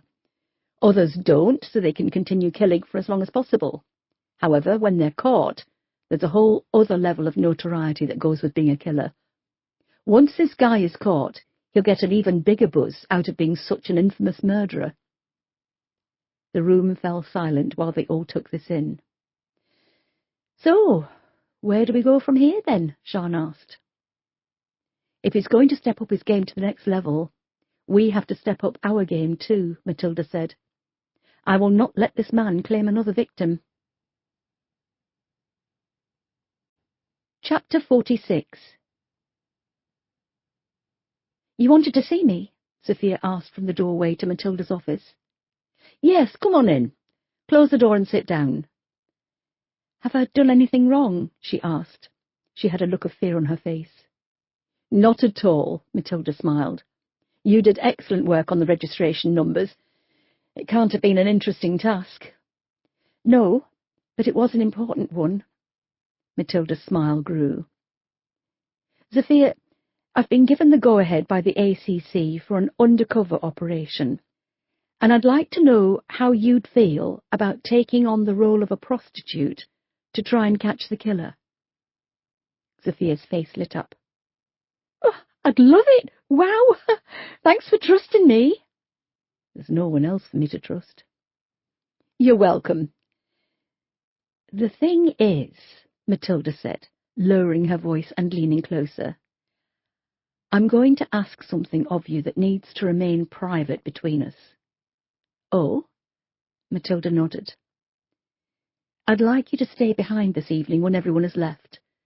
There are parts of this operation that need to be strictly need to know. She looked over Sophia's shoulder and out into the suite. Her eyes met Sian's. Sian's face was grave. It was Matilda who looked away first. Do you have anything planned for this weekend? Scott asked Sophia. They were the last two officers in the suite. My bathroom needs cleaning, but that's about it, she said with a hint of a chuckle. Are you seeing anyone at the moment? No. I had a date a few weeks ago. As soon as I told him I was a detective, he went white. Oh. Not the first time that's happened either. Some men can't seem to accept a woman in a powerful role. You wouldn't think it was the 21st century when you get chatting to them. There are still some men who think women should stay at home, clean the house and have babies. Not very modern of them. Matilda came out of her office putting her coat on. Are we ready? Sophia looked to Scott. Don't worry. He's part of our conspiracy, she smiled. The drive to Matilda's house was conducted in relative silence. Scott was driving, with Matilda in the front passenger seat, and Sophia lounging in the back. It was early evening, not quite 6 o'clock, yet it was dark outside, and a cold wind was blowing. In the early hours of Sunday morning, the clocks would go back by 1 hour, making the nights longer than the days. Matilda loved this time of year. Although, this year, she wasn't revelling in the isolation of the dark winter months as much as she did in previous years. Getting shot had knocked her confidence. She was more fearful of her surroundings. Thank goodness her sister was staying with her and Scott lived above the garage. She'd be a total basket case if completely alone. Yet there were times when she looked forward to being alone again. Oh, why couldn't her mind settle, for crying out loud? "Wow, you have a gorgeous house, Ma'am," Sophia said, as the Range Rover turned the corner, triggering the sensors and lighting up the building. "You don't have to call me Ma'am outside of the station. In fact, I'd rather you didn't call me it in the station." "What do I call you?" "Call me Matilda." "Wow, she's in earshot," Scott smiled. Scott pulled up in front of the garages. There was no point in parking inside, as he was going to be driving Sophia home. Matilda turned around in her seat. "Sophia, are you 100% happy about working undercover? This is where you can back out if you're not comfortable with it." "I am," she said firmly. "You will be looked after, I promise you." Matilda had spent most of the afternoon on the phone with her sister, explaining her plan and asking if she would help. She said yes straight away, then changed her mind, then changed it back again. "It's about time I did something daring and exciting," she'd said. Once inside, drinks and snacks offered, Matilda and Sophia stood in front of the fire, and Matilda introduced everybody. Bev and Sarah she already knew. She hadn't met Harriet, and they shook hands. "Right then, down to business," Matilda clapped her hands together. "Why do I get the feeling we're plotting a heist?" Scott said. "First of all," Matilda said, "I want to say that whatever we discuss in this room stays between us six. Understood?" She looked around at the nodding heads before continuing. "Now, before this week, we knew of 4 confirmed dead women and 3 missing. Now, that combined number could be as high as 11. We are dealing with a very dangerous man, and he needs stopping before more lives are lost. My boss has approved an undercover operation, and Sophia here has agreed to play the part of a prostitute." "We'll look after you," Bev said. "Now, this is where we go off the book, and nobody outside of this room must know. That includes Christian, Sean, and Finn," she added as an aside to Scott and Sophia. "As I said, our killer is dangerous. He's also highly intelligent to have got away with it for so long. He will definitely notice a couple of plainclothes detectives parked nearby, so Scott and I will be nearby, but not so close as to be seen. However, although Bev and Sarah will keep an eye on you, Sophia, they will occasionally need to work. You need someone with you who doesn't match the demographic of our victims, so will go unnoticed by him, but who also has your back." "That's where I come in," Harriet chimed up. "Harriet will be on hand in case any regular punter tries it on with you, or the killer is spotted. We don't know who he is, or what he looks like, but any punter who seems to want to desperately get you in the car will be a person of interest to us. Scott and I will then approach him and bring him in for questioning. How does that sound?" Sophia looked nervous. "Fine." "Are you sure?" "Yes. I'll make sure you're wired, and you'll have a tracking device fitted, though I hope we won't have cause to use it. We'll start tomorrow night, and every night until we catch him. Now, who's for a glass of wine?" Chapter 47. Sean and Stuart had the house to themselves. Anthony, on his first night out of plaster in 8 weeks, had called his mates and arranged a night out. Belinda was out with her girlfriend. Danny was at a sleepover, and Gregory was staying with his grandparents. It was rare for them to have a night to themselves. When it did happen, they usually curled up on the sofa with a takeaway and a Bruce Willis film. However, tonight, Sean had decided to give the kitchen a scrub down. "Is everything all right?" Stuart asked, entering the kitchen. "Fine. Why?" she asked, her head in the oven. "You've been quiet since you came home." "Have I?" "Yes, and you're cleaning that oven like it's the most important job in the world. What's on your mind?"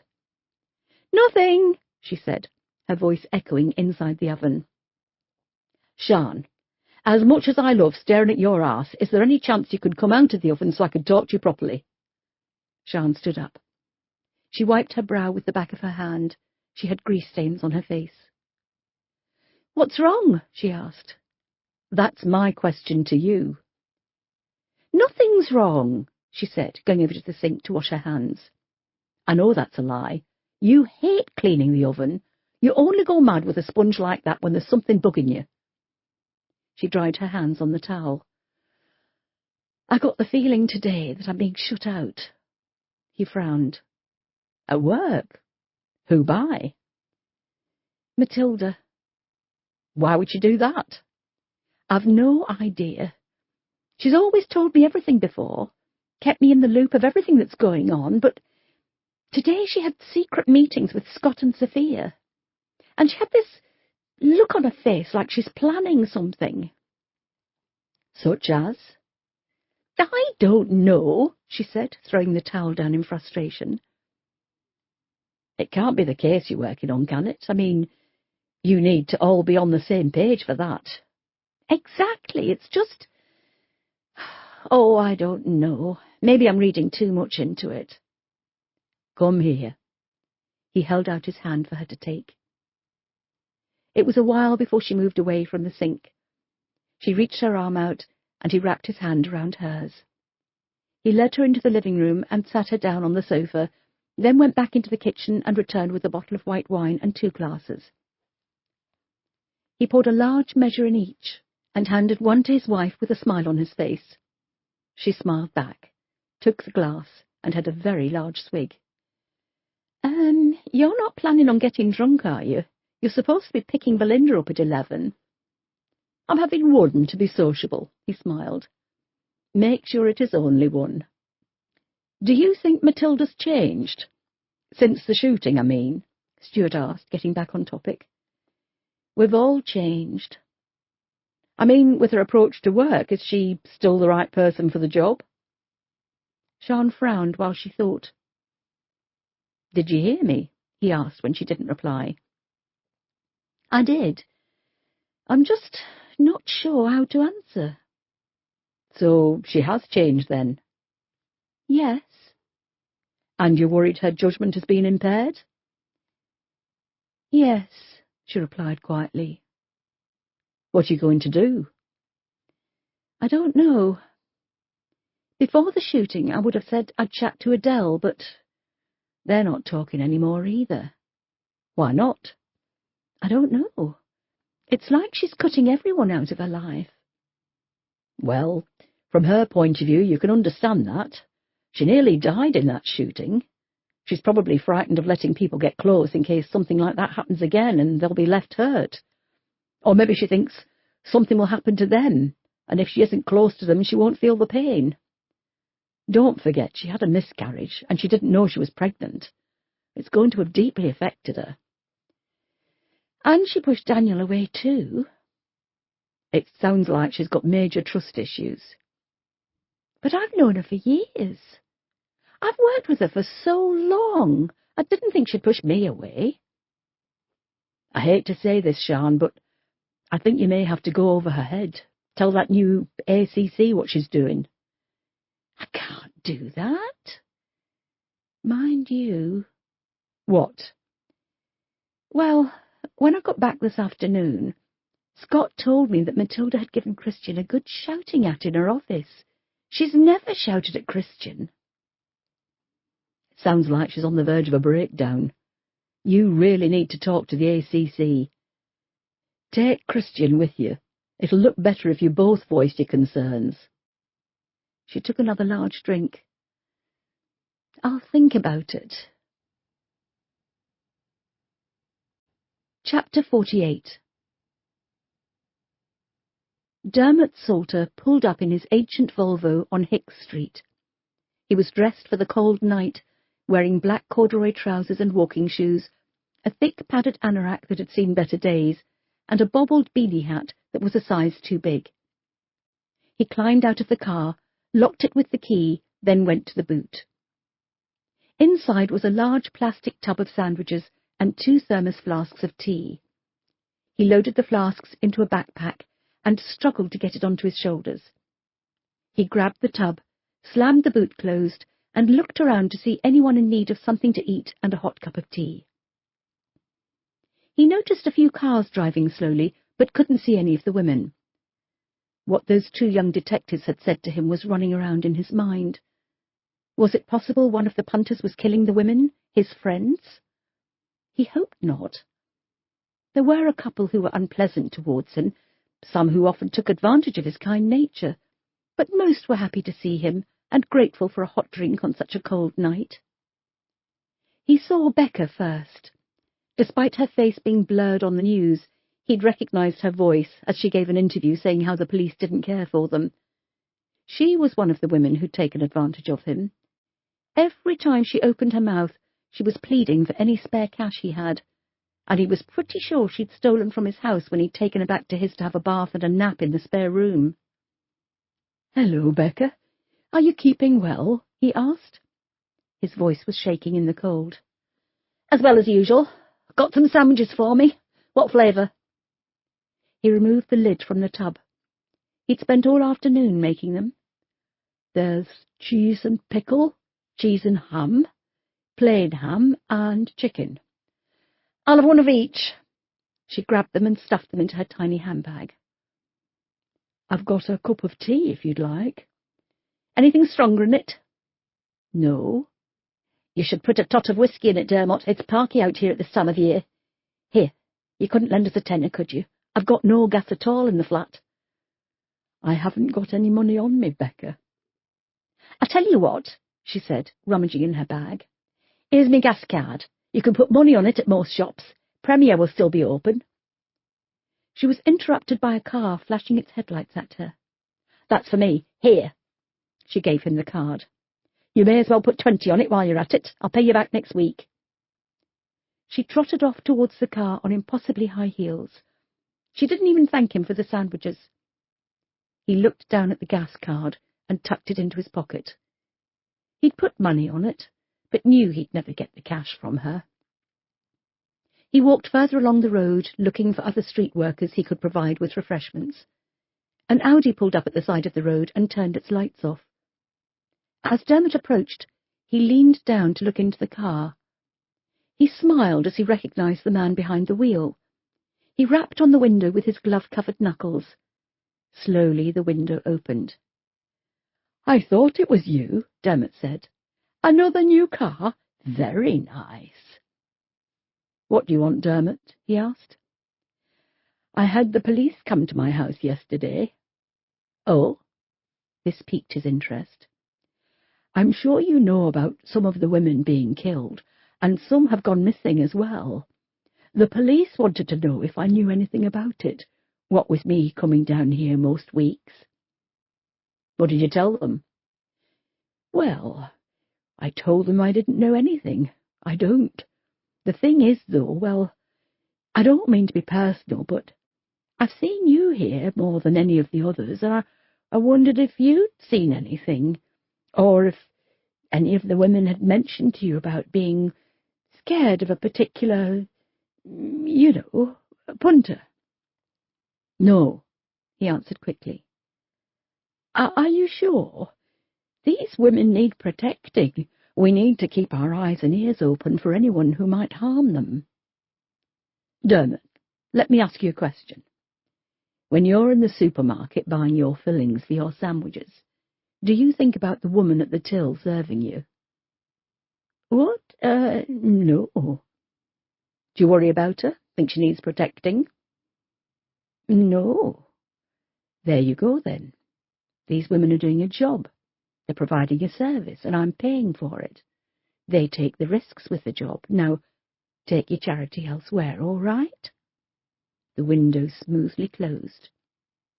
He watched as Dermot walked away, sandwich tub in hand, backpack with flasks of tea weighing him down. Sad fucker. He waited, his mind whirring with possibilities.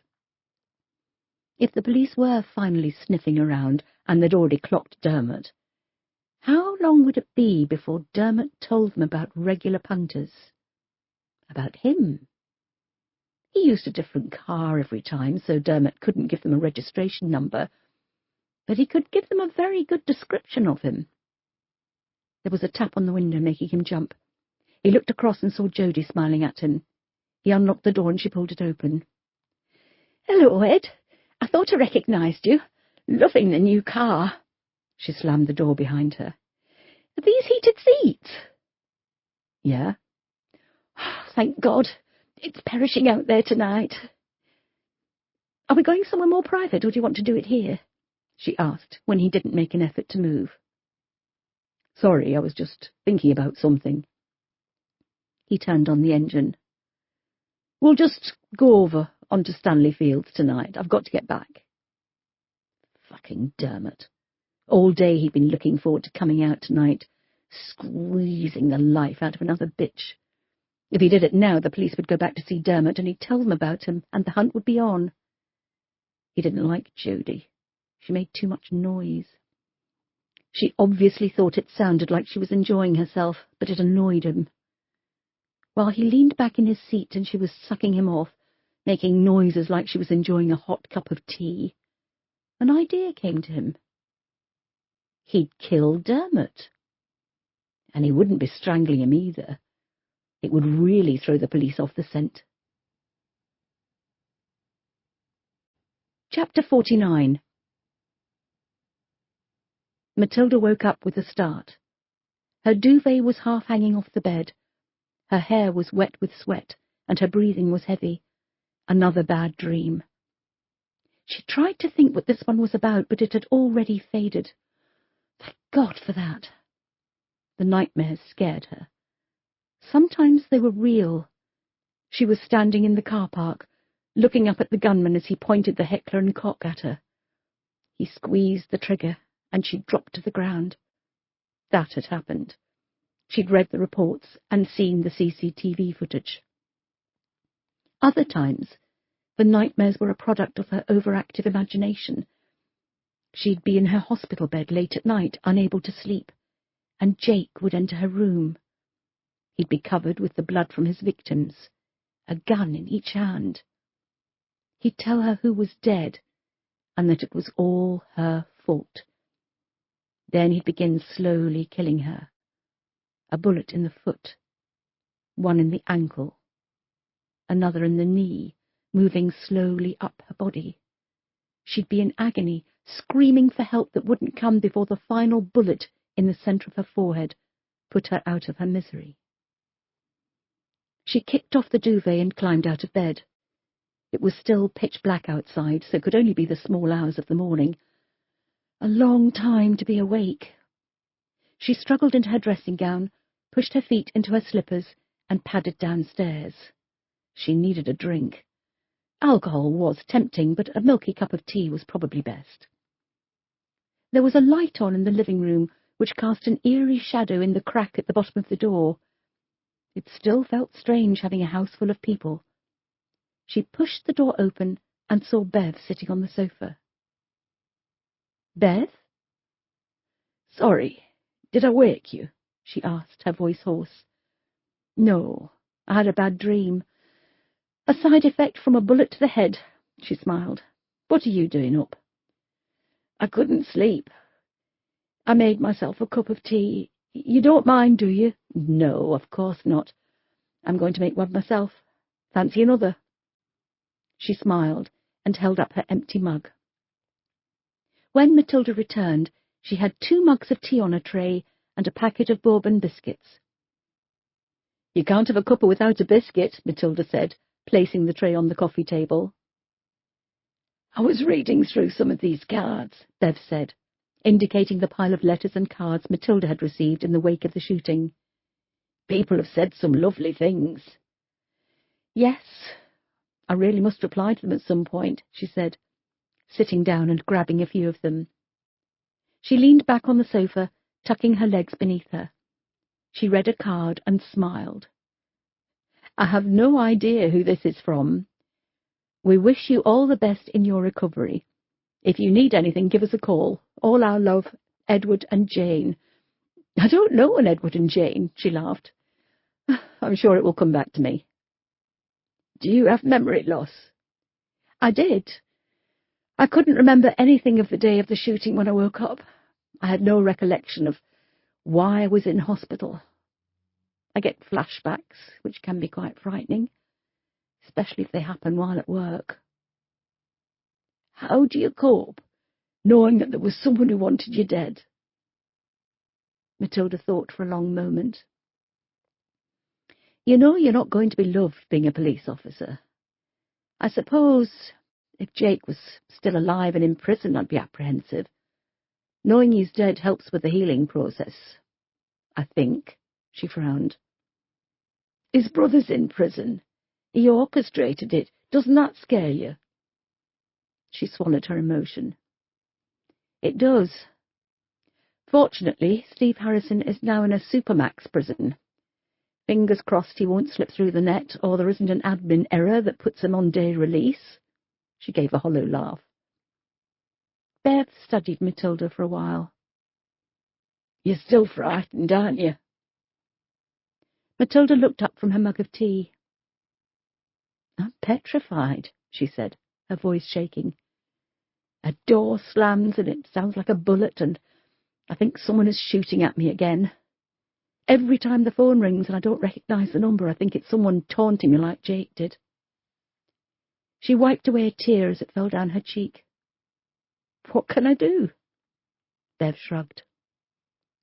Have you considered changing career? I'd still be scared of the phone ringing. Are you seeing a therapist? I am. I have a session next Thursday. I need to be more open with her. Tell her absolutely everything. Have you been holding back? Matilda smiled and nodded.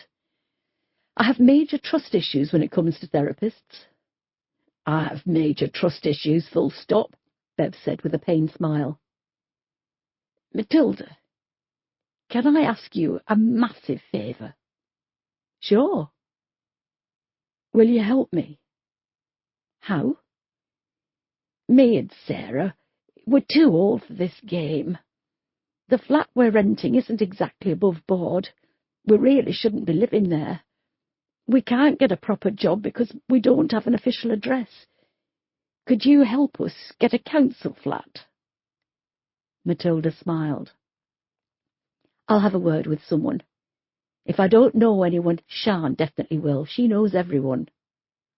Thanks, she said, smiling warmly. I suppose I'd better see if I can get back to sleep, or I'll be no good to anyone tomorrow. Matilda stood up and headed for the door. Matilda, Bev said. Matilda turned around. Bev was in front of her. I appreciate everything you're doing, she said. Tentatively, she stepped forwards towards Matilda, her arms opening. She gave her a hug which was stilted and awkward, but it meant more to them both than words could ever say. Chapter 50. Saturday, 26th October. Guess who was waiting for me bright and early in the car park? Finn asked Matilda as she entered the suite. Matilda looked D.C. Cotton up and down.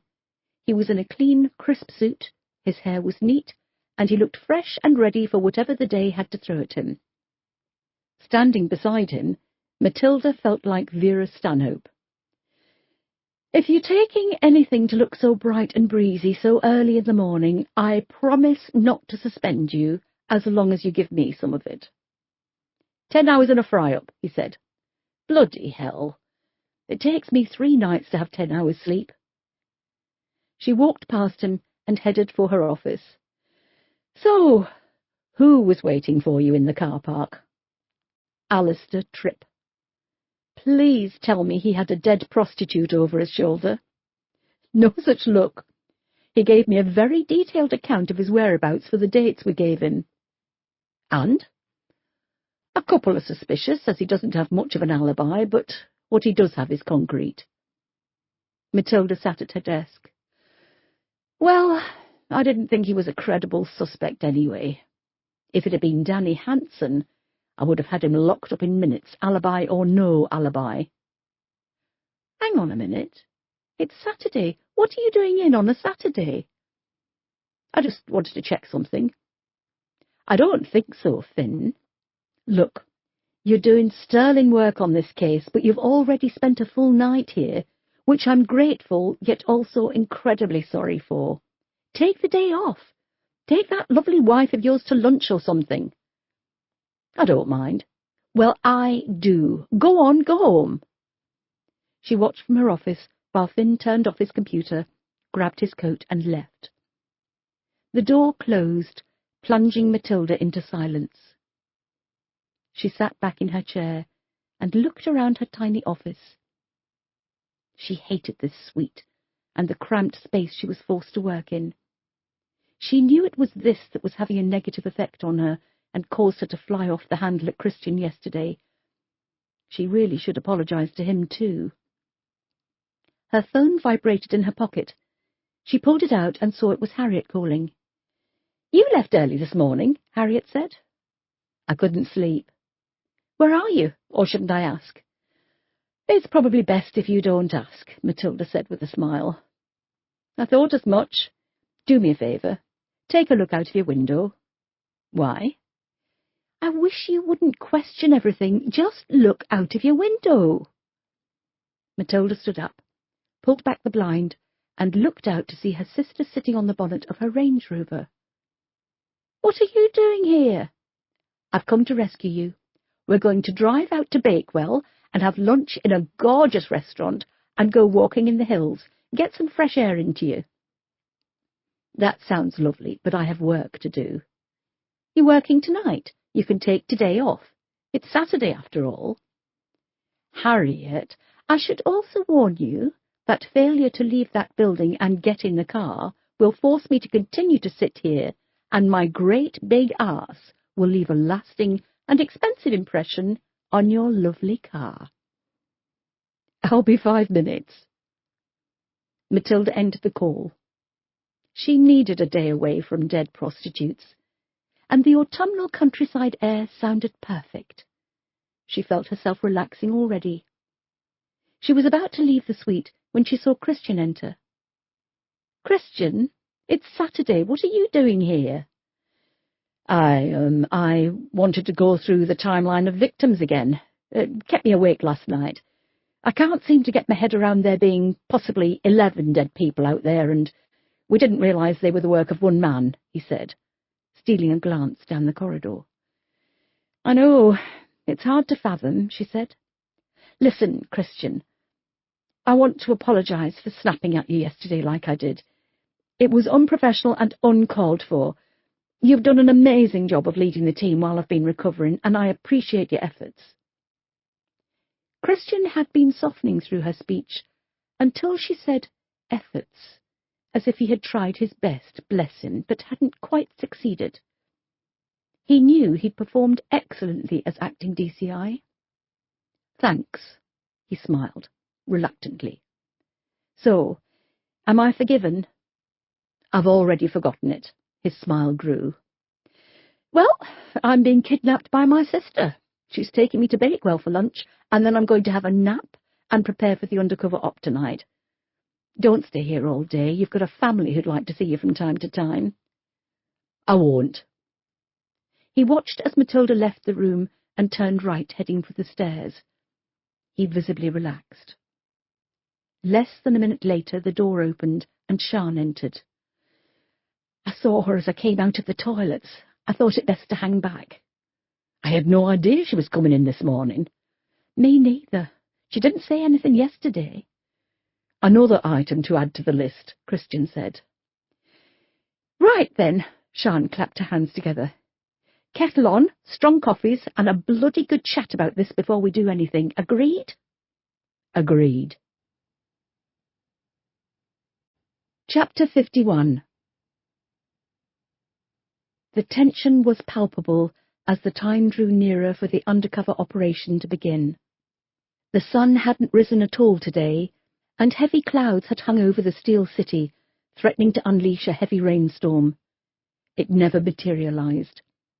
As afternoon turned into early evening, the clouds began to disperse and a cold breeze picked up. Sophia was sat on one of Matilda's sofas in the living room. She'd arrived an hour early. Her nervousness was etched on her face. She was wearing more makeup than she usually did, and it made her look older, as if she was trying to hide the signs of aging and the ravages of a painful past. She wore a thin white shirt. It was tight, and the first 2 buttons were undone, revealing an ample cleavage. Her skirt was short, and she kept pulling it down, obviously uncomfortable in showing too much flesh. She was a very attractive young woman. Matilda hoped she was what the killer would go for. "Here you go," Matilda said, entering the room and handing her a hip flask. "I've filled it with whiskey. Keep taking the odd sip and it'll warm you up. Pop it in your bag." "I haven't brought a bag," she said, her eyes wide with fear. "That's all right. I think I might have one you can borrow." "I'm so sorry," she said nervously. "Don't worry about it." Matilda gave her a reassuring smile. "It's not too late to back out if you're worried." "No, I'll be fine. It's good of your sister to volunteer to come out with me." "She'll be with you the whole time. You have nothing to be concerned about." Matilda sat down next to her. "When we were young, I was going out with this lad, Adrian Shepherd. He was almost 10 years older than me, but I was going through my rebellious teenage phase. Anyway, I thought I knew everything and was being very sophisticated. Looking back, I was being a pain in the arse. Harriet could see this bloke was no good. I can't remember what I told her, but something must have resonated with her as she followed me. We were in his car, and he was trying to... Well, I don't need to go into all the details. Next thing, the car door opens, and Harriet drags Adrian out and gives him a good kicking." Sophia was smiling. "She was looking after you." "She was. And now she's doing it again," she said, almost wistfully. "And she'll look after you too." "Thank you for saying that." "You're welcome." Scott entered the living room. "Right, Sophia, I've got the wire working, if you'll just..." He stopped when he saw what she was wearing. "Ah," he blushed. "Maybe I should fit her wire," Matilda said. "That's probably for the best." He handed it to her and quickly left the room. "Aren't men pathetic?" Matilda said. Bev and Sarah had gone on ahead. For them, it was a regular night at work. An hour later, Harriet and Sophia joined them at the junction where Hick Street joined Mowbray Street. It was pitch dark. The surrounding offices and factories were closed, shutters down, car parks empty. What street lights were working were all dim and offered very little protection. There were many side roads and back alleys the women could use to take a punter. It was yet another run-down area of Sheffield the council had lost interest in. "Are you two warm enough?" Bev asked. She was wearing her trademark faux zebra print jacket. "I'm freezing," Sophia said. "I don't know if it's nerves or the cold." Her arms were folded tight against her chest. "We just received a dirty look from that woman down there," Harriet said, nodding towards a tall, slim woman with badly dyed black hair who kept staring in their direction. "That's Becca. Ignore her. She's the one who gave that interview to Sky. I bet she's pissed because they didn't give her much for it, and she'll already have spent it. She was probably hoping being on TV would have got her on the next series of I'm a Celebrity," Sarah added. "Well, she's halfway there. She went with that footballer, didn't she?" "I'm surprised she didn't sell her story once his wife got pregnant." A parked car flashed its headlights, causing them all to turn. Bev looked at her watch. "He's early. He said he wouldn't be here until 10. I'll see you lot in a bit. Take care." She trotted over to the car precariously on such high heels. The front passenger door was unlocked. She opened it, smiled, and seductively climbed in, flashing her long, skinny legs. "Alan Parker," Sarah said once the car had driven away.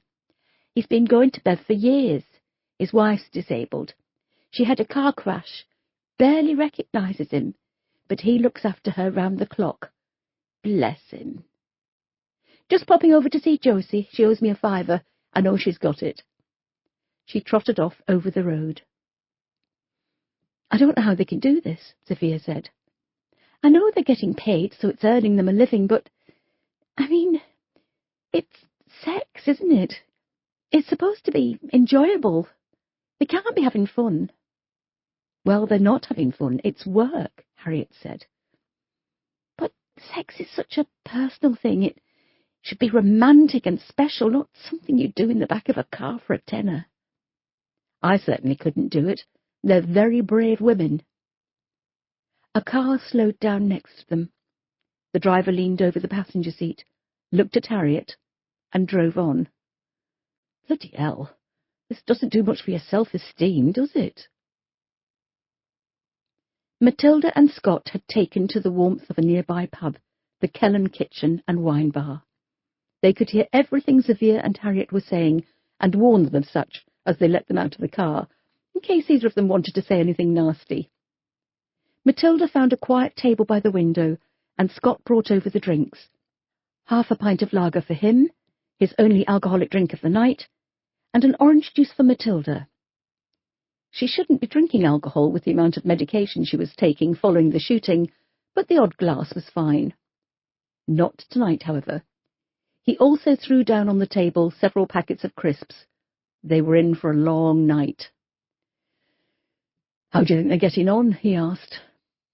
"I think they're bored." "Why?" "They're naming films beginning with every letter of the alphabet. I can't believe they've both got stuck on G. God's Own Country, Ghost, Guardians of the Galaxy, Green Zone, Galaxy Quest." "Do you want to swap places with one of them?" Matilda interrupted.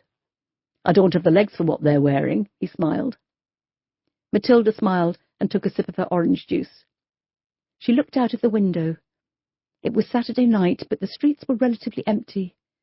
Where were the drinkers, the party-goers, the night-clubbers, the punters, and the killers? "Did you have a nice day in Bakewell?" he asked. "Lovely," she smiled. "I haven't had a meal like that in months. It's good to breathe in some country air, too." "So, are you going to tell me what's going on between you and Adele?" Scott asked. "What are you talking about?" she said, looking inside the open packet. "Look at this," she showed Scott. "I'm sure there used to be more crisps in a bag, fewer crisps, and more money." "Stop changing the subject. We're stuck here for the night. I'm not going to spend the next few hours talking about crisps. What's happened with Adele? She hasn't been to the house at all this year. She only visited you once in hospital.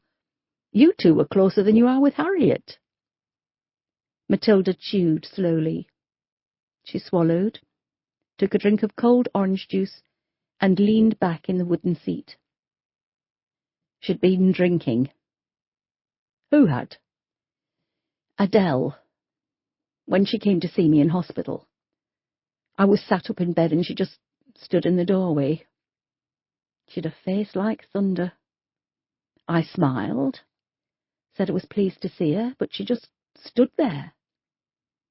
I could see a vein throbbing in her neck. I knew she was angry. I tried to speak, but the words wouldn't come. I told her I was sorry about Chris and sorry I couldn't be at the funeral. She didn't say anything. She didn't move. "Adele, come and sit down." "I'm not staying." "Adele, I'm so sorry for what—" "Don't. I don't want to hear it. I'm tired of hearing people say how sorry they are. He was after you, Matilda. Jake was trying to kill you." "Why did he have to kill my Chris?" "I don't know. If he'd done it, if he'd killed you, that would have been it. He'd have left. Job done. There was no need for him to go to the school." "That's not what would have happened, Adele. He went there to kill his wife. He went there to cause carnage. They'd have caught him sooner. Christian and Sean and your team would have caught him much sooner if they hadn't been worrying about how you were doing. They wasted valuable time concerned for your health. If you just died in that car park, my Chris would still be alive now. You can't believe that, surely. He was coming for you, Matilda, and he killed my son. Tears were streaming down her face. She was barely audible. If I could take his place, I would in a heartbeat, but I can't change what happened. Chris is dead, and it's all your fault. She actually said it was your fault? Scott asked. Matilda nodded. There were tears in her eyes. She didn't dare risk speaking in case they fell. I've spoken to her loads. She's never mentioned any of that to me. Matilda shrugged. I can't believe that's what she thinks. I tried ringing her, texting her, many times since I was discharged. She's ignored them all. Do you want me to have a word with her? No. She needs to realize the truth herself. I'll be there for her whenever she wants me. There's nothing I can do until then.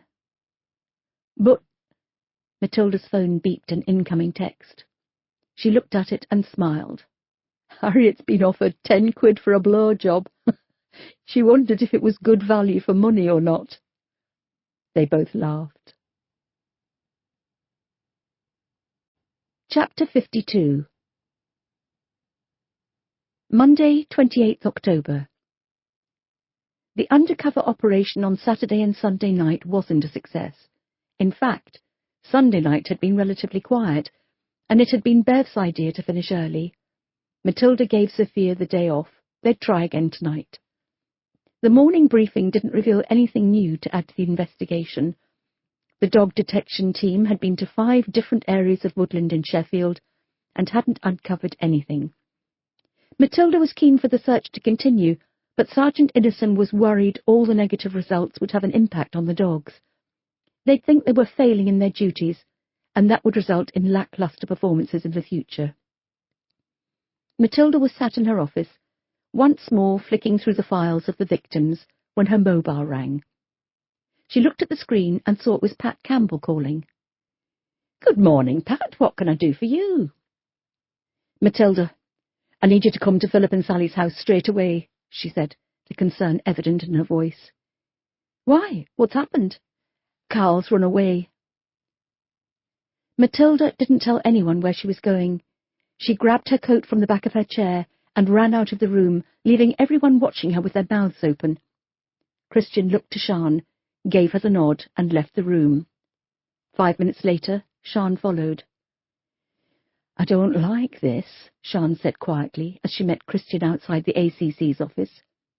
"Neither do I, but he needs to be made aware of what's going on. This is a massive investigation, and if it goes wrong because of Matilda's actions, then we're all screwed. I will not risk my career for her, not any more." "You're right," she nodded, though it was clear from the rabbit-caught-in-the-headlights look on her face that she would rather be anywhere else in the world right now. Christian knocked lightly on the door. He was asked to come in. "Christian, Sian, lovely to see you both. Have a seat," ACC Benjamin Ridley said. "I was going to pop down later to see how the undercover operation went over the weekend." "Oh," Christian said. "Uneventful, I'm afraid. Still, we can't expect results on the first night." "No. Well, as long as it doesn't go on too long. Undercover work is incredibly costly. How's, what's she called, the one posing as a prostitute?" "DC Zofia Novak," Sian said. "Yes. How was she?" "She seemed to manage very well."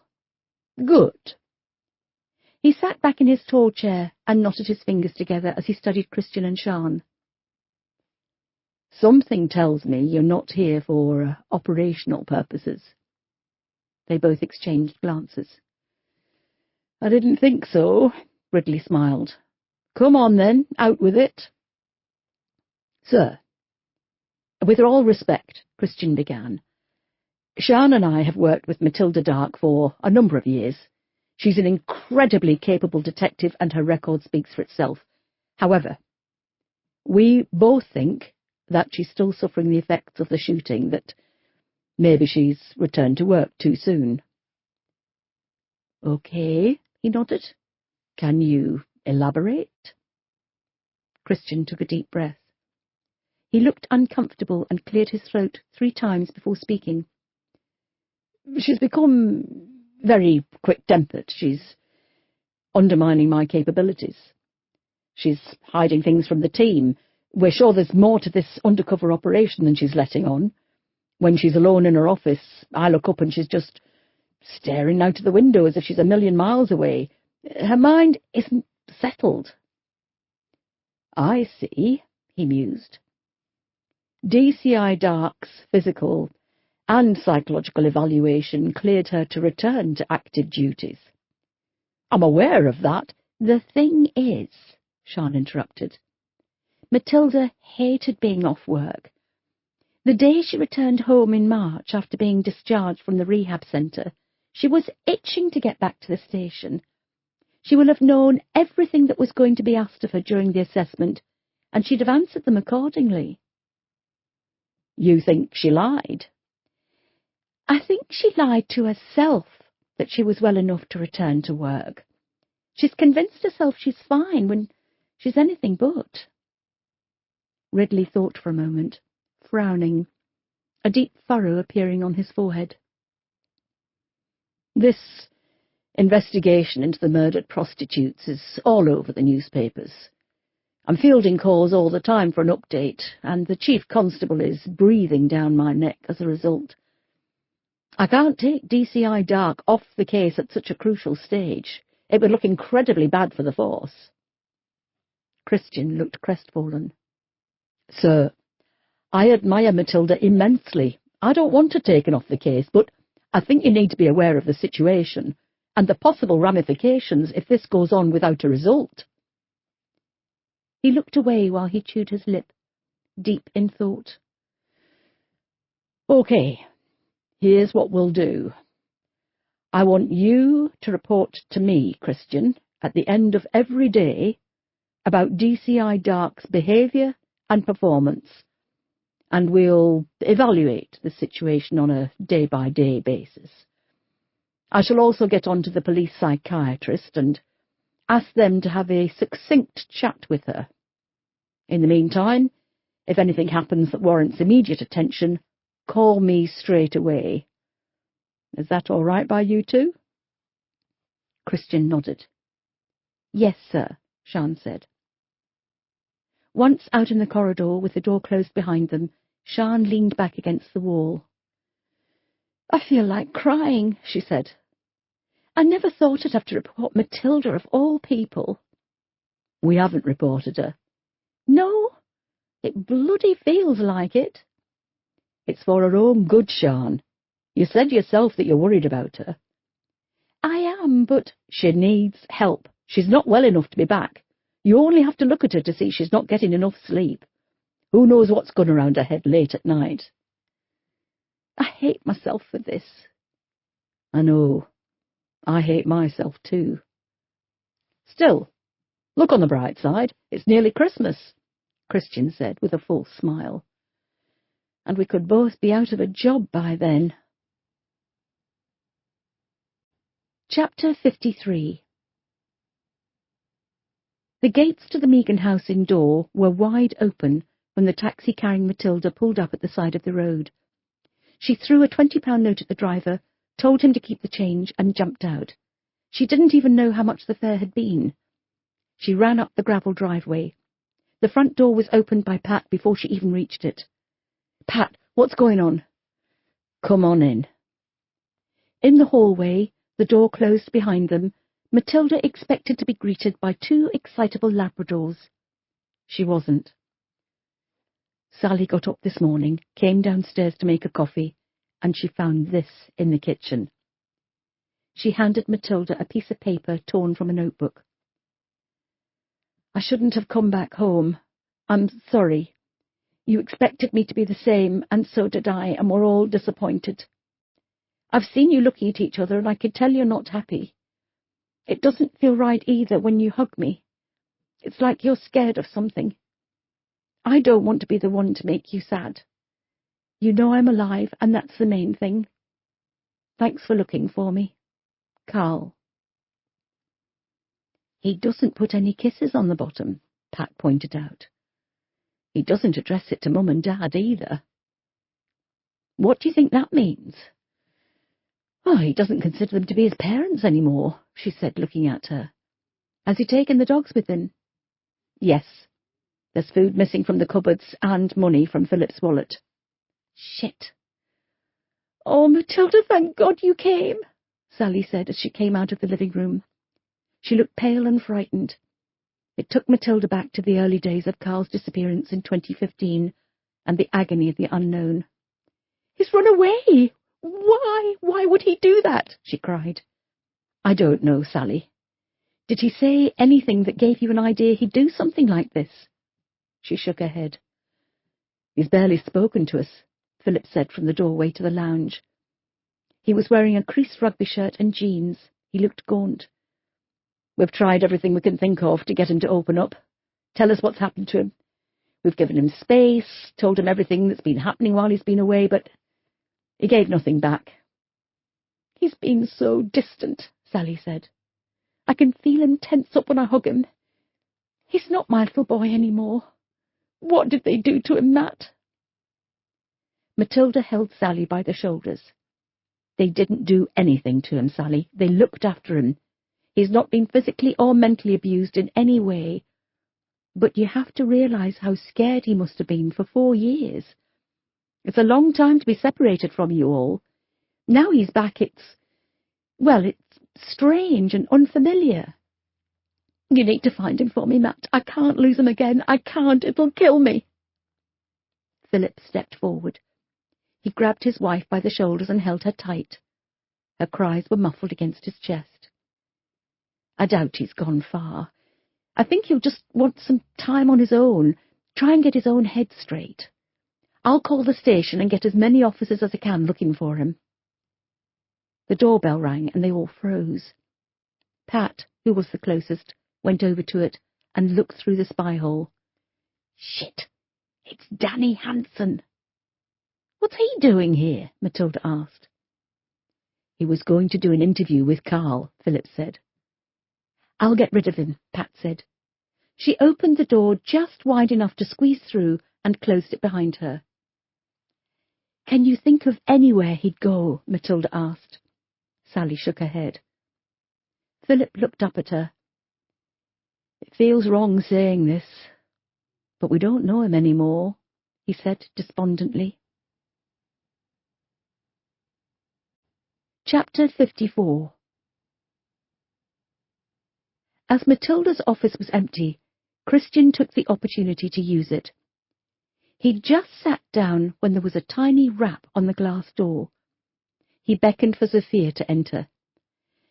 Am I going undercover again tonight? She asked. I believe so. Why? Don't you want to? No, it's not that. It's just... Well, DCI Dark was going to have a word with me, and I haven't seen her since this morning, and, well, time's getting on, she said, looking out of the window at the darkness. Christian looked at his watch. He hadn't realised how the day had slipped by so quickly. Another day of being no closer to solving the case, not even a person of interest. He hadn't seen Matilda himself since before lunch. Where the hell was she? I tell you what, Sophia, go home now and get ready for going undercover this evening. If Matilda isn't back in time, I'll step in and monitor you, he said, running his hand over his stubbled head. You? Yes. Is that a problem? No, it's just... No, thank you. She quickly left the room and went over to Scott's desk. She leaned down and lowered her voice. Scott, Matilda's nowhere to be seen, and D.I. Brady said he'll monitor me going undercover tonight if she doesn't come back. He doesn't know about Harriet being on the streets with me. What are we going to do? Shit. I'll give Matilda a ring, see where she is. Okay. I need to go home and... Is there a problem? Sian asked. They both turned to look at her, guilty expressions on their faces. "No," Scott said. "Anything I can help you with?" "Not that I'm aware of," he said. "I'm going to pop home and get change for tonight," Sophia said. She grabbed her coat and bag and couldn't leave the suite fast enough. "Is everything all right, Scott?" Sian asked. "Yes. Why? Shouldn't it?" "You seemed very secretive with Sophia." "I think she's still a bit bothered by all this Paul Chattel business. She keeps asking how she's doing and if Matilda is happy with her work. I don't think she has as much self-confidence as she likes to make out." He impressed himself with his quick-thinking lie. "Should she be working undercover then?" "Oh, yes, she's absolutely fine. A good result, and she'll buck right up. I'm just going to the toilet," he said, standing up, grabbing his mobile and leaving the suite. Sian sat back in her chair, a perplexed look on her face. Something was going on. Things were being kept from her. Matilda was at the heart of it, and she'd roped Scott and Sophia into it as well. "Finn," Sian said, as her gaze landed on the young DC, "why don't you have an early finish? Catch up on some sleep." "Are you sure?" he asked, looking at her with heavy eyelids. He didn't wait for her to reply. He was already logging off his computer and grabbing for his jacket. She waited until he'd gone before she stood up from behind her desk and went into Christian's office. "What the hell is going on?" she asked in the doorway. "Why is Scott and Sophia acting so shifty, and where the bloody hell is Matilda?" "I've no idea," he said, as he released a heavy sigh. "I'm supposed to be the DI, and I haven't a sodding clue what's going on in this department anymore. 2 weeks ago, I was in charge. I knew what everyone was doing. Now I feel like I'm being ostracised for something I've done wrong, but nobody's told me what." "What did Sophia say to you? Because when she came out of the office, she looked decidedly shifty." "Nothing. She asked if she was going undercover still, despite Matilda not being around. I said yes, and that I'd monitor her if Matilda didn't come back." Sian frowned. "Did you get the impression that she didn't want you monitoring her?" He thought for a moment. "Oh, her eyes did widen a little. I didn't give it much thought." "You don't think—" "No." "What?" "You don't think Matilda's pressuring Sophia to go further undercover than she's comfortable with, than is even legal, in fact?" Christian couldn't answer that. He had no idea what Matilda was capable of anymore. Matilda stood in the Meagans' living room, looking out at the darkened front garden. Nobody knew what time Carl had woken up that morning and decided to leave, so they didn't know how long he'd been missing. He had money and food with him. He'd been planning something similar in Sweden, so he knew what he needed to survive. He could be out of Sheffield by now. Matilda had made a call to Sergeant Teresa Childs and told her of Carl's disappearance.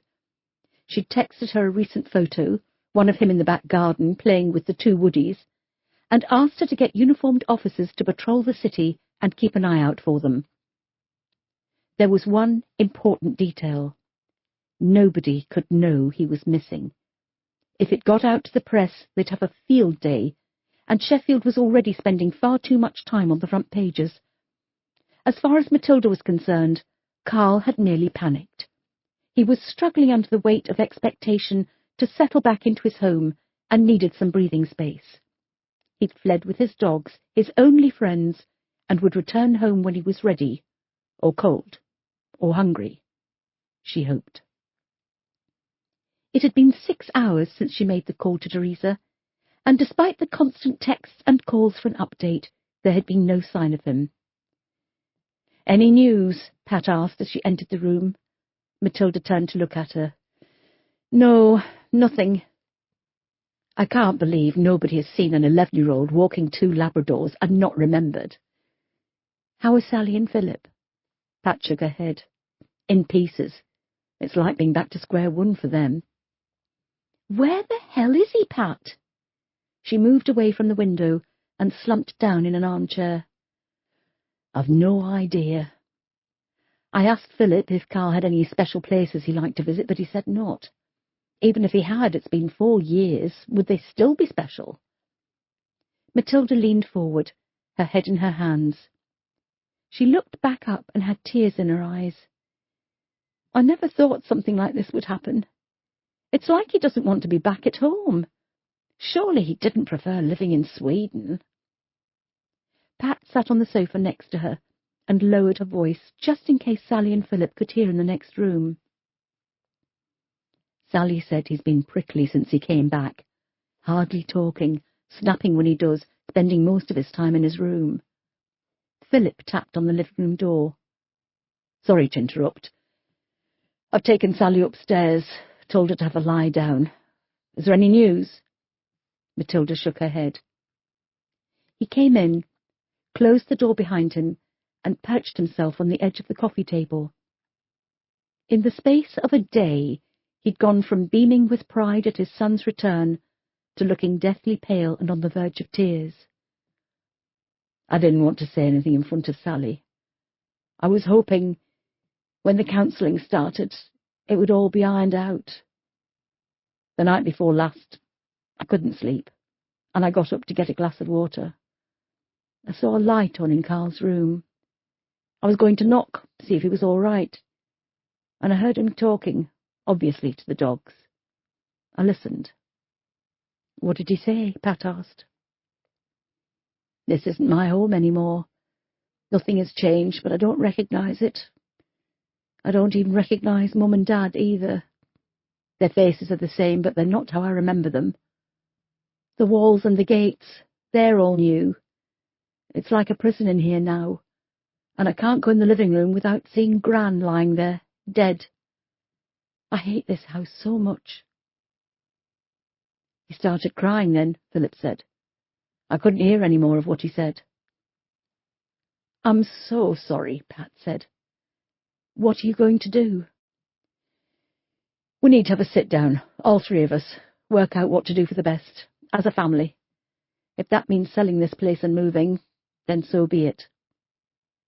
"Do you think he'll want to leave Sheffield?" "I've no idea." "Look, Matilda," he said, turning to her, "I need you to find him. I will do whatever it takes to make Carl happy and safe. If that means selling this house, selling the restaurants and leaving the country, I'll do it, but I need you to bring him back to me, tonight." Matilda looked at him. She felt sick. Her hands were cold. She was screaming inside and could feel her heart pounding loudly in her chest. She'd let the Megan family down once before. There was no way she was going to let that happen a second time. "You have my word," she said. Chapter 55. Matilda. "Undercover op cancelled for tonight. Tell Zafir and Harriet for me. I'll explain everything tomorrow." Scott read Matilda's text twice. He stared at his phone, wondering what it meant. He forwarded the message to Zafir, who didn't seem bothered and said she'd get an early night. Harriet replied, asking if he knew what was going on. He didn't even want to think what Matilda was up to. Slumped on his bed, he looked over at the bedside table and saw Chris's smiling face. He missed him so much that it was physically painful. Despite the lateness of the day, the darkness outside, and the falling temperatures, he decided to go for a run. Sarah climbed out of the Ford Focus and slammed the door closed. She pocketed the 2 £10 notes, zipped up her jacket against the cold, and trotted across the road to where Bev was waiting.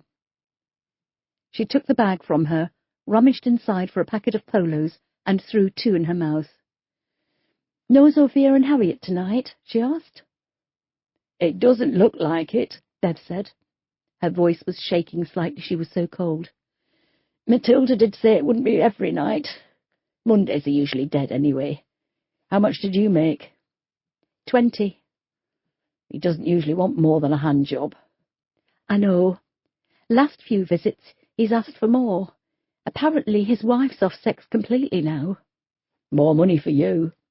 Exactly, she said with a smile. No Beckett tonight? She was around earlier.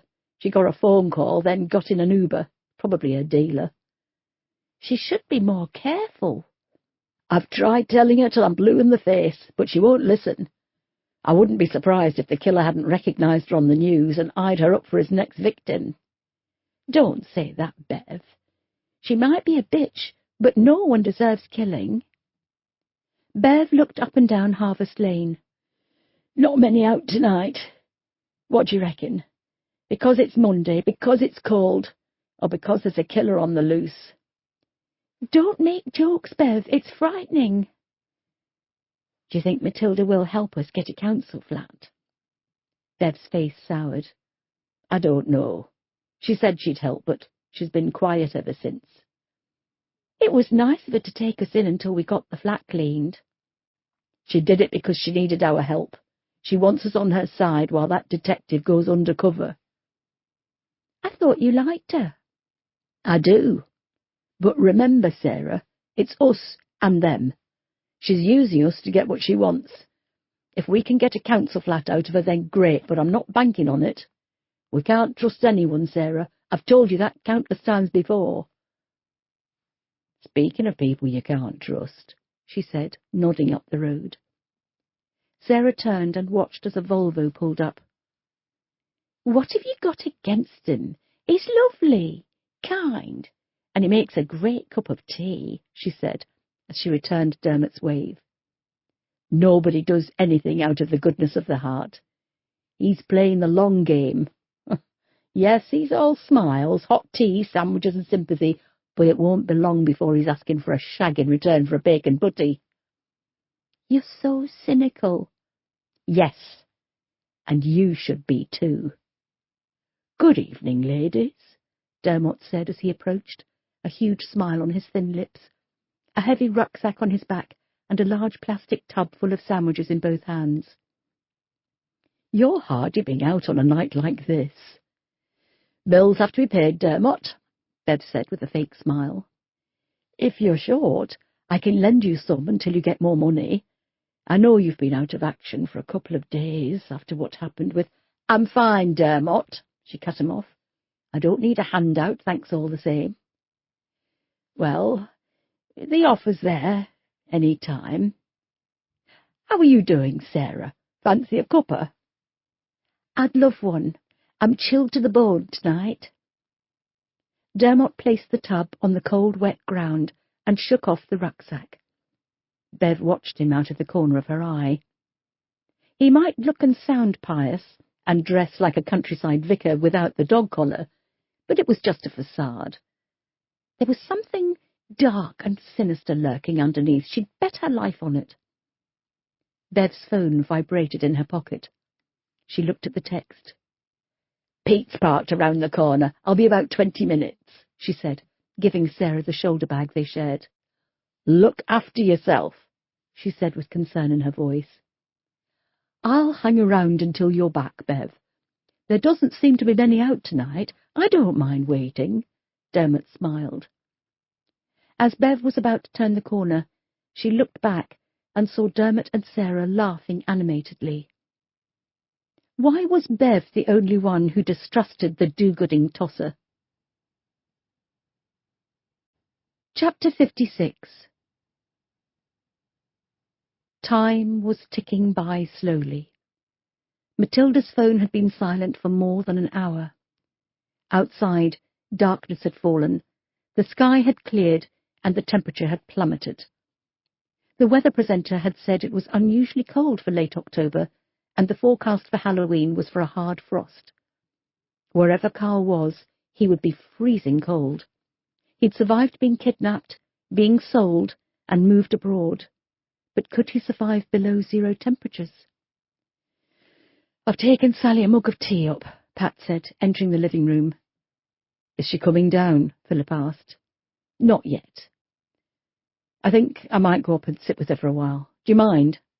No, of course not. Pat waited until the door was closed and Philip was out of earshot. I sometimes think things like this are harder on the men. People always ask how the mother is, how she's coping with losing a child, and they expect the bloke to take it on the chin, be a man. It's his child too. He's going to be feeling the pain as much as the mother, yet they think because you're a bloke you can cope. Philip isn't, is he? Sorry? Matilda asked, looking up. You weren't listening, were you? Sorry, no, I wasn't. Well, I'm not saying it again. She sighed and flopped down into the comfortable sofa. It seems strange being here and there being no dog sniffing at my pockets, she half laughed. Pat couldn't settle. She crossed her legs and uncrossed them. She picked up a magazine, flicked through it, and threw it back down on the table. She stood up and began pacing the room. There was a silver-framed photograph on the mantelpiece. It showed Philip, Sally, and Carl on a beach, somewhere hot and warm, a brilliant blue sky in the background, not a cloud in sight. They were all grinning to the camera, the definition of a happy, loving family. I love this photo. I've often looked at it when I've come into this room. It was taken less than a year before he was kidnapped. Look how happy they all are, she said wistfully as she gazed at the photo. They had everything. A thriving business, a beautiful home, a healthy child. And it all went wrong so suddenly. I wonder if there was a trigger. What? Matilda asked. Well, the kidnappers. They must have seen Sally and Philip at some point and thought about kidnapping Carl for ransom. I wonder when that was. It's a shame we can't go back in time to the point where everything went wrong. Oh, my God, Pat, Matilda said, standing up. I think I know where Carl is. What? Where? Where it all went wrong. Where's that? Have you got your car with you? Yes, but... Matilda headed for the door. It was a long shot, but Matilda couldn't think of any other place Carl could be. She'd spent the last few hours going over everything in her mind that she'd learned about the Megan family from when she first met them in 2015. The things they'd told her, the photographs she'd seen, the witness statements, and nothing had come to mind. But Pat had hit the nail on the head when she mentioned the place where everything had gone wrong. It was Graves Park, the site of the ransom drop where Matilda should have handed over the money and taken Carl home.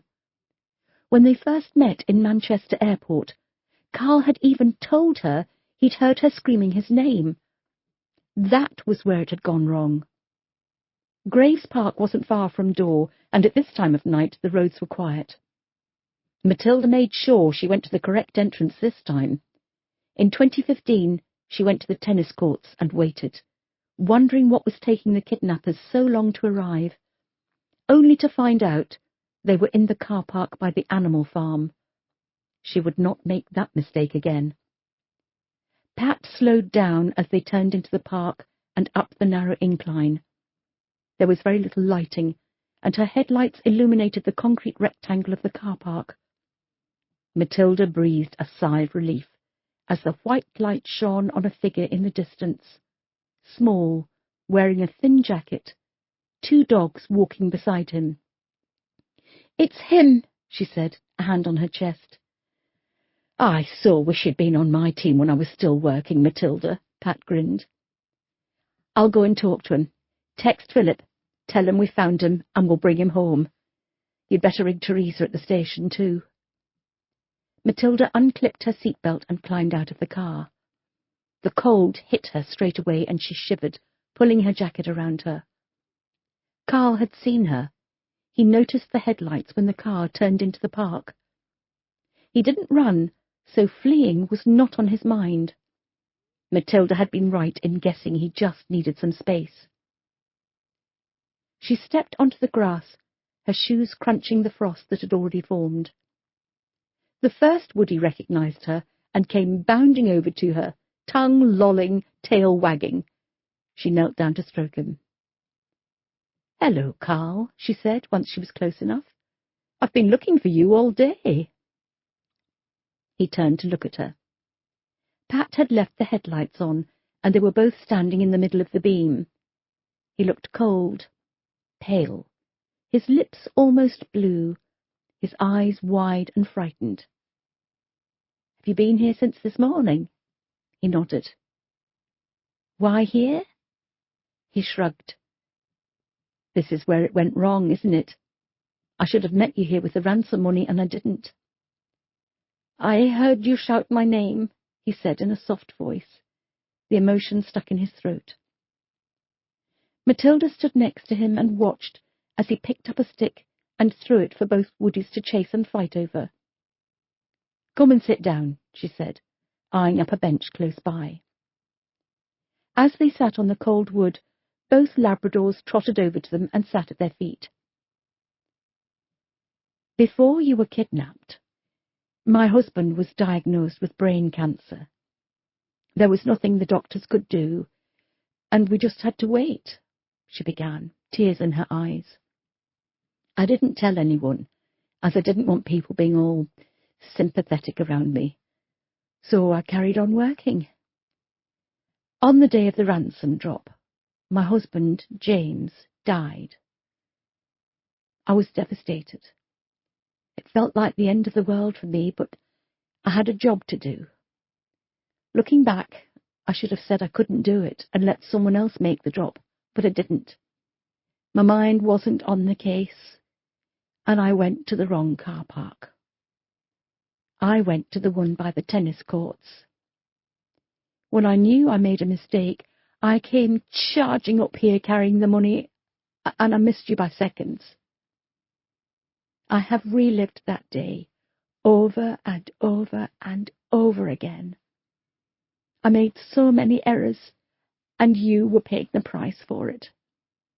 In all that time, your mum and dad didn't once stop looking for you.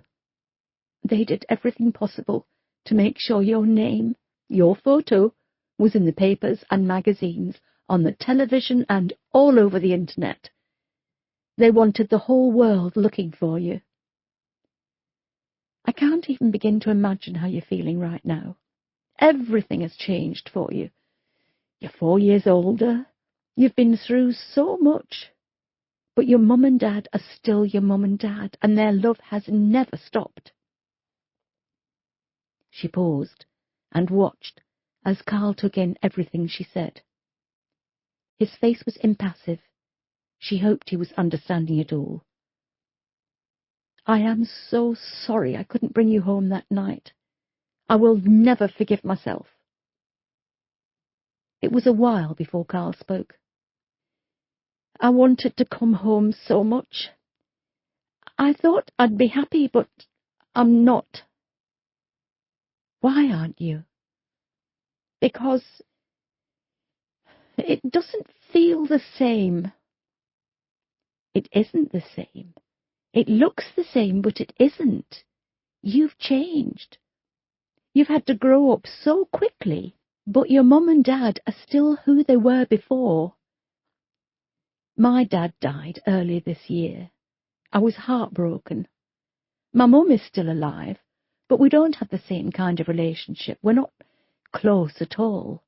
But she's still my mum, and I know she loves me, and I love her, and I need her in my life. I'm 44 years old, and I still need my mum." "I love my mum," Carl said, wiping away a tear, "and my dad." "I know you do. I can't get what happened out of my head. And every time Mum hugs me, it feels like she doesn't want to." "Oh, Carl, she does. She wants nothing more than to hold you and never let go. But she's scared." "Of what?" he sniffed. "She's your mum, and her job is to protect you. From her point of view, she failed when you were kidnapped. She's blaming herself, and she's worried you'll blame her too." "I wouldn't," he cried. "Can I give you some advice?" He nodded. "You know all about the shooting earlier this year, don't you?" He nodded again. "Well, I was badly injured, and I lost some good colleagues, close friends, and my dad. I was also pregnant, though I didn't know it at the time. I lost the baby too. The man I was seeing, Daniel, he wanted us to still be together, but I pushed him away. The people who are left, my friends, family, I've pushed them away too. I've done that, so if anything else bad happens, I won't be hurt. But that's not the way to live our lives. We need people. We need support. We can't do this on our own. You've been through so much that none of us can understand, but you've got so many people around you to help. Your mum and dad, me and Pat, your 2 dogs. Don't push them away. Tears were rolling down Carl's cheeks, and he didn't wipe them away. He squatted and stroked the panting dogs. He looked up at Matilda. "Will you take me home?" She smiled through her tears and nodded. "What are you going to do?" Carl asked, standing up. She took a deep breath. "Well, as soon as I've taken you home, I'm going to go and see my mum. I need a hug. And tomorrow, I'm going to start making it up to my friends. Do you think they'll forgive you?" "I really do hope so." Matilda put her arm around Carl and led him to the waiting car. The 2 Labradors followed behind them. Chapter 57. "Do you want to come in? Warm up?" Matilda asked Pat as they pulled up outside Matilda's house. "No, I'd better get back home. Anton will be wondering where I am. Not that he's phoned or texted, selfish bugger, but that's men for you. Besides, I'm emotionally spent after today." "Me too." "Do you think they'll be okay now?" Matilda thought for a moment. "Eventually. They've a long way to go." "Do you think they will leave Sheffield?" "It might be for the best if they did. A new start. It's just—" "What?" "While we were in their living room, and you were looking at that photo of them all happy, you said you wondered what the trigger was for the kidnappers to decide to take Carl. We still don't know, do we? I need to know." "Well, hopefully when Carl begins counselling and you interview him again, something will be revealed. It'll take time."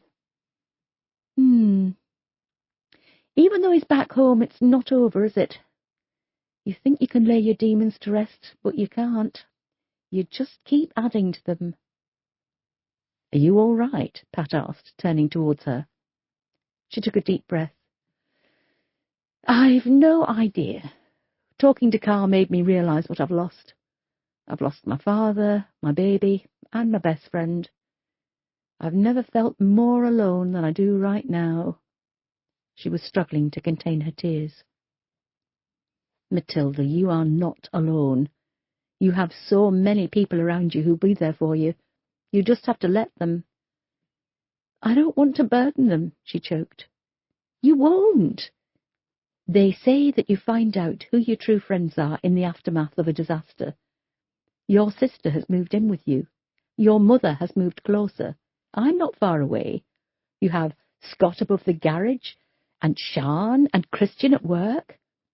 And, if you work at it, you have Adele. That's a good support network to have. But if you keep them all at arm's length, they'll walk away, and they'll be gone for good. If you were a burden, they wouldn't still be asking how you are." "I more or less said exactly that to Carl." "Then follow your own advice." Matilda digested Pat's words. She nodded. "I will. Thanks, Pat." "You're welcome." Matilda climbed out of the car, closed the door behind her, and waved goodbye. She watched as Pat reversed and made her way down the driveway before fishing for her keys in her coat pocket. She unlocked the front door and stepped into the warmth. She heard voices coming from the living room to her left and assumed it was Harriet staying up late watching television. When she entered, she saw her mother and her sister on opposite sofas chatting. They both jumped up. "Oh, my God, Matilda, what happened? Did you find him?" Harriet asked. She nodded. "Yes. Where was he?" Long story. You're frozen solid, Harriet said, holding Matilda and walking her to the sofa. I'll go and get you a stiff drink and put the kettle on. She left the room, leaving Matilda and her mother alone for the first time since she was in hospital. What are you doing here? Matilda asked softly. Harriet called. She was worried about you. I didn't see your car out front. Or did I? She frowned. I'd had a few glasses of wine. I got a taxi. Mum, Matilda began. I'm so sorry, she said with a broken voice. What for? For everything. For being so cruel and a complete bitch to you. You were closer to your dad than me. You always were, even as a child. She stood up and moved to sit by Matilda. She took her hand in hers. You're my daughter. I love you. I'm here for you and I always will be. I've messed everything up, Mum, she cried, leaning into her mother. You haven't. I have. I'm pushing people away. I'm being horrible to those who are my friends. I'm shouting at my colleagues, and I don't think I can cope anymore. Of course you can cope. I've never heard so much nonsense. Your surname may be Dark now, but you're a Doyle. You've got your dad's stubborn determination, his strong drive and character. You can cope with anything. Even bullets don't stop you. Matilda looked up at her. What did I get from you? You've got my magnificent bosom, she smiled. Matilda laughed. I can't do this any more, Mum, she said, lowering her head onto her mother's shoulder. Penny tightened her hold. In this past year, you have been through more heartbreak than most people experience in a lifetime. You've had to learn how to walk and talk again. You've lost so many people you care about. You've lost a baby. The fact you're still functioning and getting out of bed in the morning is testament to your strength. During your recovery, there was no doubt in my mind that you wouldn't make it. It's who you are. But there is one thing you need to take from all this. You can't do it by yourself. You need to allow those around you who love and care for you to help. There's nothing to be ashamed about in asking for help. Me, Harriet, Scott, Adele, we're all there for you. Adele pushed me away, Matilda said, her words muffled in the embrace of her mother. Because she's hurting. You've been friends for over 20 years. You don't just throw that away. Don't give up on her. She wouldn't give up on you. Matilda sat back. She wiped her eyes. I need help, don't I? No, you've got help. You just need to realize it. Promise me one thing, though. What's that? Don't milk it, she smiled. Matilda cried and buried herself in her mother's embrace. It felt warm and familiar. Her eyes grew heavy. Chapter 58. Dermot Salter headed back to his car. Mondays were always quiet nights, but this one was quieter than usual. Was it the cold weather, or the fact a serial killer was stalking the streets of Sheffield, picking off prostitutes that kept the women and the punters away? His flasks were empty. He and Sarah had drunk most of the tea, waiting for Bev to return. He hadn't given away many sandwiches. He hoped they'd still taste fresh tomorrow night. He unlocked the boot of his Volvo and placed the plastic tub carefully in the back and laid down the flasks. He changed out of his walking shoes into something more comfortable to drive in and slammed the door closed. It was so quiet, the noise resounded around the empty streets. As he looked about him, he realized he was alone. The roads were narrow in this part of town. The businesses had small car parks attached to their properties, all of which were empty. Shutters were down on all the buildings that were occupied, while those that had been abandoned looked eerie and menacing in the dull lighting. Nobody knew who or what was lurking in them. The homeless, drug addicts, underage drinkers. They could be watching him, and he wouldn't know about it. He shivered, partly from the cold, partly from fear. He was getting too old to keep coming down here on a nightly basis. He didn't want any of the women to go hungry or cold. Society deliberately ignored them, but he wanted them to know there was at least one person who cared for them. He promised his wife he would take care of her, and he did. But he didn't want the other women suffering like she had, until he came along and rescued her. Dermot! His name was called in a loud whisper. He turned quickly, but had no idea where it was coming from. Out of the shadows stepped a familiar face. One of the punters he'd spoken to on a regular basis, the only one who would actually talk to him. When he attempted to talk to the others, they either ignored him or told him to piss off and mind his own business. Hello? I think they've all gone home now. It's getting late. I know. It's you I wanted to talk to. Oh? Why?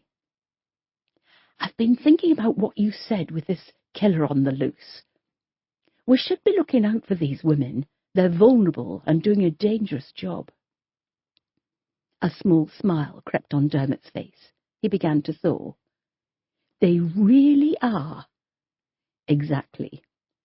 As you know, I've been coming down here for a few years now. I like to think I know one or two of them quite well. He stepped closer. Dermot hadn't realised how tall he was.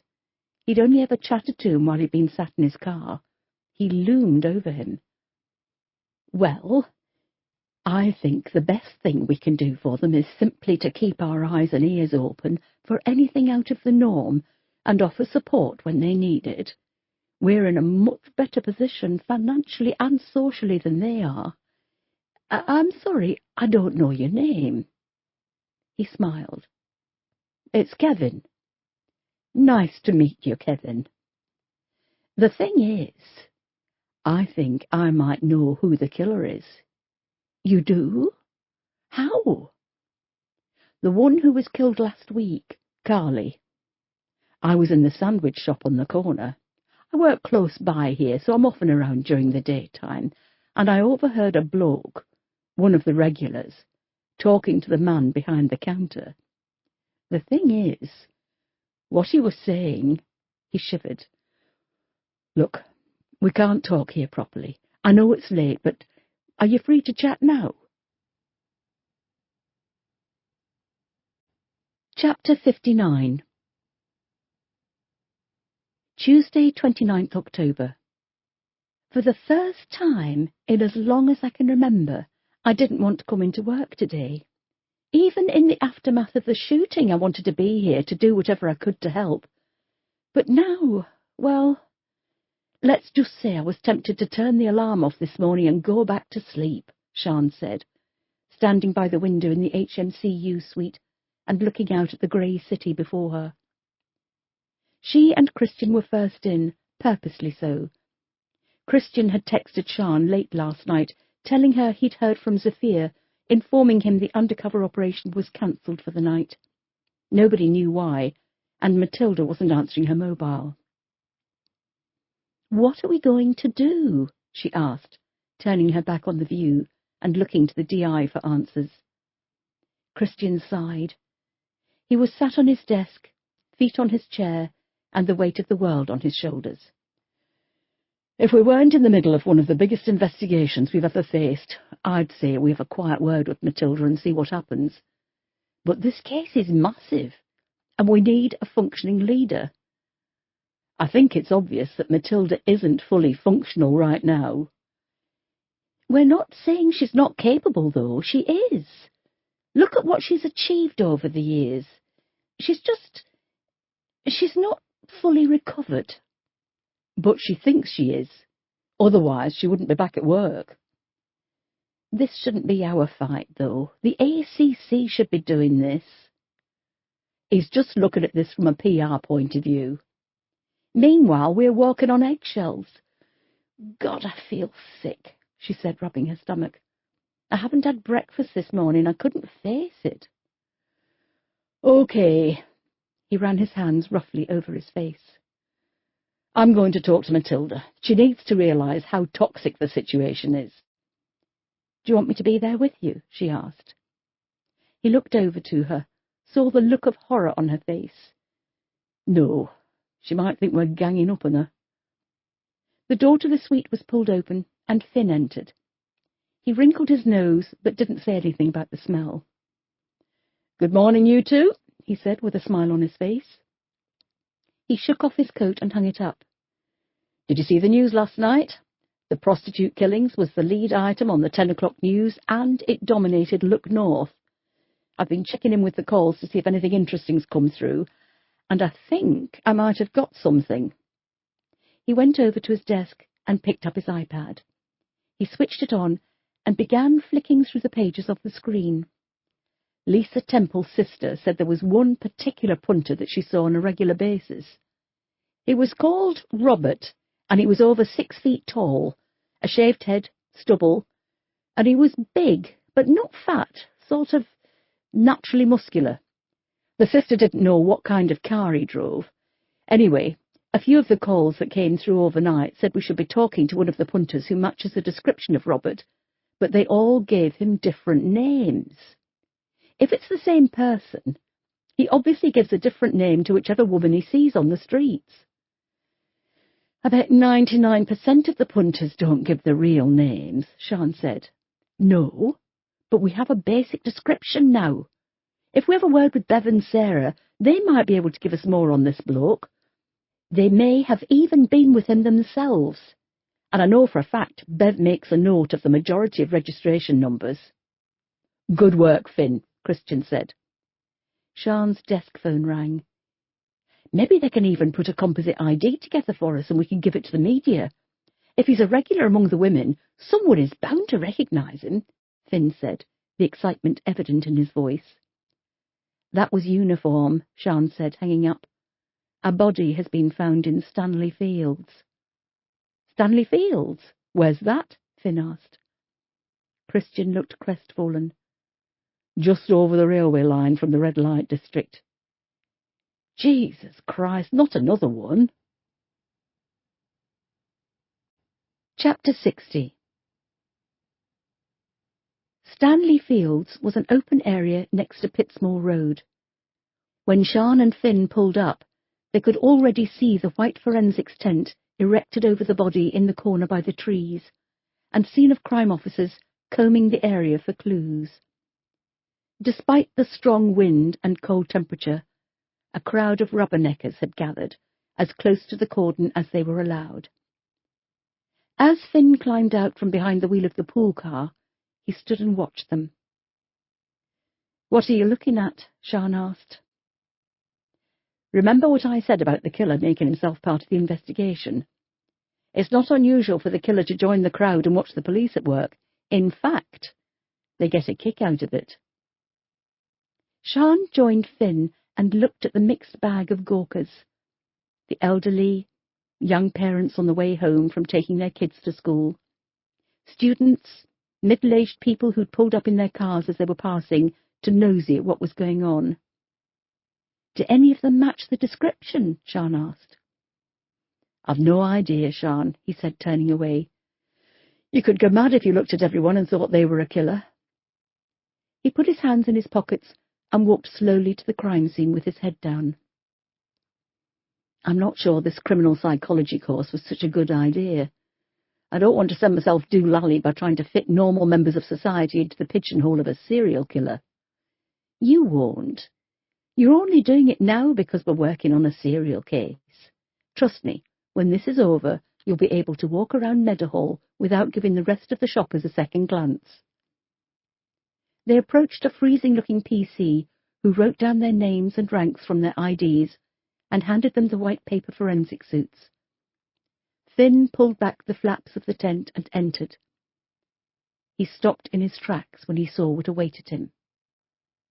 On the ground, in the overgrown grass, just before the copse of trees began, a man lay on his back, his head severed from his body, which had rolled a few feet away to the base of a huge oak tree. Finn froze. his right hand clasped to his mouth. Sean looked down with wide-eyed horror, then over to Adele Keene, who was on her knees by the side of the corpse. She didn't say anything. There was nothing to say. Adele handed Sean a plastic evidence bag that contained an open wallet.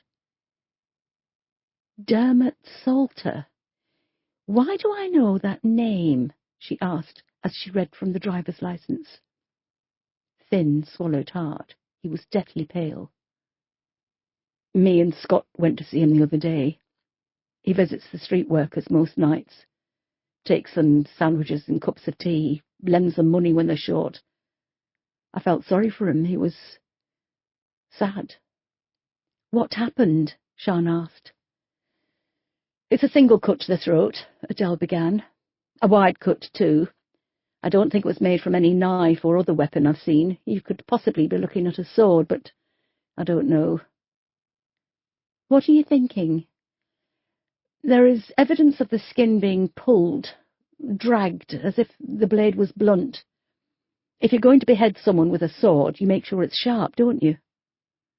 Why would you behead someone? Sean asked. It's barbaric. It's symbolic, Finn said. We associate beheadings with Islamic extremists, but it's about annihilation. If you want to kill someone, you shoot them, stab them. This is the destruction of the man. It could be that by removing the head, you're removing the thoughts he had. His ideals are wrong, so they need to be taken away. So, what were his ideals? Well, we know he cared for the prostitutes. He was looking out for them. He was lonely. I don't think he had anything else in his life. He certainly didn't seem to do anything other than bring them food and drink, offer them shelter. You think this is the work of the same killer? Sean asked. It has to be, Finn said. It can't be a coincidence he was killed at a time when we're investigating the prostitute murders. So why not strangle him like the others? Because that's an intimate form of killing. He enjoys the suffering of the prostitutes. Maybe Dermot knew who the killer was, and he killed him in this way to show his contempt for the person who could stop him doing what he's enjoying. I'm sorry, I can't stay in here. Finn turned and quickly left the tent. He's really getting to grips with this whole psychology thing, Sean said to Adele. She gave a hint of a smile, then turned back to the body. Are you all right? Sean asked. I'm fine. Rushed off my feet, but fine. When will you be able to do the PM? Oh, it'll have to be this afternoon. I'm busy at the moment, she said, standing up. OK. Adele, I know it's only Tuesday, but do you fancy coming round to mine on Friday night for a bite to eat? I can't, sorry, she said without making eye contact. She left the tent, leaving Sean in the company of Dermot Salter and a masked crime scene investigator. Do you ever get the feeling it's going to be one of those days? She asked him. Every day I'm on duty, he replied softly. By the time Sean and Finn arrived back at South Yorkshire Police HQ, the HMCU suite was full. Matilda was in her office and the door was closed. The morning briefing had been delayed until their return. Finn quietly went over to his desk, head down, while Sean headed straight for the kettle. Bev and Sarah are downstairs giving a statement about any regular clients, Christian said. They think they know who this 6-foot bloke is, but if it's the same man, they know him under different names. Bev called him Andrew, Sarah called him Jeremy. He can change his name, but he can't change his description, Sean said, putting 2 heaped teaspoons of coffee in her mug. Do you want one? Please. How was it? Horrible. He was beheaded, Christian. How can someone do that? He shook his head. I don't know. But I think we can take this as a positive that he's getting scared. We're so close to him. He's bound to make a mistake sooner or later. Can it be sooner, please? I want this over with. She turned to look over her shoulder into Matilda's office. The DCI was sat at her desk, glaring out of the window. Has she said anything? Sian asked, lowering her voice. No. She headed straight for her office as soon as she came in. According to Scott, Carl Megan ran away yesterday. She was at their house most of the day and night. Oh, my God. Did they find him? Yes. I think he's a bit overwhelmed with everything that's going on and needed some time alone. He's back home now. That's a relief. Poor kid. Where does that leave us with? She trailed off, but nodded her head in Matilda's direction. Let's leave it for today and see how she goes. Sian nodded. The kettle boiled, and with a shaking hand she began pouring hot water into her mug. Are you all right with that, Sian?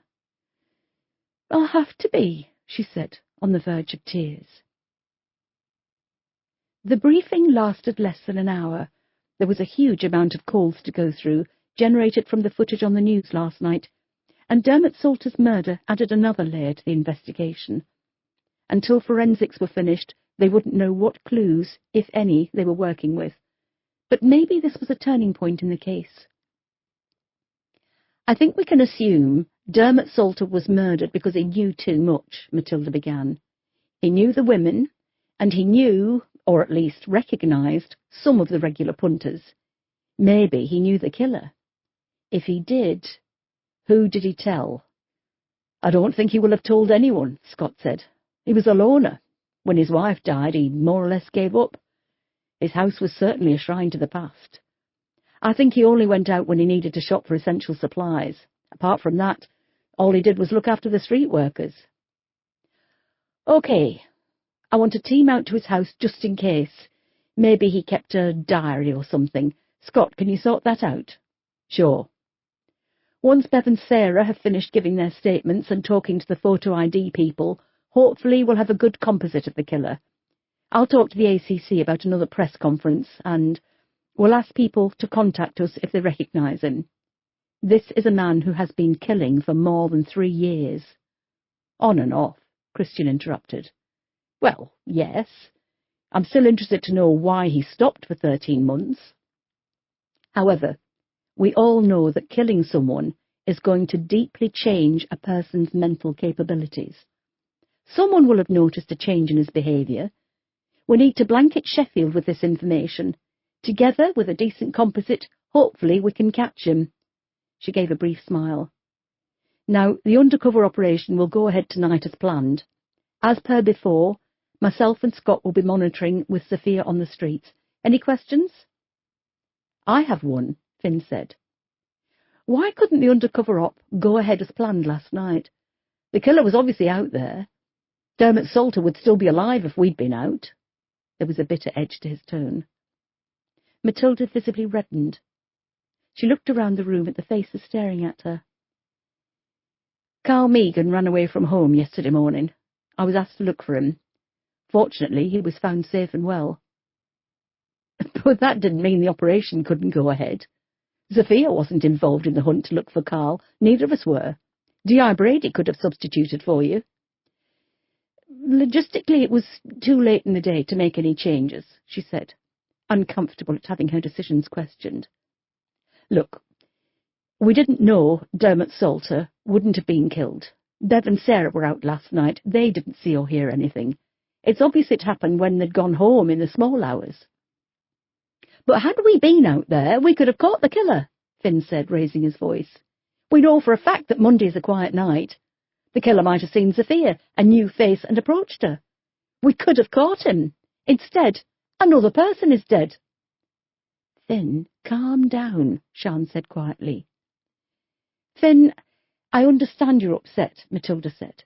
Dermot's death is a tragedy, but there was nothing I could do about last night. There was, he said, almost through gritted teeth. He was gently seething and struggling to contain his emotions. That's why you have a DI. That's why we're part of a team. You deputise and rely on each other, share the jobs. This is a unit, or at least it used to be. What's that supposed to mean? Matilda asked, her hands on her hips. The atmosphere in this room has changed dramatically in recent weeks. Since I returned? Finn took a deep breath. DCI Dark, I admire you immensely. But I think you're taking on far too much work on your own, and you're not showing the rest of us the respect we deserve by keeping us out of your decisions. Finn, that's enough, Scott called out. I'm sorry, but I can't help thinking Dermot Salter would still be alive had we been out there last night. He was a kind old man, and he's been beheaded for crying out loud. And you're blaming me? Matilda asked. No. I'm simply saying that you're different. You're not treating us like a team anymore. You're acting like none of us are capable of anything without you holding our hand. In case you hadn't noticed, D.C. Cotton, I was shot in the head. I know. And here you are, less than a year later, back at work. What's that supposed to mean? She asked, folding her arms. I don't think you're fully recovered. Matilda looked out at the team. Nobody said anything. Heads were lowered, and eye contact not met. I see, she said after a lengthy pause. Maybe you'd feel better, D.C. Cotton, if you returned to CID. The same goes for anyone else who can't understand what I'm trying to achieve with this unit. Instead of returning to her office, Matilda turned and left the suite, slamming the door behind her. Chapter 61. Matilda went for a long walk to clear her head. Finn was right. She wasn't showing her team any respect whatsoever, and as much as she wanted to open up to them, apologize for how she was behaving, and try to go back to the glory days before the shootings, she couldn't find the words to even begin. She walked into town and decided against a chain coffee shop. If anyone was looking for her, they'd head straight for the nearest Costa. She ducked into Marmaduke's on Norfolk Row, ordered the strongest black coffee they could make, and retreated to a quiet corner well away from the window. It was warm, and she shook off her coat. The coffee was brought to her, placed on the rustic table, and she wrapped her hands firmly round the mug. She wished she could spend all her days like this, sat drinking coffee, reading books, and not having to worry about the stress of being in the police. She didn't need to work. James left her very well off, and the sale of their bespoke home added to her bank balance. But she needed to be a detective. She enjoyed the job. She used to. She leaned back, her head hitting the wall, and released a sigh. She thought about Carl, took out her phone, and sent a text to Sally asking how everything was this morning. A reply came almost straight away. We stayed up until about 2 a.m. talking. Carl told us everything. We all cried. Philip has taken Carl and the 2 dogs out into Derbyshire for a good long run while I make us a big lunch. Me and Philip were talking in bed last night. We're going to leave Sheffield. We think it's for the best. Fresh start. Matilda smiled as she read the text. She didn't reply, but thought a fresh start was probably for the best for all of them. She hoped it was a long time before they sold up and chose a new place to move to, though. She'd like to understand Carl's recovery more, so she could try to make sense of her own. 2 women had come into the coffee shop while Matilda had been lost in her thoughts. They sat by the window, a coffee in front of them, and seemed to be enjoying each other's company. They could have been sisters, lovers, or just best friends, but they were relaxed, smiling and laughing. That's what she and Adele used to be like. They both had a strange sense of humour and enjoyed making fun of each other. They'd look out of the window and rate passing men out of 10. The relationship Matilda had with Adele had been beautifully honed over more than 2 decades of friendship, and it was now lost. Matilda decided what they had was too precious to leave to the pages of history. She wanted Adele back in her life. They needed each other. She picked up her phone and began to compose a text. Adele, please don't delete this without reading it first. I am so very sorry for what happened to Chris. I watched him grow up. I often thought of him as a son, and I would have died for him. I miss him. I miss you. I need you back in my life. I know you're in pain. It's understandable. I'm in pain too. But we can help each other. We can support each other. Please, say you'll meet me. We can chat, scream, cry, whatever you want. But we need to talk to each other. Call me any time. There was nothing more Matilda could do. The ball was in Adele's court. She placed the phone next to her on the table and picked up her mug. She felt better for sending the text. Hopefully she'd get a response. Adele wasn't far from Marmaduke's when Matilda sent the text. She was a few feet away in Marks and Spencer's food hall, buying the ingredients to make herself something substantial to eat when she went home tonight. She was scanning her items in the self-service checkout when she heard the text come through. As usual, Adele had bought more than she'd expected and struggled under the weight of 2 full carrier bags. She left the store via the back entrance and struggled to rummage through her bag for her mobile, the handles of the plastic bags cutting into her wrists. When Adele saw it was a text from Matilda, her heart sank. Would it be work-related, or was it personal? She didn't have the strength for another plea to repair their destroyed friendship. As far as she was concerned, Chris was dead because of her. She didn't want anything more to do with Matilda. She headed down Chapel Walk towards the car park, reading the text, struggling under the weight of her shopping, when she was knocked to the ground. Her bag was ripped from her shoulder, the phone torn from her hand. She looked up to see a man, no, a boy, hurtle down the street at speed. People ran towards her to help her up. Others picked up her shopping that had spilled out of the bags and rolled away. Adele leaned against the wall of a shop, her face blank, tears streaming down her face. She wasn't hurt, and she didn't care that her purse had been stolen with cash and cards inside. But her phone was gone. The final voicemail message from her son before he was killed was on it. She would no longer be able to hear his voice again. Chapter 62. "How do you do this night after night in all weathers?" Harriet asked Bev. They were standing on the pavement on Harvest Lane beneath a dim streetlight. It was dark. A fine drizzle was falling, and occasional gusts of wind tore straight through them. "You get used to it," she said with a smirk. "You become hardened." "I suppose it's like anyone who works outside," Sophia said, hopping from foot to foot to keep warm. "Look at people on building sites. They're building all year round. They can't go inside in the winter months." Bev looked at her with a blank expression. "Yes, it's exactly like being a builder, except they don't have to violate themselves several times a night in order to pay for the next meal." "Shit. Bev, I'm sorry," she said. "I'm joking," she said with a grin. "Don't worry about it." She put her arm around the young DC and pulled her close. "Another thing you have to have working the streets, and that is a sense of humour. If you can't laugh, you may as well throw yourself into the Don." A few feet up the road, a car squealed to a halt. Sarah climbed out, slammed the door closed, and stuck 2 fingers up as it drove off at speed.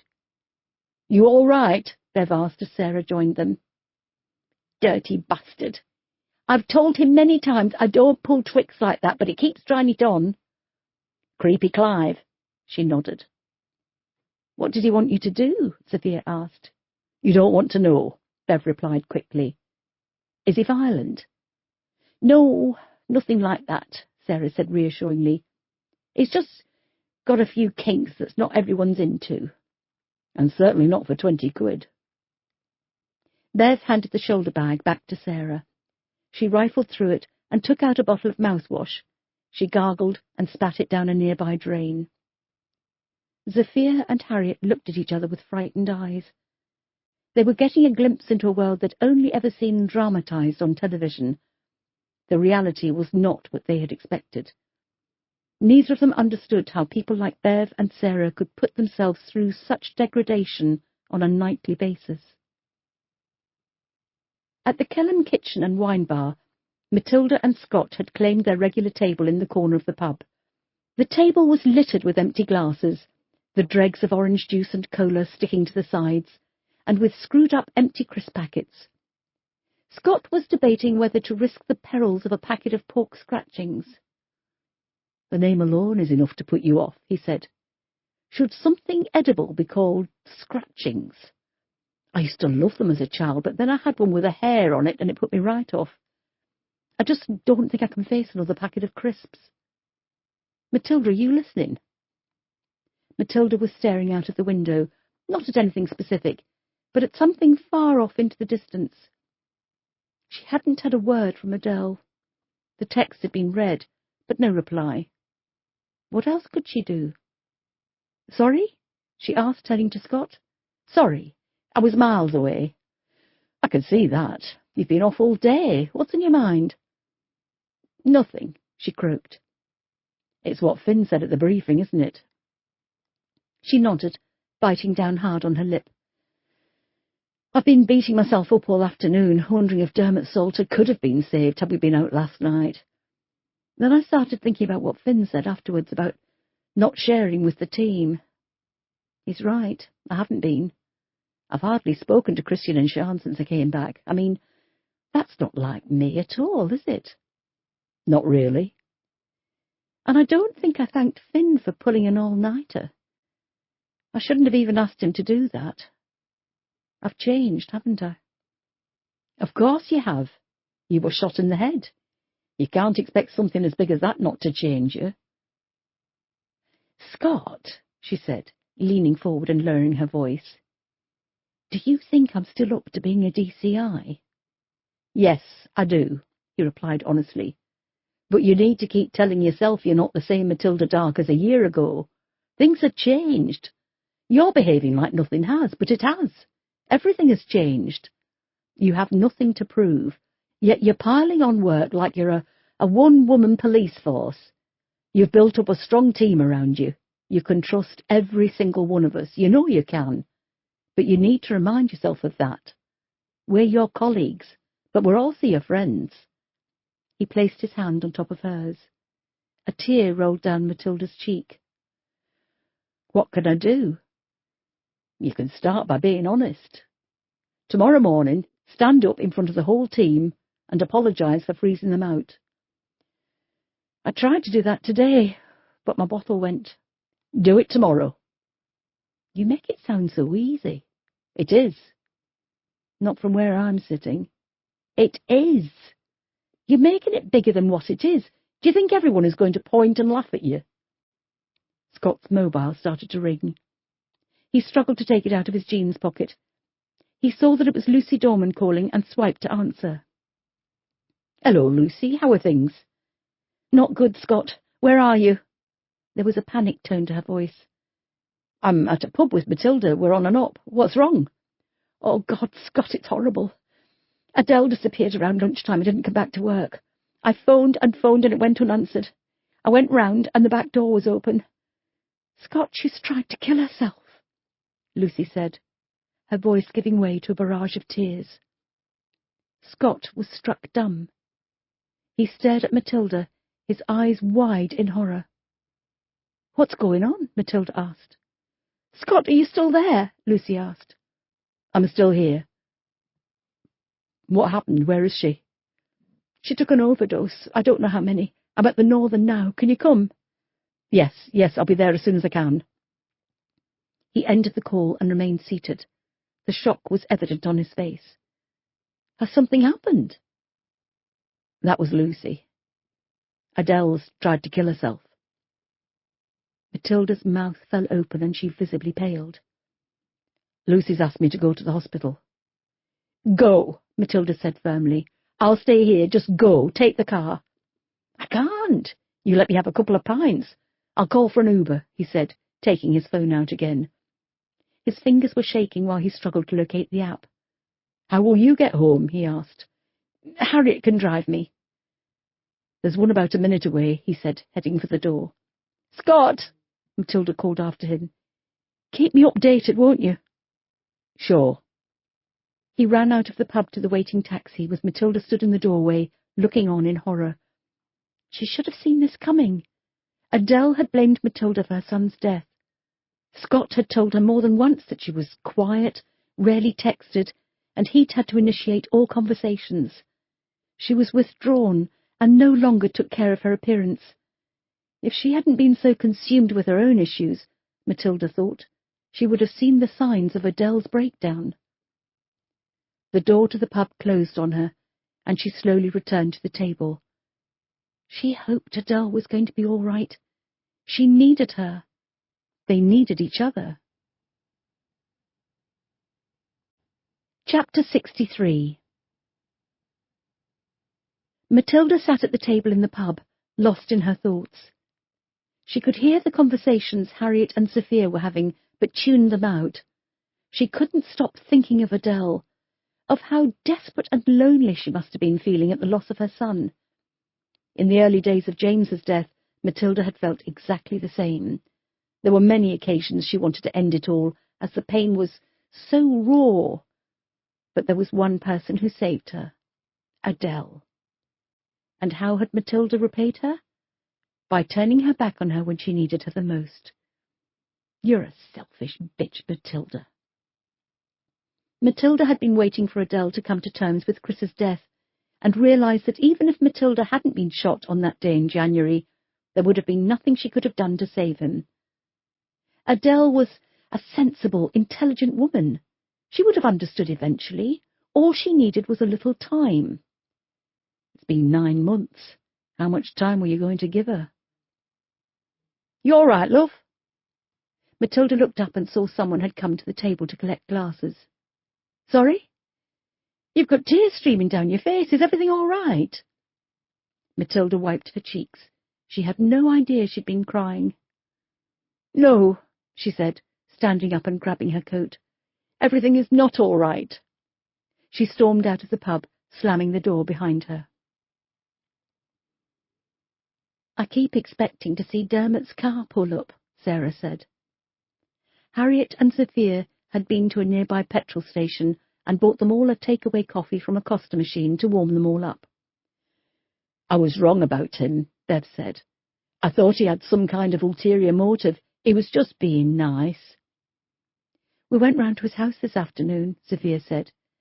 "His bedroom was like a shrine to his wife. He obviously couldn't get over her death. Poor man." "I can't believe he had his head cut off," Bev said, her face souring at the thought. "Who does that?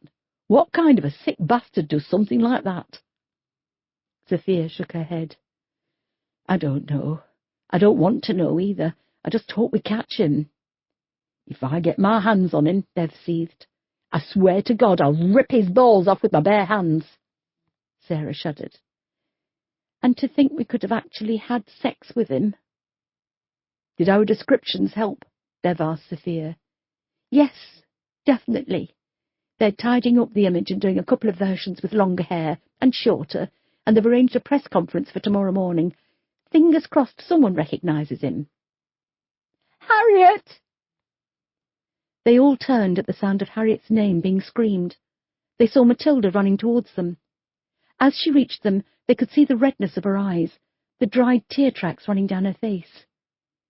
"What is it? What's happened?" Harriet asked. "I've been so selfish. I should have seen it coming." Harriet grabbed Matilda by the elbow and led her away from Sophia, Bev, and Sarah. A car pulled up and flashed its headlights. They all turned. Bev squinted to read the registration number. "That's for me." She handed the shoulder bag to Sarah. "I'll see you in about half an hour." As she approached the car, she saw Becca had got there before her and was already leaning into the driver's window. "Oi, Becca, move on. He's not for you." Becca stood upright and unzipped her jacket, revealing huge breasts under a tight off-white T-shirt. "I think we should let him decide who he wants, don't you?" she grinned. "Oh, God, this is going to get ugly," Sarah said to Sophia. "Hold my coffee, will you?" She handed Sophia the drink and headed for the car. Sophia moved away. She didn't want to get involved in a squabble over whose punter he was. This undercover operation was being a real eye-opener for her. She was seeing a whole different side to how people lived, and it was making her flesh crawl. "How much, love?" It was a while before Sophia realised she was being spoken to. I said, how much do you charge, love? Oh, Sophia gave a friendly smile. I'm not actually... I'm with my mates. Sorry. The driver of the black Land Rover looked her up and down. Come on, love, there's no need to be shy. Hop in. No, honestly, I'm not one of them. First time out. I thought as much. I haven't seen you here before. You've no need to worry about me, love. They all know me. I'm as gentle as they come. Sophia looked around her.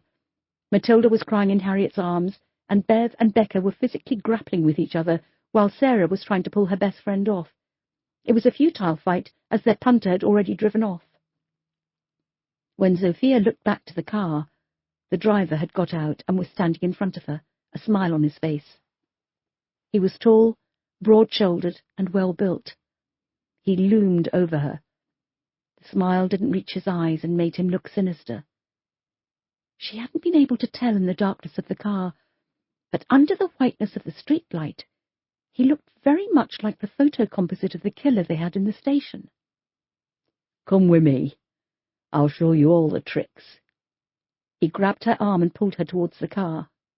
No, I don't want to. She dropped the coffee cups she'd been holding, which splattered and spilled on the pavement. She tried to pull away from the man, but she was no match for him. He opened the front passenger door and threw her inside. He slammed it closed and locked it. As he went around to the driver's side, he unlocked the car and climbed in. Sophia screamed as loud as she could and banged on the window as the car was driven away at speed. She saw Matilda and Harriet look towards her, helpless, as the Land Rover took the curb and disappeared around a corner. Chapter 64. Matilda and Harriet stood at the side of the road in disbelief at what they had witnessed. They had been turned away for less than a couple of minutes, while Matilda told her all about Adele trying to take her own life. A split second. That's all it had taken for the killer to grab Sophia off the street and drive away with her at speed. He must have been watching out for his opportunity to strike. "Car!" Harriet screamed. "Car! Matilda, where's the car?"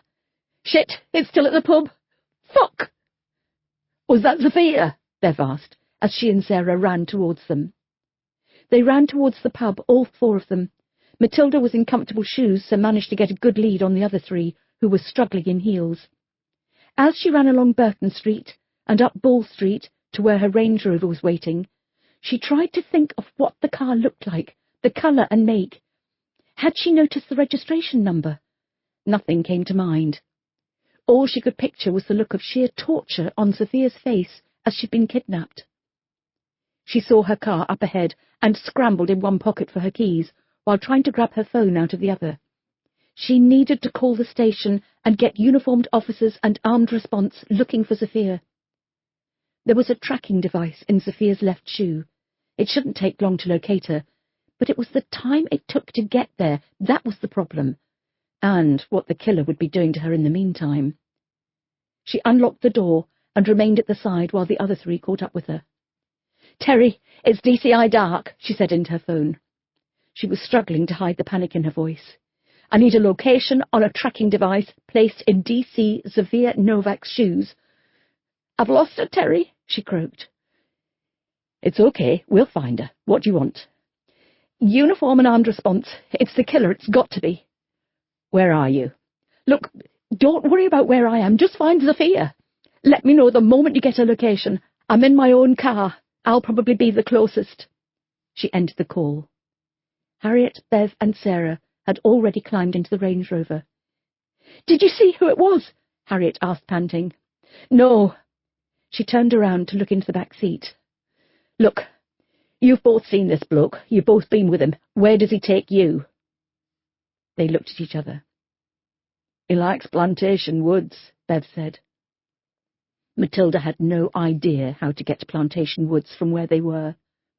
As she started the car and backed out of her parking space, Harriet went online and found the fastest route. At this time of night, with very little traffic, it would take 20 minutes, less if Matilda broke every speeding rule in the book, which she had every intention of doing. "Jesus Christ, He could have killed her in 20 minutes, Matilda said. If it takes us 20 minutes, then it'll take him 20 minutes too, Sarah said from the back seat. There's probably only a couple of minutes between us.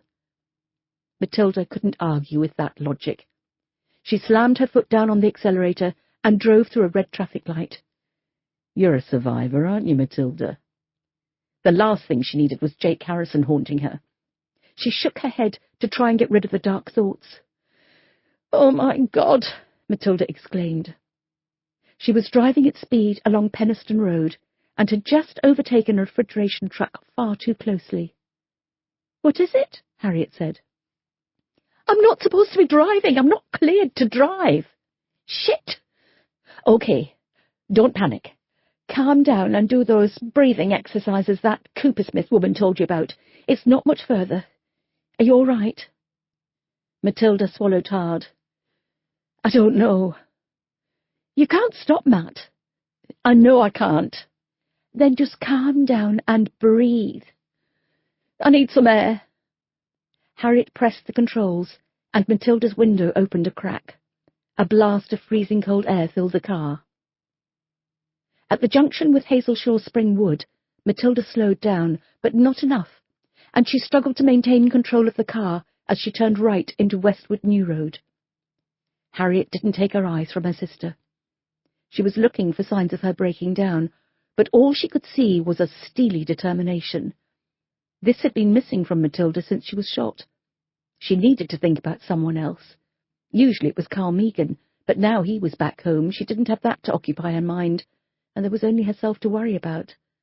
That was the cause of her dark thoughts. Now, however, Sophia was in trouble, and Matilda would move heaven and earth to save her.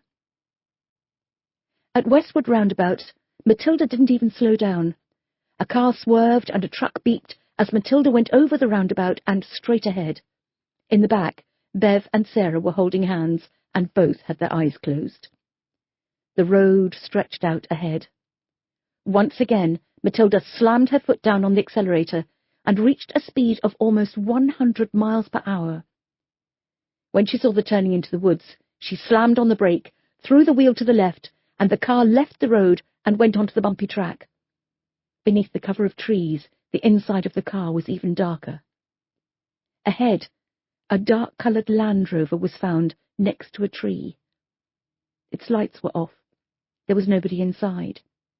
Matilda pulled up and jumped out. She ran over to the car. The bonnet was still warm. She cupped her hands around her eyes and peered inside. There was nobody there. She looked around her. She couldn't see anyone. Shit! Where is she? She dug out her phone and dialed again. Terry, it's Matilda. I'm at Plantation Woods. I found the car, but there's no sight of Sophia. I've got a team on the way to you. I suppose there's no point in me telling you to stand by until backup arrives. Afraid not. I need you to run a registration number for me. Yankee Romeo 65 Kilo Kilo Echo. I'm looking at a dark grey Land Rover. I'll get back to you. She ended the call. Where is she? Harriet asked. I don't know. Should we shout for her? Bev asked. Not yet, Matilda replied, as she rotated and looked around the dark woods. We should be able to see movement, or hear them at least. The car's here, for fuck's sake. Ahead, Matilda saw something move. She alerted the others to keep quiet. She went back to her car, got a torch and telescopic baton from the glove box, and made her way along the uneven ground. She extended the baton, held it aloft, and raised the torch. She could make out 2 figures, but nothing else. Matilda's mouth had dried. She could feel her heart pounding and the blood gushing in waves through her body. She turned on the torch. This is the police!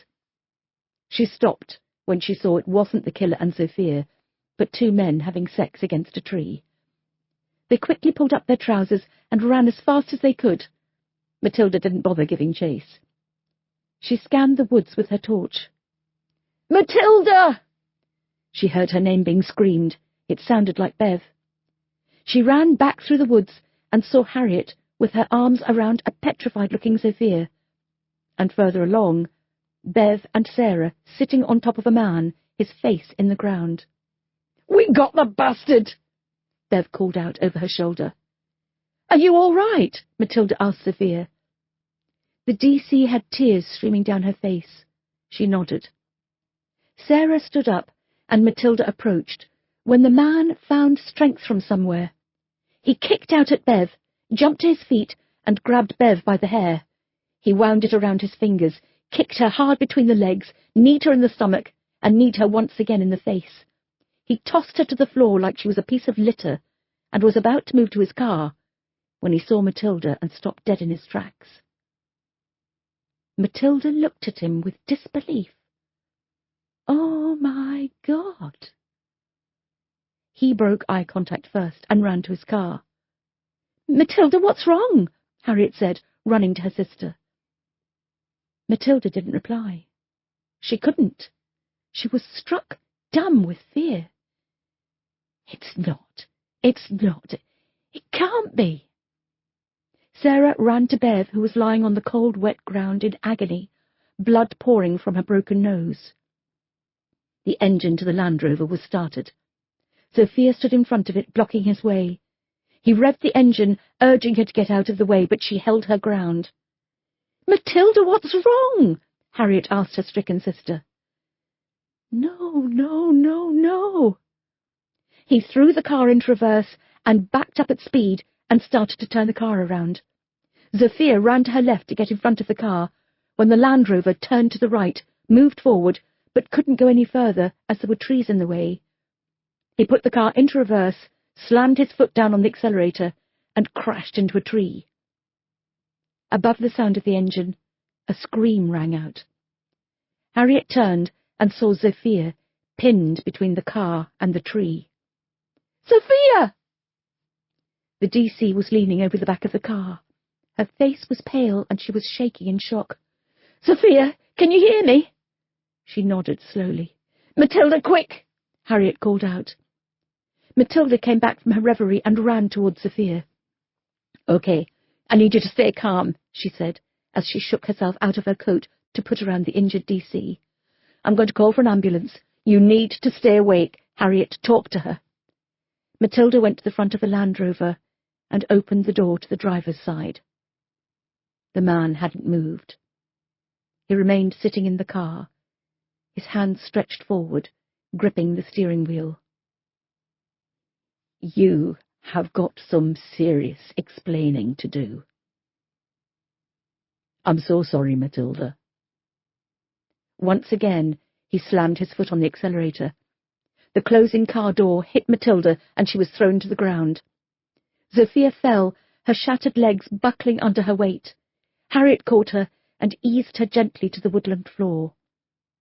Sarah looked up and saw the Land Rover hurtling towards them. She screamed, grabbed Bev, and tried to drag her out of the way. It was too late. Sarah was thrown to one side as Bev was pulled under the car and dragged with it as it exited the woods. "Bev!" Sarah screamed as she stood up and ran after the car. Matilda followed, limping slightly from where the car door had hit her. "Terry, we need an ambulance at Plantation Woods," she screamed into her mobile. "We have an officer down." As she reached the clearing of the woods, she looked up the road. About 50 feet away, Sarah was crouched down, her cries echoing in the darkness. Matilda walked slowly towards her. It was obvious even from this distance that Bev had suffered fatal injuries. "Matilda, DCI dark," Terry was calling down the phone. "Shit. Sorry," she said, coming back to the present. She turned and ran back towards the woods and her car. "Terry, DC Zofia Novak is seriously injured. Ambulance is on its way. Bev's been killed. The car ran over her and dragged her at speed. I need you to put an alert out on the registration to the Land Rover I gave you." "I'm on it. It's registered to a Richard McLean from Brightside." "It's not him driving," she said, as she fished her keys out of her pocket and unlocked her car. "How do you know?" "Because I've seen the driver. I know exactly who the killer is." "Who is it?" She put on her seatbelt and turned the key in the ignition. Before she set off, she put her phone on hands-free and pressed it into the holder on the dashboard. Jesus Christ. I can't fucking believe this. It's Stuart Mills, she said solemnly. It's D.S. Sian Mills's husband. Chapter 65. Matilda Dark had no idea where Stuart had gone, but she had a pretty good idea where he was likely to end up. Home. She needed to get there before he did. If he arrived home knowing there was an entire police unit after him, he could turn on Sian and the children. He'd worked hard at keeping his other life secret for so long. He wouldn't want them to suffer the indignity of knowing what he'd been doing. Could he kill Sian and their 4 children, just so they wouldn't know the truth? Matilda shivered at the thought. She grabbed her phone from the holder and tried to make a call. She was driving well over the speeding limit, and the road was wet. She entered a roundabout without looking at what was coming from her right. She heard the squeal of brakes, the sound of metal crashing into metal, and dared not look through the rearview mirror in case she felt compelled to stop. Matilda was determined to beat Stuart to his house. "Terry, it's Matilda. I need an armed response. Fuck!" She dropped the phone as she used both hands to quickly swerve around a Nissan Micra that reversed out of a driveway without checking to see if any traffic was on the roads. "Wanker!" The phone was on the floor. She could see the screen and could hear the faint sound of Sergeant Terry Atkin calling her name. She couldn't reach it, and she didn't want to waste valuable time pulling over to pick it up. Matilda activated the video screen on the dashboard. Terry had disconnected the call. She had no idea of his number, so used the voice activation to call him. Unfortunately, Terry's number was not stored. "Fuck!" she screamed herself. "You're a survivor, aren't you, Matilda?" "Too fucking right I'm a survivor," she said to herself. Stuart pulled up outside his house. He remained seated behind the wheel of the Land Rover he'd borrowed from work. He never used the same car twice when visiting a prostitute. That was the benefit of working for a garage. Different cars came in all the time, and many were left for a day or two. The owners never checked their mileage, and if they questioned it, he gave an excuse that he needed to test it to make sure it was working as it should be. He looked up at his house. It was plunged into darkness. It was after midnight. Everyone would be in bed, fast asleep, unaware of what horror they would be waking up to. He and Sian had lived in this house since they married 26 years ago. They'd decorated many times, had an extension put on the back for a bigger kitchen and an extra bedroom upstairs. They'd celebrated birthdays, Christmases, and exam success and failure in that house. They'd laughed and cried and watched world-changing events play out on the television. But one thing had remained a constant. Sian had always been by his side. She had supported him through everything. His cancer scare in the late 90s, being made redundant in 2004, his sister dying in a motorway pile-up in 2007. It didn't seem to matter what life threw at him. Sian was there to hold his hand and live through every moment with him. That's what a marriage was. He'd had everything, and it wasn't enough. He closed his eyes, and all he saw was the look of horror and disappointment on Matilda's face when she saw him in the woods. His secret was blown. The truth was out. He was a serial killer. His family could never know the truth. He unbuckled his seatbelt, climbed out of the car, and slammed the door behind him. It resounded around the quiet neighbourhood. As he walked up the path to the front door, he looked around him. This unassuming street in Sheffield was about to become infamous for being home to a serial murderer. Stuart unlocked the door and stepped into the warmth, closed it behind him, and remained in the hallway, his back to the door. He listened intently for any sound of life. Sian snoring, the tinny sound of Belinda listening to music until the small hours. There was nothing. He pushed open the door to the living room. It was an untidy vision of family life. Cushions scattered on the sofa, a furniture catalogue open on the coffee table, wireless controllers for the PlayStation charging, a half-eaten packet of biscuits abandoned on the shelf of the wall unit. This was a homely place, and he'd destroyed it with his murderous actions. The door from the kitchen opened and Sian entered the living room carrying a mug of tea. Her hair was a wild mess, and her oversized dressing gown was tied in the middle. "Jesus! You scared the life out of me," she said. "I didn't hear you come in." "I didn't want to wake anyone," he said, remaining in the doorway. "How was it?" "What?" "Games night with Dean Shawn and his brothers." "Oh, it was, fine. What are you doing up?" He tried to look at her, but he couldn't. She was perfect. She was his loving wife. She looked so warm, cuddly and innocent in her dressing gown and novelty bunny slippers. How could he tell her he'd committed mass murder? It would destroy her. "I couldn't sleep. I thought a hot drink might help," she smiled. "There's plenty of water in the kettle if you'd like me to make you one." "No. I'm fine. Thanks." "Okay." She headed for the door, but he didn't move. "Are you coming up?" "Yes." "Is everything all right?" She frowned. "You look, I don't know, distant." I'm just tired, that's all. You go on up. I won't be long." "By the way, we won £9.80 on the lottery. I was thinking the Maldives this summer," she grinned.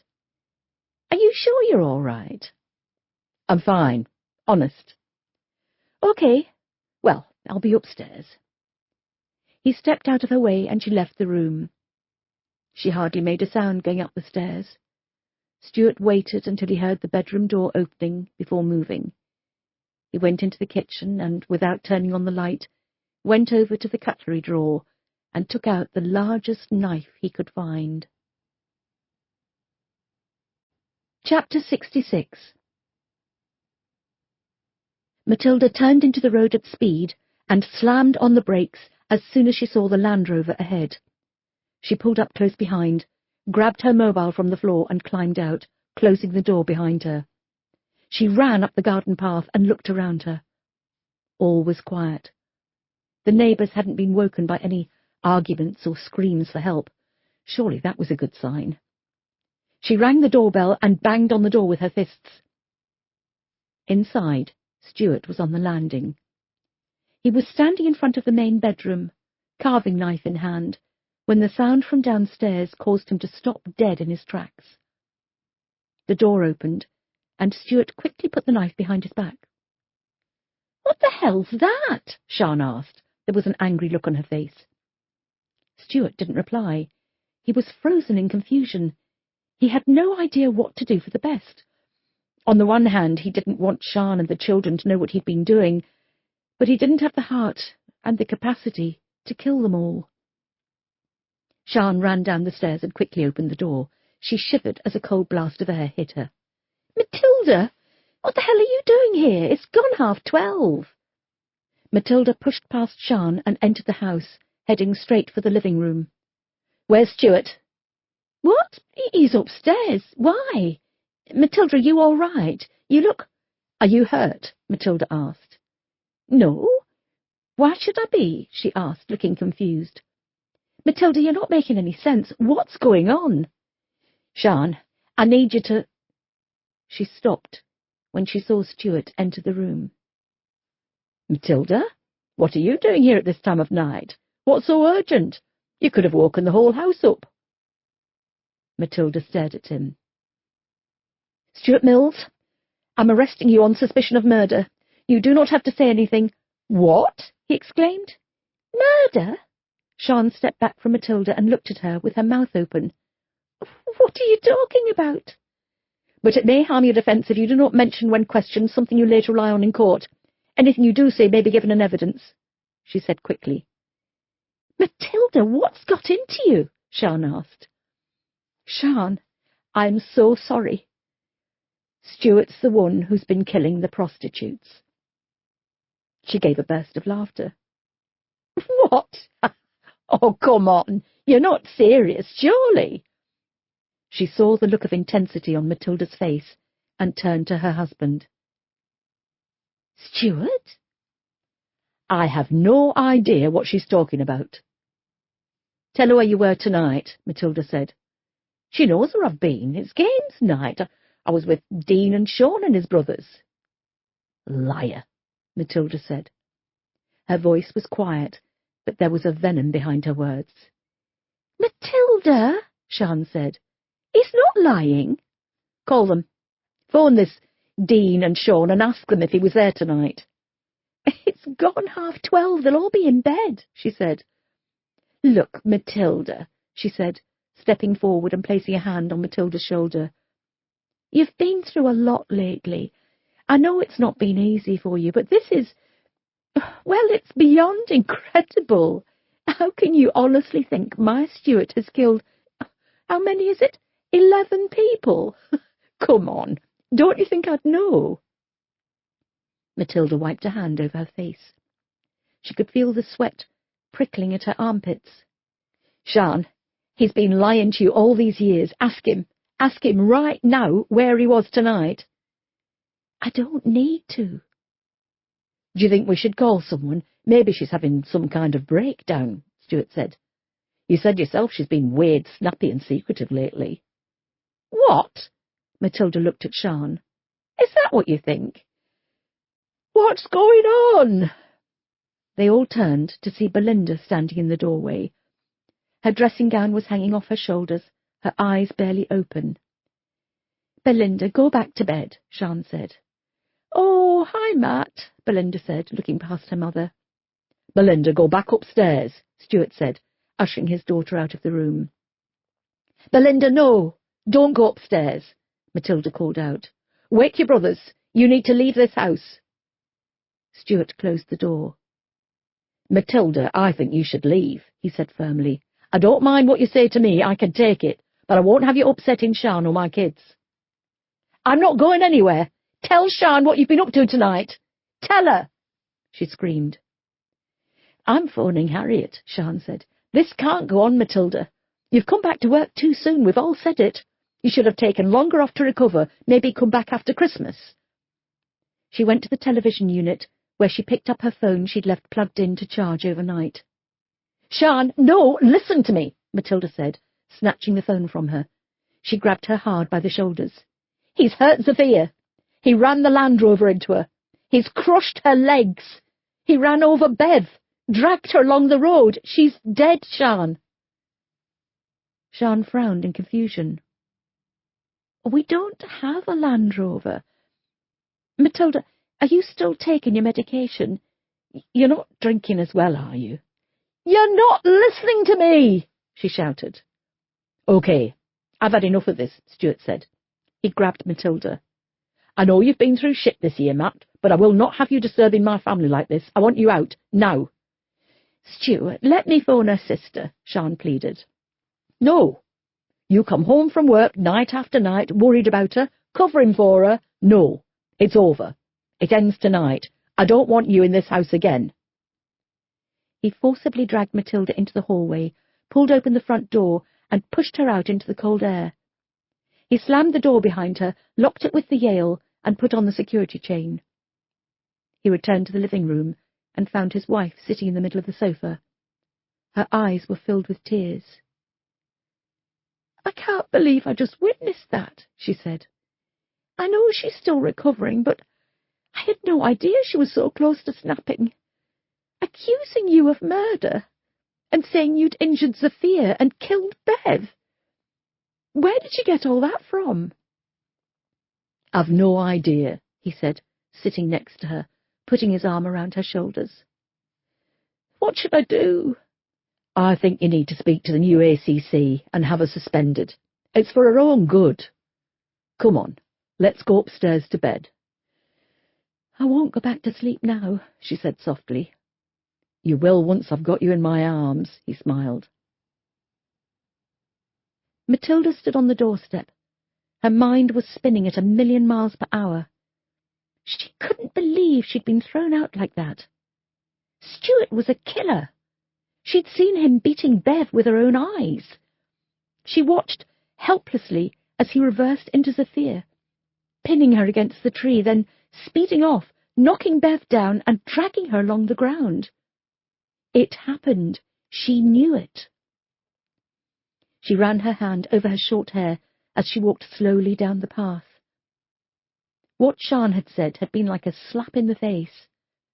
Had she really been thinking Matilda wasn't up to her job? If so, who else had she been talking to? Christian? Scott? Finn? Had she been to see the ACC? She turned back to look at the house that was now in darkness.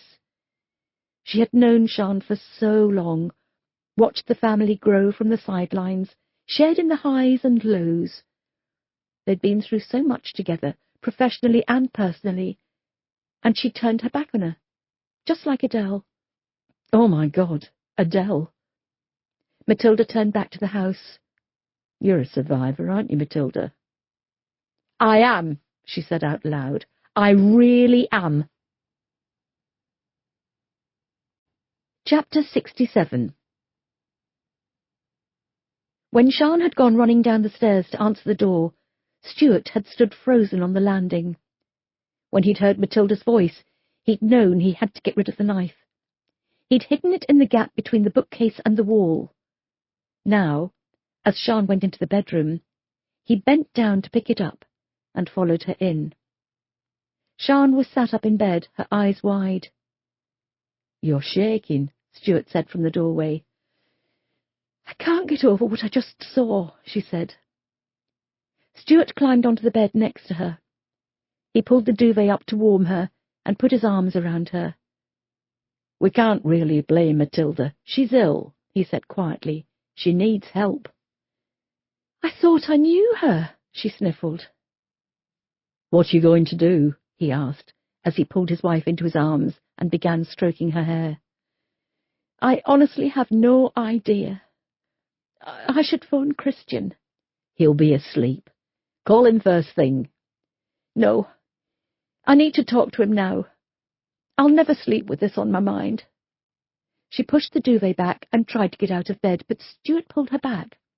"Sian, leave it until morning. There's nothing any of you can do tonight." "I need to talk to someone," she said, looking at him with tear-filled eyes.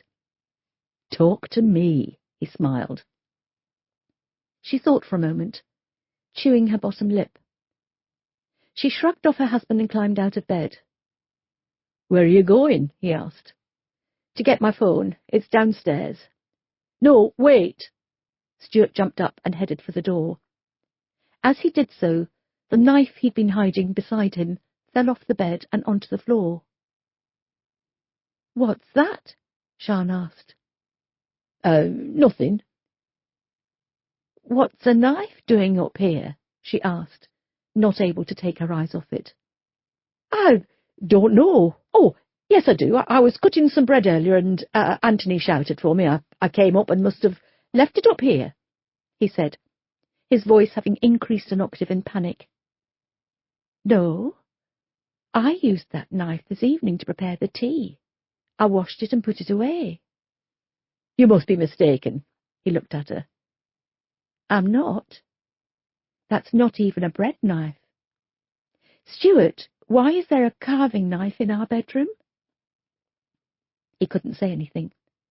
He looked down at his wife, his eyes wide, his mouth slightly open, a sheen of sweat on his red face. "Stuart, what's going on?" He looked as if he wanted to say something, but the words were stuck in his throat.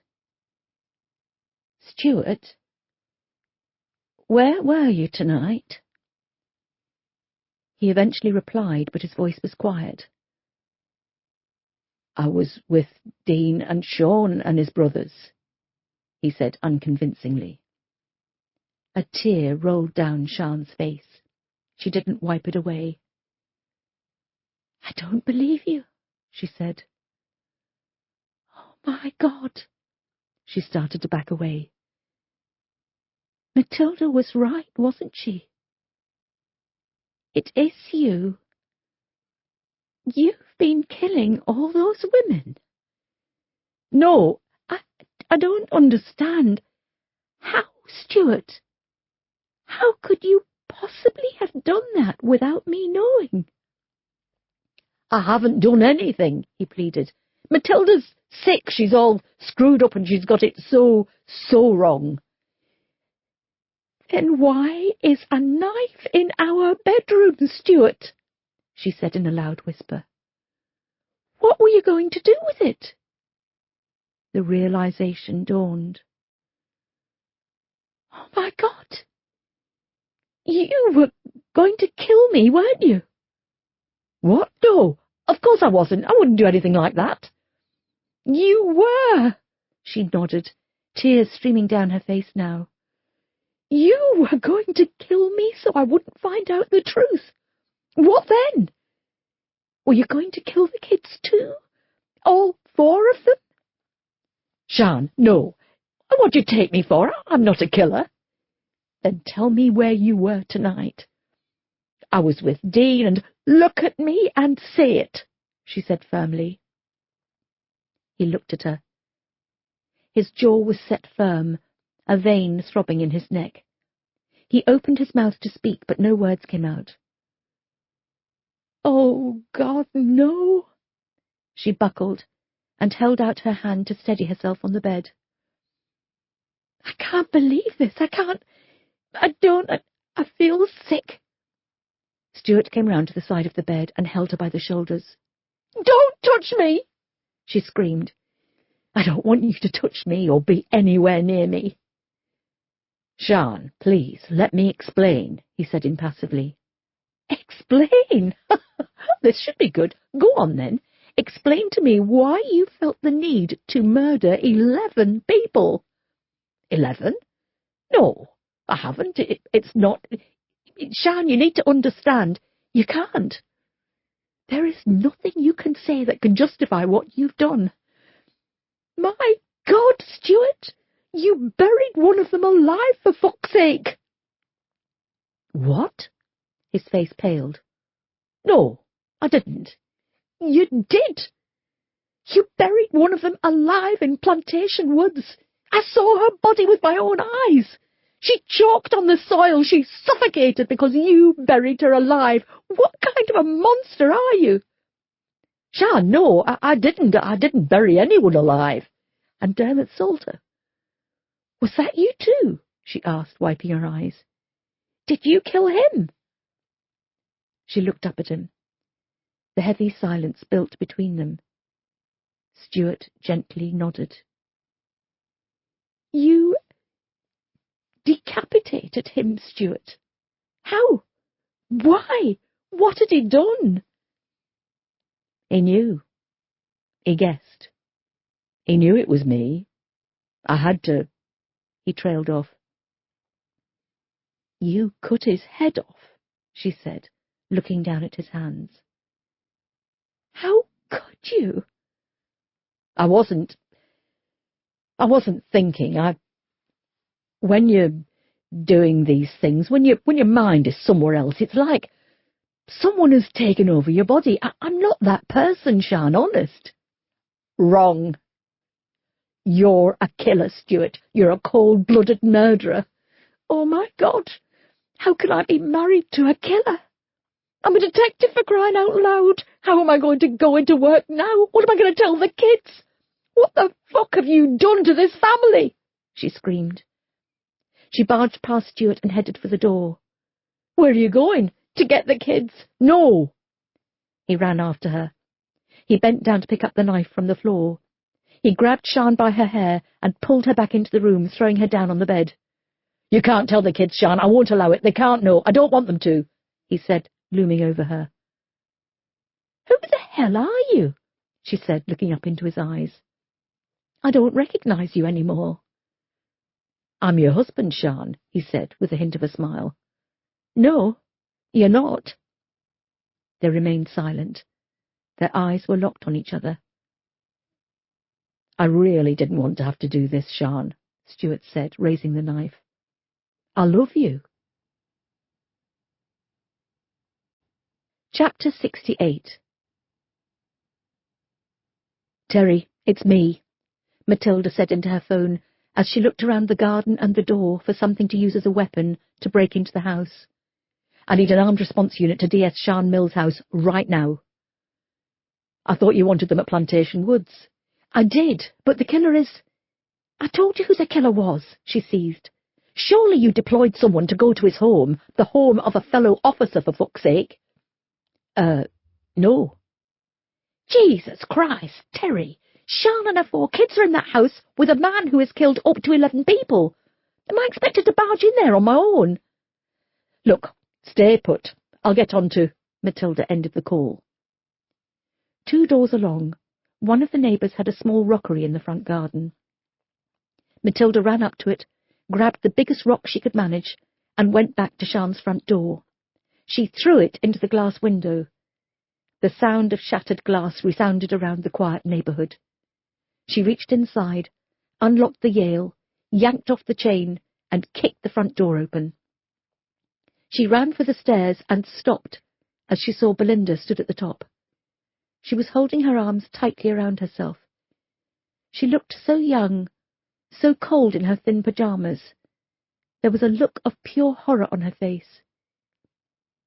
"They're arguing," she said quietly. "I've never heard them like that before. Is it true? Is it true what is—" She couldn't say it. Matilda, one hand on the banister, one foot on the stairs, nodded. "Oh, my God!" She clamped a hand to her mouth.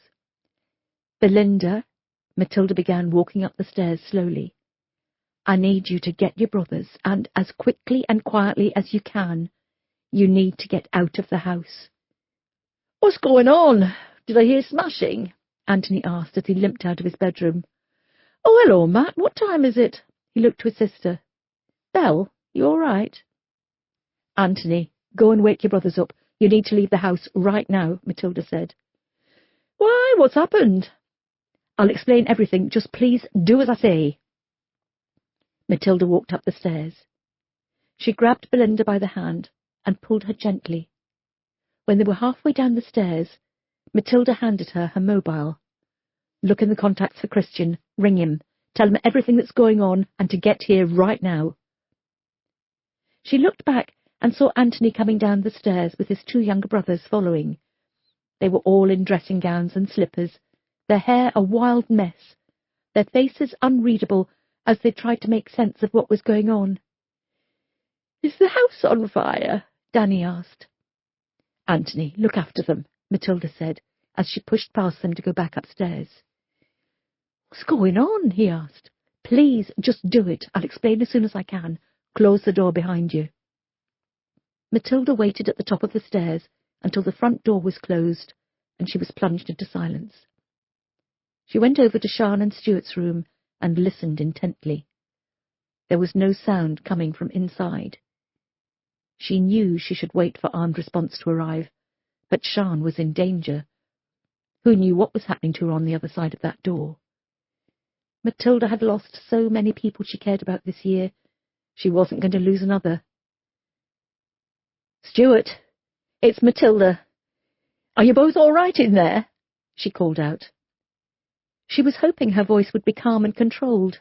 It wasn't. It gave away her fears. "Go away, Matilda."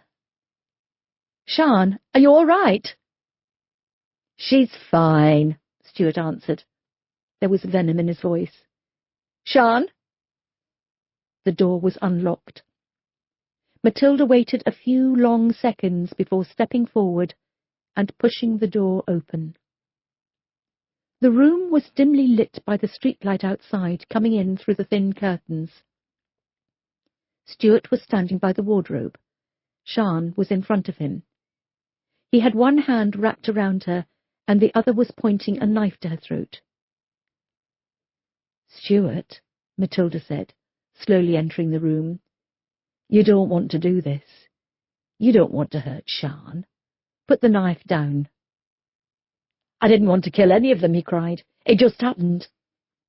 "Stuart, put the knife down and we can talk. You can explain everything to me." Matilda looked at Sian, but she didn't look back at her. She appeared to be in shock. Less than an hour ago, her life was perfectly normal. She had a husband she loved and 4 children. Now, she had discovered her entire married life had been a lie. She was married to a serial killer. She'd given birth to a monster's children. She'd slept with a murderer. It was all her fault, he said. Whose? Ella Morse, he spat. She started it. She was your first victim? He nodded. What did she do? She saw me. I was in Meadowhall with Sian. She saw us. She kept looking at us and smiling. She was with some friends and showing off. I'm a good man, Matilda, you know I am. She got complacent, asking for money, wanting favours. When I said no, she said that she knew where I lived. She was going to tell Sian. I couldn't. His words were lost to his tears. I didn't know what I'd done until I saw her lying there. I hid her. Matilda needed to keep Stuart calm. While he had a knife to his wife's throat, he was volatile. She also needed answers. I can get my head around that, Stuart, I really can. But we have 11 dead. I did not kill 11 women, he shouted. Why, Stuart? Sian asked. Why did you go and see a prostitute in the first place? I thought we loved each other. I thought we had a good sex life. Sian, I'm lucky if we do it once a month. You either come in late, or you're too tired, or you're not in the mood. And lately, it's like you just can't be bothered. I need to feel something. Sian squeezed her eyes closed. So you paid someone. You paid a complete stranger. How could you go behind my back like that? It's just sex, Sian. It doesn't mean anything. It means everything, she seized. How could I have got you so wrong? I see the crap people do to each other every day. I see husbands kill wives. I see wives kill husbands. I see fathers kill children, and I think, well, at least I can go home to my loving family, to my loving husband. You've been lying to me all this time. You've brought your filth and your lies and your sickness into my house. You bastard! She screamed through the tears. I love you, he said, his mouth millimetres away from her ear. You disgust me! She squirmed to free herself from his grasp. Stuart, put the knife down. Let Sian go and let's sort this out between the 3 of us. There's nothing to sort out, Sian said. How can I face my children and tell them what their father has done? How can I go to work with everyone knowing I'm married to a man who killed 11 women? It wasn't 11, he pleaded. You've got the knife to my throat, Stuart. Do it. Kill me. Put me out of my misery. I can't live knowing what you've done. Sian, no, Matilda begged. Do it, Stuart. You say you love me. If you do, then kill me. Don't let me live in agony. No, Stuart, don't listen to her, Matilda said. Sian, think of your kids. They'll need you now more than ever. Do it, Stuart. Do it! She screamed. With one swift movement, Stuart sliced the knife across Sian's throat. Chapter 69. Wednesday, 30th of October. Stuart declined to have a solicitor present. He intended to plead guilty to what he'd done. However, when he was read all the charges and found out he was to be charged with 12 murders, he immediately called for a lawyer. He couldn't remember how many people he'd killed, but he knew for a fact it was nowhere near 12 people. Members of the Homicide and Major Crime Unit were reeling from the shock of Sian's husband being revealed as the killer. How was it possible the killer was in their sights all this time, from the moment Ella Morse had been found 3 years ago, and none of them had known about it? That was one of many questions Matilda wanted the answer to. It was a little after 11 o'clock when Matilda and Christian entered interview room 1. Stuart was sat at the table next to the wall. He was wearing trousers and an old jumper given to him, his clothes having been removed for evidence. He hadn't slept or eaten. He was unshaven and looked ill. Next to him was Juliet Simpson, his solicitor. She was dressed in a navy suit and cream shirt. Her dark red hair was tied back into a neat bun. She sat, pen poised, over a legal notepad. She'd already made extensive notes. As soon as Matilda entered the room, Stuart shot up out of his seat. "I did not kill 12 people, he stated. "Sit down, Mr. Mills," Juliet said. I didn't kill 12 people. "You'll have time to defend yourself," Matilda said. "Please, sit down." Christian went through the preliminaries and stated that the interview would be recorded and videoed. Everyone said their names for the benefit of the recording, and Matilda began the interview. She felt sick. Matilda had interviewed many people over the years, and in some cases she would have staked her house on them not being a killer. Stuart would have been one of those people. She'd been in his house for dinner on many occasions. She'd called after the birth of all 4 of his children to offer congratulations. She went to his 25th anniversary party last year. He'd been living a double life, and she hadn't picked up on it. How? Why? "Mr. Mills, you've been arrested and charged for the murder of 12 people. We need to go through each victim one by one for you to talk us through the events surrounding their deaths. As you know, some of the victims are still listed as missing. Any help you can give us in finding and identifying them will reflect on your character when it comes to sentencing. Do you understand?"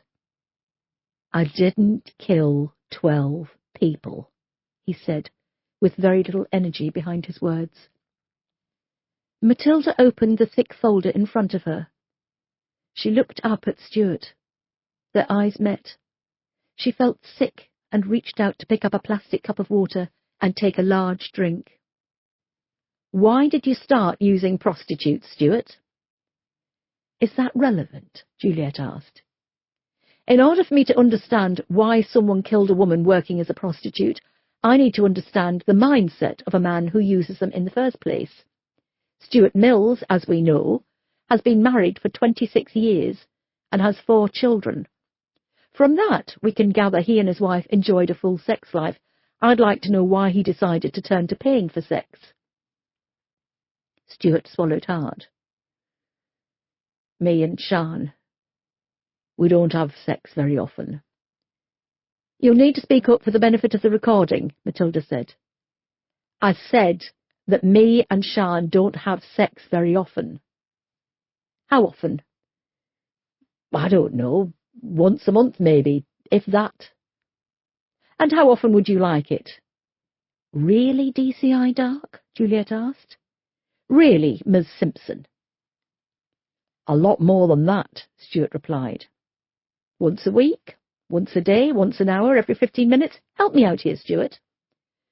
"I don't know, I really need sex. A lot." "But surely, as a man who has been married for 26 years, you have the kind of relationship with your wife where you can talk to her about these things. You can ask for sex whenever you want it." "When we had our youngest child, Danny, Sian was in a great deal of pain. Afterwards, sex was always uncomfortable for her." "How long after Danny was born was it before you started looking elsewhere for sex?" He shook his head as if disgusted with himself. "A couple of months." "A tad louder for the recording, please." "A couple of months." "And Danny is how old?" 12 next birthday. "So you've been using prostitutes for 12 years?" Matilda asked. "No. I went to pubs first, picked up women. I met women through apps." "Why change to prostitutes?"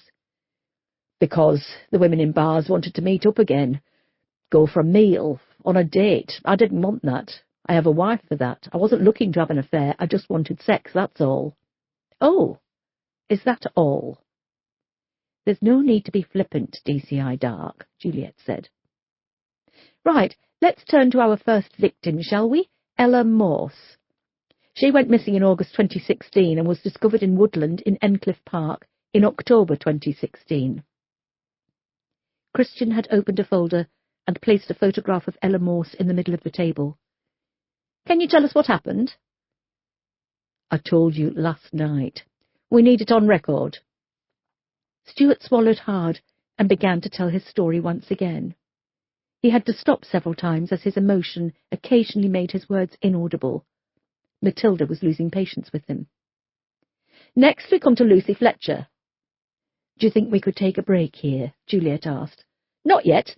Lucy Fletcher went missing in December 2016 and was found last week in Plantation Woods. She was buried alive." Stuart shook his head. "No, I did not bury her alive," he said slowly. "What happened?" "I strangled her," he began quietly. "I was scared, nervous. I thought she was dead. She looked dead, but I don't think I checked." "You don't think you checked?" Christian asked, revulsion in his tone. "I did afterwards." "What do you mean by afterwards?" "With the others, I always checked afterwards. With Lucy, I was digging the grave to put her in. I rolled her into it, and as I was shoveling the mud back, I saw her move. Or I thought I saw her move. Look, I know what happens to a person when they kill someone. Their mind goes all over the place. I thought I'd imagined it. I thought I was seeing things. I covered her up as quickly as I could, and I ran. I ran." "You buried her alive, Stuart," Matilda said. "There was soil in her mouth, up her nose, in her throat, in her stomach. She swallowed it. She was gasping to breathe, and you left her there to suffocate and die a slow and horrible death." Stuart wiped away a tear. "Don't you dare," she said. "You have no right to cry for any of your victims." "I really think we should take a break here," Juliet said. "I think we're all allowing our emotions to get the better of us."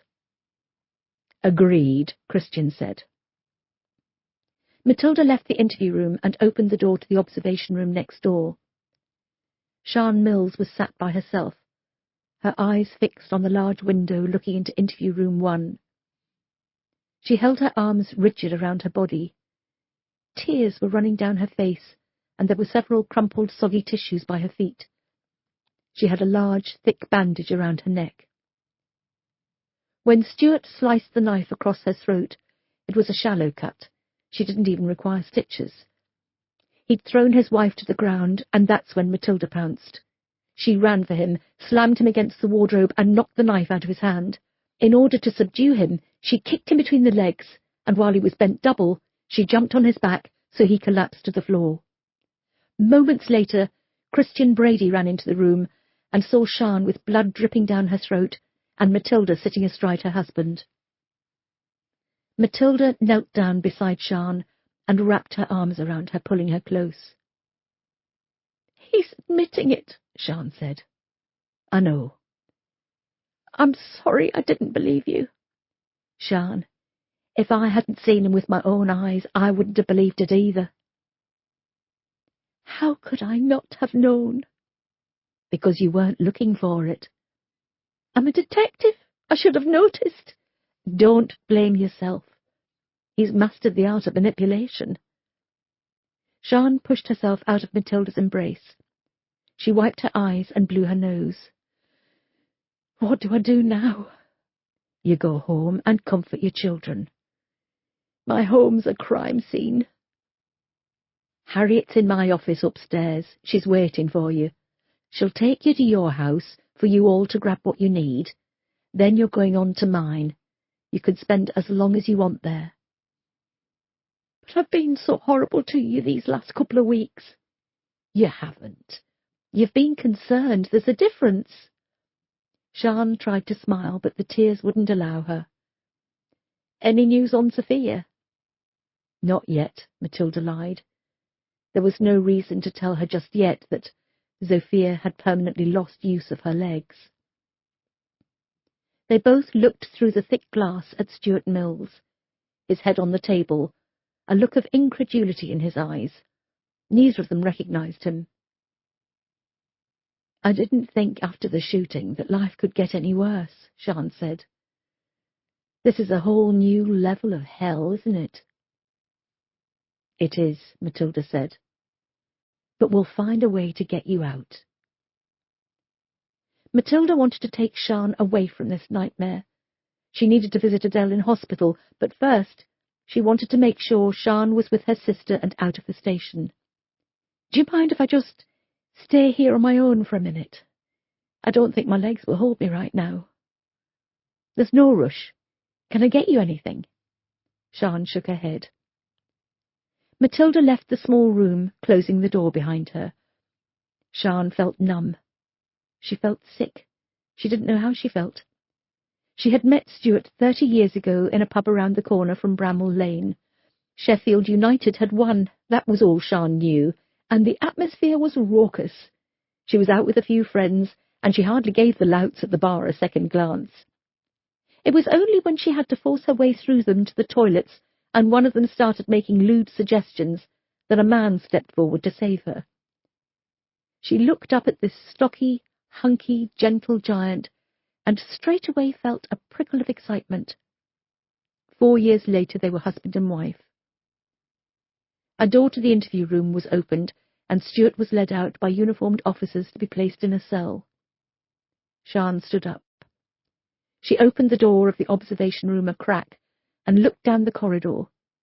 Stuart was walking, head down, shoulders hunched, as if he was on his way to the gallows. She waited until he was out of sight before following. As Sian walked silently down the corridor, she could feel the eyes of everyone she passed burning into her. She was the centre of attention. Her name was on everyone's lips, and she hated that. She knew exactly what they'd be saying, too. In their position, she would be saying exactly the same. How could she have not known? The truth was, Sian was berating herself. She should have known. She'd been living with a killer for 4 years. How was that possible? She had shared a bed with him, been on holiday with him, made love to him, wrapped herself in those big, strong arms, and felt comforted as his calloused hands caressed her.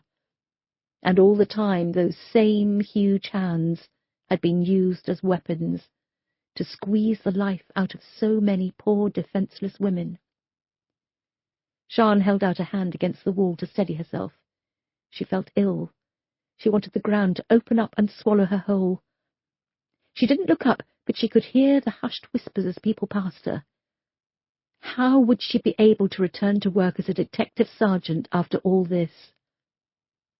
"Terry," she said, as she entered the custody suite. Terry Atkin was a huge barrel of a man. He was wedged in behind his desk, his white shirt straining against his girth, buttons threatening to shoot off like missiles at any moment. He had an uncontrollable mound of wiry, dark grey hair. His face was craggy, and the broken capillaries beneath his eyes and along his bulbous nose were evidence he enjoyed more than the odd drink in the evenings. "Sian, oh my goodness, Sian, I don't know what to say," he said with genuine sympathy. He reached over the desk and took her hands in his. "You must be going through hell right now." She nodded. "Can I ask a favour?" she asked quietly. "Of course, anything." "Can you let me see Stuart?" Just for a few minutes. I need to see him. I need to ask him something. I know it's not allowed, and I'll take full responsibility if his solicitor finds out, but please, Terry, I'm begging you." He quickly looked around him. "I can give you 5 minutes, no more." She nodded. Terry struggled to climb out of his chair and headed for the cell corridor. Sian followed. It felt strange, knowing the man she had promised to love and cherish for the rest of her life was behind one of these strong steel doors. None of this seemed real. Terry unlocked the door and stepped back. "I'll be waiting at the entrance. If you need me, just shout," he said, placing a huge hand on her shoulder before walking away. Sian stood in the doorway to the cell and looked down at her husband on the blue mattress. When he looked up, he had tears in his eyes. Sian, don't say anything, Stuart. It's my turn to talk now. She had her arms folded firmly across her chest. She leaned slightly against the door frame. Her legs were shaking, and she worried they'd give way and she'd collapse to the floor. She was cold, scared, and wished she was anywhere else in the world right now other than here. Why? She asked. Why did you do it? He shook his head. I honestly don't know. His voice was weak, cracked. You must do. Jesus Christ, Stuart, you're married. You have 4 kids. Isn't that enough for you? I love you and the kids with all my heart. You can't do.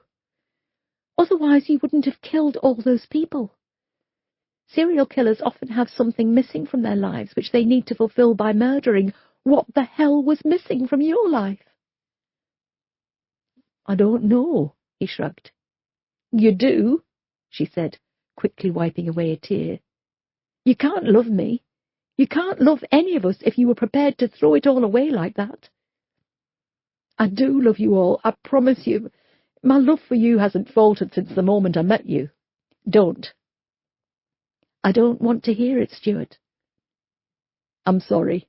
No. Don't apologise. Back there in the interview room when you said you saw Ella Morse in Meadowhall and she was pointing and laughing with her friends, I almost felt sympathy for you. You were watching. I was in the observation room next door. I think I could have forgiven you seeing a prostitute. I could probably have understood why you killed her. But to go on and kill all those others... Why, Stuart? Did you enjoy it? No. You must have done. 12 people are dead. I didn't kill 12 people. You buried one of them alive. I didn't know she was still alive. You rammed a £10 note down Lisa Temple's throat. You stood on her back and crushed her like you were killing a spider. You decapitated Dermot Salter, for crying out loud. You're sadistic. That wasn't me, Sian. None of that was me. I can't explain it, but it's like something takes over you and you become someone else. No, stop. I don't want to hear this. I will not have you trying to justify what you've done. You need to take responsibility, own up to your crimes. You killed them. You strangled, beat, crushed, buried and destroyed each and every one of them. Don't even think of looking for a way out. Sian, why the gap? Sorry? You didn't kill for 13 months. Why did you stop? Stuart wiped a tear away with one hand and used the sleeves of his second-hand sweater to wipe both eyes. You were stabbed. I thought I was going to lose you. I needed to look after you, and then the shooting happened earlier this year, and I wanted to be there for you. Then life settles down, and you start killing again. I couldn't stop. But you did. You stopped for 13 months. Because I had you to look after. You mean the world to me, Sian. And when I thought I could have lost you... No, don't do this, she said. How can you sit there and show such humanity about losing me when you were mercilessly killing people? You're a psychopath. I'm not. You are. Sian, Terry called out from down the corridor. Sian breathed in and wiped her eyes. This is the last time I'll be seeing you, Stuart. No, I'll be seeing a solicitor and starting divorce proceedings as soon as possible. No, Sian, please, I'm begging you, he cried. I won't be coming to see you in prison, and I don't want you phoning or writing to me. I can't stop the kids from contacting you, but whatever they decide will be a decision of their own making. However, I don't want anything more to do with you. She turned on her heel and walked away. Sian, no, please, don't do this to me, Stuart called out as Terry closed the cell door with a loud bang. As Jean headed down the corridor, she could hear her husband slamming his fists on the door, screaming and shouting for her to return. It was over, as far as she was concerned. Terry caught up with her and handed her a crumpled handkerchief from his pocket. She thanked him and wiped her eyes. "Is there anything I can do?" She shook her head. "Are you going to be all right?" She took a breath. "No, Terry. I don't think I am. But I will be. In time." Chapter 70. The lift doors pinged open, and Matilda stepped out into the stifling corridor. She walked past a few nurses she recognised from her many visits to the Northern General Hospital, but continued, head down, towards a private room. She stood outside and looked through the window. Her best friend Adele was sat up in bed. She looked frail, tired, pale, defeated. She knocked and pushed the door open. Scott was sitting by the bed and stood up, an awkward smile on his face. "Hello, Adele," Matilda said. Adele smiled, but it soon quivered and the tears flowed. Matilda leapt forward and perched on the edge of the bed. She wrapped her arms around her and pulled her into a tight embrace.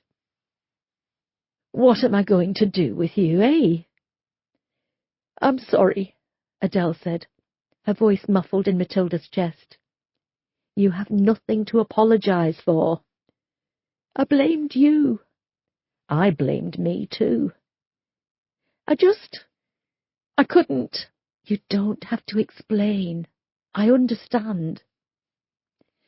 "It was getting mugged and having my phone stolen. Chris's voicemail was on it. It was the only recording I had of his voice." Matilda looked at Scott. He shook his head. He knew what she was about to ask him. Any news on the phone being found? Adele pushed herself out of Matilda's hold and looked up. "Can you ever forgive me?" "I've nothing to forgive." She snuggled up to her on the bed, and they held hands. She looked up at Scott. "This has been a nightmare year for all three of us, hasn't it?" "You can say that again," Scott said. "Finn called me earlier. Is it true the killer is Sian's husband?" "I'm afraid so." "I can't believe it." "Poor woman," Adele said. Matilda looked at them both. "Look, we can either wallow in our own self-pity or we can take life by the balls and do something positive." "Such as?" Adele asked. "I've no idea. All I do know is that life is a fucker at times, and the only way we can survive it is by being honest and open with others. My goodness, James has been dead nearly 5 years, and it's taken me all this time to work that out," she said with a smile. "I've been in a daze this past year," Adele said, wiping her nose with a wet tissue. "Everything has been so numb, so raw. I don't know how I've got through each day." "I know that feeling," Scott said. "Neither of you are on your own. You have to remember that," Matilda said. "I think I'm going to move," Adele sniffed.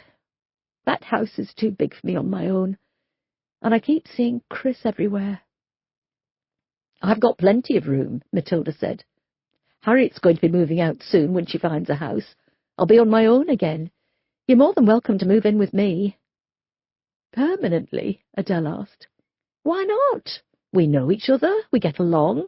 It's a big enough house so that if we ever get on each other's tits, we can move to another part of the house." "You could try it for a few months, and if it doesn't work, you can always start house hunting," Scott added. "I tell you what," Matilda said, getting up from the bed. "Think about it and let me know. I won't be offended if you don't want to." "Thank you." Matilda looked deep into Adele's eyes. "Are we okay?" "We are," she said with a weak smile. The door opened and a nurse entered. She asked Matilda and Scott to step outside while Adele was checked over. "I need to get back to the station. I'll come and see you tonight," Matilda said. "Will you bring me some Ferrero Rocher?" Matilda smiled and rolled her eyes. You're going to be fine. Chapter 71. Christian was exhausted. They all were. He sat back in his chair and loosened his tie. He looked across the table. Juliet Simpson, a vision of professionalism when she first arrived, looked worn out. Her hair was no longer tied back in a severe bun. Her jacket was slung over the back of her chair, and her sleeves rolled up. She looked drained of all emotion. They had both spent the last 2 hours listening to Stuart Mills tell his story, talk through his 9 victims, and explain everything in minute, painful detail.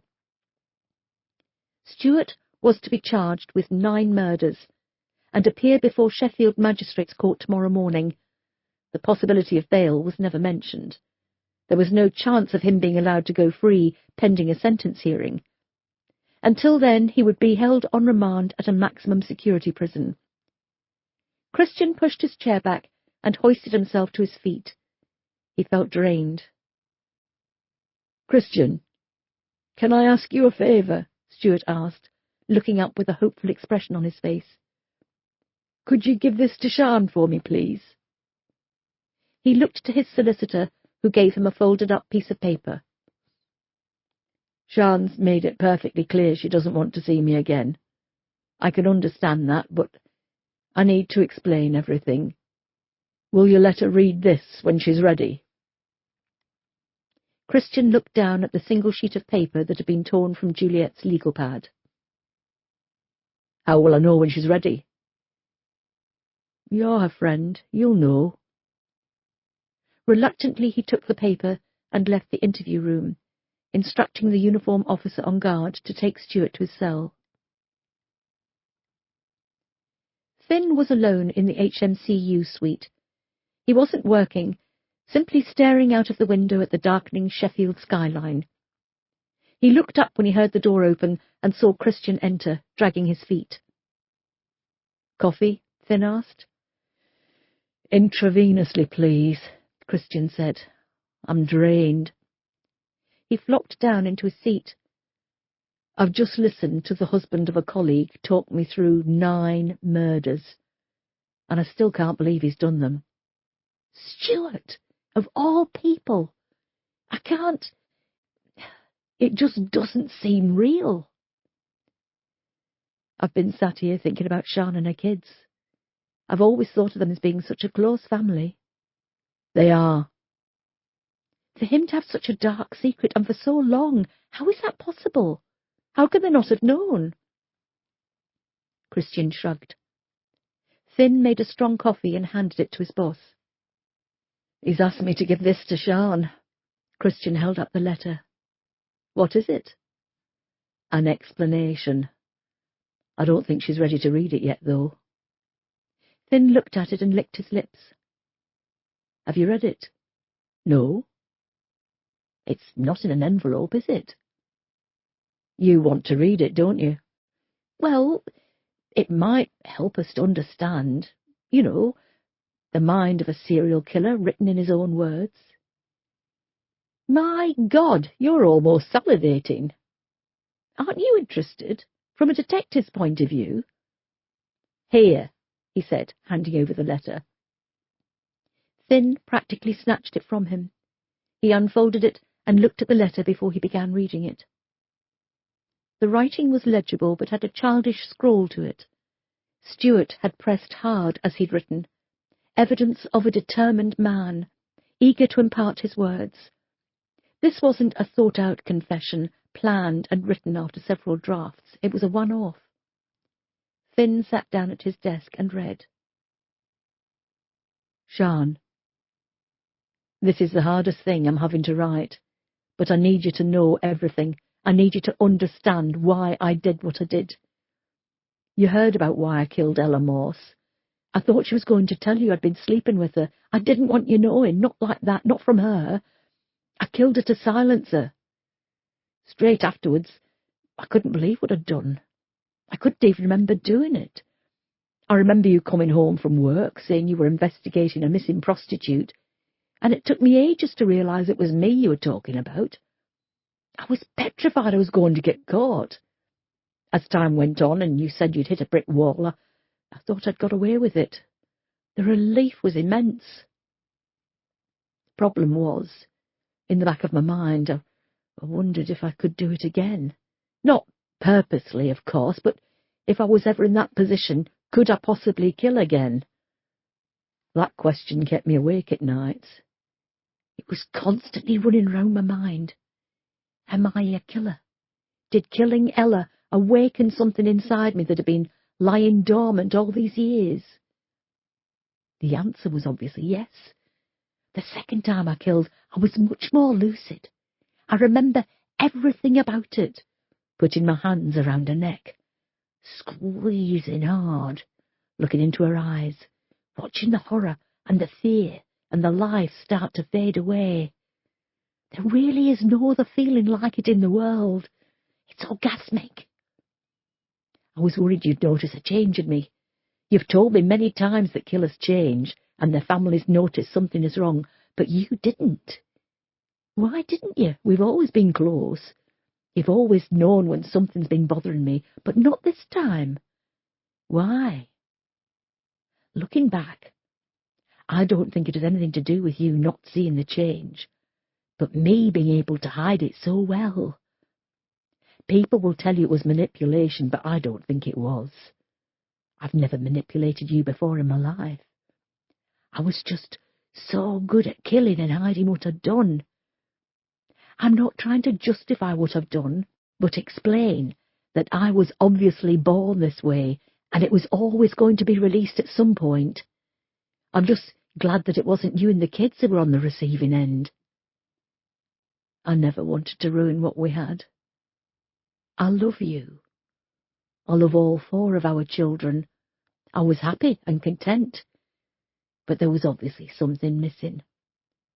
I do regret what I've done because I know that I've lost you now, and I'll lose the kids too. For that I am sorry, and always will be. Love, Stuart. Oh my God, Finn said, sitting back in his chair and letting out a heavy sigh. Do I want to know? Christian asked, looking at him over the top of his coffee mug. He's apologised to Sian for what he's done, but he's not shown any remorse for his victims. He says that he knows he's lost her and the kids, and for that he's sorry, but he's not apologised for killing anyone. Sian certainly doesn't need to read that, he said. What are you going to do with it? I have absolutely no idea, Finn. Chapter 72. It was pitch dark outside, and the lights were on in the HMCU. Finn and Scott were the only members left, and they were busy making teas for them all. Matilda and Christian were in her office with the door closed. What's going to happen to Sian? Christian asked. Nothing. She knew nothing about what Stuart was up to, that much is obvious. There's no reason why she can't come back to the unit. Do you think she'll want to? I hope so. So do I. She's on compassionate leave for as long as she wants. Let's take it a day at a time. Listen, Christian, I need to say something to you, she said, shuffling her feet, slightly uncomfortable. Actually, I need to say it in front of everyone. Come on. She opened the door and went out into the main suite. Finn handed her a tea. Surprisingly, nobody took anything from Sian's snack drawer. Firstly, Matilda began, I popped in to see Sophia when I left Adele. She's unconscious, and I spoke to her mother.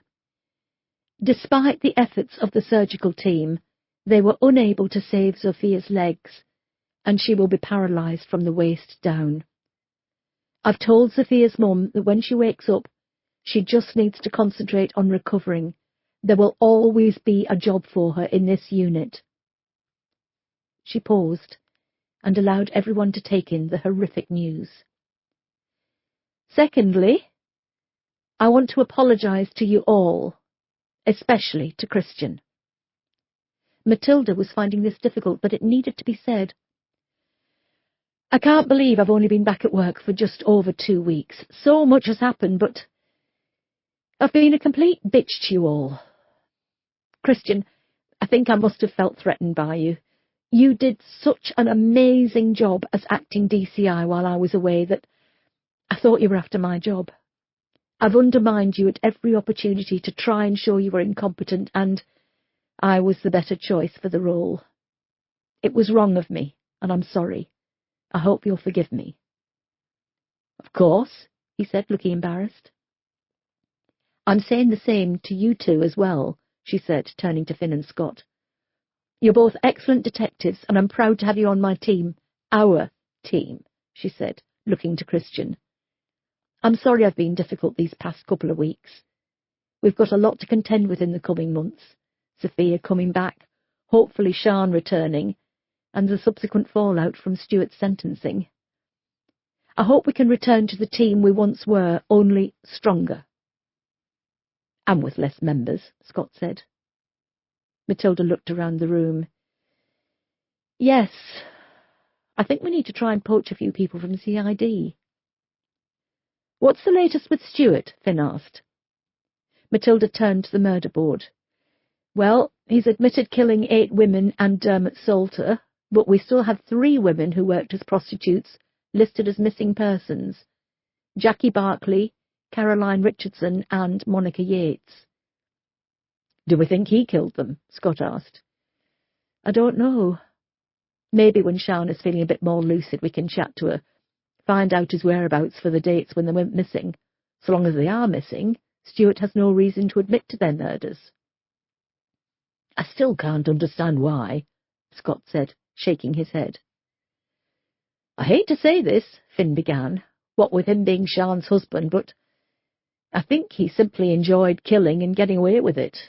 He was never on the radar as a suspect, and even if he popped up on CCTV or something, we wouldn't have given him a second glance because he was married to Sian, and she spent years saying what a good husband and father he was.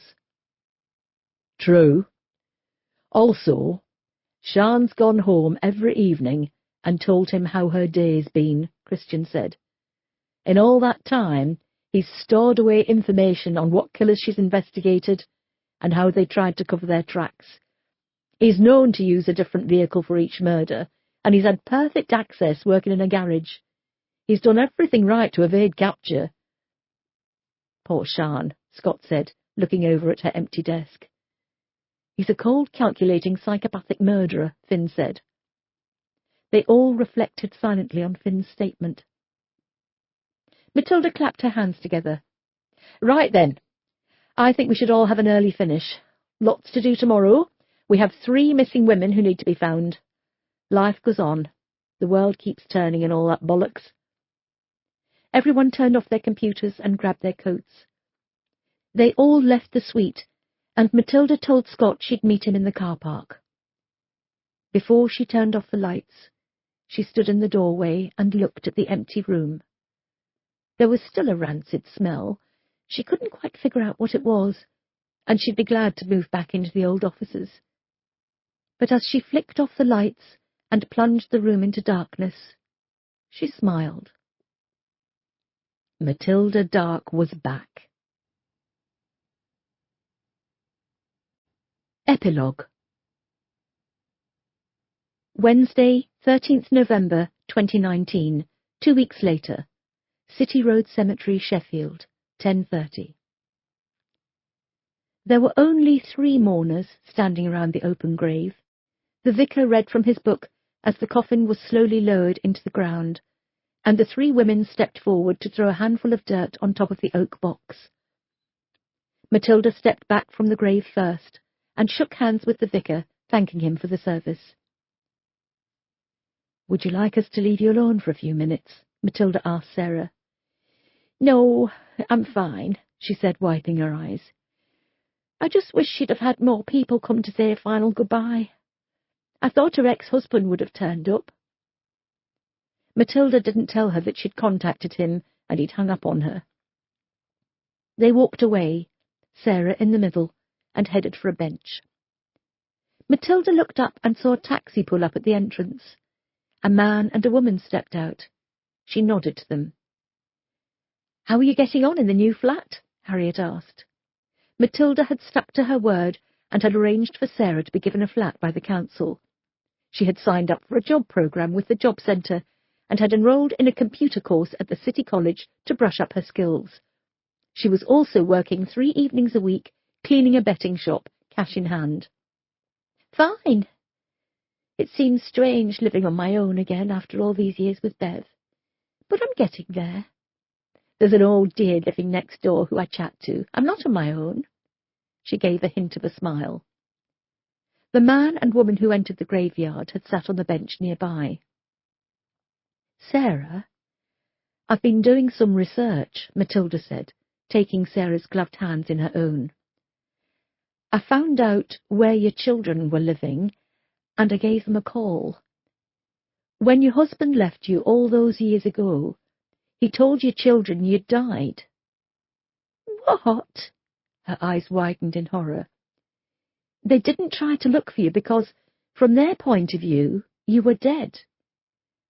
When I told them you were alive, they were over the moon." "They thought I was dead," she cried, and fished in a pocket for a tissue. "Why would you do that? They must have been heartbroken." She wiped her eyes and blew her nose. "Well, what did they say when you told them I was alive? How are they?" Matilda nodded to the bench behind her. She turned to look and immediately recognised the man and woman as her grown-up children. "Oh, my God!" she cried. "It's them! It's really them!" Sarah stood up, holding onto the bench for stability. Her children hurried over to her, arms open, and they both scooped her up. Harriet was in tears, and Matilda choked up. They stepped back and allowed the family to catch up. "That was a lovely thing to do," Harriet said. "I've been surrounded by death and destruction for so long I almost forgot what goodness felt like," Matilda said, a hand on her heart. Harriet looked at her watch. "I've got those houses to look at with Mum in an hour. Are you coming with us?" Matilda thought for a moment. No. I think I'll just go home and have an hour or two to myself." "You're not going to see Carl, are you?" Harriet asked, her lips squeezing tight so they were almost white. "No. It's Wednesday. Carl has therapy on Wednesdays." "Good." "What does that mean?" "It means I think you're going around there too often. You should give them some space. I just want to make sure he's happy and settled. And Sally and Philip will let you know if he isn't." Matilda turned and walked away. "Where are you going?" "I just said. I'm going home. Here."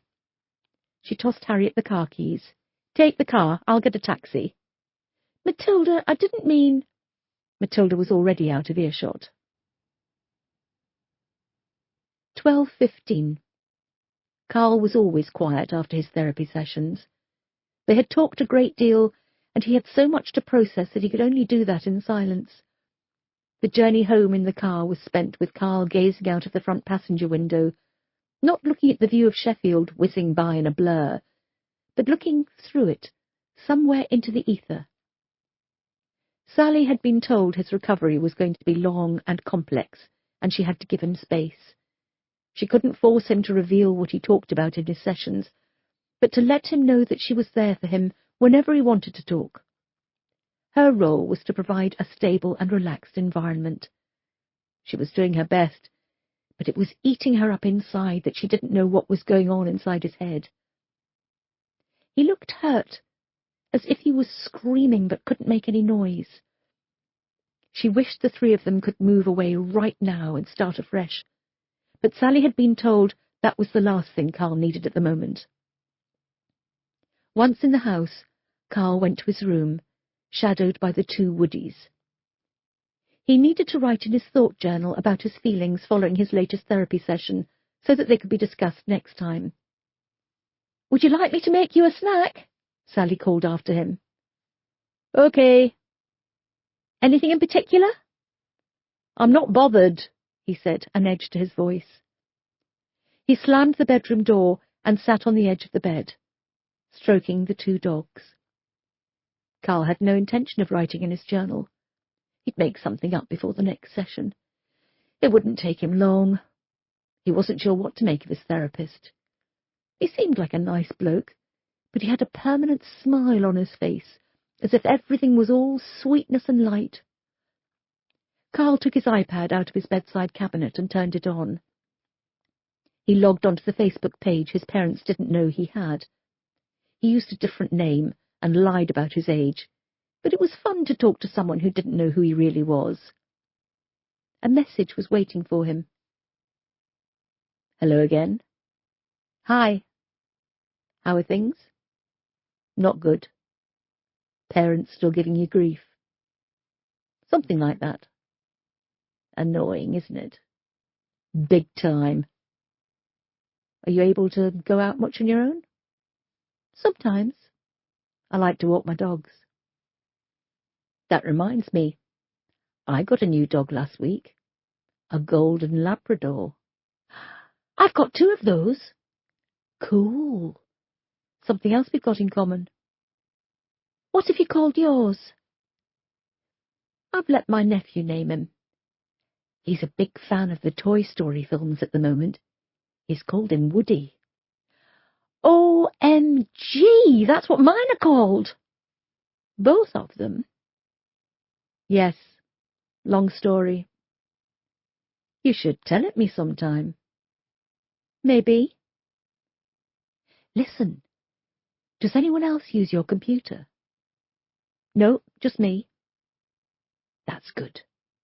You should probably delete our chats, just in case. You know how nosy parents can be. True, I will do.